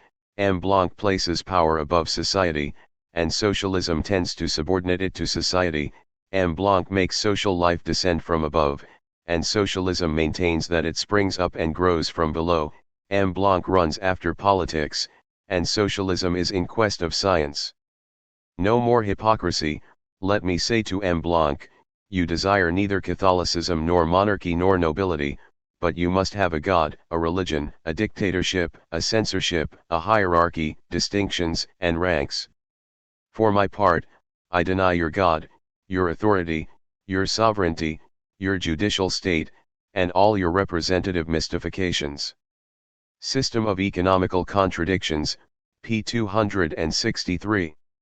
Equally, Proudhon opposed the top-down nature of Blanc's ideas. As it was run by the state, the system of workshops would hardly be libertarian, as hierarchy would result from the elective principle, as in constitutional politics. But these social workshops, again, regulated by law, will they be anything but corporations? What is the bond of corporations? The law. Who will make the law? The government. Such a regime, Proudhon argued, would be unlikely to function well, and the net result would be all reforms ending, now in hierarchical corporation, now in state monopoly, or the tyranny of communism. Op. Cit. p. 269 and p. 271. This was because of the perspective of state socialists. As you cannot conceive of society without hierarchy, you have made yourselves the apostles of authority, worshippers of power, you think only of strengthening it and muzzling liberty. Your favorite maxim is that the welfare of the people must be achieved in spite of the people, instead of proceeding to social reform by the extermination of power and politics. You insist on a reconstruction of power and politics. Op. Cit. p. 397. Instead of reform from above, Proudhon stressed the need for working class people to organize themselves for their own liberation. As he put it, the problem before the laboring classes is not in capturing, but in subduing both power and monopoly, that is, in generating from the bowels of the people, from the depths of labor, a greater authority, a more potent fact, which shall envelop capital and the state and subjugate them. For, to combat and reduce power, to put it in its proper place in society, it is of no use to change the holders of power or introduce some variation into its workings. An agricultural and industrial combination must be found by means of which power, today the ruler of society, shall become its slave. This was because the state finds itself inevitably enchained to capital and directed against the proletariat. Op. Cit. p. 398, p. 397 and p. 399. Unsurprisingly, Proudhon stressed in 1848 that the proletariat must emancipate itself without the help of the government. Quoted by George Woodcock, Pierre-Joseph Proudhon, p. 125. In addition, by guaranteeing interest payments, Blank's scheme ensured the continued exploitation of labor by capital and, of course, while opposing capitalist competition, Proudhon did not consider it wise to abolish all forms of the market. Proudhon argued for a two-way approach to undermining capitalism from below, the creation of workers' associations and the organization of credit. By creating mutual banks, which provided credit at cost, workers could create associations to compete with capitalist firms, drive them out of business and so eliminate exploitation once and for all by workers' self-management. In this way, the working class would emancipate itself from capitalism and build a socialist society from below upwards by their own efforts and activities. Proudhon, as Marxist Paul Thomas notes, believed fervently, in the salvation of working men, by their own efforts, through economic and social action alone. Proudhon advocated, and to a considerable extent inspired, the undercutting of this terrain of the state from without by means of autonomous working class associations. Karl Marx and the Anarchists, pages 177-8. Rejecting violent revolution, as well as strikes as counterproductive, Proudhon argued for economic means to end economic exploitation and, as such, he saw anarchism as coming about by reform, unlike later social anarchists, who were generally revolutionaries and argued that capitalism cannot be reformed away and so supported strikes and other forms of collective working class direct action, struggle, and combative organization. Unsurprisingly, Proudhon's ideas were shaped by the society in lived and agitated in. In the mid-19th century, the bulk of the French working class were artisans and peasants, and so such an approach reflected the social context in which it was proposed. With the predominance of small-scale industry, the notion of free credit provided by mutual banks as the means of securing working-class people access to the means of production is theoretically feasible. It was this social context which informed Proudhon's ideas, see section H.2.3. He never failed to stress that association would be tyranny if imposed upon peasants and artisans. Rather, he thought that associations would be freely embraced by these workers if they thought it was in their interests to. However, he did not ignore the rise of large-scale industry and explicitly proposed workers' associations, i.e., cooperatives, for those industries which objectively needed it, i.e. capitalist industry, and for those other toilers who desired it. The net effect was the same, though, namely to abolish wage labor. It was this opposition to wage labor which drove Proudhon's critique of state socialism. He continually stressed that state ownership of the means of production was a danger to the liberty of the worker and simply the continuation of capitalism with the state as the new boss. As he put it in 1848, he did not want to see the state confiscate the mines, canals, and railways, that would add to monarchy, and more wage slavery. We want the mines, canals, railways handed over to democratically organized workers' associations.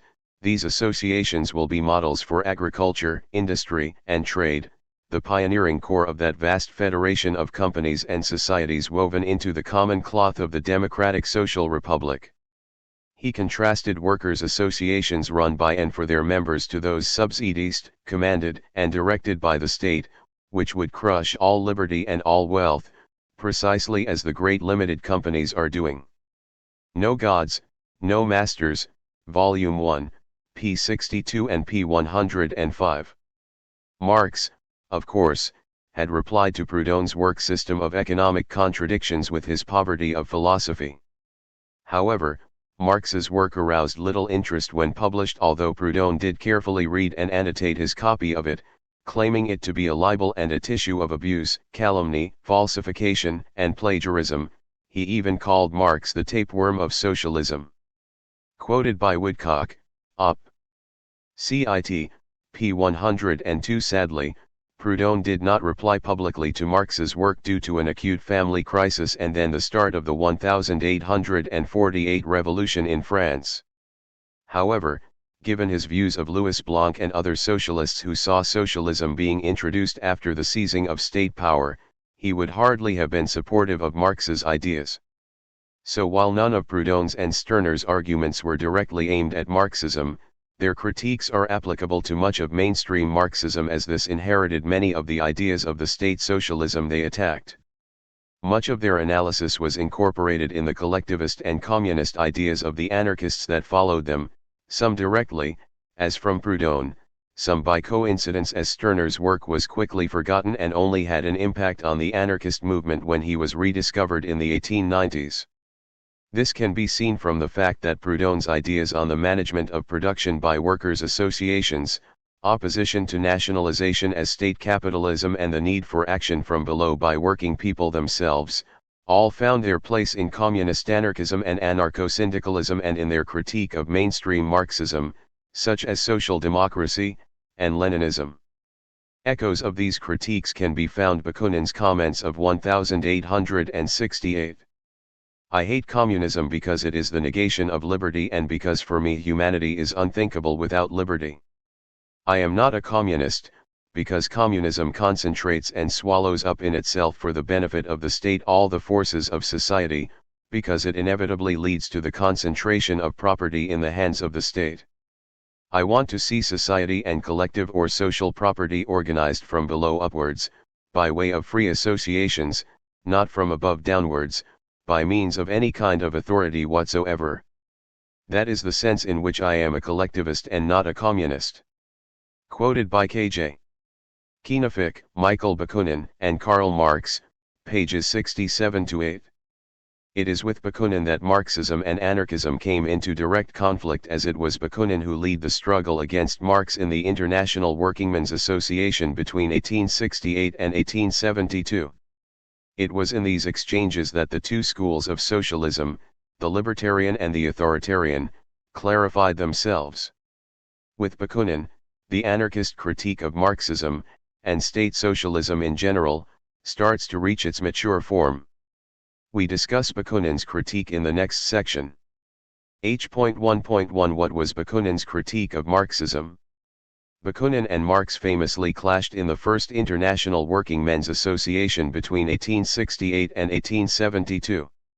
This conflict helped clarify the anarchist opposition to the ideas of Marxism and can be considered as the first major theoretical analysis and critique of Marxism by anarchists.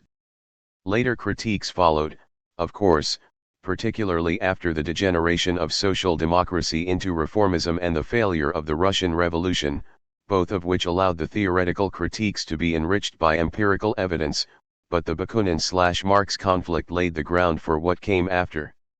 As such, an overview of Bakunin's critique is essential as anarchists continued to develop and expand upon it, particularly after the experiences of actual Marxist movements and revolutions confirmed it. First, however, we must stress that Marx and Bakunin had many similar ideas. They both stressed the need for working people to organize themselves to overthrow capitalism by a social revolution. They argued for collective ownership of the means of production. They both constantly stressed that the emancipation of the workers must be the task of the workers themselves. They differed, of course, in exactly how these common points should be implemented in practice.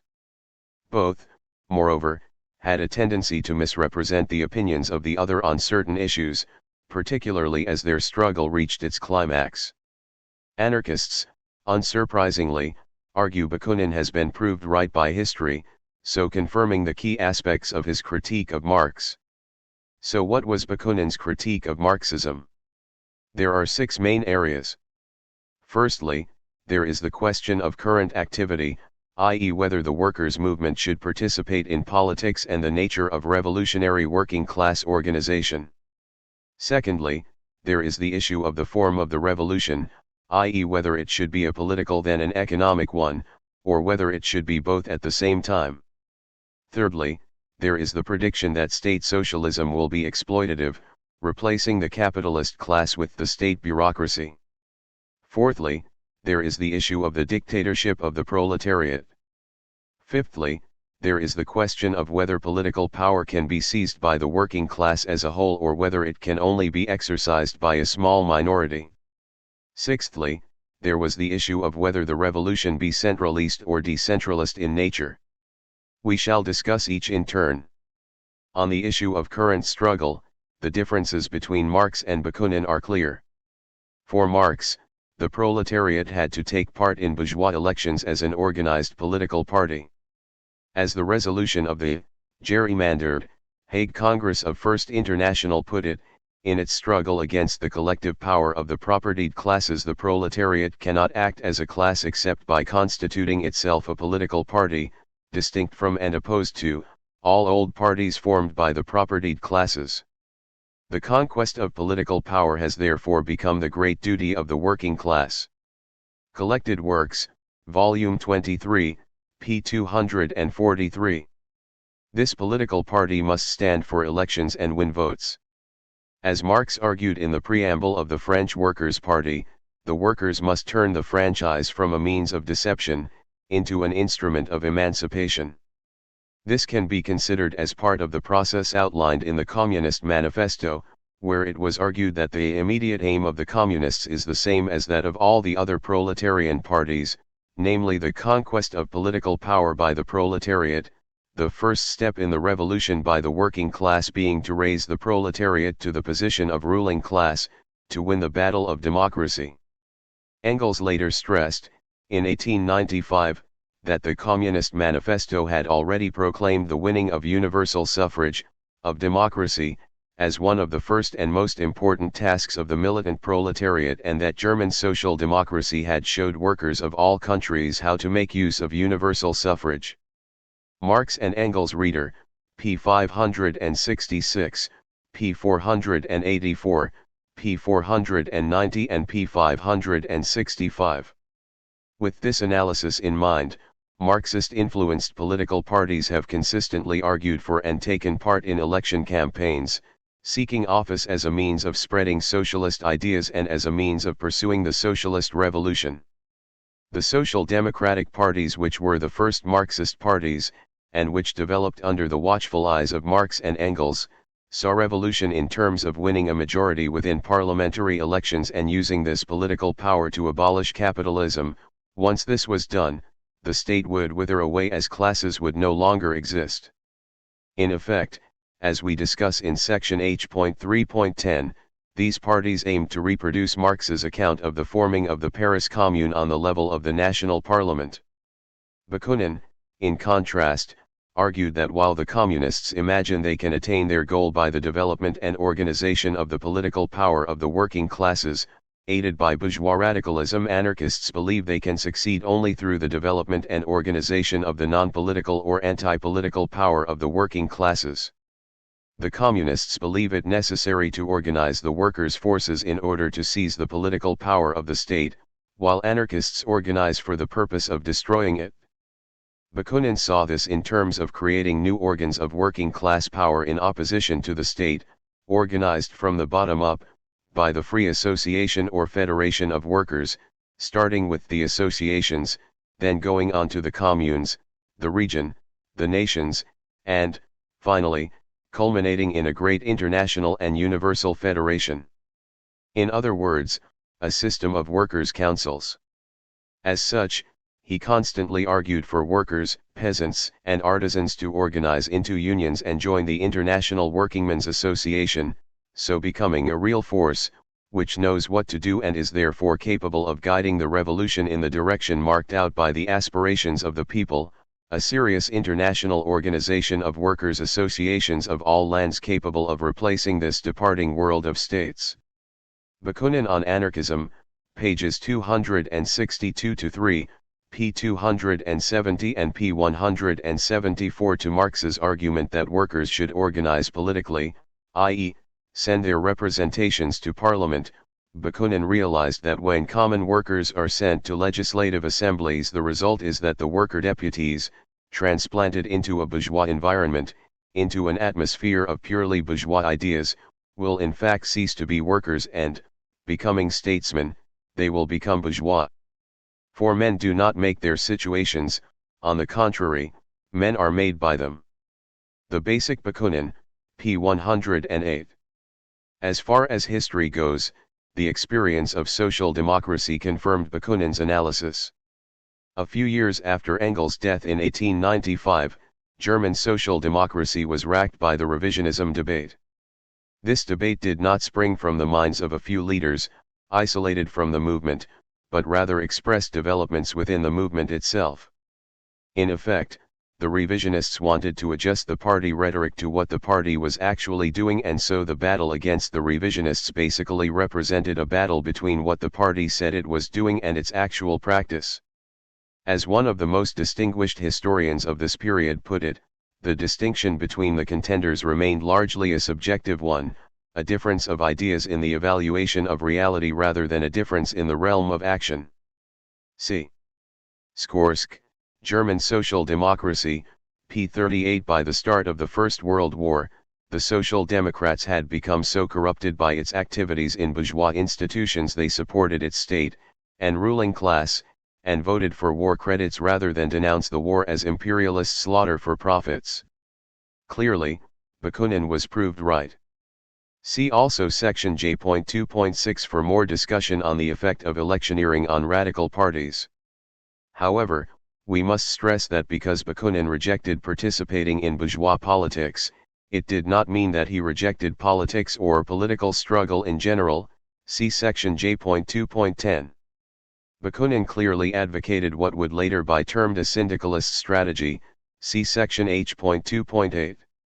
This union movement would be complemented by a specific anarchist organization which would work within it to influence it towards anarchist aims by the natural influence of its members. See section J.3.7. Comparing Bakunin and Marx, it is clear whom history has validated. Even that anti-anarchist Stalinist hack Erich Hobsbawm could not avoid admitting that the remarkable achievement of Spanish anarchism, which was to create a working class movement that remained genuinely revolutionary. Social democratic and, even communist trade unions have rarely been able to escape either schizophrenia, i.e., revolutionary rhetoric hiding reformist practice, or betrayal of their socialist convictions. Revolutionaries, p. 104. This is probably the only accurate comment made in his various diatribes on anarchism, but, of course, he did not allow the implications of his statement to bother his faith in Leninist ideology. So given the long history of reformism and betrayal of socialist principles by radicals utilizing elections and political parties, it comes as no surprise that anarchists consider both Bakunin's critique and alternative to be confirmed by experience. Section J.2 discusses direct action and electioneering. Which brings us to the second issue, namely the nature of the revolution itself. For Bakunin, a revolution meant a social revolution from below. This involved both the abolition of the state and the expropriation of capital. In his words, the revolution must set out from the first to radically and totally to destroy the state. The natural and necessary consequences of which will be the confiscation of all productive capital and means of production on behalf of workers' associations, who are to put them to collective use. The federative alliance of all working men's associations will constitute the commune. There can no longer be any successful political revolution unless the political revolution is transformed into social revolution. Michael Bakunin, Selected Writings, p. 170 and p. 171. Which, incidentally, disproves Engels' claims that Bakunin does not regard capital, but the state as the main evil to be abolished, after which capitalism will go to blazes of itself. The Marx-Engels reader, p. 728. This misrepresents Bakunin's position, as he always stressed that economic and political transformation must be accomplished together and simultaneously. The basic Bakunin, p. 106. Given that Bakunin thought the state was the protector of capitalism, no economic change could be achieved until such time as it was abolished. This also meant that Bakunin considered a political revolution before an economic one to mean the continued slavery of the workers. As he argued, to win political freedom first can signify no other thing but to win this freedom only, leaving for the first days at least economic and social relations in the same old state, that is, leaving the proprietors and capitalists with their insolent wealth, and the workers with their poverty. With capitalists' economic power intact, could the workers' political power remain strong? As such, every political revolution taking place prior to and consequently without a social revolution must necessarily be a bourgeois revolution, and a bourgeois revolution can only be instrumental in bringing about bourgeois socialism, that is, it is bound to end in a new, more hypocritical and more skillful, but no less oppressive, exploitation of the proletariat by the bourgeois. The political philosophy of Bakunin, p. 294 and p. 289. Did Marx and Engels hold this position? Apparently so. Discussing the Paris Commune, Marx noted that it was the political form at last discovered under which to work out the economic emancipation of labor, and as the political rule of the producer cannot coexist with the perpetuation of his social slavery, the commune was to serve as a lever for uprooting the economic foundations upon which rests the existence of classes. Engels argued that the proletariat seizes the public power, and by means of this transforms the means of production into public property. In the Communist Manifesto they argued that the first step in the revolution by the working class is the rising the proletariat to the position of ruling class, to win the battle of democracy.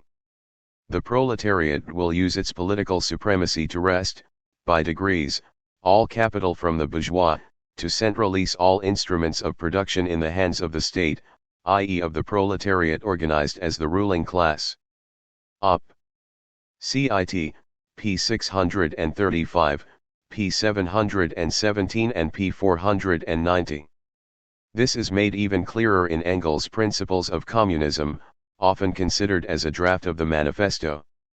That document stressed that it was not possible for private property to be abolished at one stroke, arguing that the proletarian revolution will transform existing society gradually.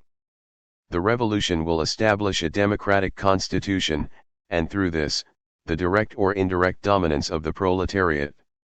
Direct in England, where the proletarians are already a majority of the people.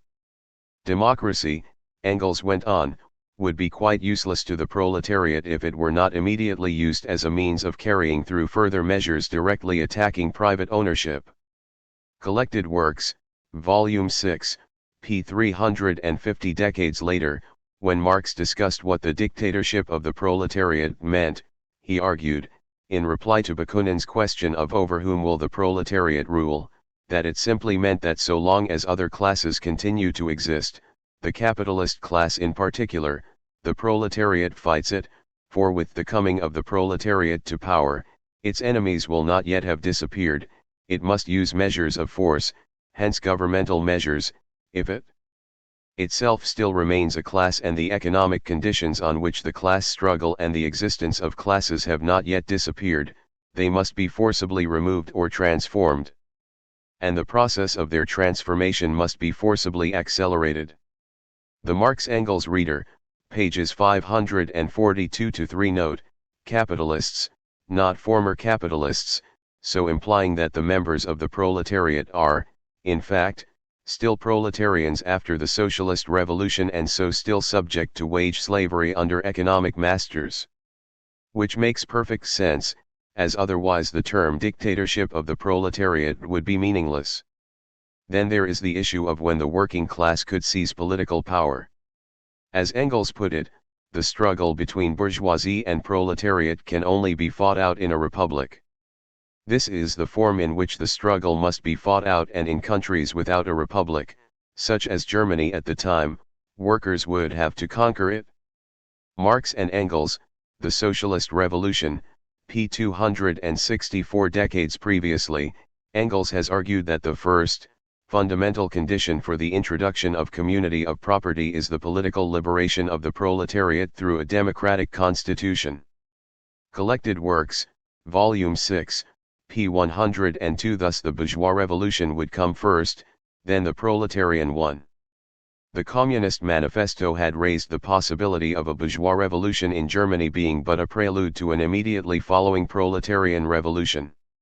Selected Writings, p. 63. Within 2 years, Marx and Engels argued that this was wrong, that a socialist revolution was not possible in continental Europe for some time. Even in the 1880s, Engels was still arguing that a proletarian revolution was not immediately possible in Germany, and the first results of any revolution would be a bourgeois republic within which the task of social democracy was to build its forces and influence. Clearly, then, Marx and Engels considered the creation of a republic in a well-developed capitalist economy as the basis for seizing of state power as the key event, and, later, the expropriation of the expropriators would occur. Thus the economic power of the capitalists would remain, with the proletariat utilizing political power to combat and reduce it. Anarchists argue that if the proletariat does not hold economic power, its political power would at best be insecure and would in fact degenerate. Would the capitalists just sit and wait while their economic power was gradually eliminated by political action? And what of the proletariat during this period? Will they patiently obey their bosses, continue to be oppressed and exploited by them until such time as the end of their social slavery has been worked out, and by whom? Would they be happy to fight for a bourgeois republic first, then wait for an unspecified period of time before the party leadership proclaimed that the time was ripe to introduce socialism? As the experience of the Russian Revolution showed, the position of Marx and Engels proved to be untenable. Bakunin's perspective was repeated by a Russian worker in 1906 when he expressed his impatience with Menshevik's strategy. Here the Mensheviks tells us that the Workers' Congress is the best means of assuring the independence of the proletariat in the bourgeois revolution, otherwise, we workers will play the role of cannon fodder in it. So I ask, what is the insurance for? Will we really make the bourgeois revolution? Is it possible that we will spill blood twice, once for the victory of the bourgeois revolution, and the time for the victory of our proletarian revolution? No, comrades, it is not to be found in the party program that this must be so, but if we workers are to spill blood, then only once, for freedom and socialism. Quoted by Abraham Asher, The Mensheviks in the Russian Revolution, p. 43. In 1917, this lesson was well learned, and the Russian workers initially followed Bakunin's path, mostly spontaneously and without significant influence by anarchists and anarcho-syndicalists. The Mensheviks repeated their mistakes of 1905 as they proved unable to harness this revolutionary potential to any practical purpose. They were blinded by their rigid Marxist formula of bourgeois revolution first, socialist revolution later, and tired to restrain the masses. They preached self-abnegation to them, told them to stand aside until such times as the bourgeoisie had built a solid capitalist system. This made no sense to workers and peasants. Why should they renounce the power that was in their hands already? Leading Menshevik Fedor Dan admitted in 1946 that the Menshevik concept of the bourgeois revolution rested on illusions. Verabroido, Lenin, and the Mensheviks, p. 14 and p. 15. Once Lenin returned to Russia, the Bolsheviks broke with this previously shared perspective and started to support and encourage the radicalization of the workers, and so managed to gain popular support. However, they did so partially and incompletely and, as a consequence, finally held back and so fatally undermined the revolution. After the February Revolution paralyzed the state, the workers organized factory committees and raised the idea and practice of workers' self-management of production. The Russian anarchists supported this movement wholeheartedly, arguing that it should be pushed as far as it would go. In contrast, Lenin argued for workers' control over the capitalists. The Lenin Anthology, p. 402. This was, unsurprisingly, the policy applied immediately after the Bolshevik seizure of power.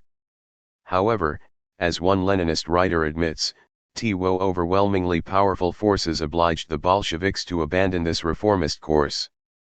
One was the start of the Civil War, the other was the fact that the capitalists used their remaining power to make the system unworkable. At the end of 1917, the All-Russian Congress of Employers declared that those factories in which the control is exercised by means of active interference in the administration will be closed.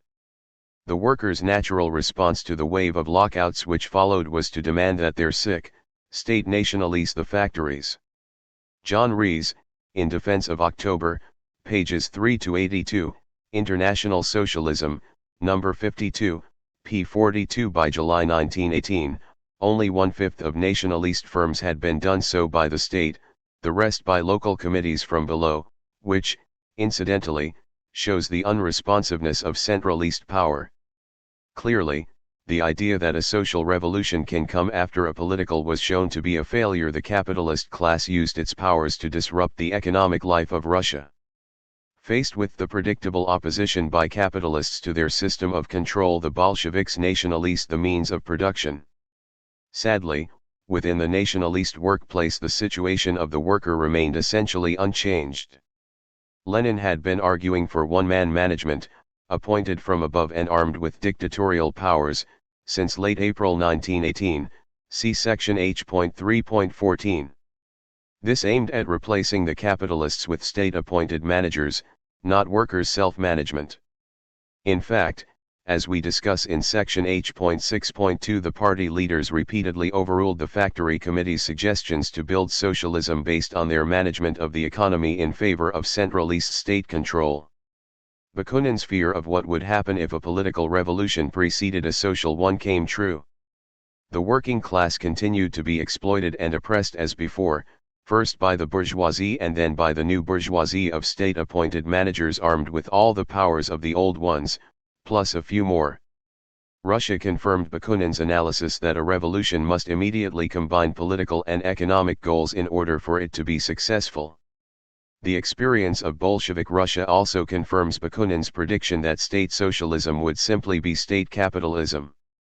As Bakunin stressed, the state is the government from above downwards of an immense number of men and women, very different from the point of view of the degree of their culture, the nature of the countries or localities that they inhabit, the occupations they follow, the interests and aspirations directing them. The state is the government of all these by one or another minority.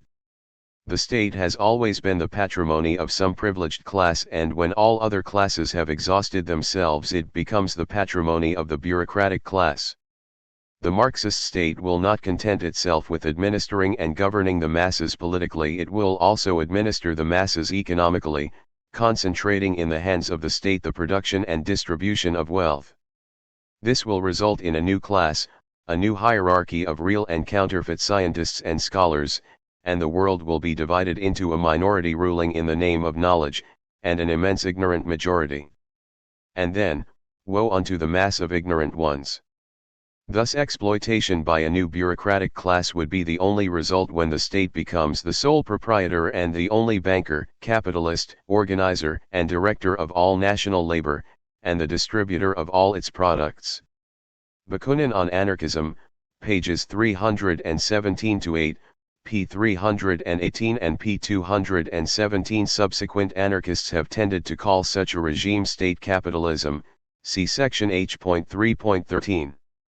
The Bolshevik leadership's rejection of the factory committees and their vision of socialism also confirmed Bakunin's fear that Marxism urges the people not only not abolish the state, but, on the contrary, they must strengthen it and enlarge it, and turn it over to the leaders of the Communist Party, who will then liberate them in their own way. The economic regime imposed by the Bolsheviks, likewise, confirmed Bakunin critique as the state control led all the commerce, industry, agriculture, and even science. The mass of the people will be divided into two armies, the agricultural and the industrial, under the direct command of the state engineers, who will constitute the new privileged political scientific class. Unsurprisingly, this new state-run economy was a disaster which, again, confirmed his warning that unless this minority were endowed with omniscience, omnipresence, and the omnipotence which the theologians attribute to God, it could not possibly know and foresee the needs of its people, or satisfy with an even justice those needs which are most legitimate and pressing. Op. Cit. p. 332, pages 332-3 and p. 318. Which brings us to the dictatorship of the proletariat. While many Marxists basically use this term to describe the defense of the revolution and so argue that anarchists do not see the for that, this is incorrect. Anarchists from Bakunin onwards have argued that a revolution would have to defend itself from counter-revolution, and yet we reject the concept totally. See section H.2.1 for a refutation of claims that anarchists think a revolution does not need defending. To understand why Bakunin rejected the concept, we must provide some historical context. Anarchists in the 19th century rejected the idea of the dictatorship of the proletariat in part because the proletariat was a minority of working-class people at the time. To argue for a dictatorship of the proletariat meant to argue for the dictatorship of a minority class, a class which excluded the majority of toiling people. When Marx and Engels wrote the Communist Manifesto, for example, over 80% of the population of France and Germany were peasants or artisans, what they termed the petit bourgeois. This meant that their claim that the proletarian movement is the self-conscious, independent movement of the immense majority, in the interests of the immense majority, was simply not true. Rather, for Marx's lifetime, and for many decades afterwards, the proletarian movement was like all previous movements, namely movements of minorities, or in the interests of minorities. Not that Marx and Engels were unaware of this, for they also noted that in countries like France the peasants constitute far more than half of the population. In 1875 Marx commented that the majority of the toiling people in Germany consists of peasants, and not of proletarians. He stressed elsewhere around the same time that the peasant forms a more or less considerable majority in the countries of the West European continent. The Marx-Engels reader, p. 482, p. 493, p. 536 and p. 543. Clearly, then, Marx and Engels' vision of proletarian revolution was one which involved a minority dictating to the majority, and so Bakunin rejected it. His opposition rested on the fact that a dictatorship of the proletariat, at the time, actually meant a dictatorship by a minority of working people, and so a revolution which excluded the majority of working people, i.e. artisans and peasants. As he argued in 1873, if the proletariat is to be the ruling class, then whom will it rule? There must be yet another proletariat which will be subject to this new rule, this new state. It may be the peasant rabble, which, finding itself on a lower cultural level, will probably be governed by the urban and factory proletariat. Statism and Anarchy, pages 177-8. For Bakunin, to advocate the dictatorship of the proletariat in an environment where the vast majority of working people were peasants would be a disaster. It is only when we understand this social context that we can understand Bakunin's opposition to Marx's dictatorship of the proletariat. It would be a dictatorship of a minority class over the rest of the working population. He took it as a truism that the capitalist and landlord classes should be expropriated and stopped from destroying the revolution. Bakunin continually stressed the need for a movement and revolution of all working class people, see section H.2.7, and that the peasants will join cause with the city workers as soon as they become convinced that the latter do not pretend to impose their will or some political or social order invented by the cities for the greater happiness of the villages. They will join cause as soon as they are assured that the industrial workers will not take their lands away. For an uprising by the proletariat alone would not be enough. With that we would have only a political revolution which would necessarily produce a natural and legitimate reaction on the part of the peasants, and that reaction, or merely the indifference of the peasants, would strangle the revolution of the cities. The political philosophy of Bakunin, p. 401 and p. 378. This explains why the anarchists at the Saint Imier Congress argued that every political state can be nothing but organized domination for the benefit of one class, to the detriment of the masses, and that should the proletariat itself seize power, it would in turn become a new dominating and exploiting class. As the proletariat was a minority class at the time, their concerns can be understood. For anarchists then, and now, a social revolution has to be truly popular and involve the majority of the population in order to succeed. Unsurprisingly, the Congress stressed the role of the proletariat in the struggle for socialism, arguing that the proletariat of all lands must create the solidarity of revolutionary action, independently of and in opposition to all forms of bourgeois politics. Moreover, the aim of the workers' movement was free organizations and federations, created by the spontaneous action of the proletariat itself, that is, by the trade bodies and the autonomous communes. Quoted in Bakunin on Anarchism, p. 438, p. 439 and p. 438. Hence Bakunin's comment that the designation of the proletariat, the world of the workers, as class rather than as mass was deeply antipathetic to us revolutionary anarchists who unconditionally advocate full popular emancipation. To do so, he argued, meant nothing more or less than a new aristocracy, that of the urban and industrial workers, to the exclusion of the millions who make up the rural proletariat and who, will in effect become subjects of this great so-called popular state. Michael Bakunin, Selected Writings, pages 253-4. Again, the experiences of the Russian Revolution confirm Bakunin's worries. The Bolsheviks implemented the dictatorship of the city over the countryside, with disastrous results. See section H.6.2 for more details. One last point on this subject. While anarchists reject the dictatorship of the proletariat, we clearly do not reject the key role the proletariat must play in any social revolution. See section H.2.2 on why the Marxist assertion anarchists reject class struggle is false. We only reject the idea that the proletariat must dictate over other working people like peasants and artisans. We do not reject the need for working class people to defend a revolution, nor the need for them to expropriate the capitalist class, nor for them to manage their own activities and so society. Then there is the issue of whether, even if the proletariat does seize political power, whether the whole class can actually exercise it. Bakunin raised the obvious questions. For, even from the standpoint of that urban proletariat who are supposed to reap the sole reward of the seizure of political power, surely it is obvious that this power will never be anything but a sham. It is bound to be impossible for a few thousand, let alone tens or hundreds of thousands of men to wield that power effectively.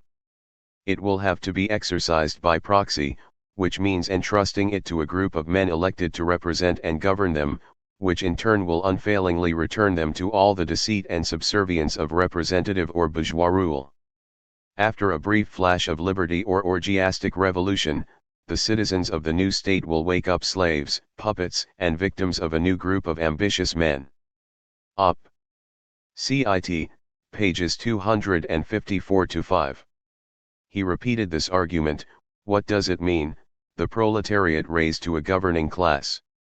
Will the entire proletariat head the government? The Germans number about 40 million. Will all 40 millions be members of the government? The entire nation will rule, but no one will be ruled. Then there will be no government, no state, but if there is a state, there will also be those who are ruled, there will be slaves. Bakunin argued that Marxism resolves this dilemma in a simple fashion. By popular government they mean government of the people by a small number of representatives elected by the people. So-called popular representatives and rulers of the state elected by the entire nation on the basis of universal suffrage. The last word of the Marxists, as well as the democratic school, is a lie behind which lies the despotism of a ruling minority is concealed, a lie all the more dangerous in that it represents itself as the expression of a sham popular will. Statism and Anarchy, p. 178. So where does Marx stand on this question? Clearly, the self-proclaimed followers of Marx support the idea of socialist governments. Indeed, many, including Lenin and Trotsky, went so far as to argue that party dictatorship was essential for the success of a revolution. See next section. Marx, however, is less clear. He argued, in reply to Bakunin's question if all Germans would be members of the government, that certainly, because the thing starts with the self-government of the township. However, he also commented that and it really be that in a trade union, for example, the entire union forms its executive committee, suggesting that there will be a division of labor between those who govern and those who obey in the Marxist system of socialism. The Marx-Engels reader, p. 545 and p. 544. Elsewhere he talks about a socialist government coming to the helm in a country. Collected Works, Volume 46, p. 66. As we discuss in section H.3.10, both Marx and Engels saw universal suffrage in a republic as expressing the political power of the working class. So Bakunin's critique holds, as Marx clearly saw the dictatorship of the proletariat involving a socialist government having power. For Bakunin, like all anarchists, if a political party is the government, then clearly its leaders are in power, not the mass of working people they claim to represent. Anarchists have, from the beginning, argued that Marx made a grave mistake confusing working class power with the state. This is because the state is the means by which the management of people's affairs is taken from them and placed into the hands of a few. It signifies delegated power. As such, the so-called workers' state or dictatorship of the proletariat is a contradiction in terms. Instead of signifying the power of the working class to manage society, it, in fact, signifies the opposite, namely the handing over of that power to a few party leaders at the top of a centralist structure. This is because all state rule, all governments being by their very nature placed outside the people, must necessarily seek to subject it to customs and purposes entirely foreign to it. We therefore declare ourselves to be foes of all state organizations as such, and believe that the people can be happy and free, when, organized from below upwards by means of its own autonomous and completely free associations, without the supervision of any guardians, it will create its own life. Bakunin, Marxism, Freedom, and the State, p. 63. Hence Bakunin's constant arguments for a decentralist, federal system of workers' councils organized from the bottom up. Again, the transformation of the Bolshevik government into a dictatorship over the proletariat during the early stages of the Russian Revolution supports Bakunin's critique of Marxism. Related to this issue is Bakunin's argument that Marxism created a privileged position for socialist intellectuals in both the current social movement and in the social revolution. This was because Marx stressed that his theory was a scientific socialism and, Bakunin argued, that implied because thought, theory and science, at least in our times, are in the possession of very few, these few ought to be the leaders of social life and they, not the masses, should organize the revolution by the dictatorial powers of this learned minority, which presumes to express the will of the people. This would be nothing but a despotic control of the populace by a new and not at all numerous aristocracy of real and pseudo-scientists, and so there would be a new ruling class, a new hierarchy of real and counterfeit scientists and scholars, and the world will be divided into a minority ruling in the name of knowledge, and an immense ignorant majority. And then, woe unto the mass of ignorant ones. Thus every state, even the pseudo-people's state concocted by Mr. Marx, is in essence only a machine ruling the masses from above, through a privileged minority of conceited intellectuals who imagine that they know what the people need and want better than do the people themselves. The Russian anarchist predicted that the organization and the rule of the new society by socialist savants would be the worst of all despotic governments. Bakunin on Anarchism, pages 328-9, p. 331, p. 319, p. 338 and p. 295. History proved Bakunin right, with the Bolshevik regime being precisely that. As we discuss in section H.5, Lenin's vanguardism did produce such a result, with the argument that the party leadership knew the objective needs of working-class people better than they themselves did, being used to justify party dictatorship and the strict centralization of social life in the hands of its leadership. Which brings us to the last issue, namely whether the revolution will be decentralist or centralist. For Marx, the issue is somewhat confused by his support for the Paris Commune and its federalist program, written, we must note, by a follower of Proudhon. However, in 1850, Marx stood for extreme centralization of power, arguing that the workers must not only strive for a single and indivisible German republic, but also within this republic for the most determined centralization of power in the hands of the state authority.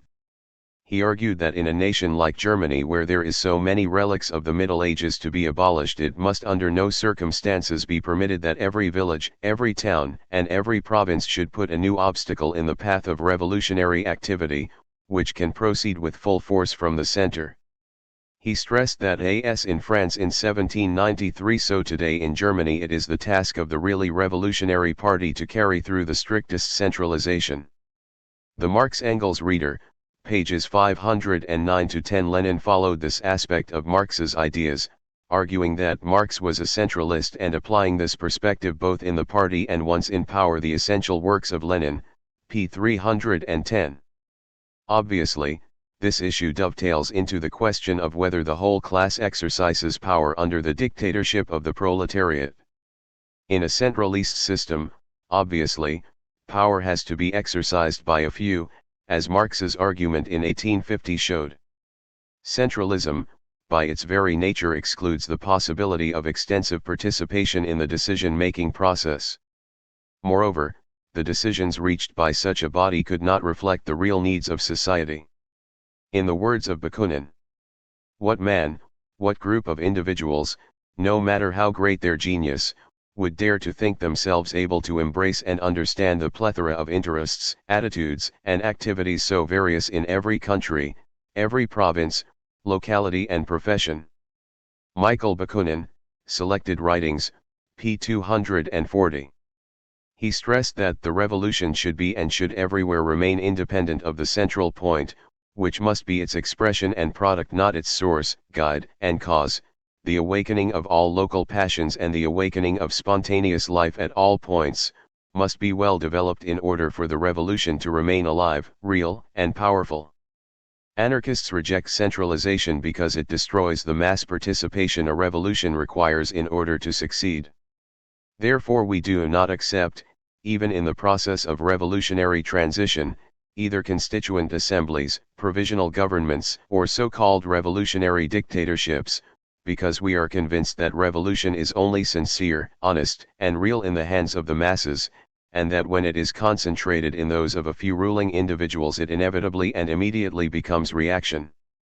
Rather, the revolution everywhere must be created by the people, and supreme control must always belong to the people, organized into a free federation of agricultural and industrial associations, organized from the bottom upwards by means of revolutionary delegation. Op. Cit. Pages 179-80, p. 237 and p. 172. This, we must stress, does not imply isolation. Bakunin always emphasized the importance of federal organization to coordinate struggle and defense of the revolution. As he put it, all revolutionary communes would need to federate in order to organize the necessary common services and arrangements for production and exchange, to establish the Charter of Equality, the basis of all liberty, a charter utterly negative in character, defining what has to be abolished forever rather than the positive forms of local life which can be created only by the living practice of each locality, and to organize common defense against the enemies of the revolution. Op. Cit. p. 179.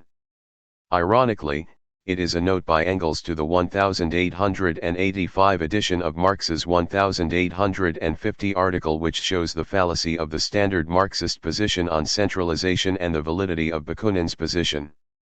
As Engels put it, this passage is based on a misunderstanding, and it was now a well-known fact that throughout the whole Great French Revolution, the whole administration of the departments, arrondissements, and communes consisted of authorities elected by the respective constituents themselves, and that these authorities acted with complete freedom within general state laws, and that precisely this provincial and local self-government became the most powerful lever of the revolution. The Marx-Engels reader, p. 510f. Marx's original comments imply the imposition of freedom by the center on a population not desiring it, and how could the center be representative of the majority in such a case? Moreover, how could a revolution be truly social if it was not occurring in the grassroots across a country? Unsurprisingly, local autonomy has played a key role in every real revolution.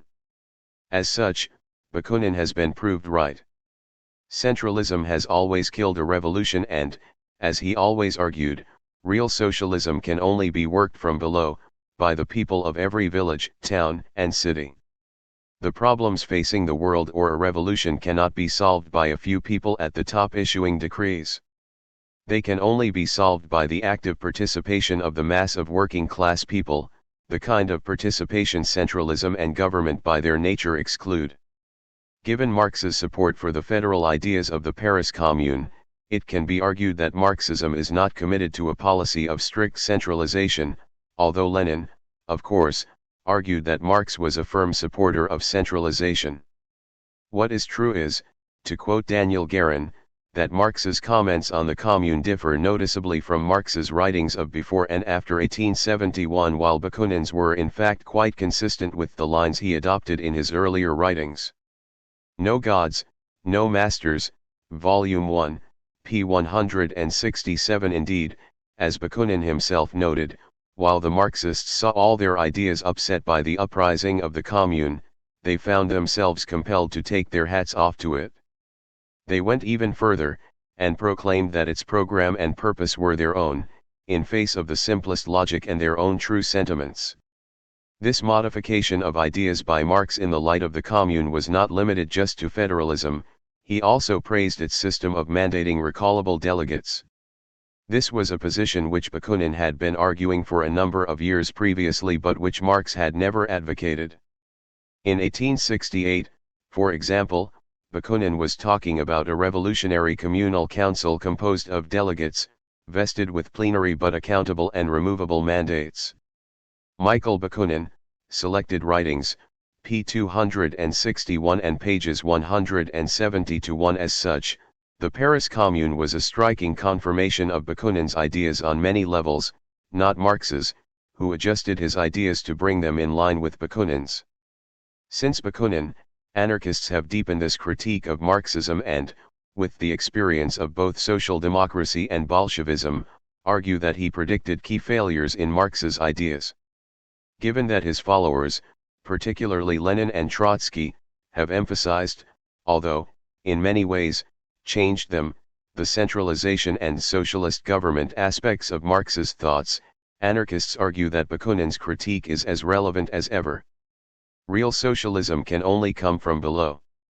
For more on Bakunin's critique of Marxism, Mark Layer's excellent biography of the Russian anarchist, Bakunin, The Creative Passion, is worth consulting, as is Brian Morris's Bakunin, The Philosophy of Freedom. John Clark has two useful essays on this subject in his The Anarchist Moment, while Richard B. Saltman's The Social and Political Thought of Michael Bakunin contains an excellent chapter on Bakunin and Marx.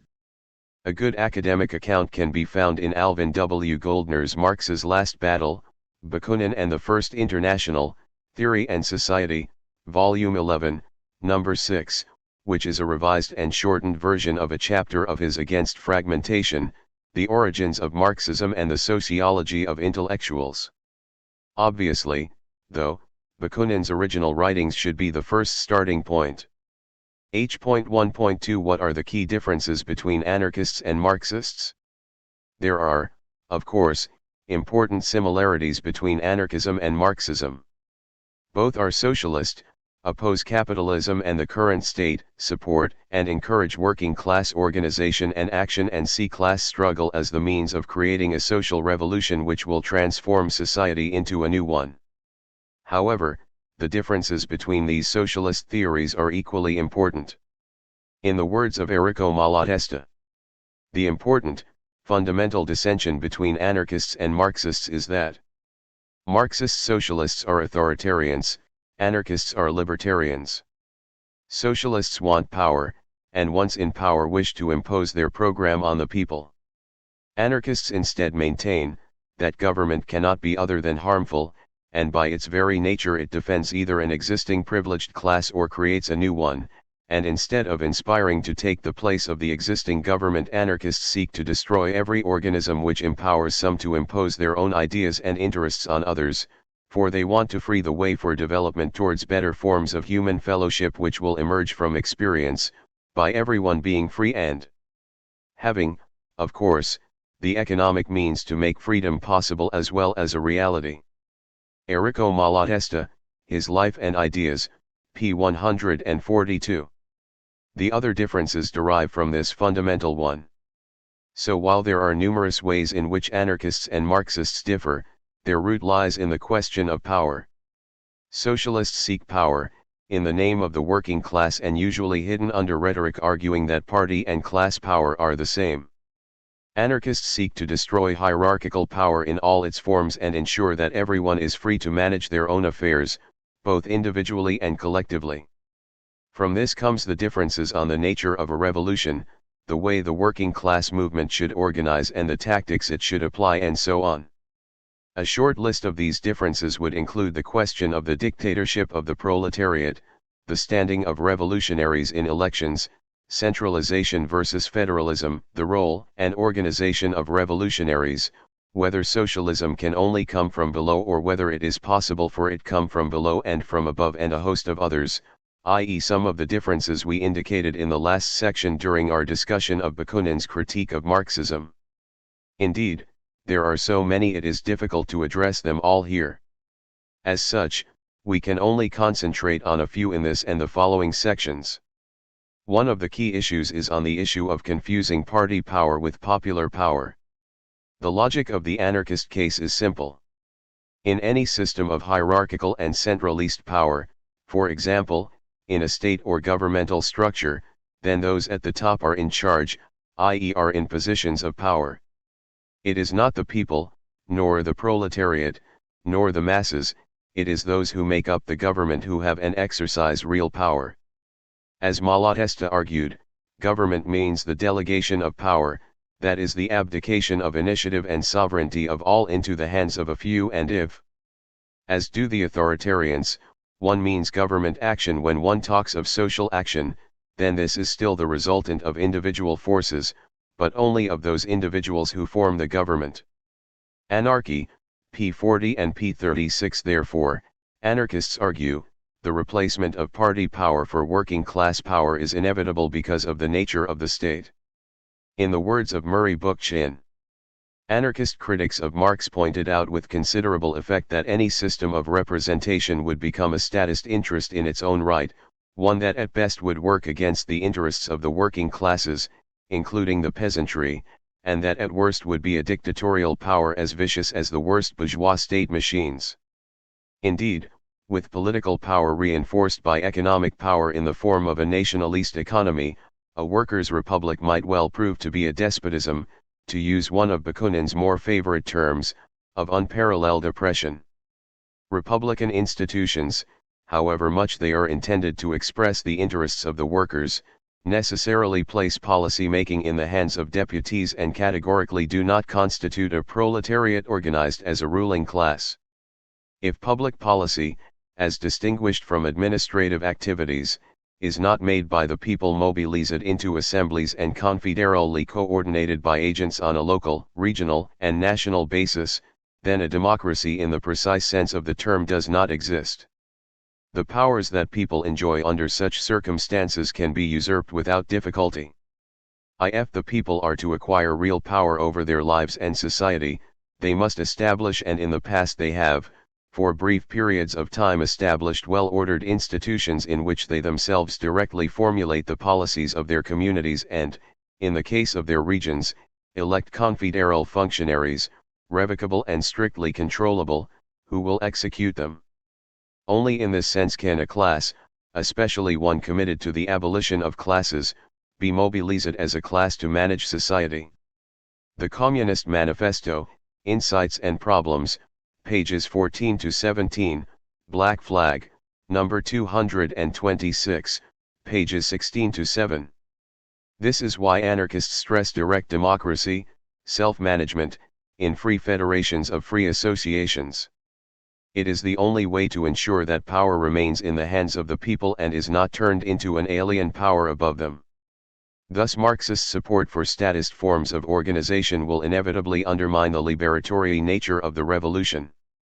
Thus the real meaning of a workers' state is simply that the party has the real power, not the workers. That is nature of a state. Marxist rhetoric tends to hide this reality. As an example, we can point to Lenin's comments in October, 1921. In an essay marking the 4th anniversary of the Bolshevik Revolution, Lenin stated that the Soviet system provides the maximum of democracy for the workers and peasants. At the same time, it marks a break with bourgeois democracy and the rise of a new, epoch-making type of democracy, namely, proletarian democracy, or the dictatorship of the proletariat. Collected Works, Volume 33, p. 55. Yet Lenin's comments came just a few months after factions within the Communist Party had been banned and after the Kronstadt rebellion and a wave of strikes calling for free Soviet elections had been repressed. It was written years after Lenin had asserted that when we are reproached with having established a dictatorship of one party, we say, yes, it is a dictatorship of one party. This is what we stand for and we shall not shift from that position. Op. Cit. Volume 29, p. 535 and, of course, they had not shifted from that position. Clearly, the term proletarian democracy had a drastically different meaning to Lenin than to most people. The identification of party power and working class power reaches its height, or, more correctly, depth, in the works of Lenin and Trotsky. Lenin, for example, argued that the communists' correct understanding of his tasks lies in correctly gauging the conditions and the moment when the vanguard of the proletariat can successfully assume power, when it will be able during and after the seizure of power to win adequate support from sufficiently broad strata of the working class and of the non-proletarian working masses, and when it is able thereafter to maintain, consolidate, and extend its rule by educating, training and attracting ever broader masses of the working people.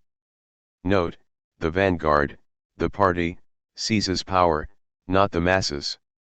Indeed, he stressed that the mere presentation of the question dictatorship of the party or dictatorship of the class, dictatorship, party, of the leaders or dictatorship, party, of the masses, testifies to most incredible and hopelessly muddled thinking and to go so far, as to contrast, in general, the dictatorship of the masses with the dictatorship of the leaders is ridiculously absurd, and stupid.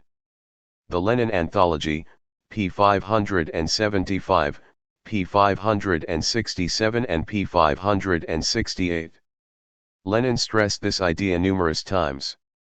For example, he argued that the dictatorship of the proletariat cannot be exercised through an organization embracing the whole of the class, because in all capitalist countries, and not only over here, in one of the most backward, the proletariat is still so divided, so degraded, and so corrupted in parts, that an organization taking in the whole proletariat cannot directly exercise proletarian dictatorship. It can be exercised only by a vanguard. Such is the basic mechanism of the dictatorship of the proletariat, and the essentials of transition from capitalism to communism, for the dictatorship of the proletariat cannot be exercised by a mass proletarian organization. Collected Works, Volume 32, p. 21. This position had become communist orthodoxy both in Russia and internationally since early 1919. The American socialist John Reed, author of 10 Days That Shook the World, was a defender of the value of centralization and the dictatorship of a revolutionary minority, noting that the Communist Party is supreme in Russia. Shaking the World, p. 238. Similarly with the likes of Amedeo Bordiga, the first leader of the Communist Party in Italy. Victor Serge, the ex-anarchist and enthusiastic convert to Bolshevism, argued this mainstream Bolshevik position until the mid-1930s. In 1919, it was a case that dictatorship was not some kind of proletarian dictatorship by the masses. He, like the leading Bolsheviks, explicitly argued against this. Yes, he wrote, if we are looking at what should, that is at what ought to, be the case, but this seems doubtful in reality. For it appears that by force of circumstances one group is obliged to impose itself on the others and to go ahead of them, breaking them if necessary, in order then to exercise exclusive dictatorship. The militants leading the masses, cannot rely on the consciousness, the goodwill, or the determination of those they have to deal with, for the masses who will follow them or surround them will be warped by the old regime, relatively uncultivated, often unaware, torn by feelings and instincts inherited from the past. So revolutionaries will have to take on the dictatorship without delay. The experience of Russia reveals an energetic and innovative minority which is compelled to make up for the deficiencies in the education of the backward masses by the use of compulsion. And so the party is in a sense the nervous system of the class.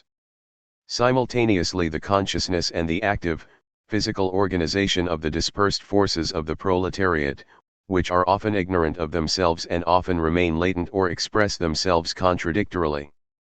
And what of the masses? What was their role? Serge was equally blunt.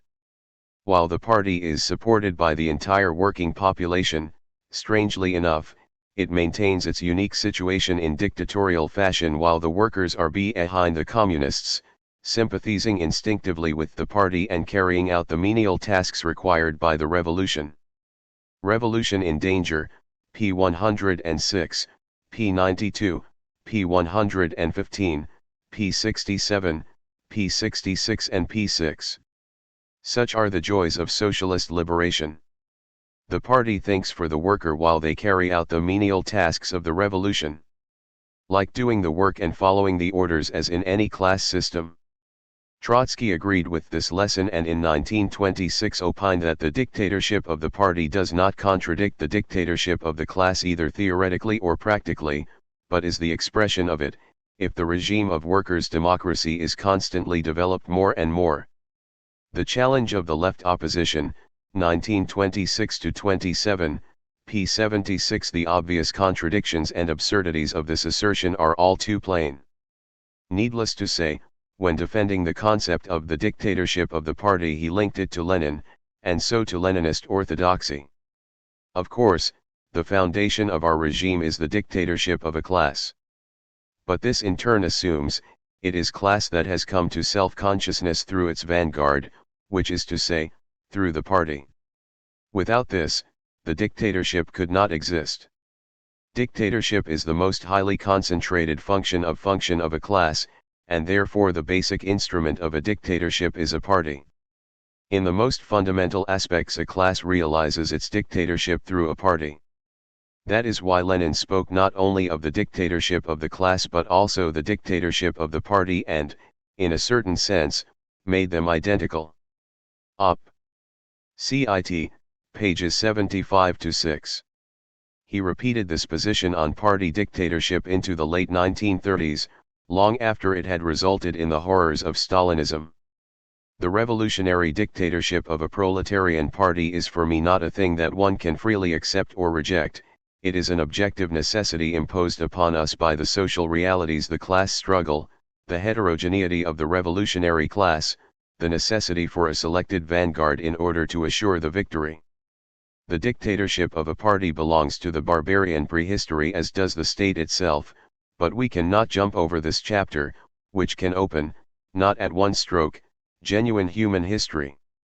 The Revolutionary Party, vanguard, which renounces its own dictatorship, surrenders the masses to the counter-revolution. Abstractly speaking, it would be very well if the party dictatorship could be replaced by the dictatorship of the whole toiling people without any party, but this presupposes such a high level of political development among the masses that it can never be achieved under capitalist conditions. The reason for the revolution comes from the circumstance that capitalism does not permit the material and the moral development of the masses. Writings of Leon Trotsky 1936-37, pages 513-4. Significantly, this was the year after his apparent, and much belated, embrace of Soviet democracy in the revolution betrayed. Moreover, as we discuss in section H.3.8, he was just repeating the same arguments he had made while in power during the Russian Revolution. Nor was he the only one. Zinoviev, another leading Bolshevik, argued in 1920 along the same lines. Soviet rule in Russia could not have been maintained for 3 years, not even 3 weeks, without the iron dictatorship of the Communist Party. Any class-conscious worker must understand that the dictatorship of the working class can be achieved only by the dictatorship of its vanguard, i.e., by the Communist Party. All questions of economic reconstruction, military organization, education, food supply, all these questions, on which the fate of the proletarian revolution depends absolutely, are decided in Russia before all other matters, and mostly in the framework of the party organizations. Control by the party over Soviet organs, over the trade unions, is the single durable guarantee that any measures taken will serve not special interests, but the interests of the entire proletariat. Quoted by Oscar Enweiler, The Soviets, pages 239-40. 3 years later, at the Communist Party's Congress, he made light of comrades who think that the dictatorship of the party is a thing to be realized in practice but not spoken about. He went on to argue that what was needed was a single powerful central committee which is leader of everything. In this is expressed the dictatorship of the party. The Congress itself resolved that the dictatorship of the working class cannot be assured otherwise than in the form of a dictatorship of its leading vanguard, i.e., the Communist Party. Quoted by E.H. Carr, The Bolshevik Revolution 1917-1923, Volume 1, p. 236, pages 236-7 and p. 237. How these positions can be reconciled with workers' democracy, power, or freedom is not explained. As such, the idea that Leninism, usually considered as mainstream Marxism, is inherently democratic or a supporter of power to the people is clearly flawed. Equally flawed are the attempts by Leninists to distance themselves from, and rationalize, these positions in terms of the objective circumstances, such as civil war, facing the Russian Revolution. As we discuss in section H.6, Bolshevik authoritarianism started before these problems began and continued long after they ended, in part because the policies pursued by the Bolshevik leadership had roots in their ideology and, as a result, that ideology itself played a key role in the failure of the revolution. Ultimately, though, the leading lights of Bolshevism concluded from their experiences that the dictatorship of the proletariat could only be achieved by the dictatorship of the party, and they generalized this position for all revolutions. Even in the prison camps in the late 1920s and early 1930s, almost all the Trotskyists continued to consider that freedom of party would be the end of the revolution. Freedom to choose one's party, that is Menshevism, was the Trotskyists' final verdict. Anti-Siliga, The Russian Enigma, p. 280. While few Leninists today would subscribe to this position, the fact is, when faced with the test of revolution, the founders of their ideology not only practiced the dictatorship of the party, they raised it to an ideological truism. Sadly, most modern-day Trotskyists ignore this awkward fact in favor of inaccurate claims that Trotsky's left opposition framed a policy along the lines of returning to genuine workers' democracy. Chris Harman, Bureaucracy and Revolution in Eastern Europe, p. 19. In reality, as left oppositionist Victor Serge pointed out, the greatest reach of boldness of the left opposition in the Bolshevik Party was to demand the restoration of inter-party democracy, and it never dared dispute the theory of single-party government. By this time, it was too late. The Serge Trotsky Papers, p. 181. Significantly, this position on party rule has its roots in the uneven political development within the working class, i.e. that the working class contains numerous political perspectives within it. As the party, according to Leninist theory, contains the most advanced ideas, and, again according to Leninist theory, the working class cannot reach beyond a trade union consciousness by its own efforts, the party must take power to ensure that the masses do not make mistakes or waver, show vacillation, during a revolution. From such a perspective to the position of party dictatorship is not far, and a journey that all the leading Bolsheviks, including Lenin and Trotsky, did in fact take. These arguments by leading Bolsheviks confirm Bakunin's fear that the Marxists aimed for a tyranny of the minority over a majority in the name of the people, in the name of the stupidity of the many and the superior wisdom of the few. Marxism, Freedom, and the State, p. 63. In contrast, anarchists argue that precisely because of political differences we need the fullest possible democracy and freedom to discuss issues and reach agreements. Only by discussion and self-activity can the political perspectives of those in struggle develop and change. In other words, the fact Bolshevism uses to justify its support for party power is the strongest argument against it. For anarchists, the idea of a revolutionary government is a contradiction. As Malatesta put it, if you consider these worthy electors as unable to look after their own interests themselves, how is it that they will know how to choose for themselves the shepherds who must guide them? And how will they be able to solve this problem of social alchemy, of producing a genius from the votes of a mass of fools? Anarchy, pages 53-4. As such, anarchists think that power should be in the hands of the masses themselves. Only freedom or the struggle for freedom can be the school of freedom. That means that, to quote Bakunin, since it is the people which must make the revolution everywhere, the ultimate direction of it must at all times be vested in the people, organized into a free federation of agricultural and industrial organizations, organized from the bottom up through revolutionary delegation. No God, No Masters, Volume 1, pages 155-6. Clearly, then, the question of state/party power is one dividing anarchists and most Marxists. Again, though, we must stress that libertarian Marxists agree with anarchists on this subject and reject the whole idea that rule/dictatorship of a party equals the dictatorship of the working class. As such, the Marxist tradition as a whole does not confuse this issue, although the majority of it does. So not all Marxists are Leninists. A few, council communists, situationists, and so on, are far closer to anarchism. They also reject the idea of party power/dictatorship, the use of elections, for direct action, argue for the abolition of wage slavery by workers' self-management of production and so on. They represent the best in Marx's work and should not be lumped with the followers of Bolshevism. Sadly, they are in the minority. Finally, we should indicate other important areas of difference as summarized by Lenin in his work The State and Revolution. The difference between the Marxists and the anarchists is this: 1. The former, while aiming at the complete abolition of the state, recognize that this aim can only be achieved after classes have been abolished by the socialist revolution, as the result of the establishment of socialism which leads to the withering away of the state.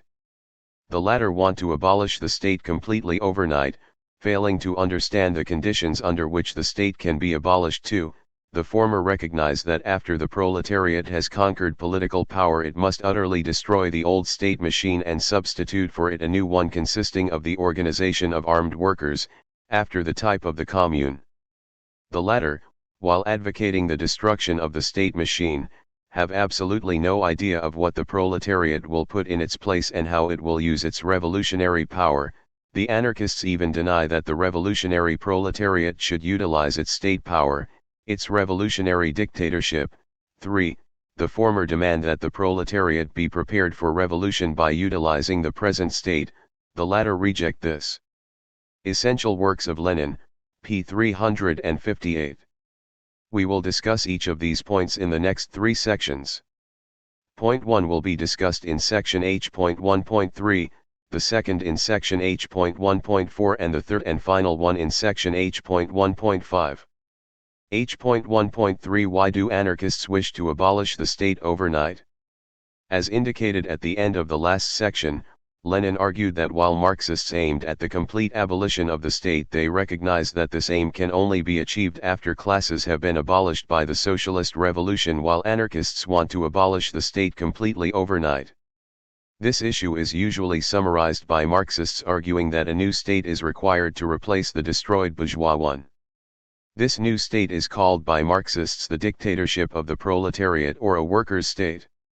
Anarchists reject this transitional state while Marxists embrace it. Indeed, according to Lenin, a Marxist is one who extends the acceptance of the class struggle to the acceptance of the dictatorship of the proletariat. Essential works of Lenin, p. 358 and p. 294. So what does the dictatorship of the proletariat actually mean?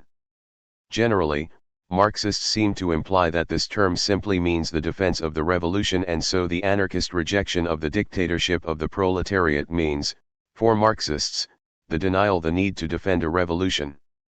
This particular straw man was used by Lenin in The State and Revolution when he quoted Marx's article Indifference to Politics to suggest that anarchists advocated workers laying down their arms after a successful revolution. Such a laying down of their arms would mean abolishing the state, while keeping their arms in order to crush the resistance of the bourgeoisie would mean giving the state a revolutionary and transitory form, so setting up their revolutionary dictatorship in place of the dictatorship of the bourgeoisie. Marx, quoted by Lenin, Op. Cit.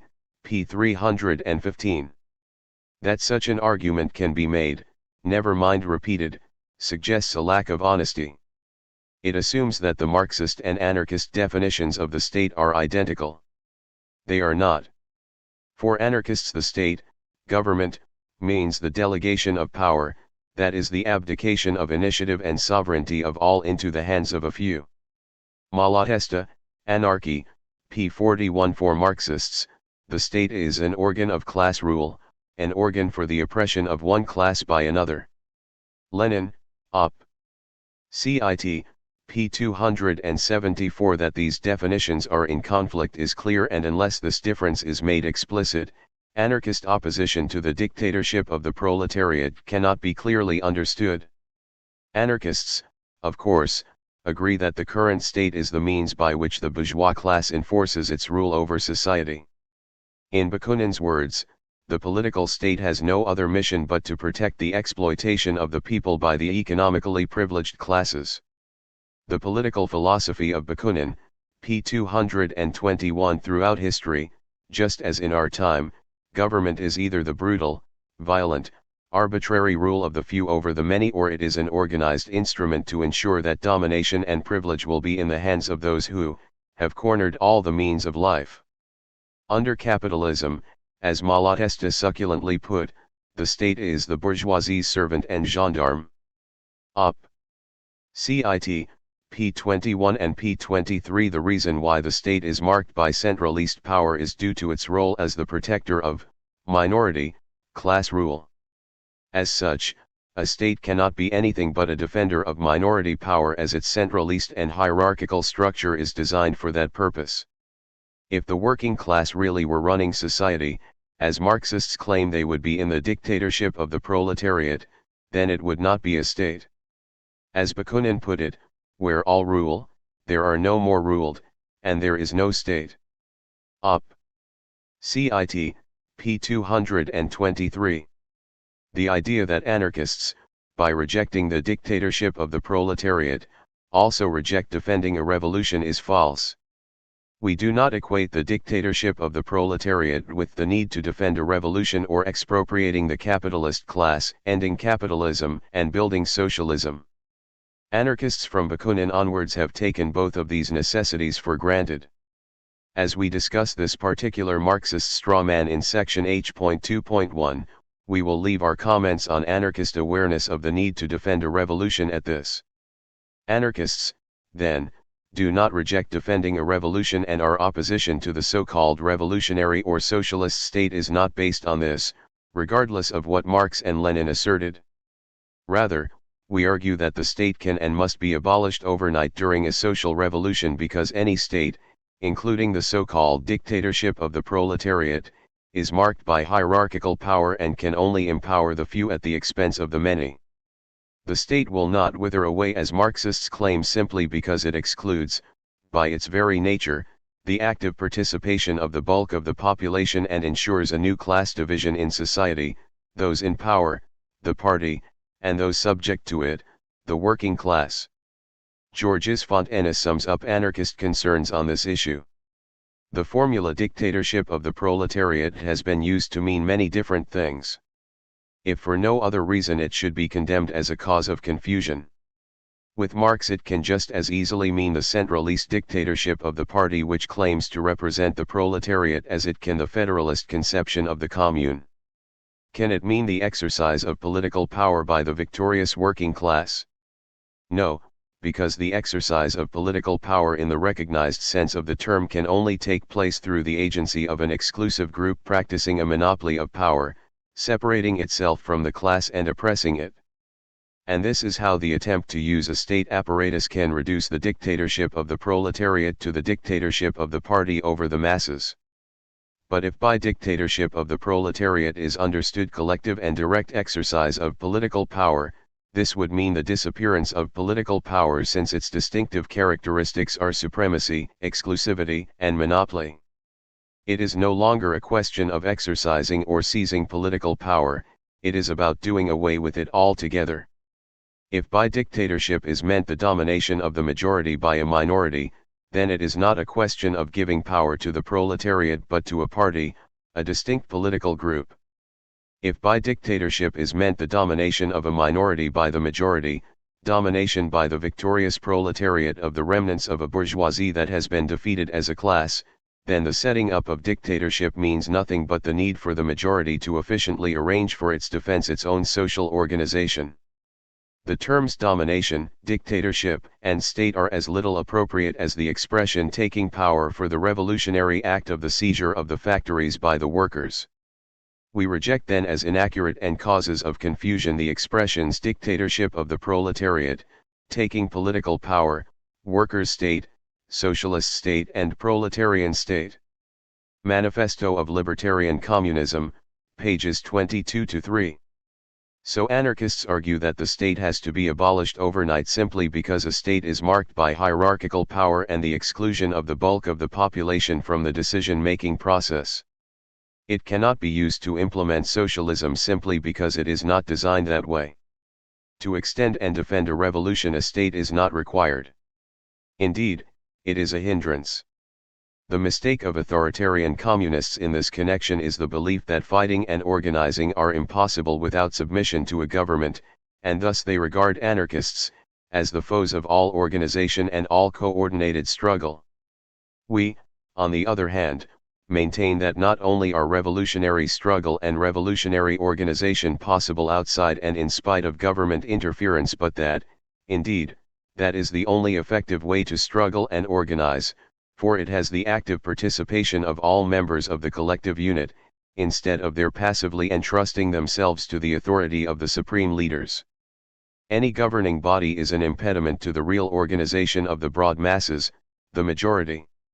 Where a government exists, then the only really organized people are the minority who make up the government, and, if the masses do organize, they do so against it, outside it, or at the very least, independently of it. In ossifying into a government, the revolution as such would fall apart, on account of its awarding that government the monopoly of organization and of the means of struggle. Luigi Fabbri, Anarchy and Scientific Communism, pages 13-49, The Poverty of Statism, Albert Meltzer, ed., p. 27. This is because of the hierarchical nature of the state, its delegation of power into the hands of the few, and so a so-called revolutionary government can have no other result than a substitution of the few, the government, for the many, the masses. This, in turn, undermines the mass participation and action from below that a revolution needs to succeed and flourish. Instead of acting for themselves, Kropotkin argued, instead of marching forward, instead of advancing in the direction of the new order of things, the people, confiding in their governors, entrusted to them the charge of taking the initiative. However, social change is the product of the people in action, and the brain of a few individuals are absolutely incapable of finding solutions to the problems it will face, which can only spring from the life of the people. For anarchists, a revolution is not a simple change of governors. It is the taking possession by the people of all social wealth, and this cannot be achieved by decrees emanating from a government. This economic change will be so immense and so profound that it is impossible for one or any individual to elaborate the different social forms which must spring up in the society of the future. This elaboration of new social forms can only be made by the collective work of the masses, and a New York authority external to it will only be an obstacle, a drag on the action of the people. A revolutionary state, therefore, becomes the greatest obstacle to the revolution, and to dislodge it requires the people to take up arms, to make another revolution. Anarchism, p. 240, p. 241, pages 247-8, p. 248, p. 249, p. 241 and p. 242, which, we should stress, was exactly what happened in Russia, where anarchists and others, such as the Kronstadt rebels, called for a third revolution against the Bolshevik state and the party dictatorship and state capitalism it had created. For anarchists, the abolition of the state does not mean rejecting the need to extend or defend a revolution, quite the reverse. It means rejecting a system of organization designed by and for minorities to ensure their rule. To create a state, even a workers' state, means to delegate power away from the working class and eliminate their power in favor of party power, the principal error of the Paris Commune, an unavoidable error, since it derived from the very principle on which power was constituted, was precisely that of being a government, and of substituting itself for the people by force of circumstances. Elise Reclus quoted John P. Clark and Camille Martin, Anarchy, Geography, Modernity, p. 72. In place of a state, anarchists argue for a free federation of workers' organizations as the means of conducting a revolution, and the framework for its defense. Most Marxists seem to confuse centralism and federalism, with Lenin stating that if the proletariat and the poor peasants take state power into their own hands, organize themselves quite freely in communes, and unite the action of all the communes in striking at capital, won't that be centralism? Won't that be the most consistent democratic centralism and, moreover, proletarian centralism? No, it would be federalism, the most consistent federalism as advocated by Proudhon and Bakunin and, under the influence of the former, suggested by the Paris Commune. Lenin argued that some simply cannot conceive of the possibility of voluntary centralism, of the voluntary fusion of the proletarian communes, for the sole purpose of destroying bourgeois rule and the bourgeois state machine. The Lenin Anthology, p. 348. Yet voluntary centralism is, at best, just another way of describing federalism, assuming that voluntary really means that, of course. At worst, and in practice, such centralism simply places all the decision-making at the center, at the top, and all that is left is for the communes to obey the decisions of a few party leaders.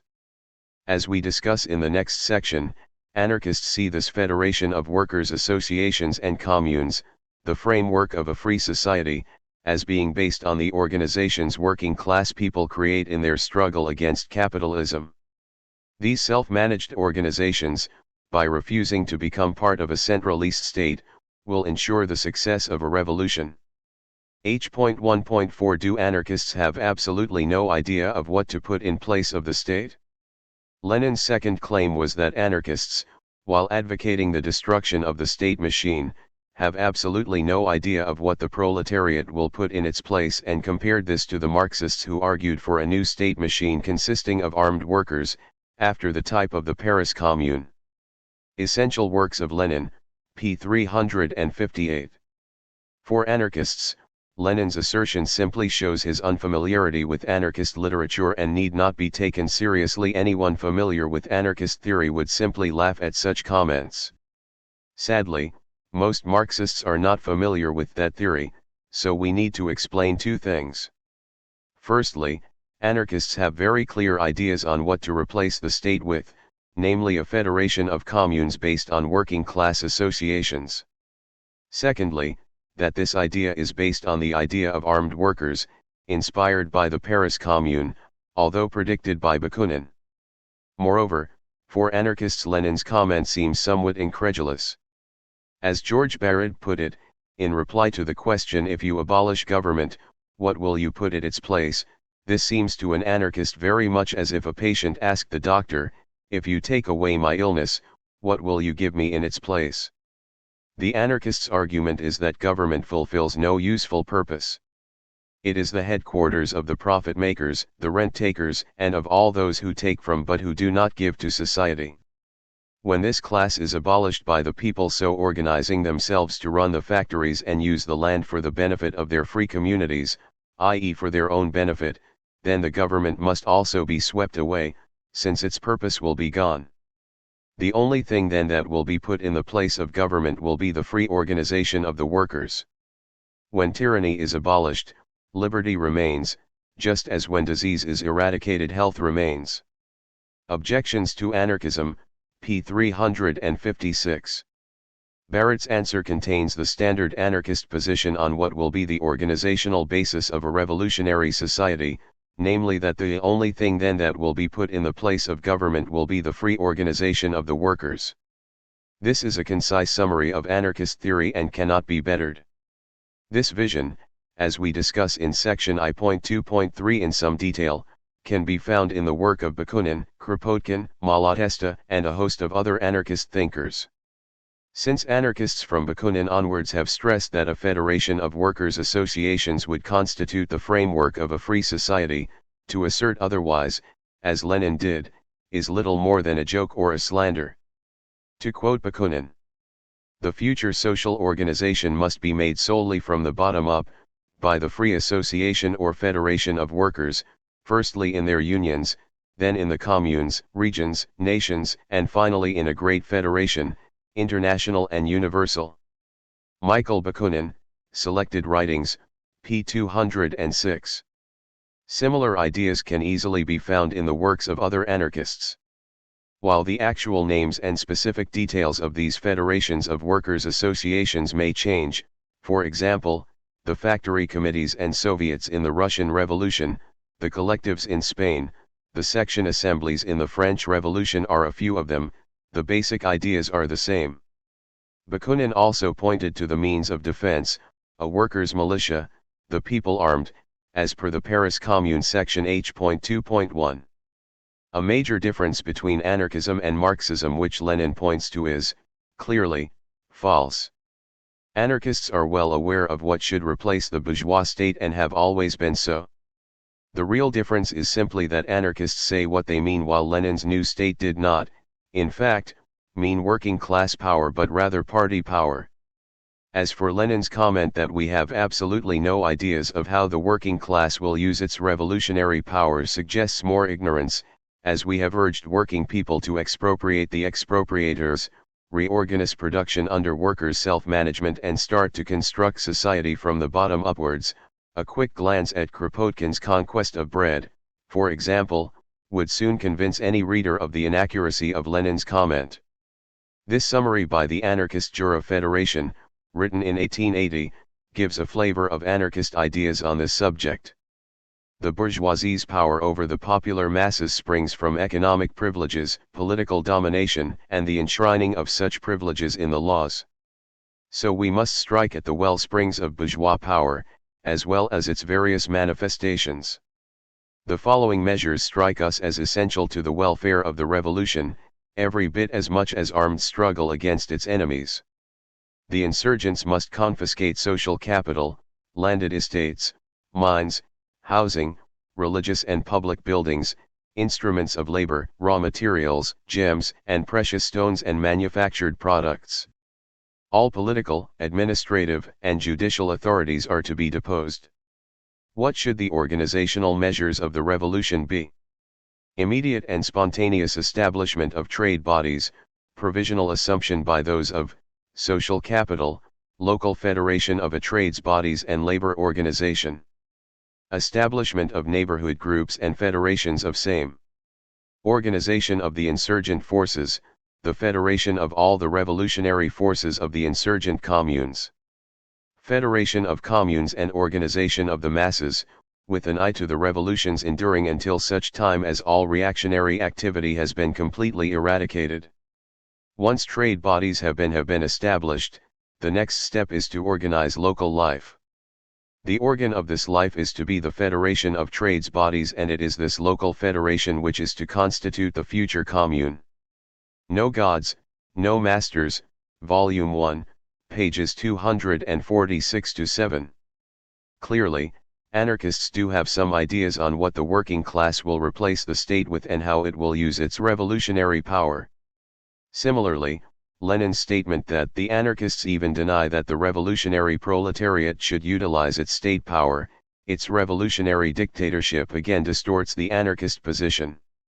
As we argued in the last section, our objection to the state power of the proletariat is precisely because it cannot, by its very nature as a state, actually allow the working class to manage society directly, and, of course, it automatically excludes other sections of the working masses, such as the peasantry and artisans.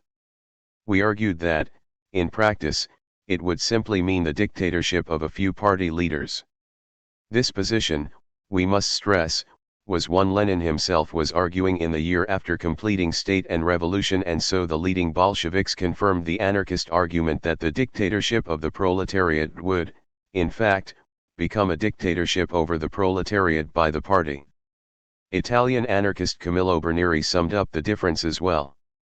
The Marxists foresee the natural disappearance of the state as a consequence of the destruction of classes by the means of the dictatorship of the proletariat, that is to say state socialism, whereas the anarchists desire the destruction of the classes by means of a social revolution which eliminates, with the classes, the state. The Marxists, moreover, do not propose the armed conquest of the commune by the whole proletariat, but they propose the conquest of the state by the party which imagines that it represents the proletariat. The anarchists allow the use of direct power by the proletariat, but they understand by the organ of this power to be formed by the entire corpus of systems of communist administration, corporate organizations, i.e. industrial unions, communal institutions, both regional and national, freely constituted outside and in opposition to all political monopoly by parties and endeavoring to a minimum administrational centralization. Dictatorship of the Proletariat and State Socialism, pages 51-2, Cienfuegos Press Anarchist Review, No. 4, p. 52. Clearly, Lenin's assertions are little more than straw men. Anarchists are not only well aware of the need for a federation of working class associations, workers' councils or Soviets, to replace the state, they were advocating it long before Lenin took up this perspective in 1917, as we discuss in section H.3.10. The key difference being, of course, anarchists meant it while Lenin saw it as a means of securing Bolshevik party power. Lastly, it should also be noted that Marxists, having taken so long to draw the same conclusions as anarchists like Proudhon and Bakunin, have tended to make a fetish of workers' councils. As an example, we find Chris Harman of the British SWP complaining that the Argentinian masses organized themselves in the wrong way as part of their revolt against neoliberalism, which started in December 2001. He states that the neighborhood committees and popular assemblies created by the revolt express the need of those who have overthrown presidents to organize themselves, and notes they have certain similarities with the characteristic forms of mass self-organization that arose in the great working class struggles of the 20th century, the workers' councils or Soviets. But, he stressed, they also have very important differences from these. Yet Harman's complaints show his own confusions, seriously arguing that the popular assemblies are not yet bodies of delegates. The people at them represent themselves, but do not have an organic connection with some group of people who they represent and who can recall them if they do not carry out their will. Argentina, Rebellion at the Sharp End of the World Crisis, pages 3 to 48, International Socialism, Volume 94, p. 25. That, of course, is the whole point. They are popular assemblies. A popular assembly does not represent anyone because its members govern themselves, i.e. are directly democratic. They are the elemental bodies which recall any delegates who do not implement their mandate. But given that Leninism aims at party power, this concern for representation is perfectly understandable, if lamentable. So rather than celebrate this rise in mass self-management and self-organization, Harman complains that these popular assemblies are not anchored in the workplaces where millions of Argentinians are still drawn together on a daily basis to toil. Need it be said that such an SWP-approved organization will automatically exclude the unemployed, housewives, the elderly, children and other working-class people who were taking part in the struggle? In addition, any capitalist crisis is marked by rising unemployment, firms closing, and so on. While workplaces must and have been seized by their workers, it is a law of revolutions that the economic disruption they cause results in increased unemployment. In this Kropotkin's arguments in The Conquest of Bread have been confirmed time and time again. Significantly, Harman admits that they include organizations of unemployed workers as well as that in some of the assemblies an important leading role is played by unemployed activists shaped by their role in past industrial struggles. He does not, however, note that creating workers' councils would end their active participation in the revolt. Op. Cit. p. 25. That the Argentine working class formed organs of power which were not totally dependent on the workplace was, therefore, a good sign. Factory assemblies and federations must be formed but as a complement to, rather than as a replacement of, the community assemblies. Harman states that the assemblies were closer to the sections, the nightly district mass meetings of the French Revolution than to the workers' councils of 1905 and 1917 in Russia, and complains that a 21st century uprising was taking the form of the archetypal 18th century revolution. Op.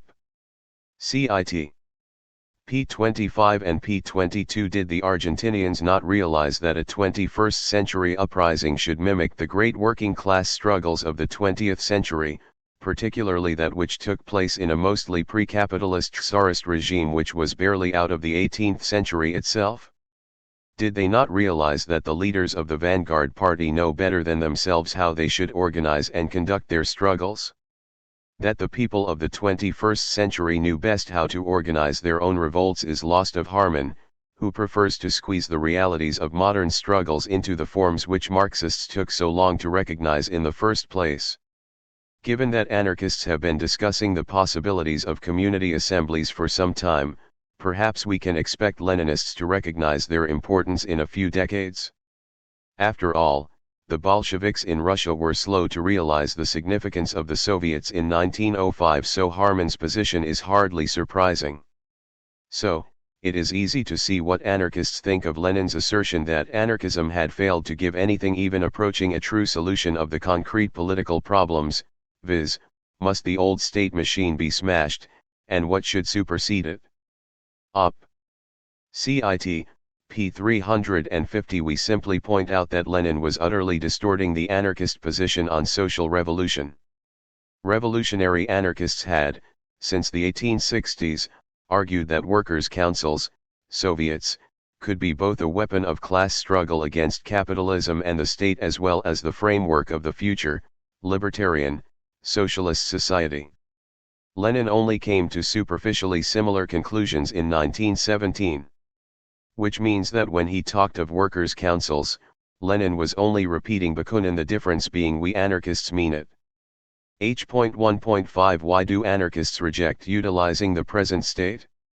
This is another key issue, the question of Marxists demanding, in the words of Lenin, that the proletariat be prepared for revolution by utilizing the present state, while anarchists reject this.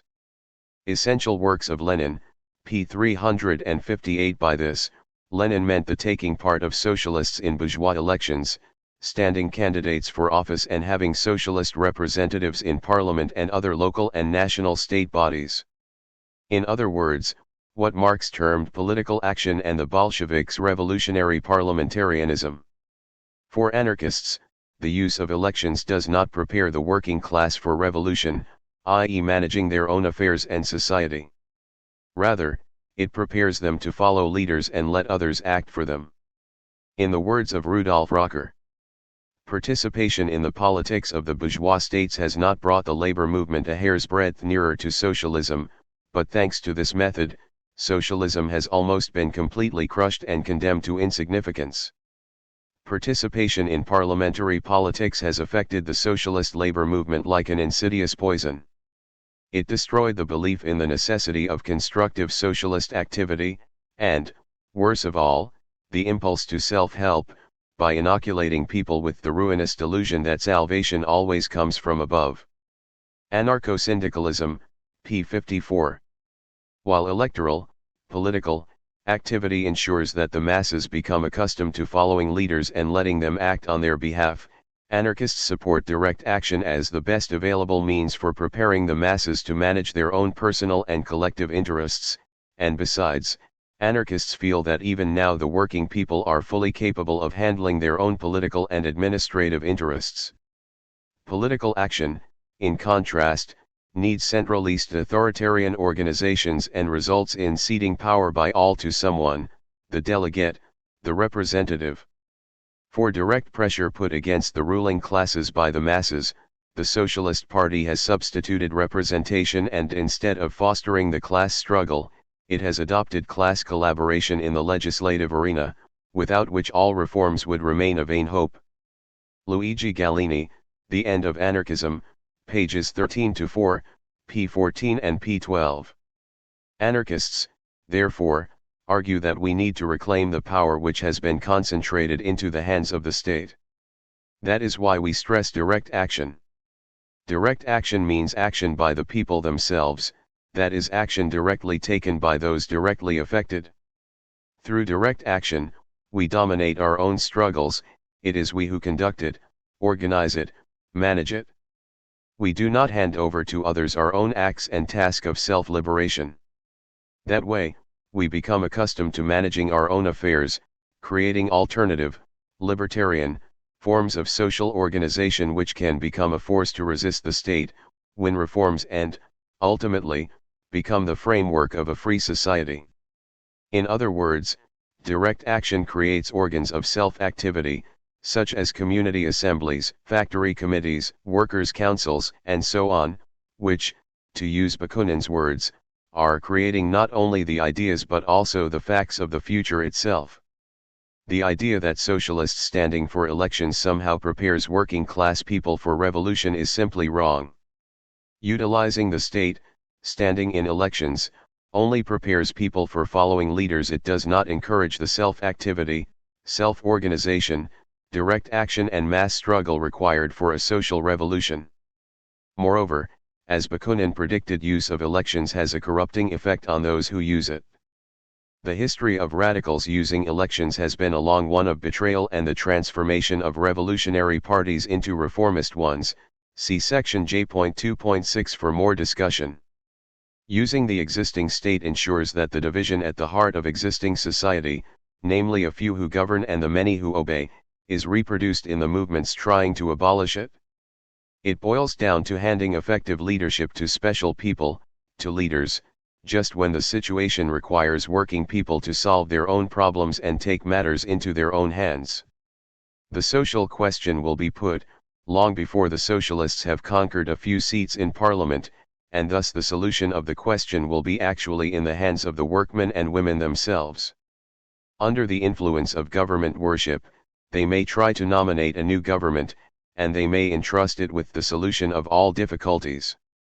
It is so simple, so easy, to throw a vote into the ballot box, and to return home. So gratifying to know that there is somebody who will arrange your own affairs for the best, while you are quietly smoking your pipe and waiting for orders which you have only to execute, not to reason about. Kropotkin, Act for Yourselves, p. 34. Only the struggle for freedom, or freedom itself, can be the school for freedom, and by placing power into the hands of leaders, utilizing the existing state ensures that socialism is postponed rather than prepared for. As such, strikes and other forms of direct action are of enormous value. They create, organize, and form a workers' army, an army which is bound to break down the power of the bourgeoisie and the state, and lay the ground for a new world. Bakunin, The Political Philosophy of Bakunin, pages 384-5. In contrast, utilizing the present state only trains people in following leaders, and so socialism lost its creative initiative and became an ordinary reform movement, content with success at the polls, and no longer attributed any importance to social upbuilding. Rocker, Op. Cit. p. 55. Which highlights another key problem with the notion of utilizing the present state, as Marxist support for electioneering is somewhat at odds with their claims of being in favor of collective, mass action. There is nothing more isolated, atomist, and individualistic than voting. It is the act of one person in a box by themselves. It is the total opposite of collective struggle. The individual is alone before, during, and after the act of voting. Indeed, unlike direct action, which, by its very nature, throws up new forms of organization in order to manage and coordinate the struggle, voting creates no alternative social structures. Nor can it, as it is not based on, nor does it create collective action or organization. It simply empowers an individual, the elected representative, to act on behalf of a collection of other individuals, the voters. Such delegation will hinder collective organization and action, as the voters expect their representative to act and fight for them. If they did not, they would not vote for them in the first place. Given that Marxists usually slander anarchists as individualists, the irony is delicious. If we look at the anti-poll tax campaign in the UK in the late 1980s and early 1990s, we can see what would happen to a mass movement which utilized electioneering. The various left-wing parties, particularly militant, now the Socialist Party, spent a lot of time and effort lobbying Labour councillors not to implement the tax, with no success. Let us assume they had succeeded and the Labour councillors had refused to implement the tax, or Socialist candidates had been elected to stop it. What would have happened? Simply that there would not have been a mass movement or mass organization based on non-payment, nor self-organized direct action to resist warrant sales, nor community activism of any form. Rather, the campaign would have consisted to supporting the councillors in their actions, mass rallies in which the leaders would have informed us of their activities on our behalf, and, perhaps, rallies and marches to protest any action the government had inflicted on them. The leaders may have called for some form of mass action, but this action would not have come from below, and so not a product of working class self-organization, self-activity and self-reliance. Rather, it would have been purely reactive and a case of follow the leader, without the empowering and liberating aspects of taking action by yourself, as a conscious and organized group. It would have replaced the struggle of millions with the actions of a handful of leaders. Of course, even discussing this possibility indicates how remote it is from reality. The Labour councillors were not going to act, they were far too practical for that. Years of working within the system, of using elections, had taken their toll decades ago. Anarchists, of course, saw the usefulness of picketing the council meetings, of protesting against the councillors and showing them a small example of the power that existed to resist them if they implemented the tax. As such, the picket would have been an expression of direct action, as it was based on showing the power of our direct action and class organizations. Lobbying, however, was building illusions in leaders acting for us and based on pleading rather than defiance.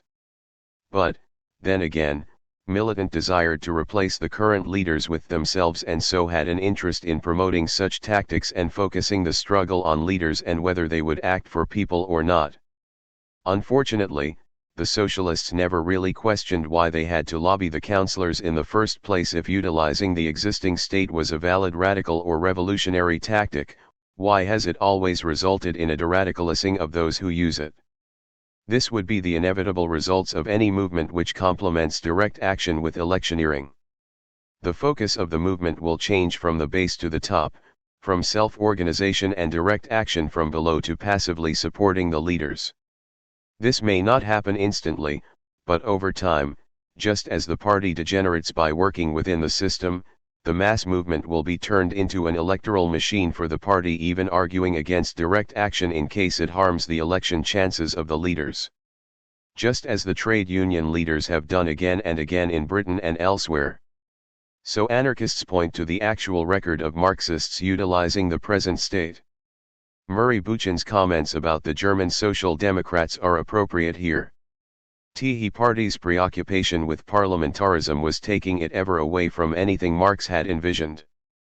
Instead of working to overthrow the bourgeois state, the SPD, with its intense focus on elections, had virtually become an engine for getting votes and increasing its Reichstag representation within the bourgeois state.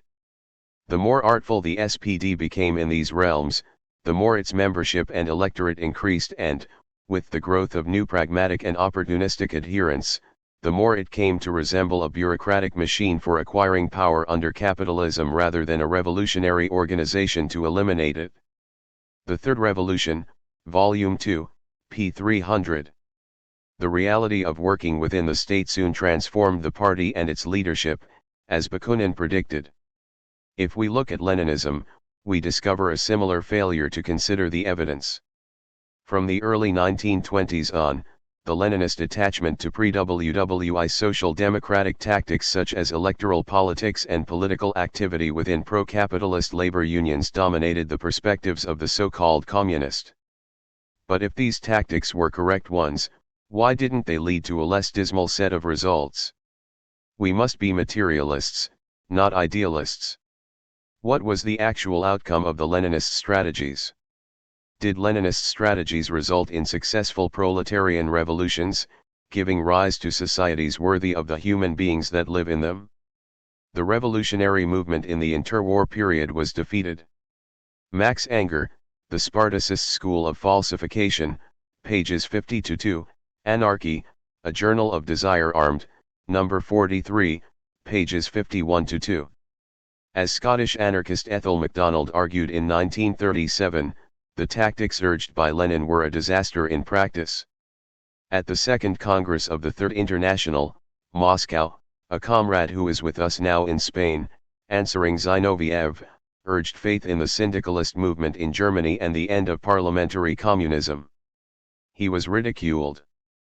Parliamentarianism, communist parliamentarianism, but still parliamentarianism would save Germany. And it did. Saved it from socialism. Saved it for fascism. Parliamentary social democracy and parliamentary communism have destroyed the socialist hope of Europe, has made a carnage of human liberty. In Britain, parliamentarianism saved the workers from socialism. Have you not had enough of this huge deception? Are you still prepared to continue in the same old way, along the same old lines, talking and doing nothing? The Volunteer Ban, pages 72-5, Workers' City, Farquhar MacLay, ed., p. 74. When the Nazis took power in 1933 in Germany, the 12 million socialist and communist voters and 6 million organized workers took no action. In Spain, it was the anarcho-syndicalist CNT which led the battle against fascism on the streets and helped create one of the most important social revolutions the world has seen. The contrast could not be more clear. And many Marxists urge us to follow Lenin's advice today. All in all, the history of socialists actually using elections has been a dismal failure and was obviously a failure long before 1917. Subsequent experience has only confirmed that conclusion. Rather than prepare the masses for revolution, it has done the opposite. As we argue in section J.2, this is to be expected. That Lenin could still argue along these lines even after the rise of reformism, revisionism, in the 1890s and the betrayal of social democracy in 1914 indicates a lack of desire to learn the lessons of history. The negative effects of utilizing the present state are, sometimes, acknowledged by Marxists, although this rarely interferes with their support for standing in elections. Thus we find that advocate of revolutionary parliamentarianism, Trotsky, noting that if parliamentarianism served the proletariat to a certain extent as a training school for revolution, then it also served the bourgeoisie to a far greater extent as the school of counter-revolutionary strategy. Suffice it to say that by means of parliamentarianism the bourgeoisie was able so to educate the social democracy that it is today 1924 the main prop of private property. Lessons of October, pages 170-1. Of course, the followers of Lenin and Trotsky are made of sterner stuff than those of Marx and Engels, and so utilizing the same tactics will have a different outcome. As one-time syndicalist William Gallacher put it in reply to Lenin's question, if the workers sent you to represent them in parliament, would you become corrupt? No, I'm sure that under no circumstances could the bourgeoisie corrupt me.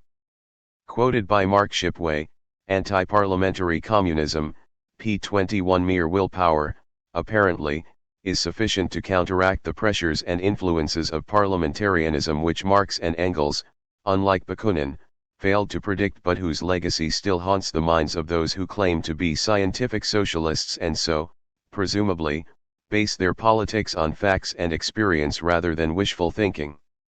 This is why anarchists reject the notion of radicals utilizing the existing state and instead urge direct action and solidarity outside of bourgeois institutions. Only this kind of struggle creates the spirit of revolt and new popular forms of organization which can fight and replace the hierarchical structures of capitalist society. Hence anarchists stress the need of working class people to rely on themselves to get rid of the oppression of capital, without expecting that the same thing can be done for them by anybody else. The emancipation of the workmen and women must be the act of the workmen and women themselves. Kropotkin, Op. Cit. p. 32. Only this kind of movement and struggle can maximize the revolutionary potential of struggles for reforms within capitalism. As history shows, the alternative has repeatedly failed. It should be noted, however, that not all Marxists have refused to recognize the lessons of history. Libertarian Marxists, such as council communists, also reject utilizing the present state to train the proletariat for revolution, i.e. for socialists to stand for elections. Lenin attacked these Marxists who had drawn similar conclusions as the anarchists, after the failure of social democracy, in his 1920 diatribe Left-Wing Communism, an Infantile Disorder. In that pamphlet he used the experiences of the Bolsheviks in semi-feudal Tsarist Russia to combat the conclusions drawn by socialists in the advanced capitalist countries with sizable social democratic parties. Lenin's arguments for revolutionary parliamentarianism did not convince the anti-parliamentarians who argued that its significance lies not in its content, but in the person of the author, for the arguments are scarcely original and have for the most part already been used by others. Their fallacy resides mainly in the equation of the conditions, parties, organizations, and parliamentary practice of Western Europe with their Russian counterparts. Anton Pannekoek, and Gorter's Marxism, p. 143. While anarchists would disagree with the underlying assumption that Marx was right in considering parliamentarianism as essential and it only became problematic later, we would agree wholeheartedly with the critique presented, unsurprisingly, as we made it first. Pannekoek's article along with Hermann Gorter's open letter to Comrade Lenin are essential reading for those who are taken in with Lenin's arguments, along with the chapter on socialism in Alexander Berkman's What is Anarchism? Interestingly, the Comintern asked Berkman to translate Lenin's left-wing communism and he agreed until he read its contents. He then said he would continue if he could write a rebuttal, a request which was rejected. For anarchists, placing the word revolutionary in front of parliamentarianism does not provide a shield against the negative influences and pressures which naturally arise by utilizing that tactic. Given the sorry history of radicals doing so, this is unsurprising. What is surprising is how so many Marxists are willing to ignore that history in favor of Lenin's pamphlet. H.1.6 Why do anarchists try to build the new world in the shell of the old?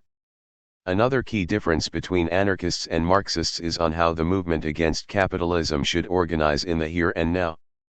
Anarchists argue that it should prefigure the society we desire, namely it should be self-managed, decentralist, built and organized from the bottom up in a federal structure. This perspective can be seen from the justly famous Circular of the 16 issued at the Sunvilliers Congress by the Libertarian wing of the First International. The future society must be nothing else than the universalization of the organization that the International has formed for itself. We must therefore take care to make this organization as close as possible to our ideal. How could one want an equalitarian and free society to issue from an authoritarian organization? It is impossible. The International, the embryo of the future human society, is held to be henceforward the faithful image of our principles of liberty and of federation, and is considered to reject any principle tending to authority and dictatorship. Quoted by K.J. Kienefik, Michael Bakunin, and Karl Marx, pages 262-3. Anarchists apply this insight to all organizations they take part in, stressing that the only way we can create a self-managed society is by self-managing our own struggles and organizations today. It is an essential part of our politics that we encourage people to learn how to participate in the life of the organization and to do without leaders and permanent officials and practice direct action, decentralization, autonomy, and free initiative. This flows logically from our politics, as it is obvious that anarchists should seek to apply to their personal and political lives the same principle upon which, they believe, the whole of human society should be based. Malatesta, The Anarchist Revolution, p. 94. In this way we turn our class organizations, indeed, the class struggle itself, into practical and effective schools of anarchism in which we learn to manage our own affairs without hierarchy and bosses, and so popular organizations become the cells of the new society. Libertarian forms of organization have the enormous responsibility of trying to resemble the society they are seeking to develop. They can tolerate no disjunction between ends and means. Direct action, so integral to the management of a future society, has its parallel in the use of direct action to change society. Communal forms, so integral to the structure of a future society, have their parallel in the use of communal forms, collectives, affinity groups, and the like to change society.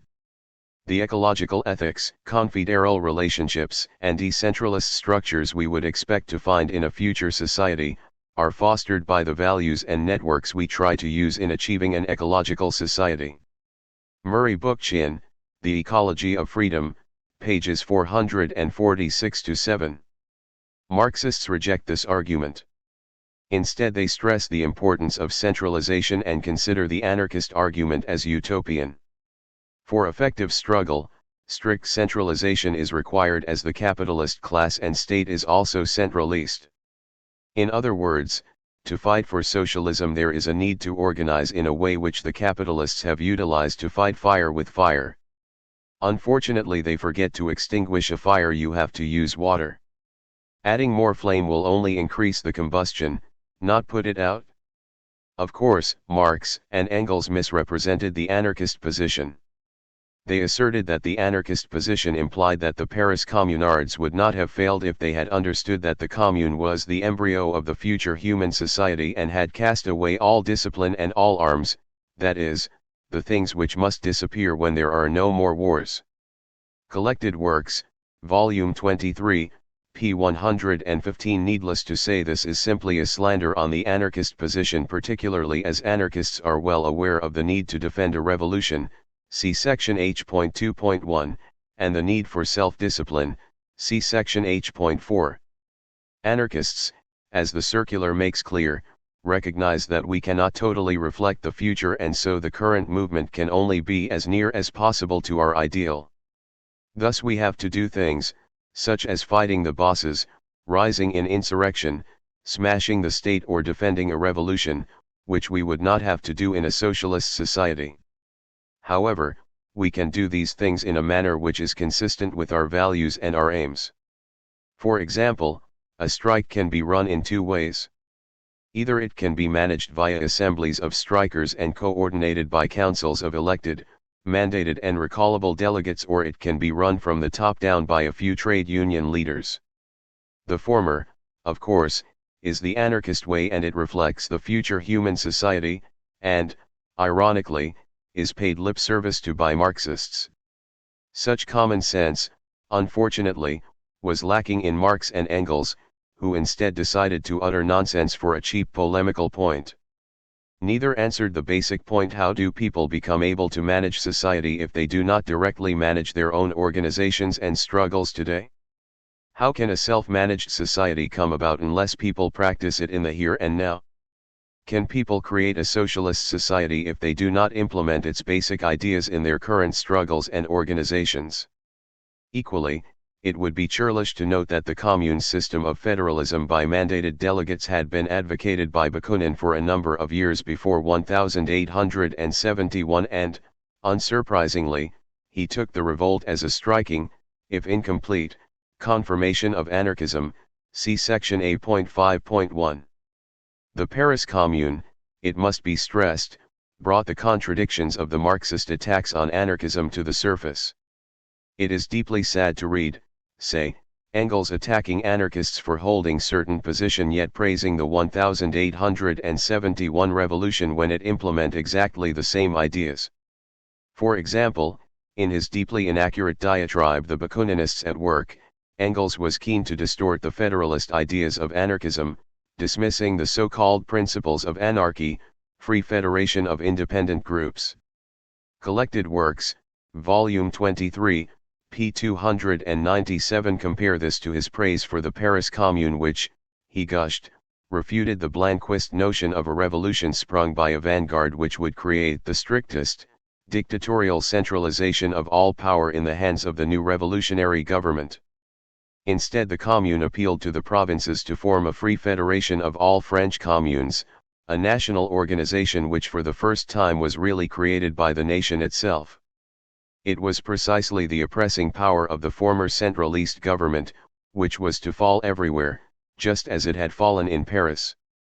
Selected Writings, pages 256-7. Likewise, Engels praised the fact that, to combat the independence of the state from society, the Commune introduced wages for officials the same as that received by other workers and the use of the binding mandate to delegates to representative bodies. Op. Cit. p. 258. Compare this to Engels' attack on anarchist support for binding mandates, which, like our support for free federation, predated the Commune. Then it was a case of this being part of Bakunin's plans to control the International for a secret society. There is nothing more convenient than the imperative mandate, as all its members vote one way, while the others will contradict one another.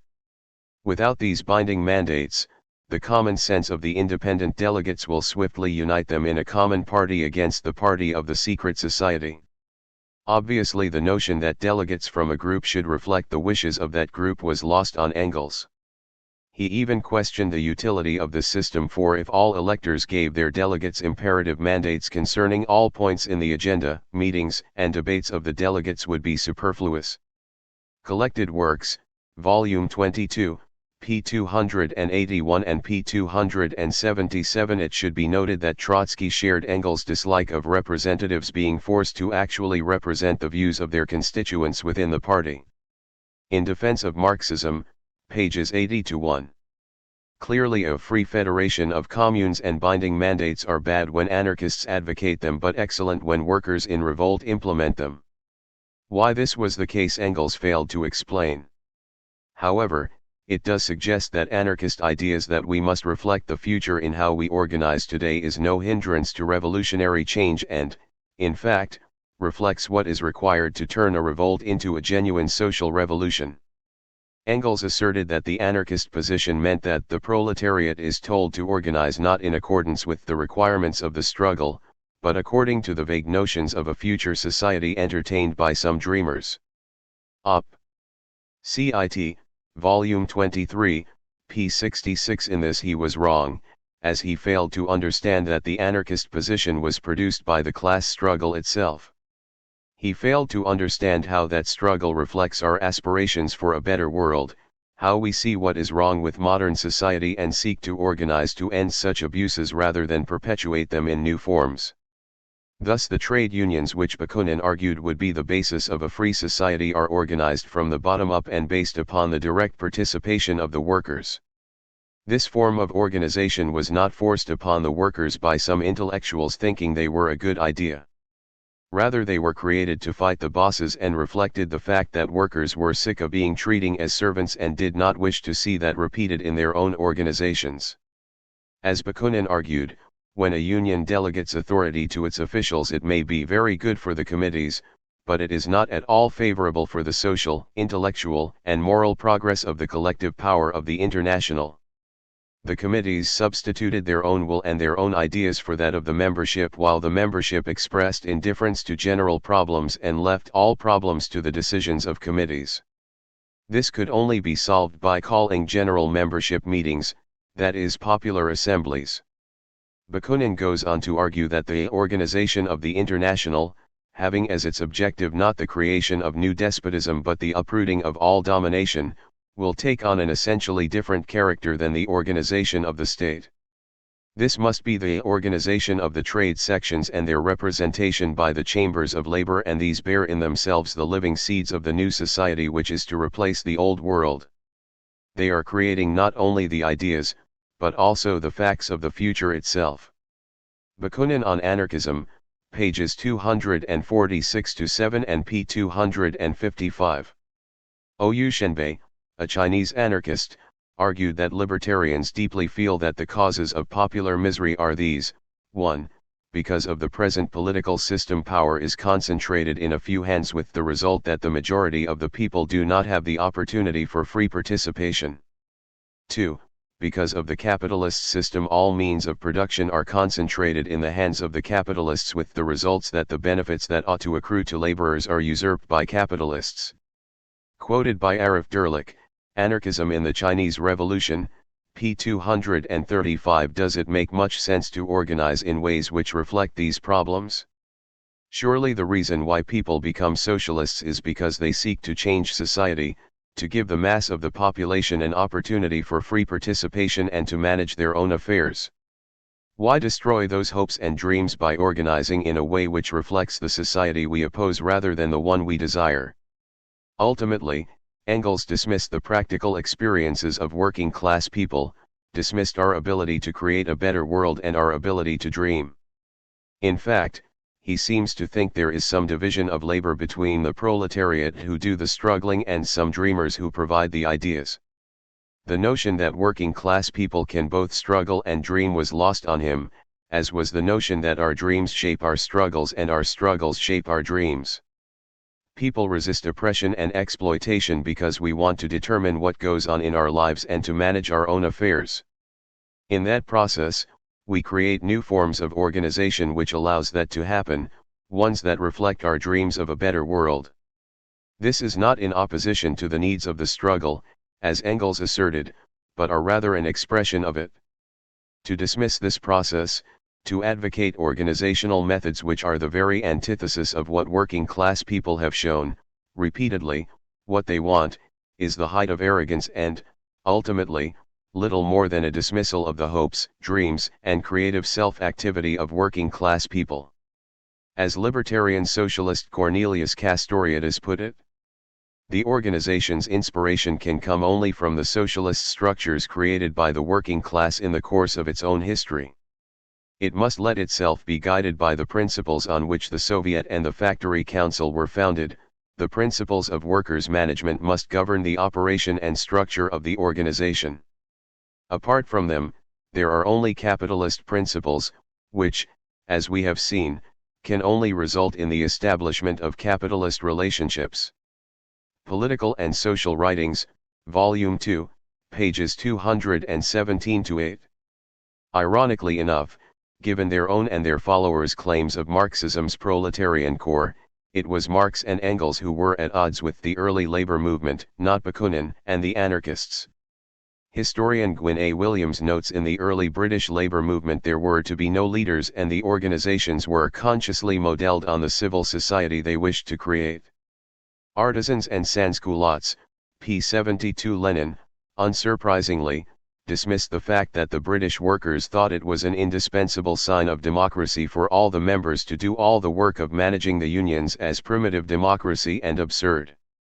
He also complained about how widespread is the primitive conception of democracy among the masses of the students and workers in Russia. Essential Works of Lenin, pages 162-3. Clearly, the anarchist perspective reflects the ideas the workers' movement before it degenerates into reformism and bureaucracy, while Marxism reflects it during this process of degeneration. Needless to say, the revolutionary nature of the early union movement clearly shows who was correct. Anarchists, in other words, simply generalized the experiences of the workers in struggle, and Bakunin and his followers were expressing a common position held by many in the International. Even Marx paid lip service to this when he stated, in contrast to old society, a new society is springing up, and the pioneer of that new society is the International Working Men's Association. Selected Works, p. 263. Clearly, considering the International as the embryo of the future society is worthy only of scorn, as the correct position is to consider it merely as a pioneer. As such, libertarians lay no claims to originality in proposing this kind of prefigurative organization. In every revolution, during most strikes, and daily at the level of workshop organization, the working class resorts to this type of direct democracy.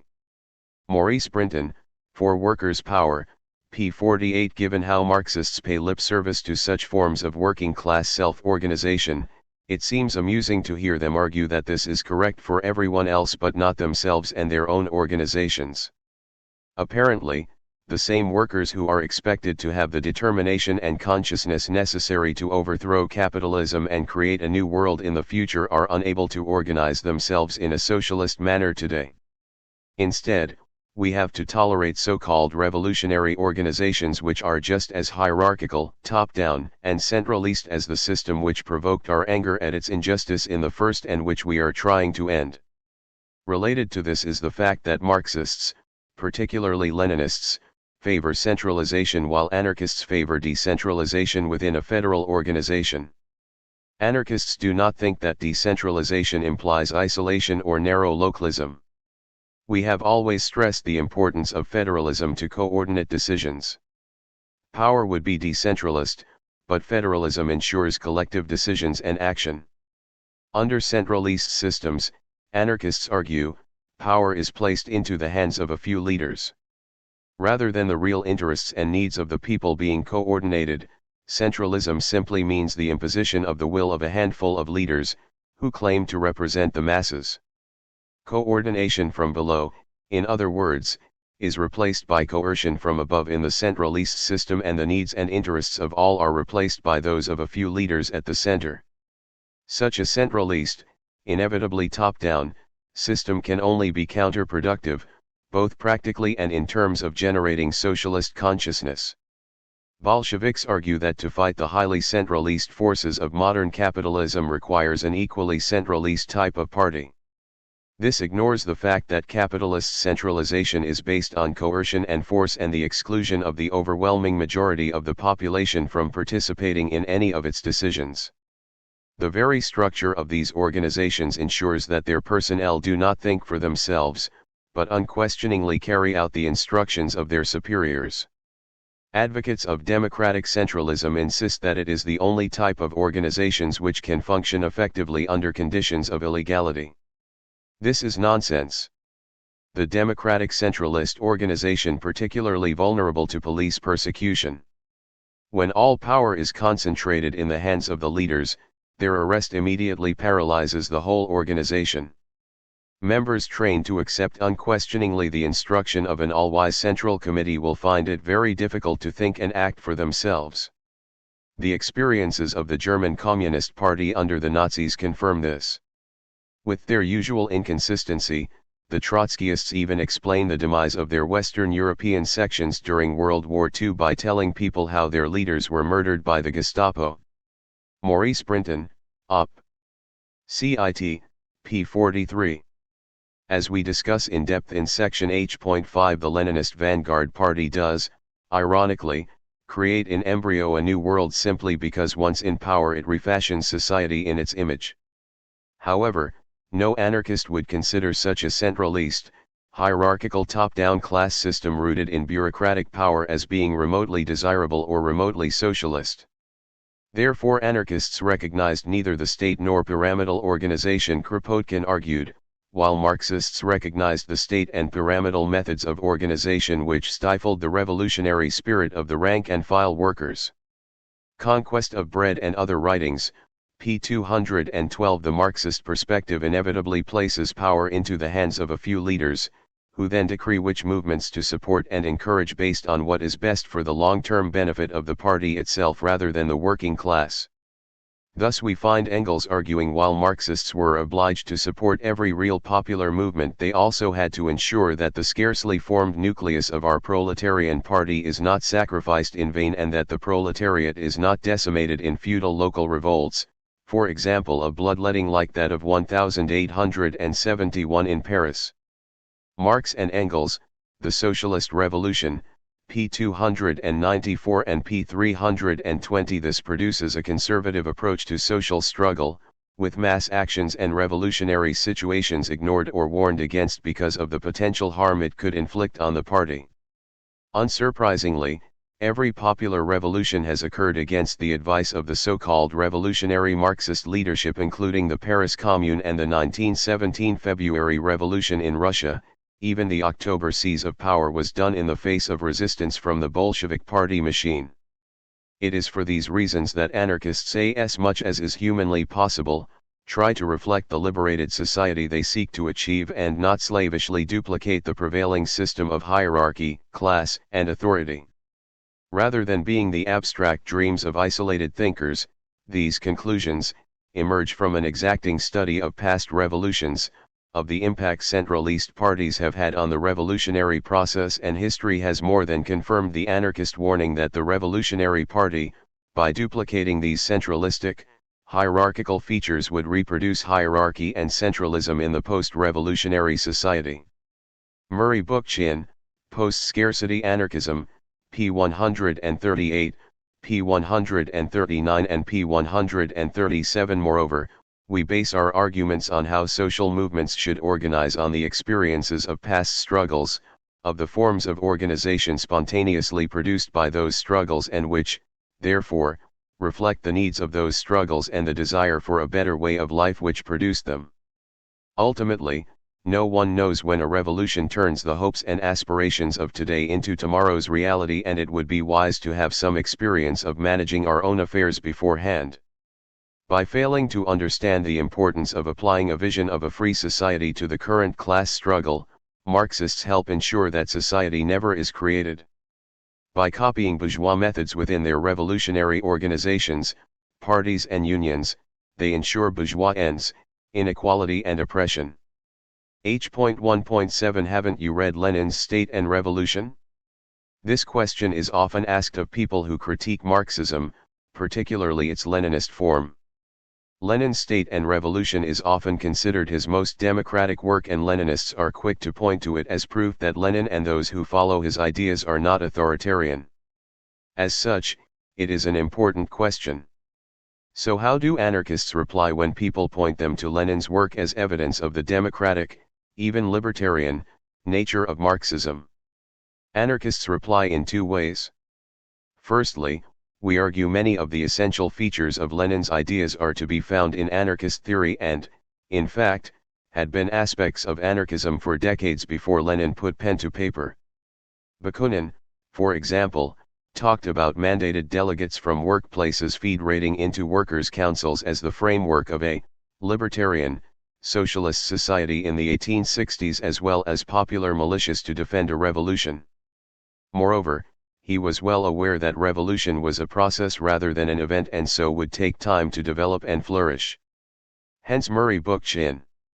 Bakunin, Kropotkin, and Malatesta were not so naive as to believe that anarchism could be established overnight. In imputing this notion to Bakunin, Marx and Engels willfully distorted the Russian anarchists' views. Nor did the anarchists believe that abolition of the state involved laying down of arms immediately after the revolution, to use Marx's obscurantist choice of terms, thoughtlessly repeated by Lenin in State and Revolution. Indeed, much that passes for Marxism in State and Revolution is pure anarchism. For example, the substitution of revolutionary militias for professional armed bodies and the substitution of organs of self-management for parliamentary bodies. What is authentically Marxist in Lenin's pamphlet is the demand for strict centralism, the acceptance of a new bureaucracy, and the identification of Soviets with the state. Post-scarcity anarchism, p. 137. That this is the case is hidden in Lenin's work as he deliberately distorts anarchist ideas in it, see sections H.1.3 and H.1.4 for example. Therefore, when Marxists ask whether anarchists have read Lenin's State and Revolution, we reply by arguing that most of Lenin's ideas were first expressed by anarchists and his work just strikes anarchists as little more than a rehash of many of our own ideas but placed in a statist context which totally and utterly undermines them in favor of party rule. Secondly, anarchists argue that regardless of what Lenin argued for in State and Revolution, he did not apply those ideas in practice. Indeed, he did the exact opposite. Therefore, the question of whether we have read Lenin's work simply drives home how the ideological nature and theoretical bankruptcy of Leninism. This is because the person is asking you to evaluate their politics based on what they say rather than on what they do, like any politician.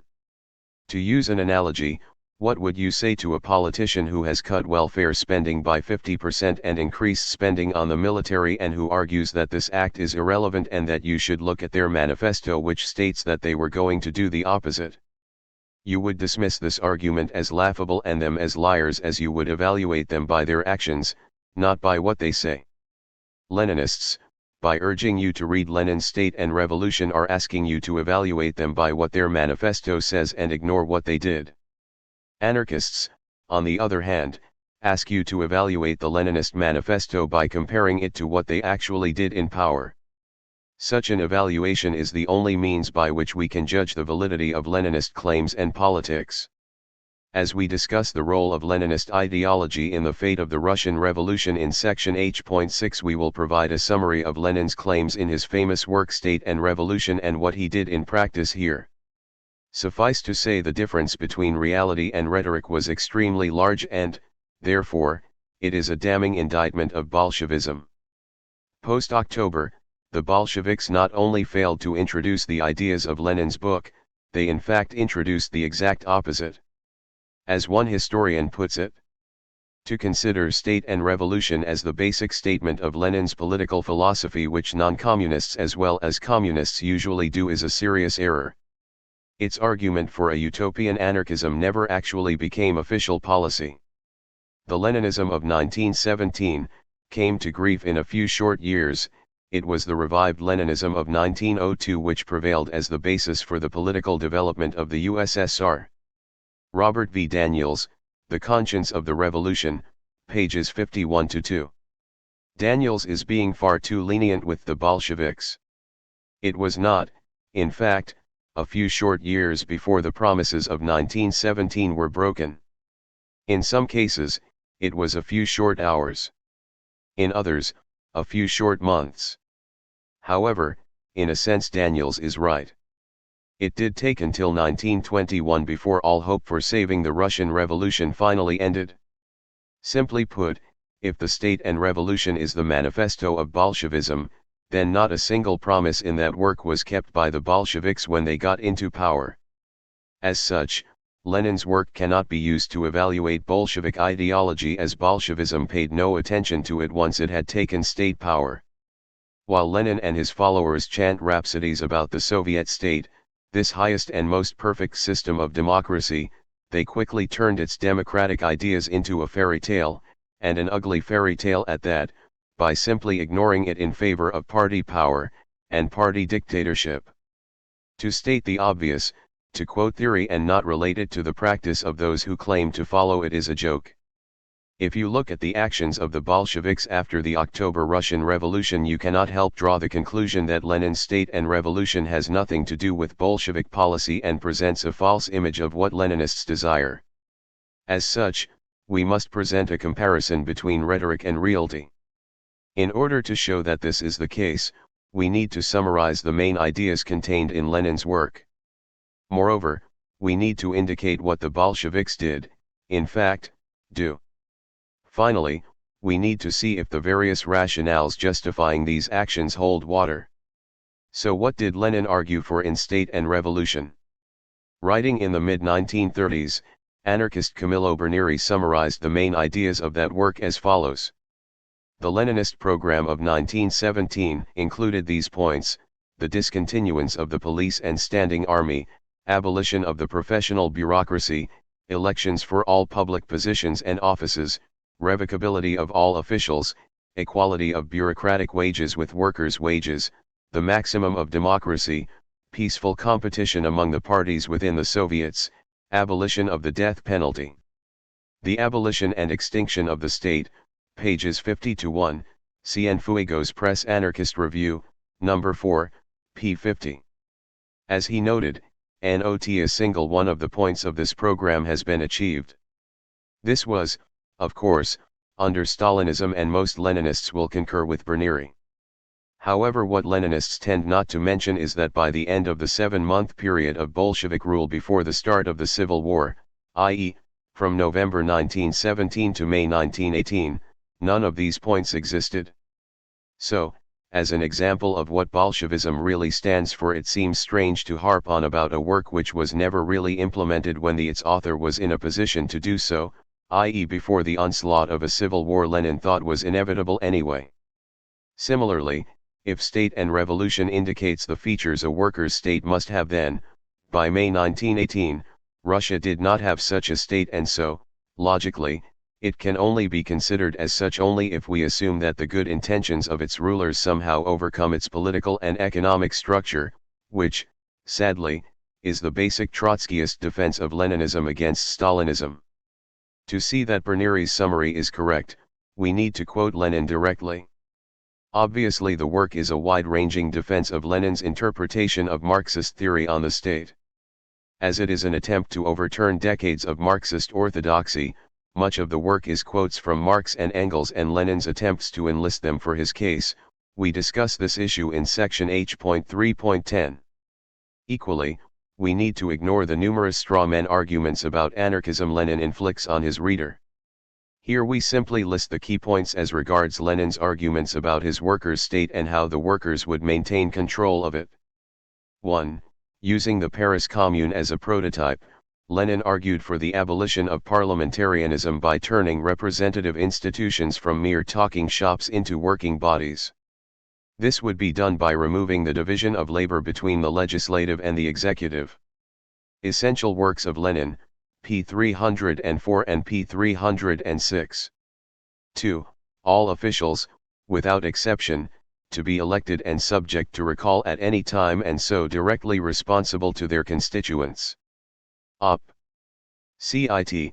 p. 302 and p. 306. 3. The immediate introduction of control and superintendence by all, so that all shall become bureaucrats for a time and so that, therefore, no one can become a bureaucrat. Proletarian democracy would take immediate steps to cut bureaucracy down to the roots, to the complete abolition of bureaucracy, as the essence of bureaucracy is officials becoming transformed into privileged persons divorced from the masses and superior to the masses. Op. Cit. p. 355 and p. 360. 4. There should be no special bodies of armed men standing apart from the people, since the majority of the people itself suppresses its oppressors. A special force is no longer necessary. Using the example of the Paris Commune, Lenin suggested this meant abolition of the standing army by the armed masses. Op. Cit. p. 275, p. 301 and p. 339. 5. The new workers' state would be the organization of violence for the suppression of the exploiting class, i.e. the bourgeoisie. The toilers need a state only to overcome the resistance of the exploiters, who are an insignificant minority, that is the landlords and the capitalists. This would see an immense expansion of democracy, for the poor, democracy for the people, while, simultaneously, imposing a series of restrictions on the freedom of the oppressors, the exploiters, the capitalists. Their resistance must be broken by force. It is clear that where there is suppression there is also violence. there is no freedom, no democracy. Op. Cit. p. 287 and pages 337-8. This would be implemented after the current, bourgeois, state had been smashed. This would be the dictatorship of the proletariat and be the introduction of complete democracy for the people. Op. Cit. p. 355. However, the key practical ideas on what the new semi-state would be are contained in these 5 points. He generalized these points, considering them valid for all countries. The first point as the creation of working bodies, the combining of legislative and executive bodies. The first body to be created by the Bolshevik Revolution was the Council of People's Commissars, CPC. This was a government separate from and above the Central Executive Committee, CEC, of the Soviets Congress, which, in turn, was separate from and above the National Soviet Congress. It was an executive body elected by the Soviet Congress, but the Soviets themselves were not turned into working bodies.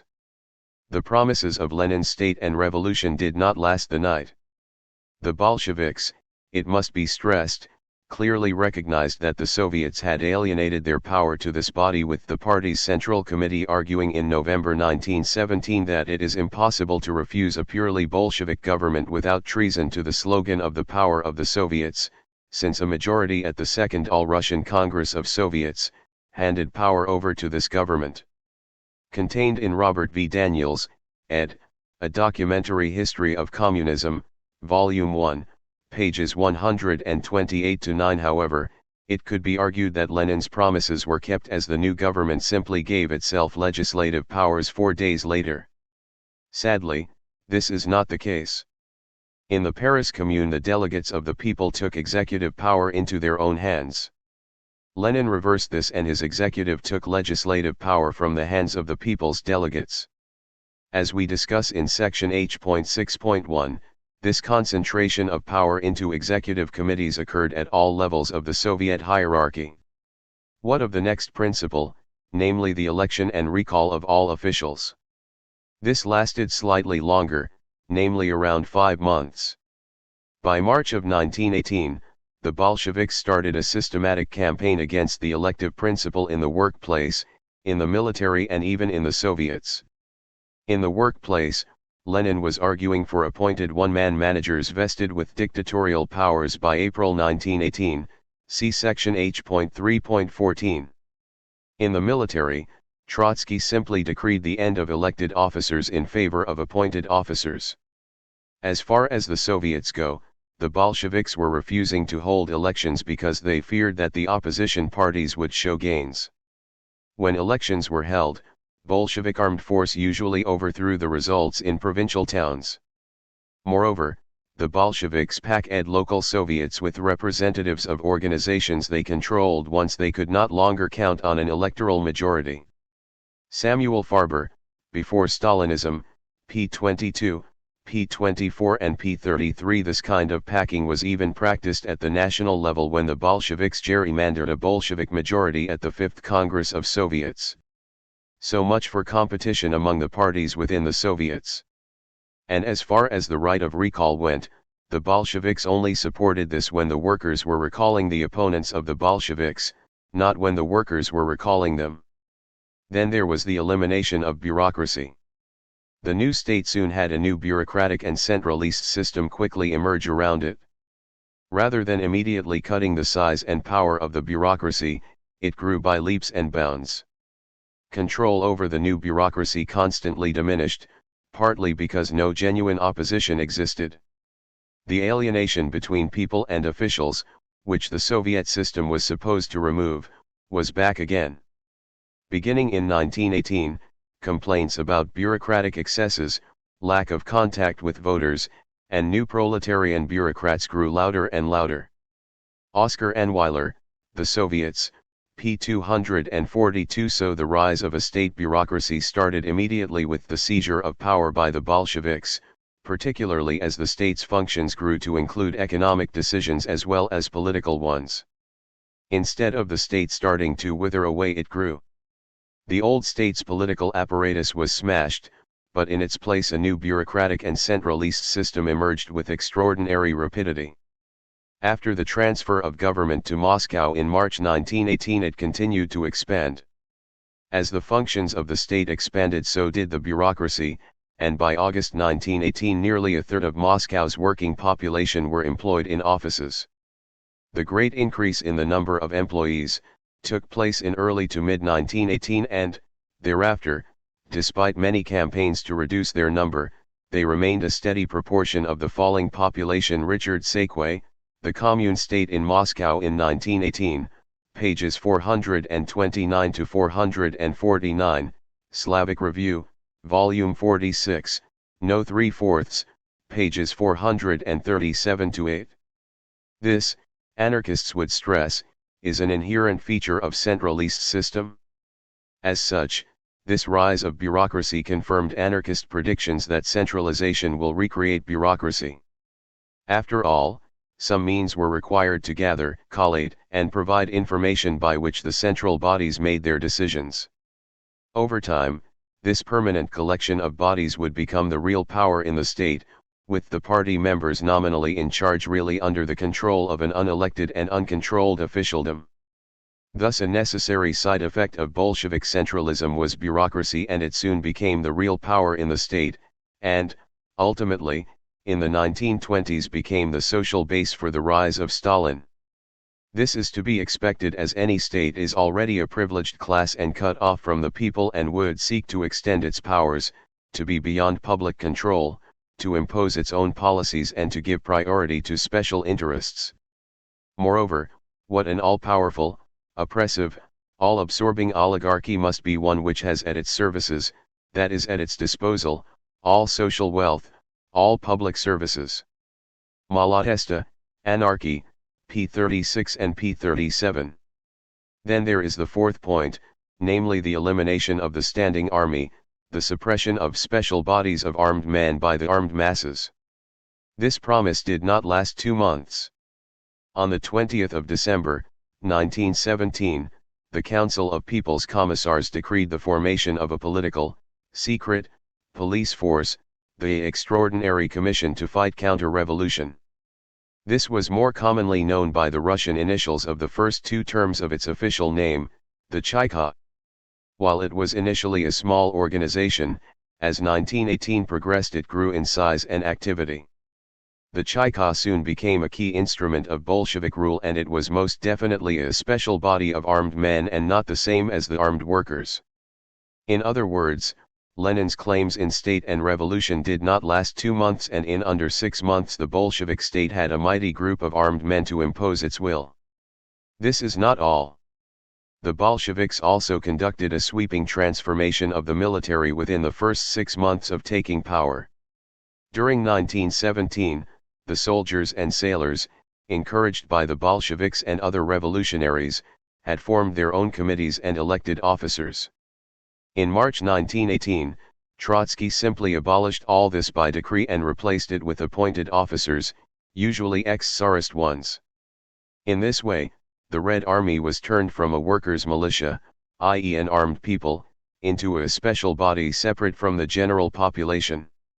So instead of eliminating a special force above the people, the Bolsheviks did the opposite by creating a political police force, the Chaika, and a standing army, in which elections were set aside by decree. These were special, professional, armed forces standing apart from the people and unaccountable to them.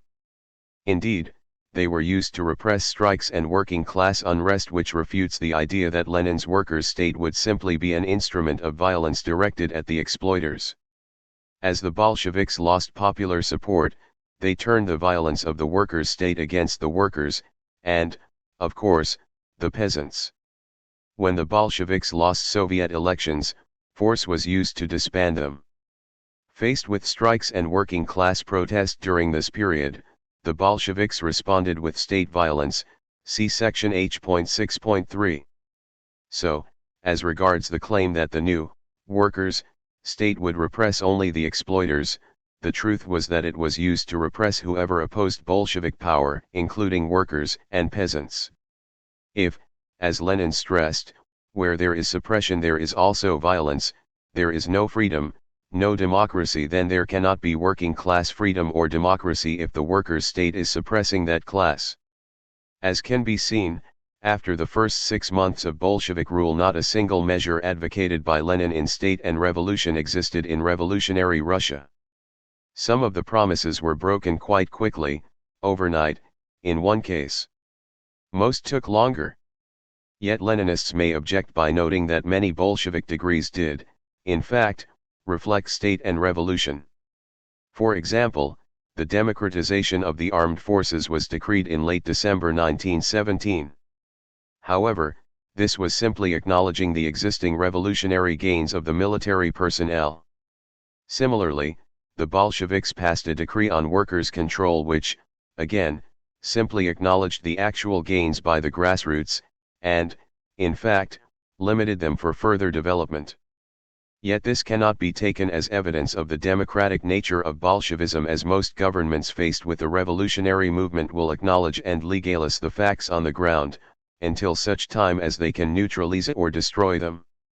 For example, the provisional government created after the February Revolution also legalized the revolutionary gains of the workers, for example, legalizing the Soviets, factory committees, unions, strikes, and so forth.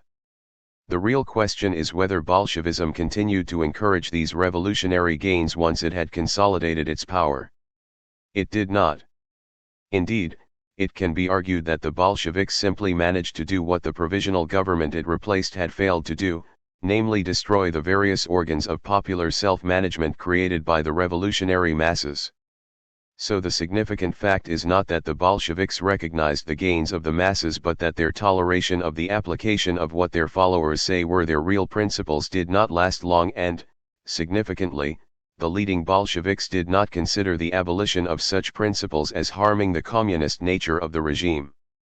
We have stressed this period for a reason. This was the period before the outbreak of major civil war, and thus the policies applied show the actual nature of Bolshevism, its essence if you like. This is a significant period as most Leninists blame the failure of Lenin to live up to his promises on this even.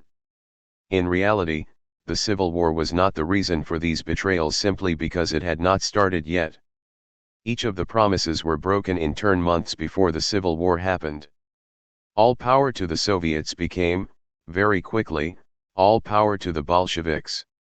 Unsurprisingly, as this was Lenin's aim all along, and so we find him in 1917 continually repeating this basic idea, see section H.3.3. Given this, the almost utter non-mention of the party and its role in state and revolution is deeply significant. Given the emphasis that Lenin had always placed on the party, its absence is worrying. When the party is mentioned in that work, it is done so in an ambiguous manner. For example, Lenin noted that by educating the Workers' Party, Marxism educates the vanguard of the proletariat, which is capable of assuming power and of leading the whole people to socialism, of directing and organizing the new order. It is not clear whether it is the vanguard or the proletariat as a whole which assumes power. Later, he stated that the dictatorship of the proletariat was the organization of the vanguard of the oppressed as the ruling class for the purpose of crushing the oppressors. Essential works of Lenin, p. 288 and p. 337. Based on subsequent Bolshevik practice after the party seized power, it seems clear that it is the vanguard which assumes power rather than the whole class. As such, given this clear and unambiguous position throughout 1917 by Lenin, it seems incredulous, to say the least, for Leninist Tony Cliff to assert that to start with Lenin spoke of the proletariat, the class, not the Bolshevik Party assuming state power. Lenin, Volume 3, p. 161. Surely the title of one of Lenin's most famous pre-October essays, usually translated as "Can the Bolsheviks retain state power?" should have given the game away. As would, surely, quoting numerous calls by Lenin for the Bolsheviks to seize power? Apparently not. Where does that leave Lenin's State and Revolution? Well, modern-day Leninists still urge us to read it, considering it his greatest work and the best introduction to what Leninism really stands for. For example, we find Leninist Tony Cliff calling that book Lenin's Real Testament while, at the same time, acknowledging that its message, which was the guide for the first victorious proletarian revolution, was violated again and again during the Civil War. Not a very good guide or that convincing a message if it was not applicable in the very circumstances it was designed to be applied in, a bit like saying you have an excellent umbrella but it only works when it is not raining. Moreover, Cliff is factually incorrect. As we discuss in section H.6, the Bolsheviks violated that guide before the Civil War started, i.e. when the victories of the Czechoslovak troops over the Red Army in June 1918, that threatened the greatest danger to the Soviet Republic, to quote Cliff. Op. Cit. p. 161 and p. 18. Similarly, much of the economic policies implemented by the Bolsheviks had their roots in that book and the other writings by Lenin from 1917. The conclusions of dissent Marxist Samuel Farber seem appropriate here.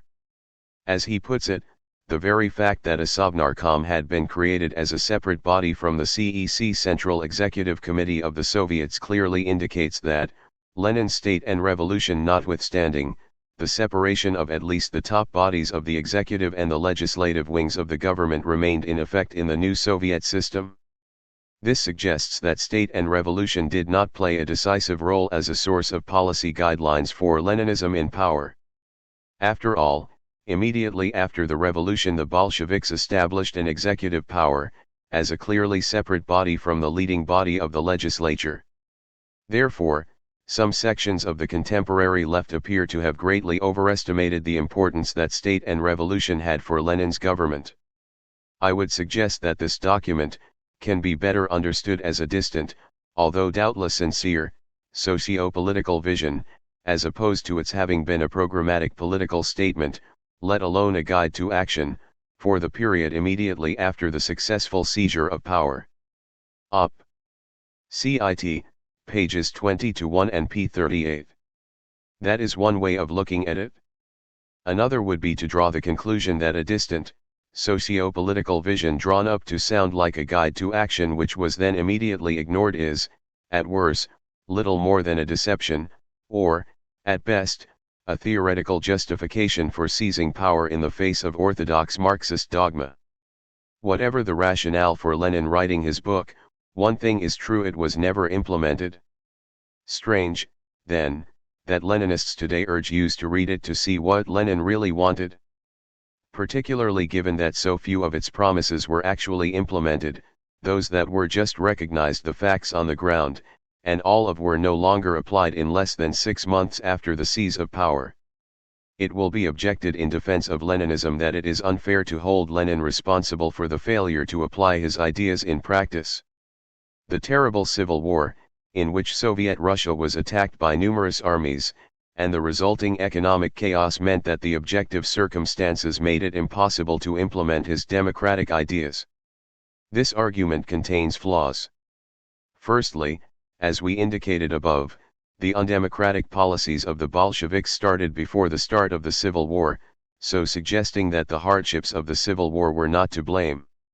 Secondly, Lenin himself mocked those who argued that revolution was out of the question because of difficult circumstances, and so to blame these for the failure of the Bolsheviks to apply the ideas in State and Revolution means to argue that those ideas are inappropriate for a revolution, which, we must stress, is what the leading Bolsheviks actually did end up arguing by their support for party dictatorship.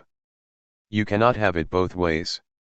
Lenin at no time indicated in State and Revolution that it was impossible or inapplicable to apply those ideas during a revolution in Russia, quite the reverse.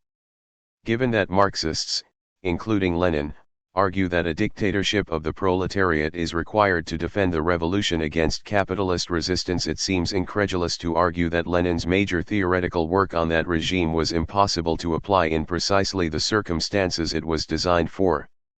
All in all, discussing Lenin's State and Revolution without indicating that the Bolsheviks failed to implement its ideas, indeed, did the exact opposite, suggests a lack of honesty.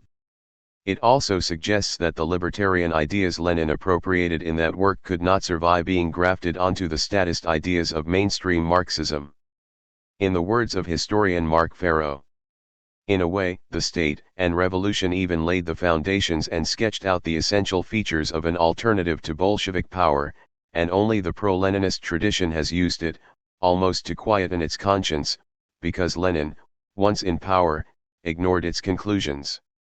The Bolsheviks, far from causing the state to wither away, found endless reasons for justifying its enforcement. October 1917, pages 213-4.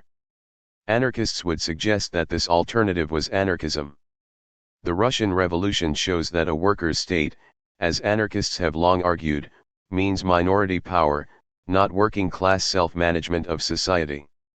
As such, Lenin's work indicates the contradictory nature of Marxism. While claiming to support democratic/libertarian ideals, they promote structures, such as centralist states, which undermine those values in favor of party rule. The lesson is clear: only libertarian means can ensure libertarian ends, and they have to be applied consistently within libertarian structures to work. To apply them to statist ones will simply fail. H.2 What parts of anarchism do Marxists particularly misrepresent?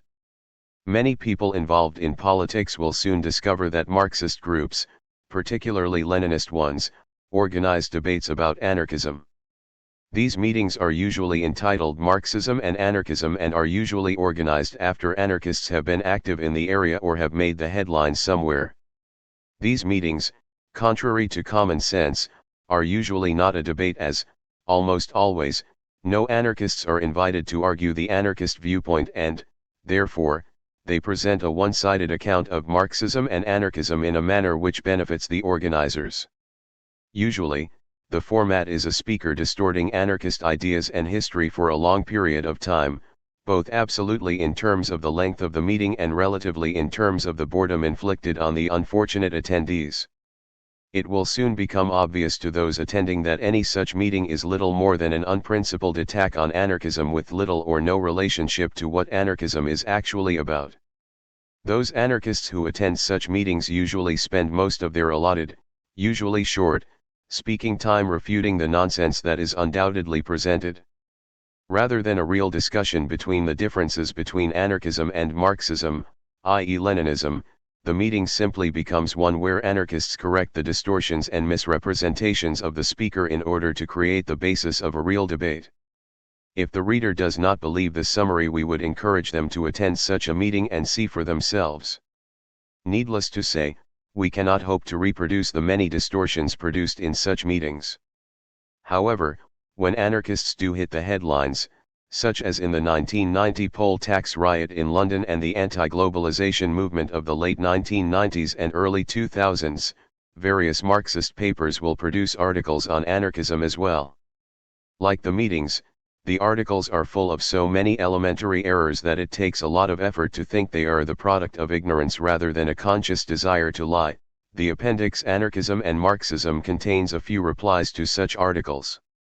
In addition, many of the founding fathers of Marxism and Leninism also decided to attack anarchism in similar ways, so this activity does have a long tradition in Marxist circles, particularly in Leninist and Trotskyist ones. Sadly, Max Nettelow's comments on Marx and Engels are applicable to many of their followers today. He argued that they acted with that shocking lack of honesty which was characteristic of all their polemics. They worked with inadequate documentation, which, according to their custom, they supplemented with arbitrary declarations and conclusions accepted as truth by their followers, although they were exposed as deplorable misrepresentations, errors, and unscrupulous perversions of the truth. A Short History of Anarchism, p. 132. As the reader will discover, this summary has not lost its relevance today. If you read Marxist critiques of anarchism, you will soon discover the same repetition of accepted truths, the same inadequate documentation, the same arbitrary declarations and conclusions, as well as an apparent total lack of familiarity with the source material they claim to be analyzing. This section of the FAQ lists and refutes many of the most common distortions Marxists make with regards to anarchism. As will become clear, many of the most common Marxist attacks on anarchism have little or no basis in fact, but have simply been repeated so often by Marxists that they have entered the ideology, the idea that anarchists think the capitalist class will just disappear being, probably, the most famous one. Moreover, Marxists make many major and minor distortions of anarchist theory in passing. For example, Eric Hobsbawm wrote of the extremism of the anarchist rejection of state and organization while being well aware, as a leading Marxist historian, of numerous anarchist organizations. Revolutionaries, p. 113. This kind of nonsense has a long history, with Engels asserting in his infamous diatribe The Bakuninists at Work that Bakunin as early as September 1870, in his Lettres en Français Letters to a Frenchman, had declared that the only way to drive the Prussians out of France by a revolutionary struggle was to do away with all forms of centralist leadership and leave each town, each village, each parish to wage war on its own. For Engels, anarchist federalism consisted precisely in the fact that each town acted on its own, declaring that the important thing was not cooperation with other towns but separation from them, this precluding any possibility of a combined attack. This meant the fragmentation and isolation of the revolutionary forces, which enabled the government troops to smash one revolt after the other. According to Engels, the anarchists proclaimed this a principle of supreme revolutionary wisdom. Collected Works, Volume 23, p. 592. In fact, the truth is totally different. Bakunin did, of course, reject centralist leadership, as it would be necessarily very circumscribed, very short-sighted, and its limited perception cannot, therefore, penetrate the depth and encompass the whole complex range of popular life. However, it is a falsehood to state that he denied the need for coordination of struggles and federal organizations from the bottom up. As he put it, the revolution must foster the self-organization of the masses into autonomous bodies, federated from the bottom upwards.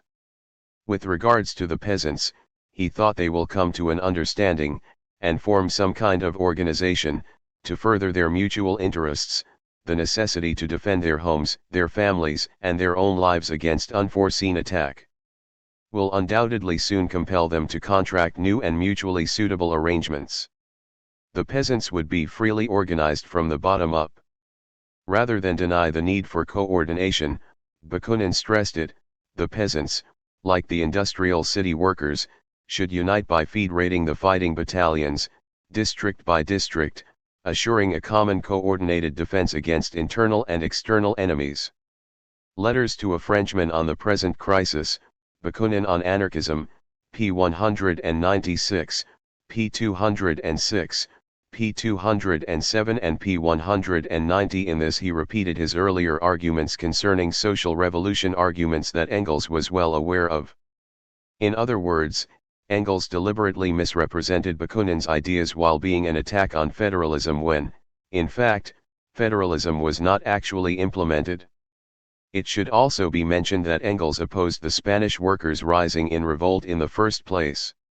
A few years of peaceful bourgeois republic, he argued, would prepare the ground in Spain for a proletarian revolution, and instead of staging isolated, easily crushed rebellions, he hoped that the Spanish workers will make use of the Republic with a view to an approaching revolution. He ended by asking them not to give the bourgeois government an excuse to suppress the revolutionary movement. Op. Cit. Pages 420-1. In his post-revolt diatribe, Engels repeated this analysis and suggested that the Bakuninists should have simply stood for election.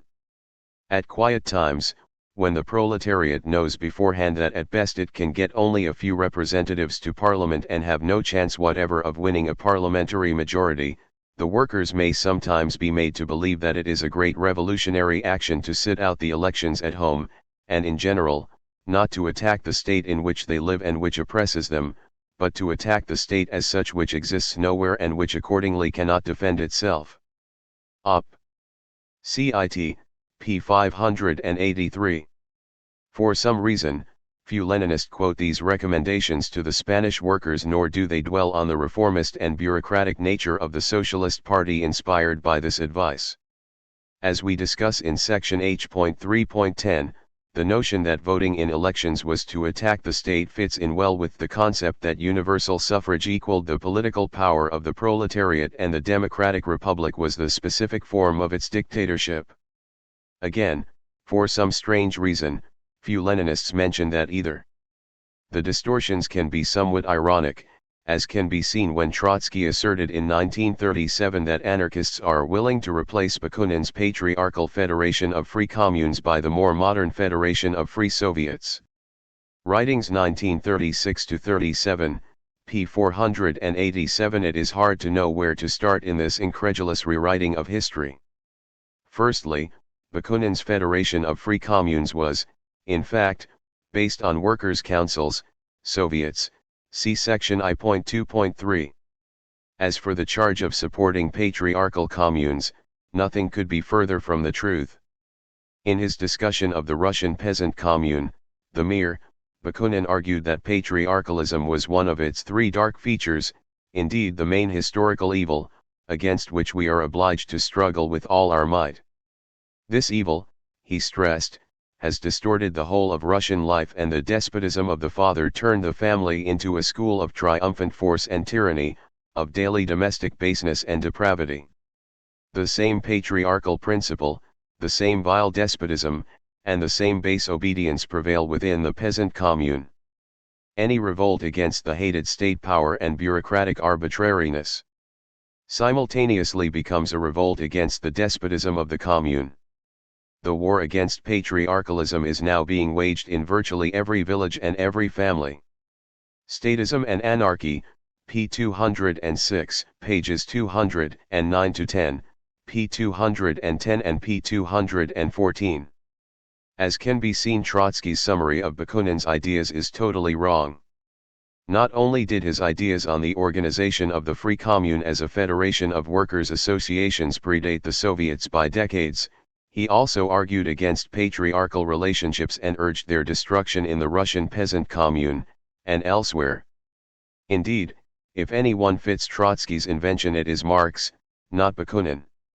After all, Marx came round, eventually, to Bakunin's position that the peasant commune could be the basis for Russia to jump straight to socialism, and so bypassing capitalism, but without Bakunin's critical analysis of that institution and its patriarchal and other dark features.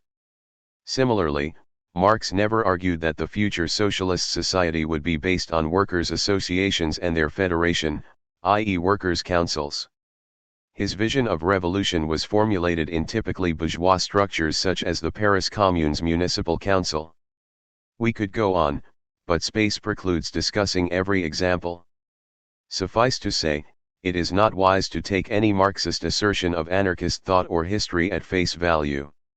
A common technique is to quote anarchist writers out of context or before they become anarchists.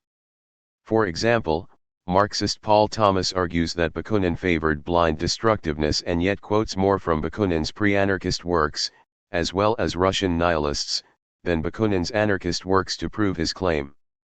Similarly, Thomas claims that Bakunin defended the fetters of the Paris Commune of 1871 on the grounds that they were strong enough to dispense with theory altogether, yet his supporting quote clearly does not, in fact, say this.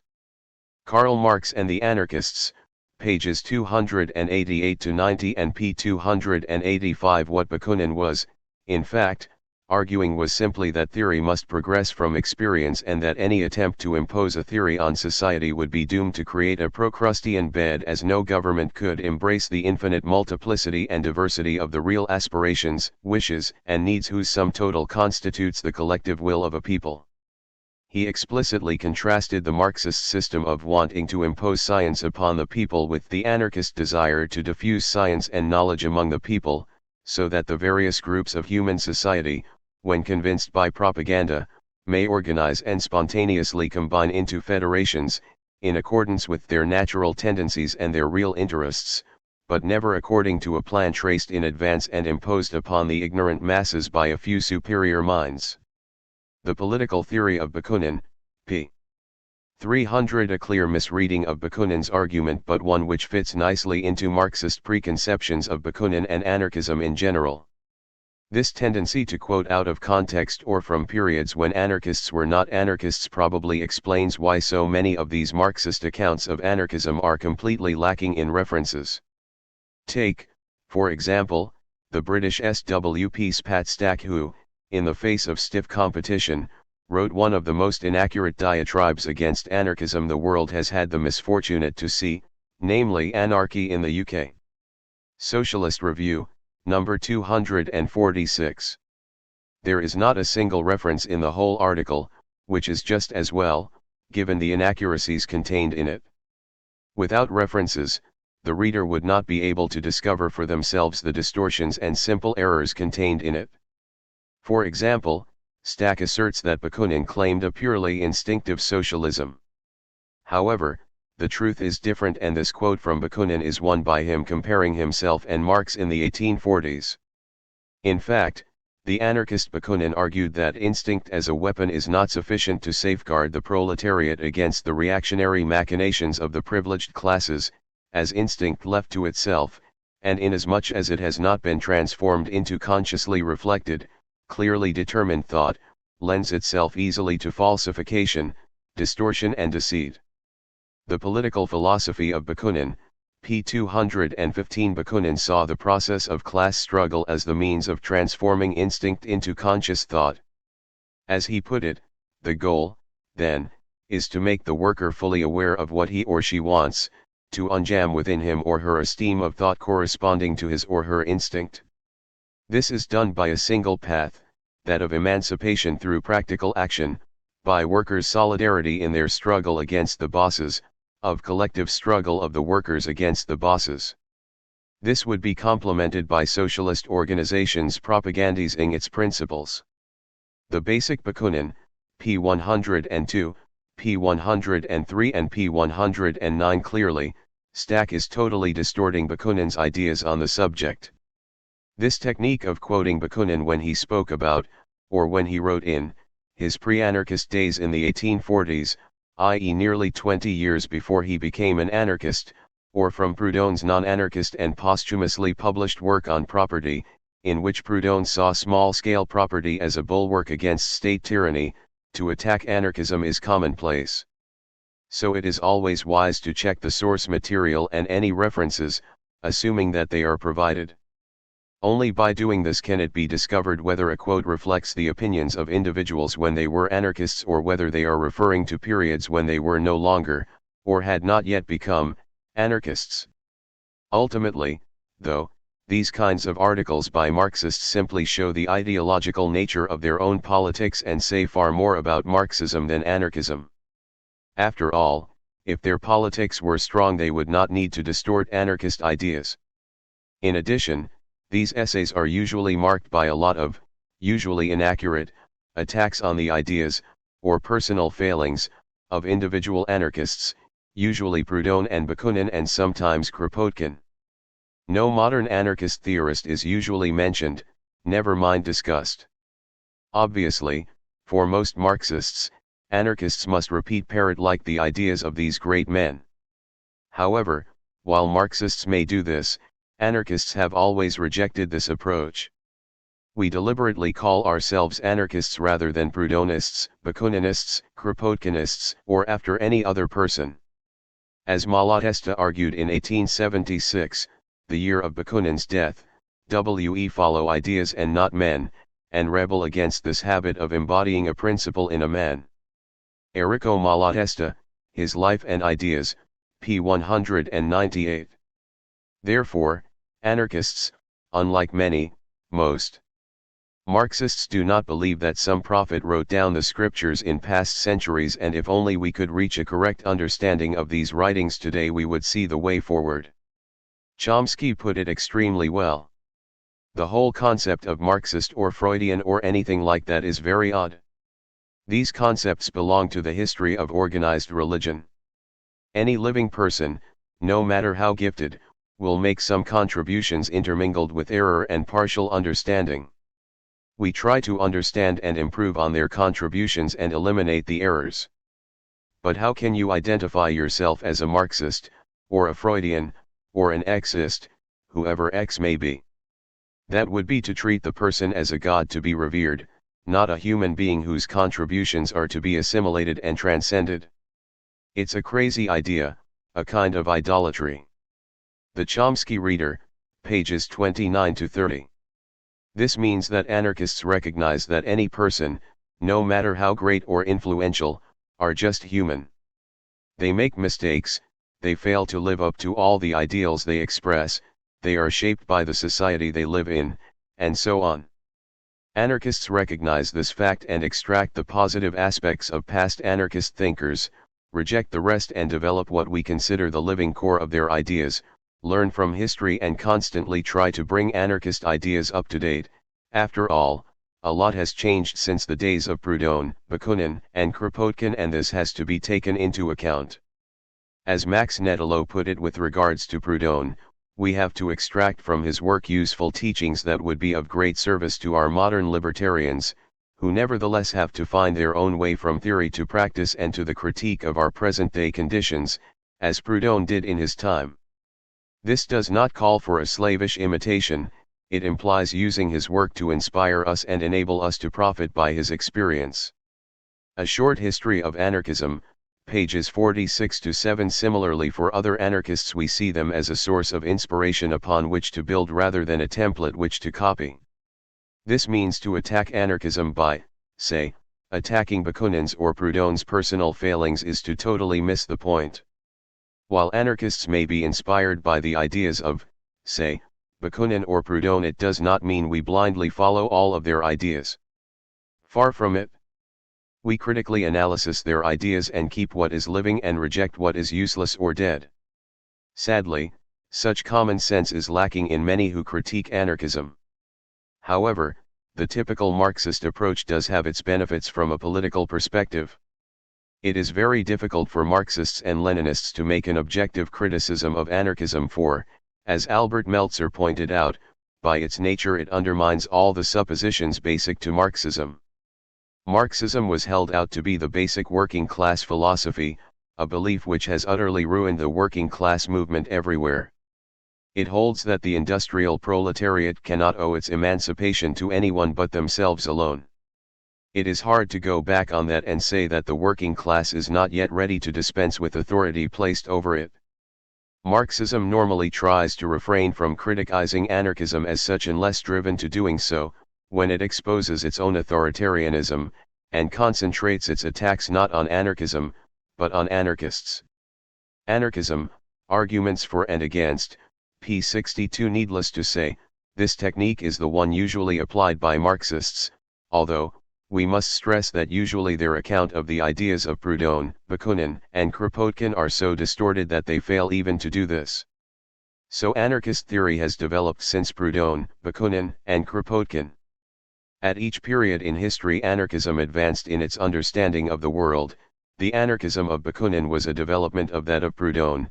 These ideas were again developed by the anarcho-communists of the 1880s and by the syndicalists of the 1890s, by the Italian Malatesta, the Russian Kropotkin, the Mexican Flores Magón, and many other individuals and movements. Today we stand on their shoulders, not at their feet. As such, to concentrate on the ideas of a few leaders misses the point totally. While anarchism contains many of the core insights of, say, Bakunin, it has also developed them and added to them. It has, concretely, taken into account, say, the lessons of the Russian and Spanish revolutions and so on.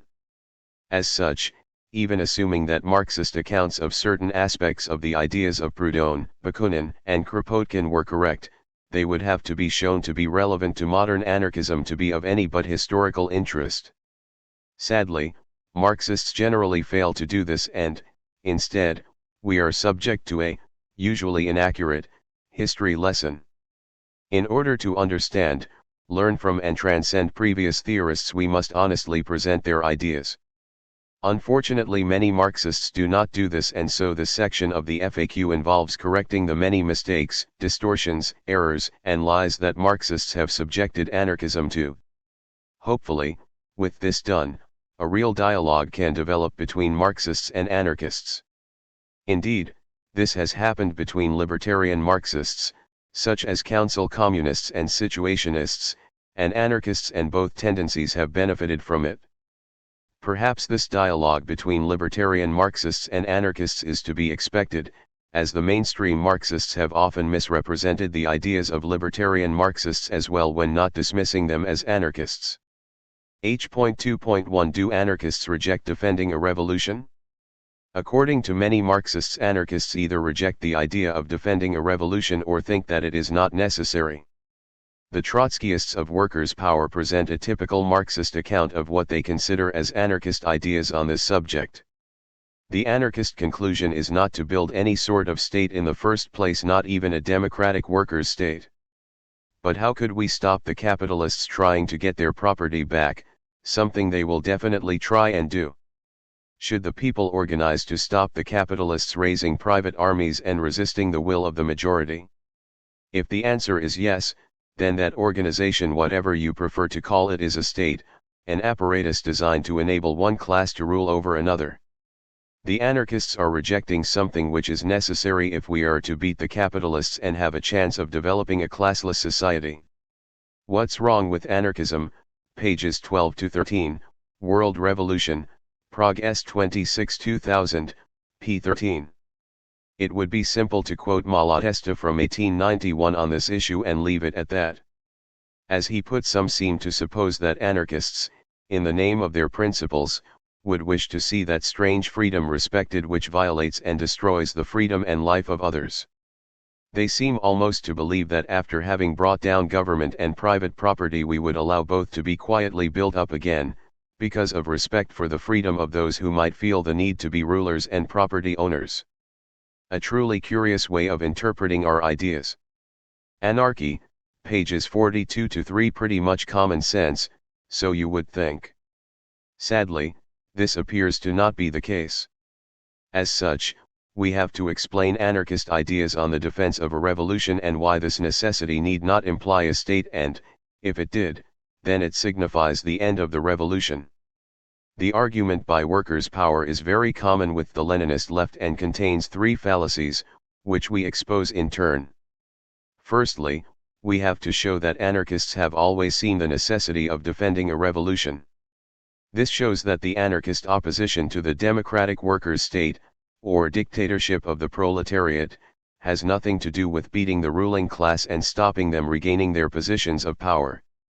Secondly, we have to discuss the anarchist and Marxist definitions of what constitutes a state and show what they have in common and how they differ. Thirdly, we must summarize why anarchists oppose the idea of a workers' state in order for the real reasons why anarchists oppose it to be understood. Each issue will be discussed in turn.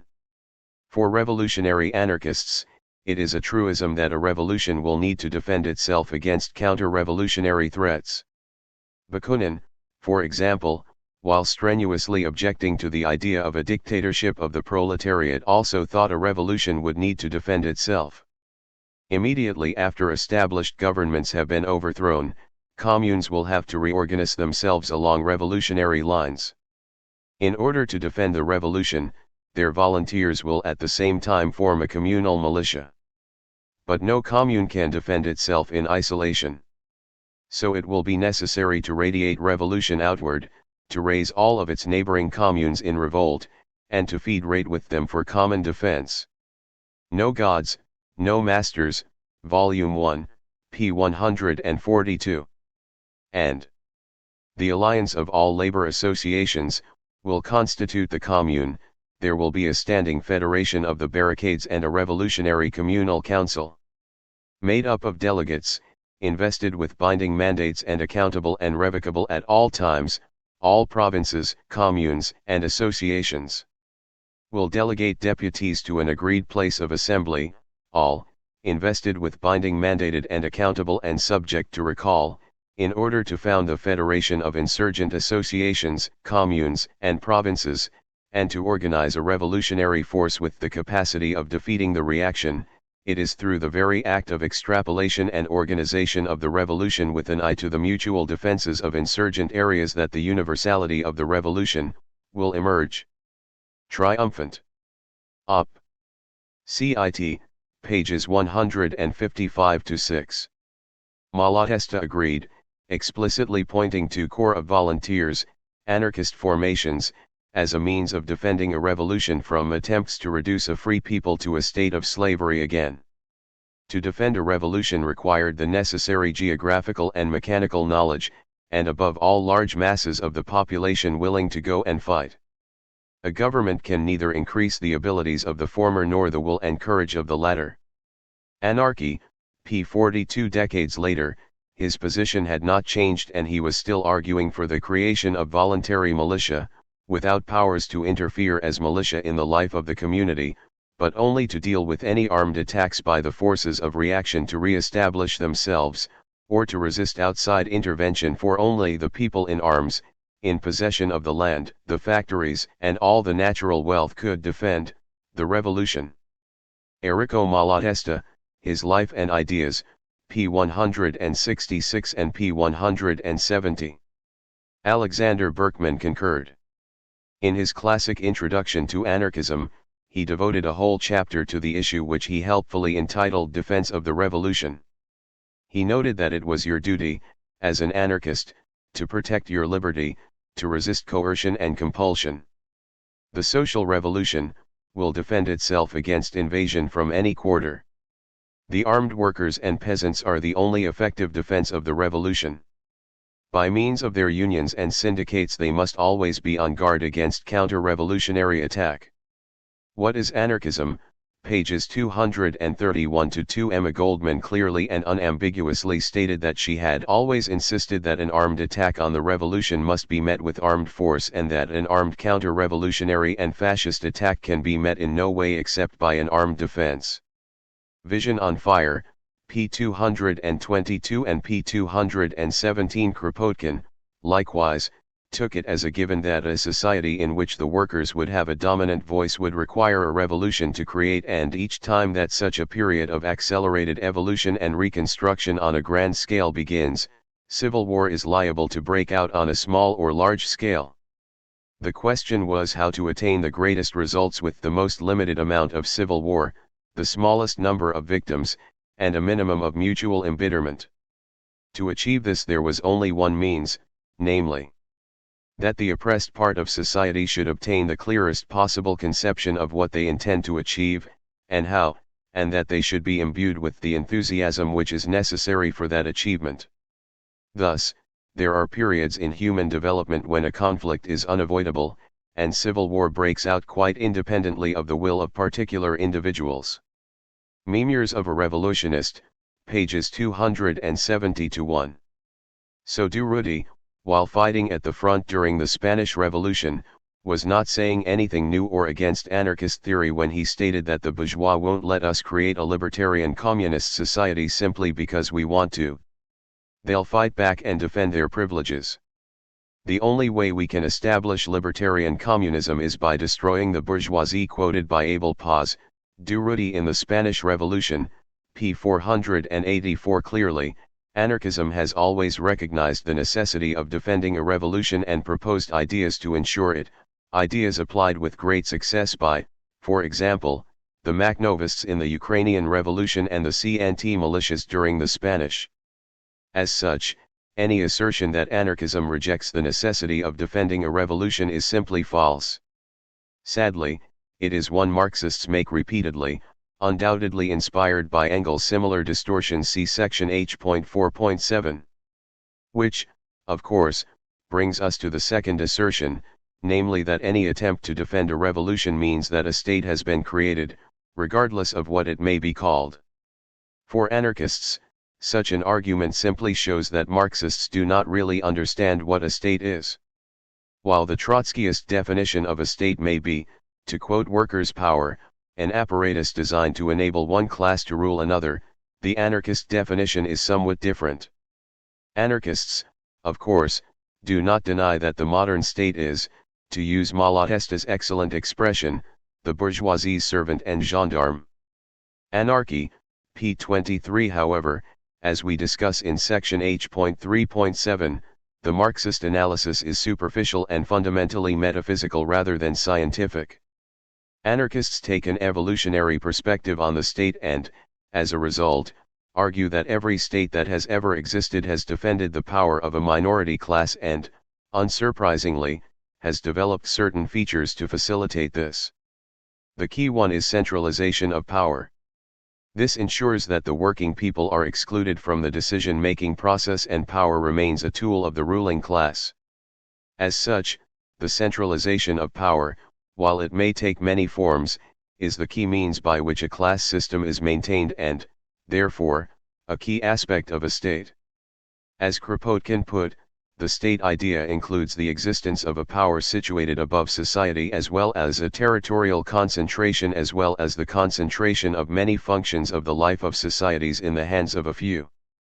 It implies some new relationships between members of society, in order to subject some classes to the domination of others, and this becomes obvious when one studies the origins of the state. The state, its historic role, p. 10. This was the case with representative democracy. To attack the central power, to strip it of its prerogatives, to decentralize, to dissolve authority, would have been to abandon to the people the control of its affairs, to run the risk of a truly popular revolution. That is why the bourgeoisie sought to reinforce the central government even more. Kropotkin, Words of a Rebel, p. 143. This meant, Kropotkin continued, that the representative system was organized by the bourgeoisie to ensure their domination, and it will disappear with them. For the new economic phase that is about to begin, we must seek a new form of political organization, based on a principle quite different from that of representation. The logic of events imposes it. Op. Cit. p. 125. This suggests that the Marxist notion that we can use a state, i.e., any centralist and hierarchical social structure, to organize and defend a social revolution is based on flawed reasoning, in which it seems to be taken for granted that capitalism and the workers' movement both have the same end in view. If this were so, they might perhaps use the same means, but as the capitalist is out to perfect his system of exploitation and government, whilst the worker is out for emancipation and liberty, naturally the same means cannot be employed for both purposes. George Barrett, Objections to Anarchism, p. 343. To reproduce in the new society social structures which share the same characteristics, such as centralization and delegation of power, which mark the institutions of class society, would be a false step, one which can only recreate a new form of class system in which a new ruling elite govern and exploit the many. So while we agree with Marxists that the main function of the state is to defend class society, we also stress the structure of the state has evolved to execute that role. In the words of Rudolf Rocker, social institutions do not arise arbitrarily, but are called into being by special needs to serve definite purposes. The newly arisen possessing classes had need of a political instrument of power to maintain their economic and social privileges over the masses of their own people. Thus arose the appropriate social conditions for the evolution of the modern state, as the organ of political power of privileged castes and classes for the forcible subjugation and oppression of the non-possessing classes. Its external forms have altered in the course of its historical development, but its functions have always been the same. And just as the functions of the bodily organs of animals cannot be arbitrarily altered, so that, for example, one cannot at will hear with his eyes and see with his ears, so also one cannot at pleasure transform an organ of social oppression into an instrument for the liberation of the oppressed. The state can only be what it is, the defender of mass exploitation and social privileges, and creator of privileged classes. Anarcho-syndicalism, pages 14-5. As such, a new form of society, one based on the participation of all in the affairs of society, and a classless society can be nothing else, means the end of the state. This is because it has been designed to exclude the participation a classless society needs in order to exist. In anarchist eyes, it is an abuse of the language to call the self-managed organizations by which the former working class manage, and defend, a free society a state. However, as workers' power indicate, it could be objected that the anarchist vision of a federation of communal and workplace assemblies and volunteer militias to defend it is simply a new form of state. In other words, that the anarchists advocate what most people, including most Marxists, would call a state, as this federal system is based on social organization, collective decision-making and, ultimately, the armed people. This was the position of Marx and Engels, who asserted against Bakunin that to call this machine a revolutionary commune organized from the bottom to top makes little difference. The name changes nothing of the substance, for to be able to do anything at all the communal councils must be vested with some power and supported by a public force. Collected Works, Volume 23, p. 469. Anarchists reject this argument. To quote Daniel Guerin, initially Bakunin used the term state as synonyms for social collective. The anarchists soon saw, however, that it was rather dangerous for them to use the same word as the authoritarians while giving it a quite different meaning. They felt that a new concept called for a new word and that the use of the old term could be dangerously ambiguous, so they ceased to give the name state to the social collective of the future. Anarchism, pages 60-1. This is more than mere labels or semantics, as it gets to the heart of the difference between libertarian and authoritarian conceptions of society and social change. Anarchists argue that the state is structured to ensure minority rule and, consequently, a workers' state would be a new form of minority rule over the workers. For this reason we argue that working class self-management from the bottom up cannot be confused with a state. The Russian Revolution showed the validity of this, with the Bolsheviks calling their dictatorship a workers' state in spite of the workers having no power in it. Anarchists have long pointed out that government is not the same as collective decision-making, and to call the bottom-up communal system anarchists aim for a state when its role is to promote and ensure mass participation in social life is nonsense.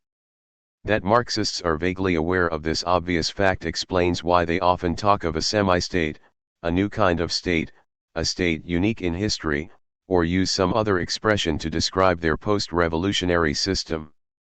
This would be a state, to use Engels' words, which is no longer a state in the proper sense of the word.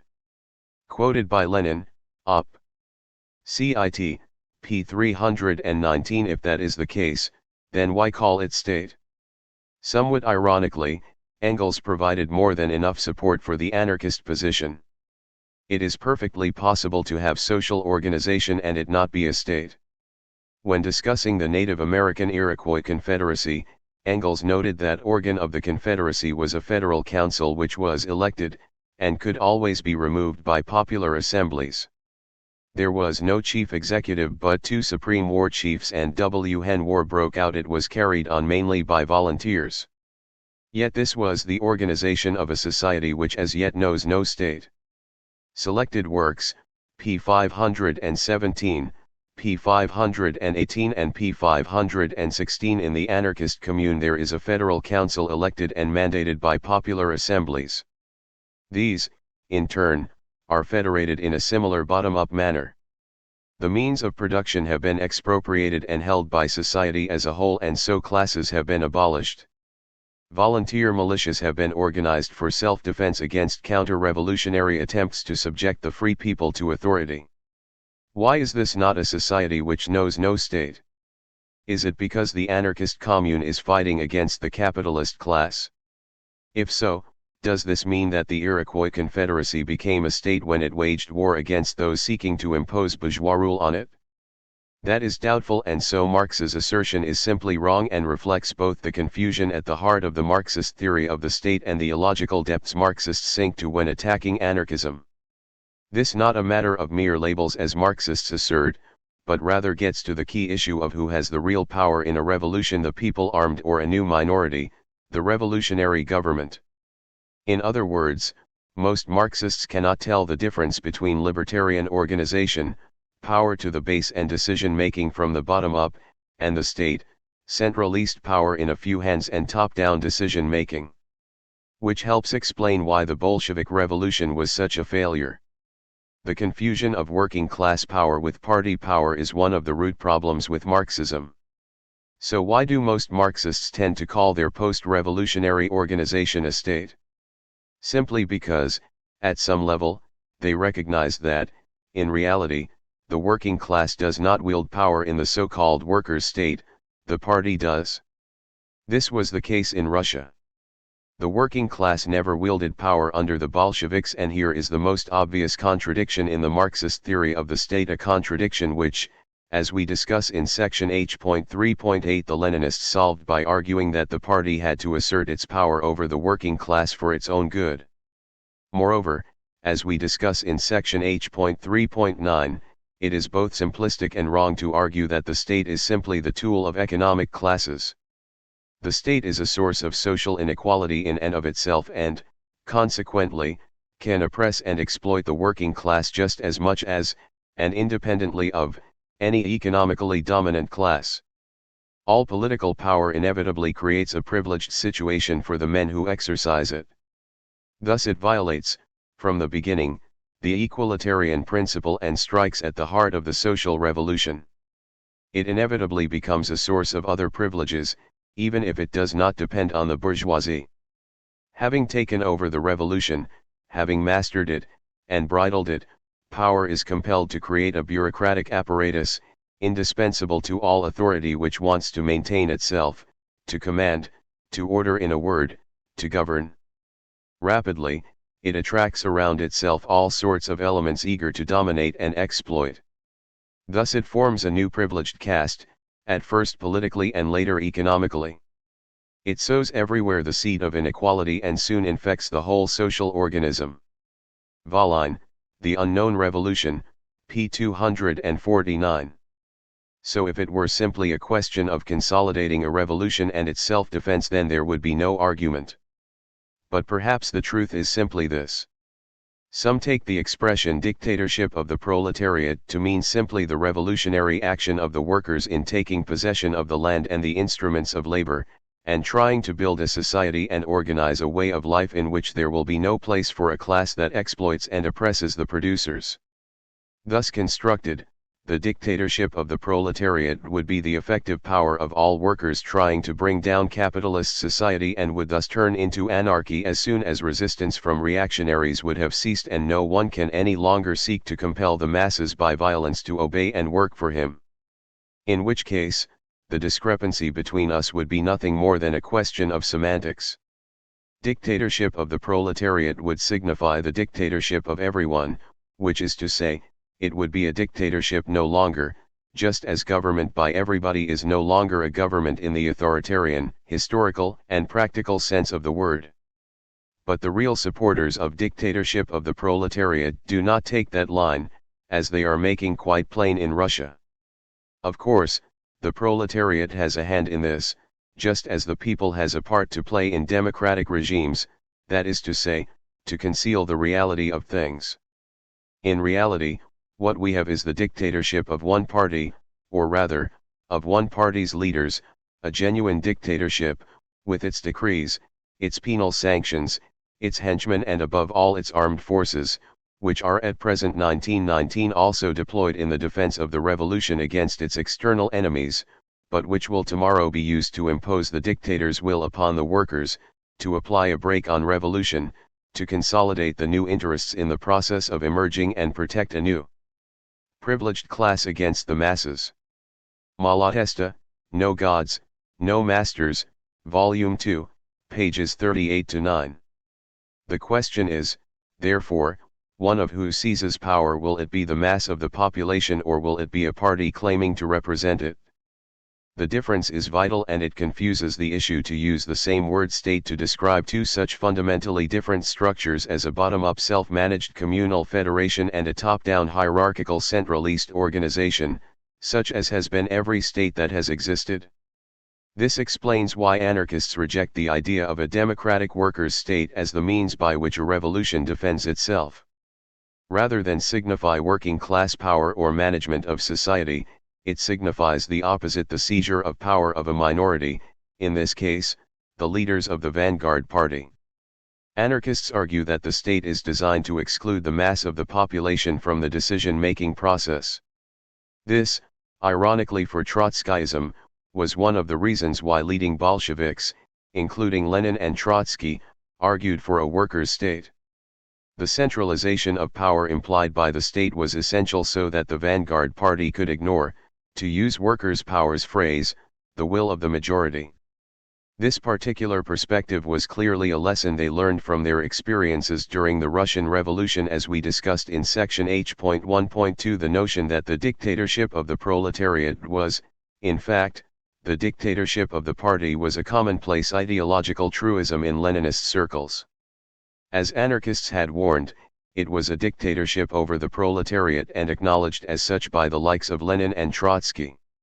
Needless to say, workers' power, like most Trotskyists, blame the degeneration of the Russian Revolution on the Civil War and its isolation. However, the creation of a party dictatorship was not seen in these terms and, moreover, as we discuss in detail in section H.6, the Bolshevik undermining of working class autonomy and democracy started well before the outbreak of civil war, thus confirming anarchist theory. These conclusions of leading Leninists simply justified the actions undertaken by the Bolsheviks from the start. This is why anarchists reject the idea of a democratic workers' state. Simply put, as far as it is a state, it cannot be democratic, and in as far as it is democratic, it cannot be a state. The Leninist idea of a workers' state means, in fact, the seizure of power by the party. This, we must stress, naturally follows from the reality of the state. It is designed for minority rule and excludes, by its very nature, mass participation, and this aspect of the state was one which the leading lights of Bolshevism agreed with. Little wonder, then, that in practice the Bolshevik regime suppressed of any form of democracy which hindered the power of the party. Maurice Brinton summed up the issue well when he argued that workers' power cannot be identified or equated with the power of the party as it repeatedly was by the Bolsheviks. What taking power really implies is that the vast majority of the working class at last realizes its ability to manage both production and society and organizes to this end. The Bolsheviks and workers' control, p. 14. In summary, therefore, anarchists reject the idea that the defense of a revolution can be conducted by a state. As Bakunin once put it, there is the Republic state and there is the system of the Republic Commune, the Republic Federation, i.e. the system of anarchism. This is the politics of the social revolution, which aims at the abolition of the state and establishment of the economic, entirely free organization of the people, organization from bottom to top by means of federation. The political philosophy of Bakunin, p. 314. Indeed, creating a new state will simply destroy the most important gain of any revolution, working class autonomy, and its replacement by another form of minority rule, by the party. Anarchists have always argued that the defense of a revolution must not be confused with the state, and so argue for the abolition of the state and the defense of a revolution. Only when working class people actually run themselves society will a revolution be successful. For anarchists, this means that effective emancipation can be achieved only by the direct, widespread, and independent action of the workers themselves, grouped in their own class organizations, on the basis of concrete action and self-government, helped but not governed, by revolutionaries working in the very midst of, and not above the mass and the professional, technical, defense, and other branches. Volline, Op. Cit. p. 197.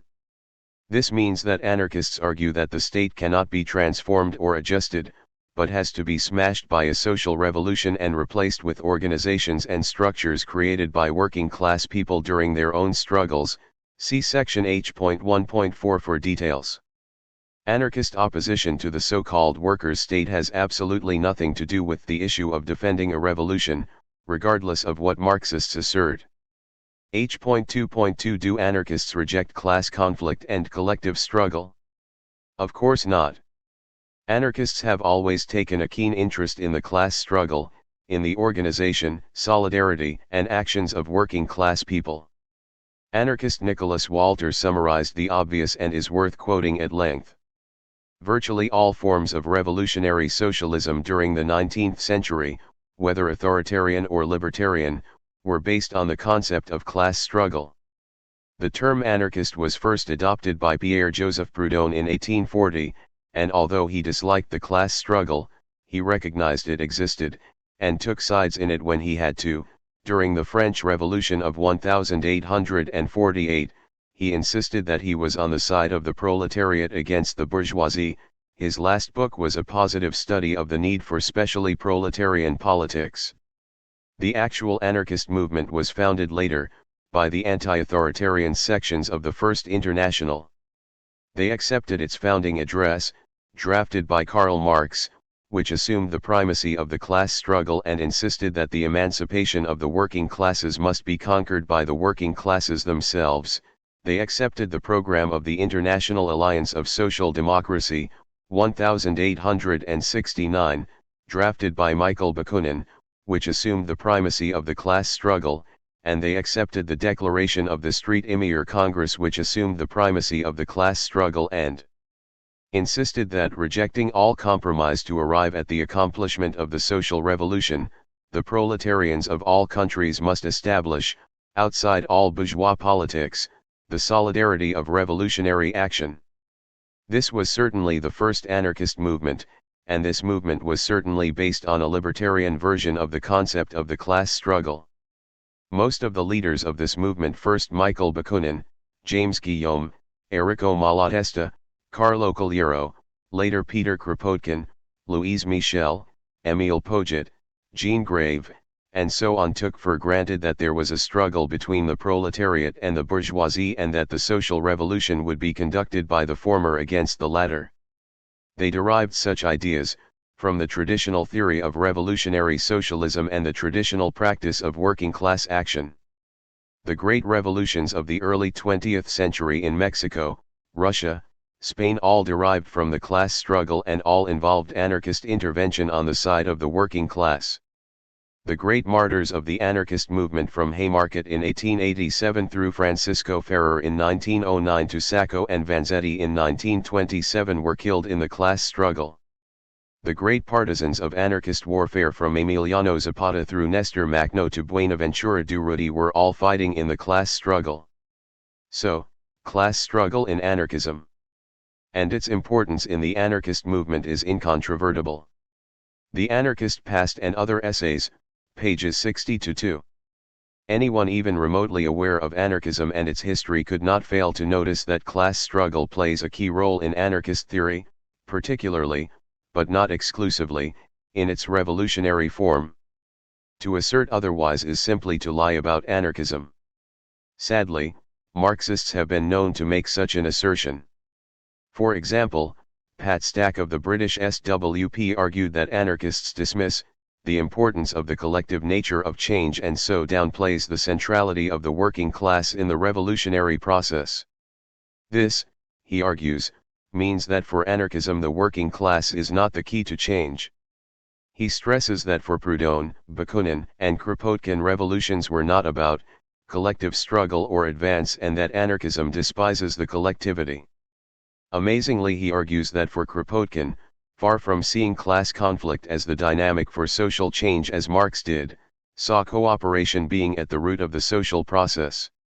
Therefore, it follows that if class conflict is not the motor of change, the working class is not the agent and collective struggle not the means. Therefore everything from riot to bomb, and all that might become between the two, was legitimate when ranged against the state, each with equal merit. Anarchy in the UK, Socialist Review, number 246. Needless to say, he makes the usual exception for anarcho-syndicalists, thereby showing his total ignorance of anarchism and syndicalism, see section H.2.8. Assertions like these are simply incredible. It is hard to believe that anyone who is a leading member of a Leninist party could write such nonsense, which suggests that Stack is aware of the truth and simply decides to ignore it. All in all, it is very easy to refute these assertions. All we have to do is, unlike Stack, to quote from the works of Bakunin, Kropotkin, and other anarchists. Even the briefest familiarity with the writings of revolutionary anarchism would soon convince the reader that Stack really does not know what he is talking about. Take, for example, Bakunin. Rather than reject class conflict, collective struggle, or the key role of the working class, Bakunin based his political ideas on all three. As he put it, there was, between the proletariat and the bourgeoisie, an irreconcilable antagonism which results inevitably from their respective stations in life. He stressed that war between the proletariat and the bourgeoisie is unavoidable and would only end with the abolition of the bourgeoisie as a distinct class. In order for the worker to become strong, he must unite with other workers in the union of all local and national workers' associations into a worldwide association, the Great International Working Men's Association. It was only through practice and collective experience and the progressive expansion and development of the economic struggle that will bring the worker more to recognize his or her true enemies, the privileged classes, including the clergy, the bourgeoisie, and the nobility, and the state, which exists only to safeguard all the privileges of those classes. There was but a single path. That of emancipation through practical action, which has only one meaning. It means workers' solidarity in their struggle against the bosses. It means trades unions, organization, and the federation of resistance funds. Then, when the revolution brought about by the force of circumstances breaks out, the International will be a real force and know what it has to do, namely to take the revolution into its own hands and become an earnest international organization of workers' associations from all countries, which will be capable of replacing this departing political world of states and bourgeoisie. The Basic Bakunin, pages 97-8, p. 103 and p. 110. Hardly the words of a man who rejected class conflict, the working class and the collective nature of change. Nor is this an isolated argument from Bakunin, it recurs continuously throughout Bakunin's works. For Bakunin, the initiative in the new movement will belong to the people, in Western Europe, to the city and factory workers in Russia, Poland, and most of the Slavic countries, to the peasants. However, in order that the peasants rise up, it is absolutely necessary that the initiative in this revolutionary movement be taken up by the city workers, who combine in themselves the instincts, ideas, and conscious will of the social revolution. The political philosophy of Bakunin, p. 375. Similarly, he argued that equality was the aim of the International Workers' Association and the organization of the working class its strength, the unification of the proletariat the world over, its weapon, its only policy. He stressed that to create a people's force capable of crushing the military and civil force of the state, it is necessary to organize the proletariat. Quoted by K.J. Kinefik, Michael Bakunin, and Karl Marx, p. 95 and p. 254. Strikes played a very important role in Bakunin's ideas, as they do in all revolutionary anarchist thought. He saw the strike as the beginnings of the social war of the proletariat against the bourgeoisie. Strikes are a valuable instrument from 2 points of view. Firstly, they electrify the masses, awaken in them the feeling of the deep antagonism which exists between their interests and those of the bourgeoisie. Secondly, they help immensely to provoke and establish between the workers of all trades, localities, and countries the consciousness and very fact of solidarity, a twofold action, both negative and positive, which tends to constitute directly the new world of the proletariat, opposing it almost in an absolute way to the bourgeois world. Quoted by Caroline Kamm, Kropotkin, and the Rise of Revolutionary Anarchism 1872-1886, pages 216-217. For Bakunin, strikes train workers for social revolution as they create, organize, and form a workers' army, an army which is bound to break down the power of the bourgeoisie and the state, and lay the ground for a new world. The Political Philosophy of Bakunin, pages 384-5. The revolution would be an insurrection of all the people and the voluntary organization of the workers from below upward. Statism and Anarchy, p. 179. As we argue in section I.2.3, the very process of collective class struggle would, for Bakunin and other anarchists, create the basis of a free society. Thus, in Bakunin's eyes, the future social organization must be made solely from the bottom upwards, by the free association or federation of workers, firstly in their unions, then in the communes, regions, nations, and finally in a great federation, international and universal. Michael Bakunin, Selected Writings, p. 206. In other words, the basic structure created by the revolution would be based on the working class's own combat organizations, as created in their struggles against oppression and exploitation. The link between present and future would be labor unions, workers' associations, which played the key role of both the means to abolish capitalism and the state and as the framework of a socialist society. For Bakunin, the very essence of socialism lies in the irrepressible conflict between the workers and the exploiters of labor. A living, powerful, socialist movement can be made a reality only by the awakened revolutionary consciousness, the collective will, and the organization of the working masses themselves.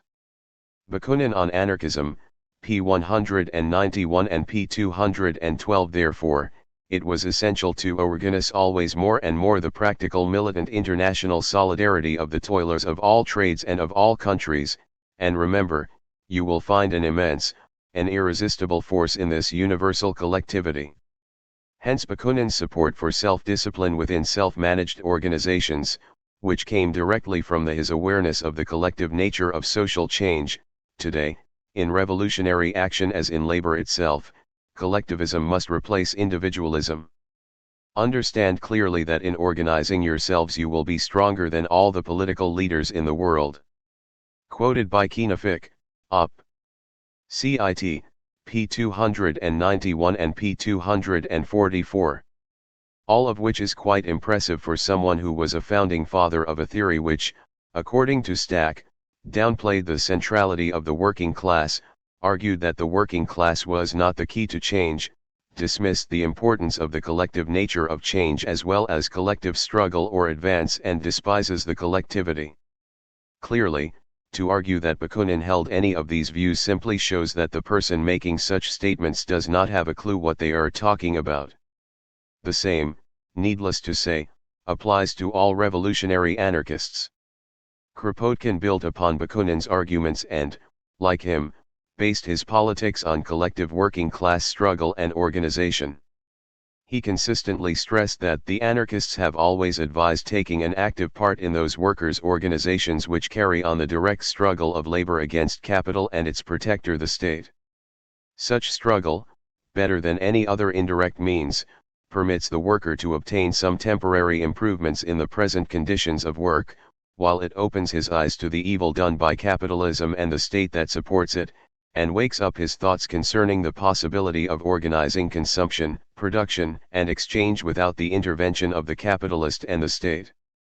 Evolution and Environment, pages 82-3. In his article on anarchism for the Encyclopaedia Britannica, Kropotkin stressed that anarchists have endeavored to promote their ideas directly amongst the labor organizations and to induce those unions to a direct struggle against capital, without placing their faith in parliamentary legislation. Anarchism, p. 287. Far from denying the importance of collective class struggle, he actually stressed it again and again. As he once wrote, to make the revolution, the mass of workers will have to organize themselves. Resistance and the strike are excellent means of organization for doing this.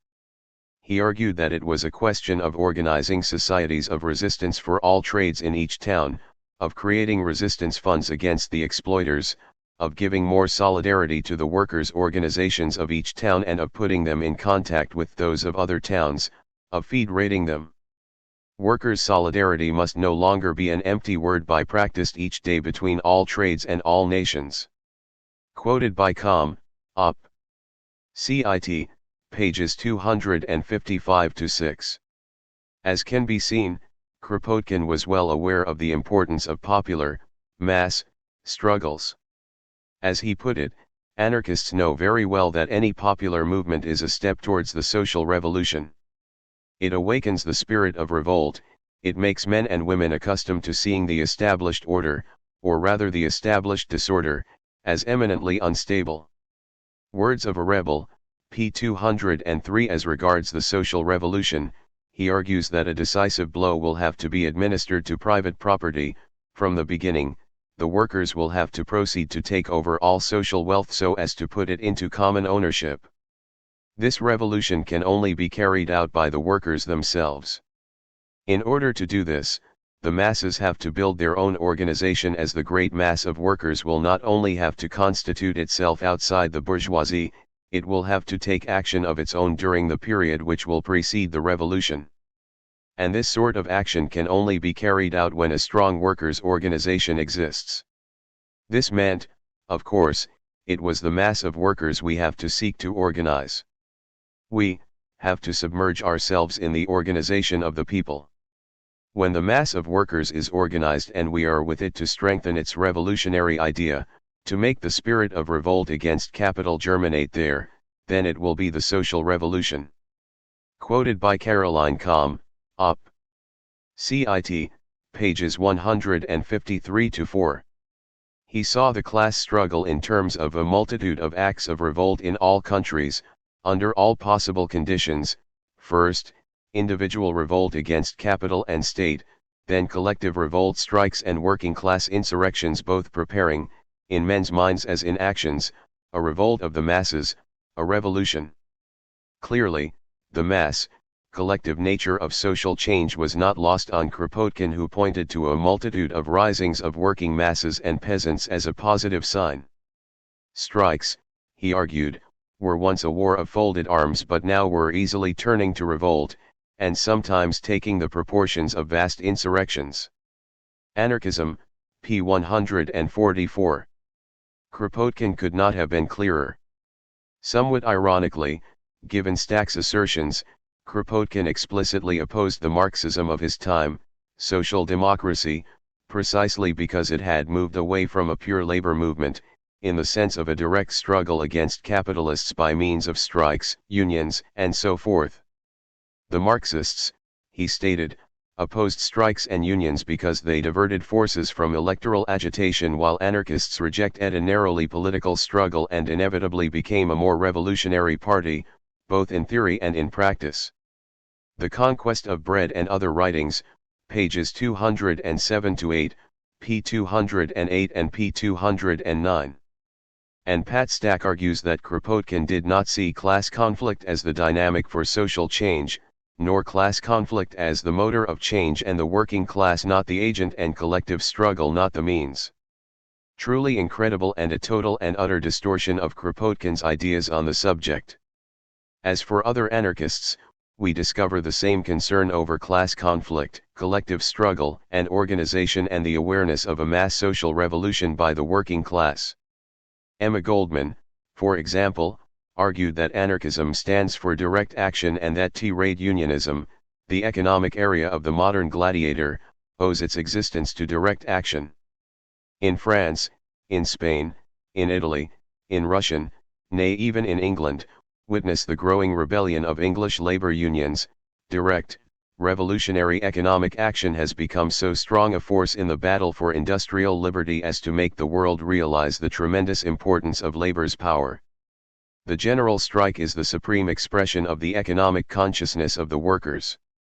Today every great strike, in order to win, must realize the importance of the solidaric general protest. Anarchism and Other Essays, pages 65-6. She placed collective class struggle at the center of her ideas and, crucially, she saw it as the way to create an anarchist society. It is this war of classes that we must concentrate upon, and in that connection the war against false values, against evil institutions, against all social atrocities. Those who appreciate the urgent need of cooperating in great struggles, must organize the preparedness of the masses for the overthrow of both capitalism and the state.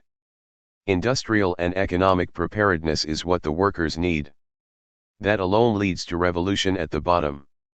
That alone will give the people the means to take their children out of the slums, out of the sweatshops and the cotton mills. That alone leads to economic and social freedom, and does away with all wars, all crimes, and all injustice. Read Emma Speaks, pages 355-6. For Malatesta, the most powerful force for social transformation is the working class movement. Through the organizations established for the defense of their interests, workers acquire an awareness of the oppression under which they live and of the antagonisms which divide them from their employers, and so begin to aspire to a better life, get used to collective struggle and to solidarity. This meant that anarchists must recognize the usefulness and importance of the workers' movement, must favor its development, and make it one of the levers of their action, doing all they can so that it will culminate in a social revolution. Anarchists must deepen the chasm between capitalists and wage slaves, between rulers and ruled, preach expropriation of private property and the destruction of state. The new society would be organized by means of free association and federations of producers and consumers. Enrico Malatesta, His Life and Ideas, p. 113, pages 250-1 and p. 184. Alexander Berkman, unsurprisingly, argued the same thing. As he put it, only the workers, as the worst victims of present institutions, could abolish capitalism, and the state, as it is to their own interest to abolish them. Labor's emancipation means at the same time the redemption of the whole of society. He stressed that only the right organization of the workers can accomplish what we are striving for. Organization from the bottom up, beginning with the shop and factory, on the foundation of the joint interests of the workers everywhere, alone can solve the labor question and serve the true emancipation of mankind. What is anarchism? p. 187 and p. 207. As can be seen, the claim that Kropotkin or Bakunin, or anarchists in general, ignored the class struggle and collective working class struggle and organization is either a lie or indicates ignorance.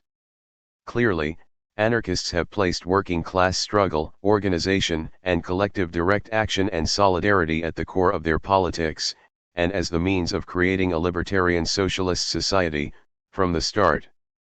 Moreover, this perspective is reflected in the anarchist flag itself, as we discuss in our appendix on the symbols of anarchism. According to Louise Michel, the black flag is the flag of strikes. The Red Virgin, Memoirs of Louise Michel, p. 168. If anarchism does, as some Marxists assert, reject class conflict and collective struggle, then using a flag associated with an action which expresses both seems somewhat paradoxical. However, for those with even a basic understanding of anarchism and its history, there is no paradox, as anarchism is obviously based on class conflict and collective struggle. Also see section H.2.8 for a discussion of the relationship of anarchism to syndicalism.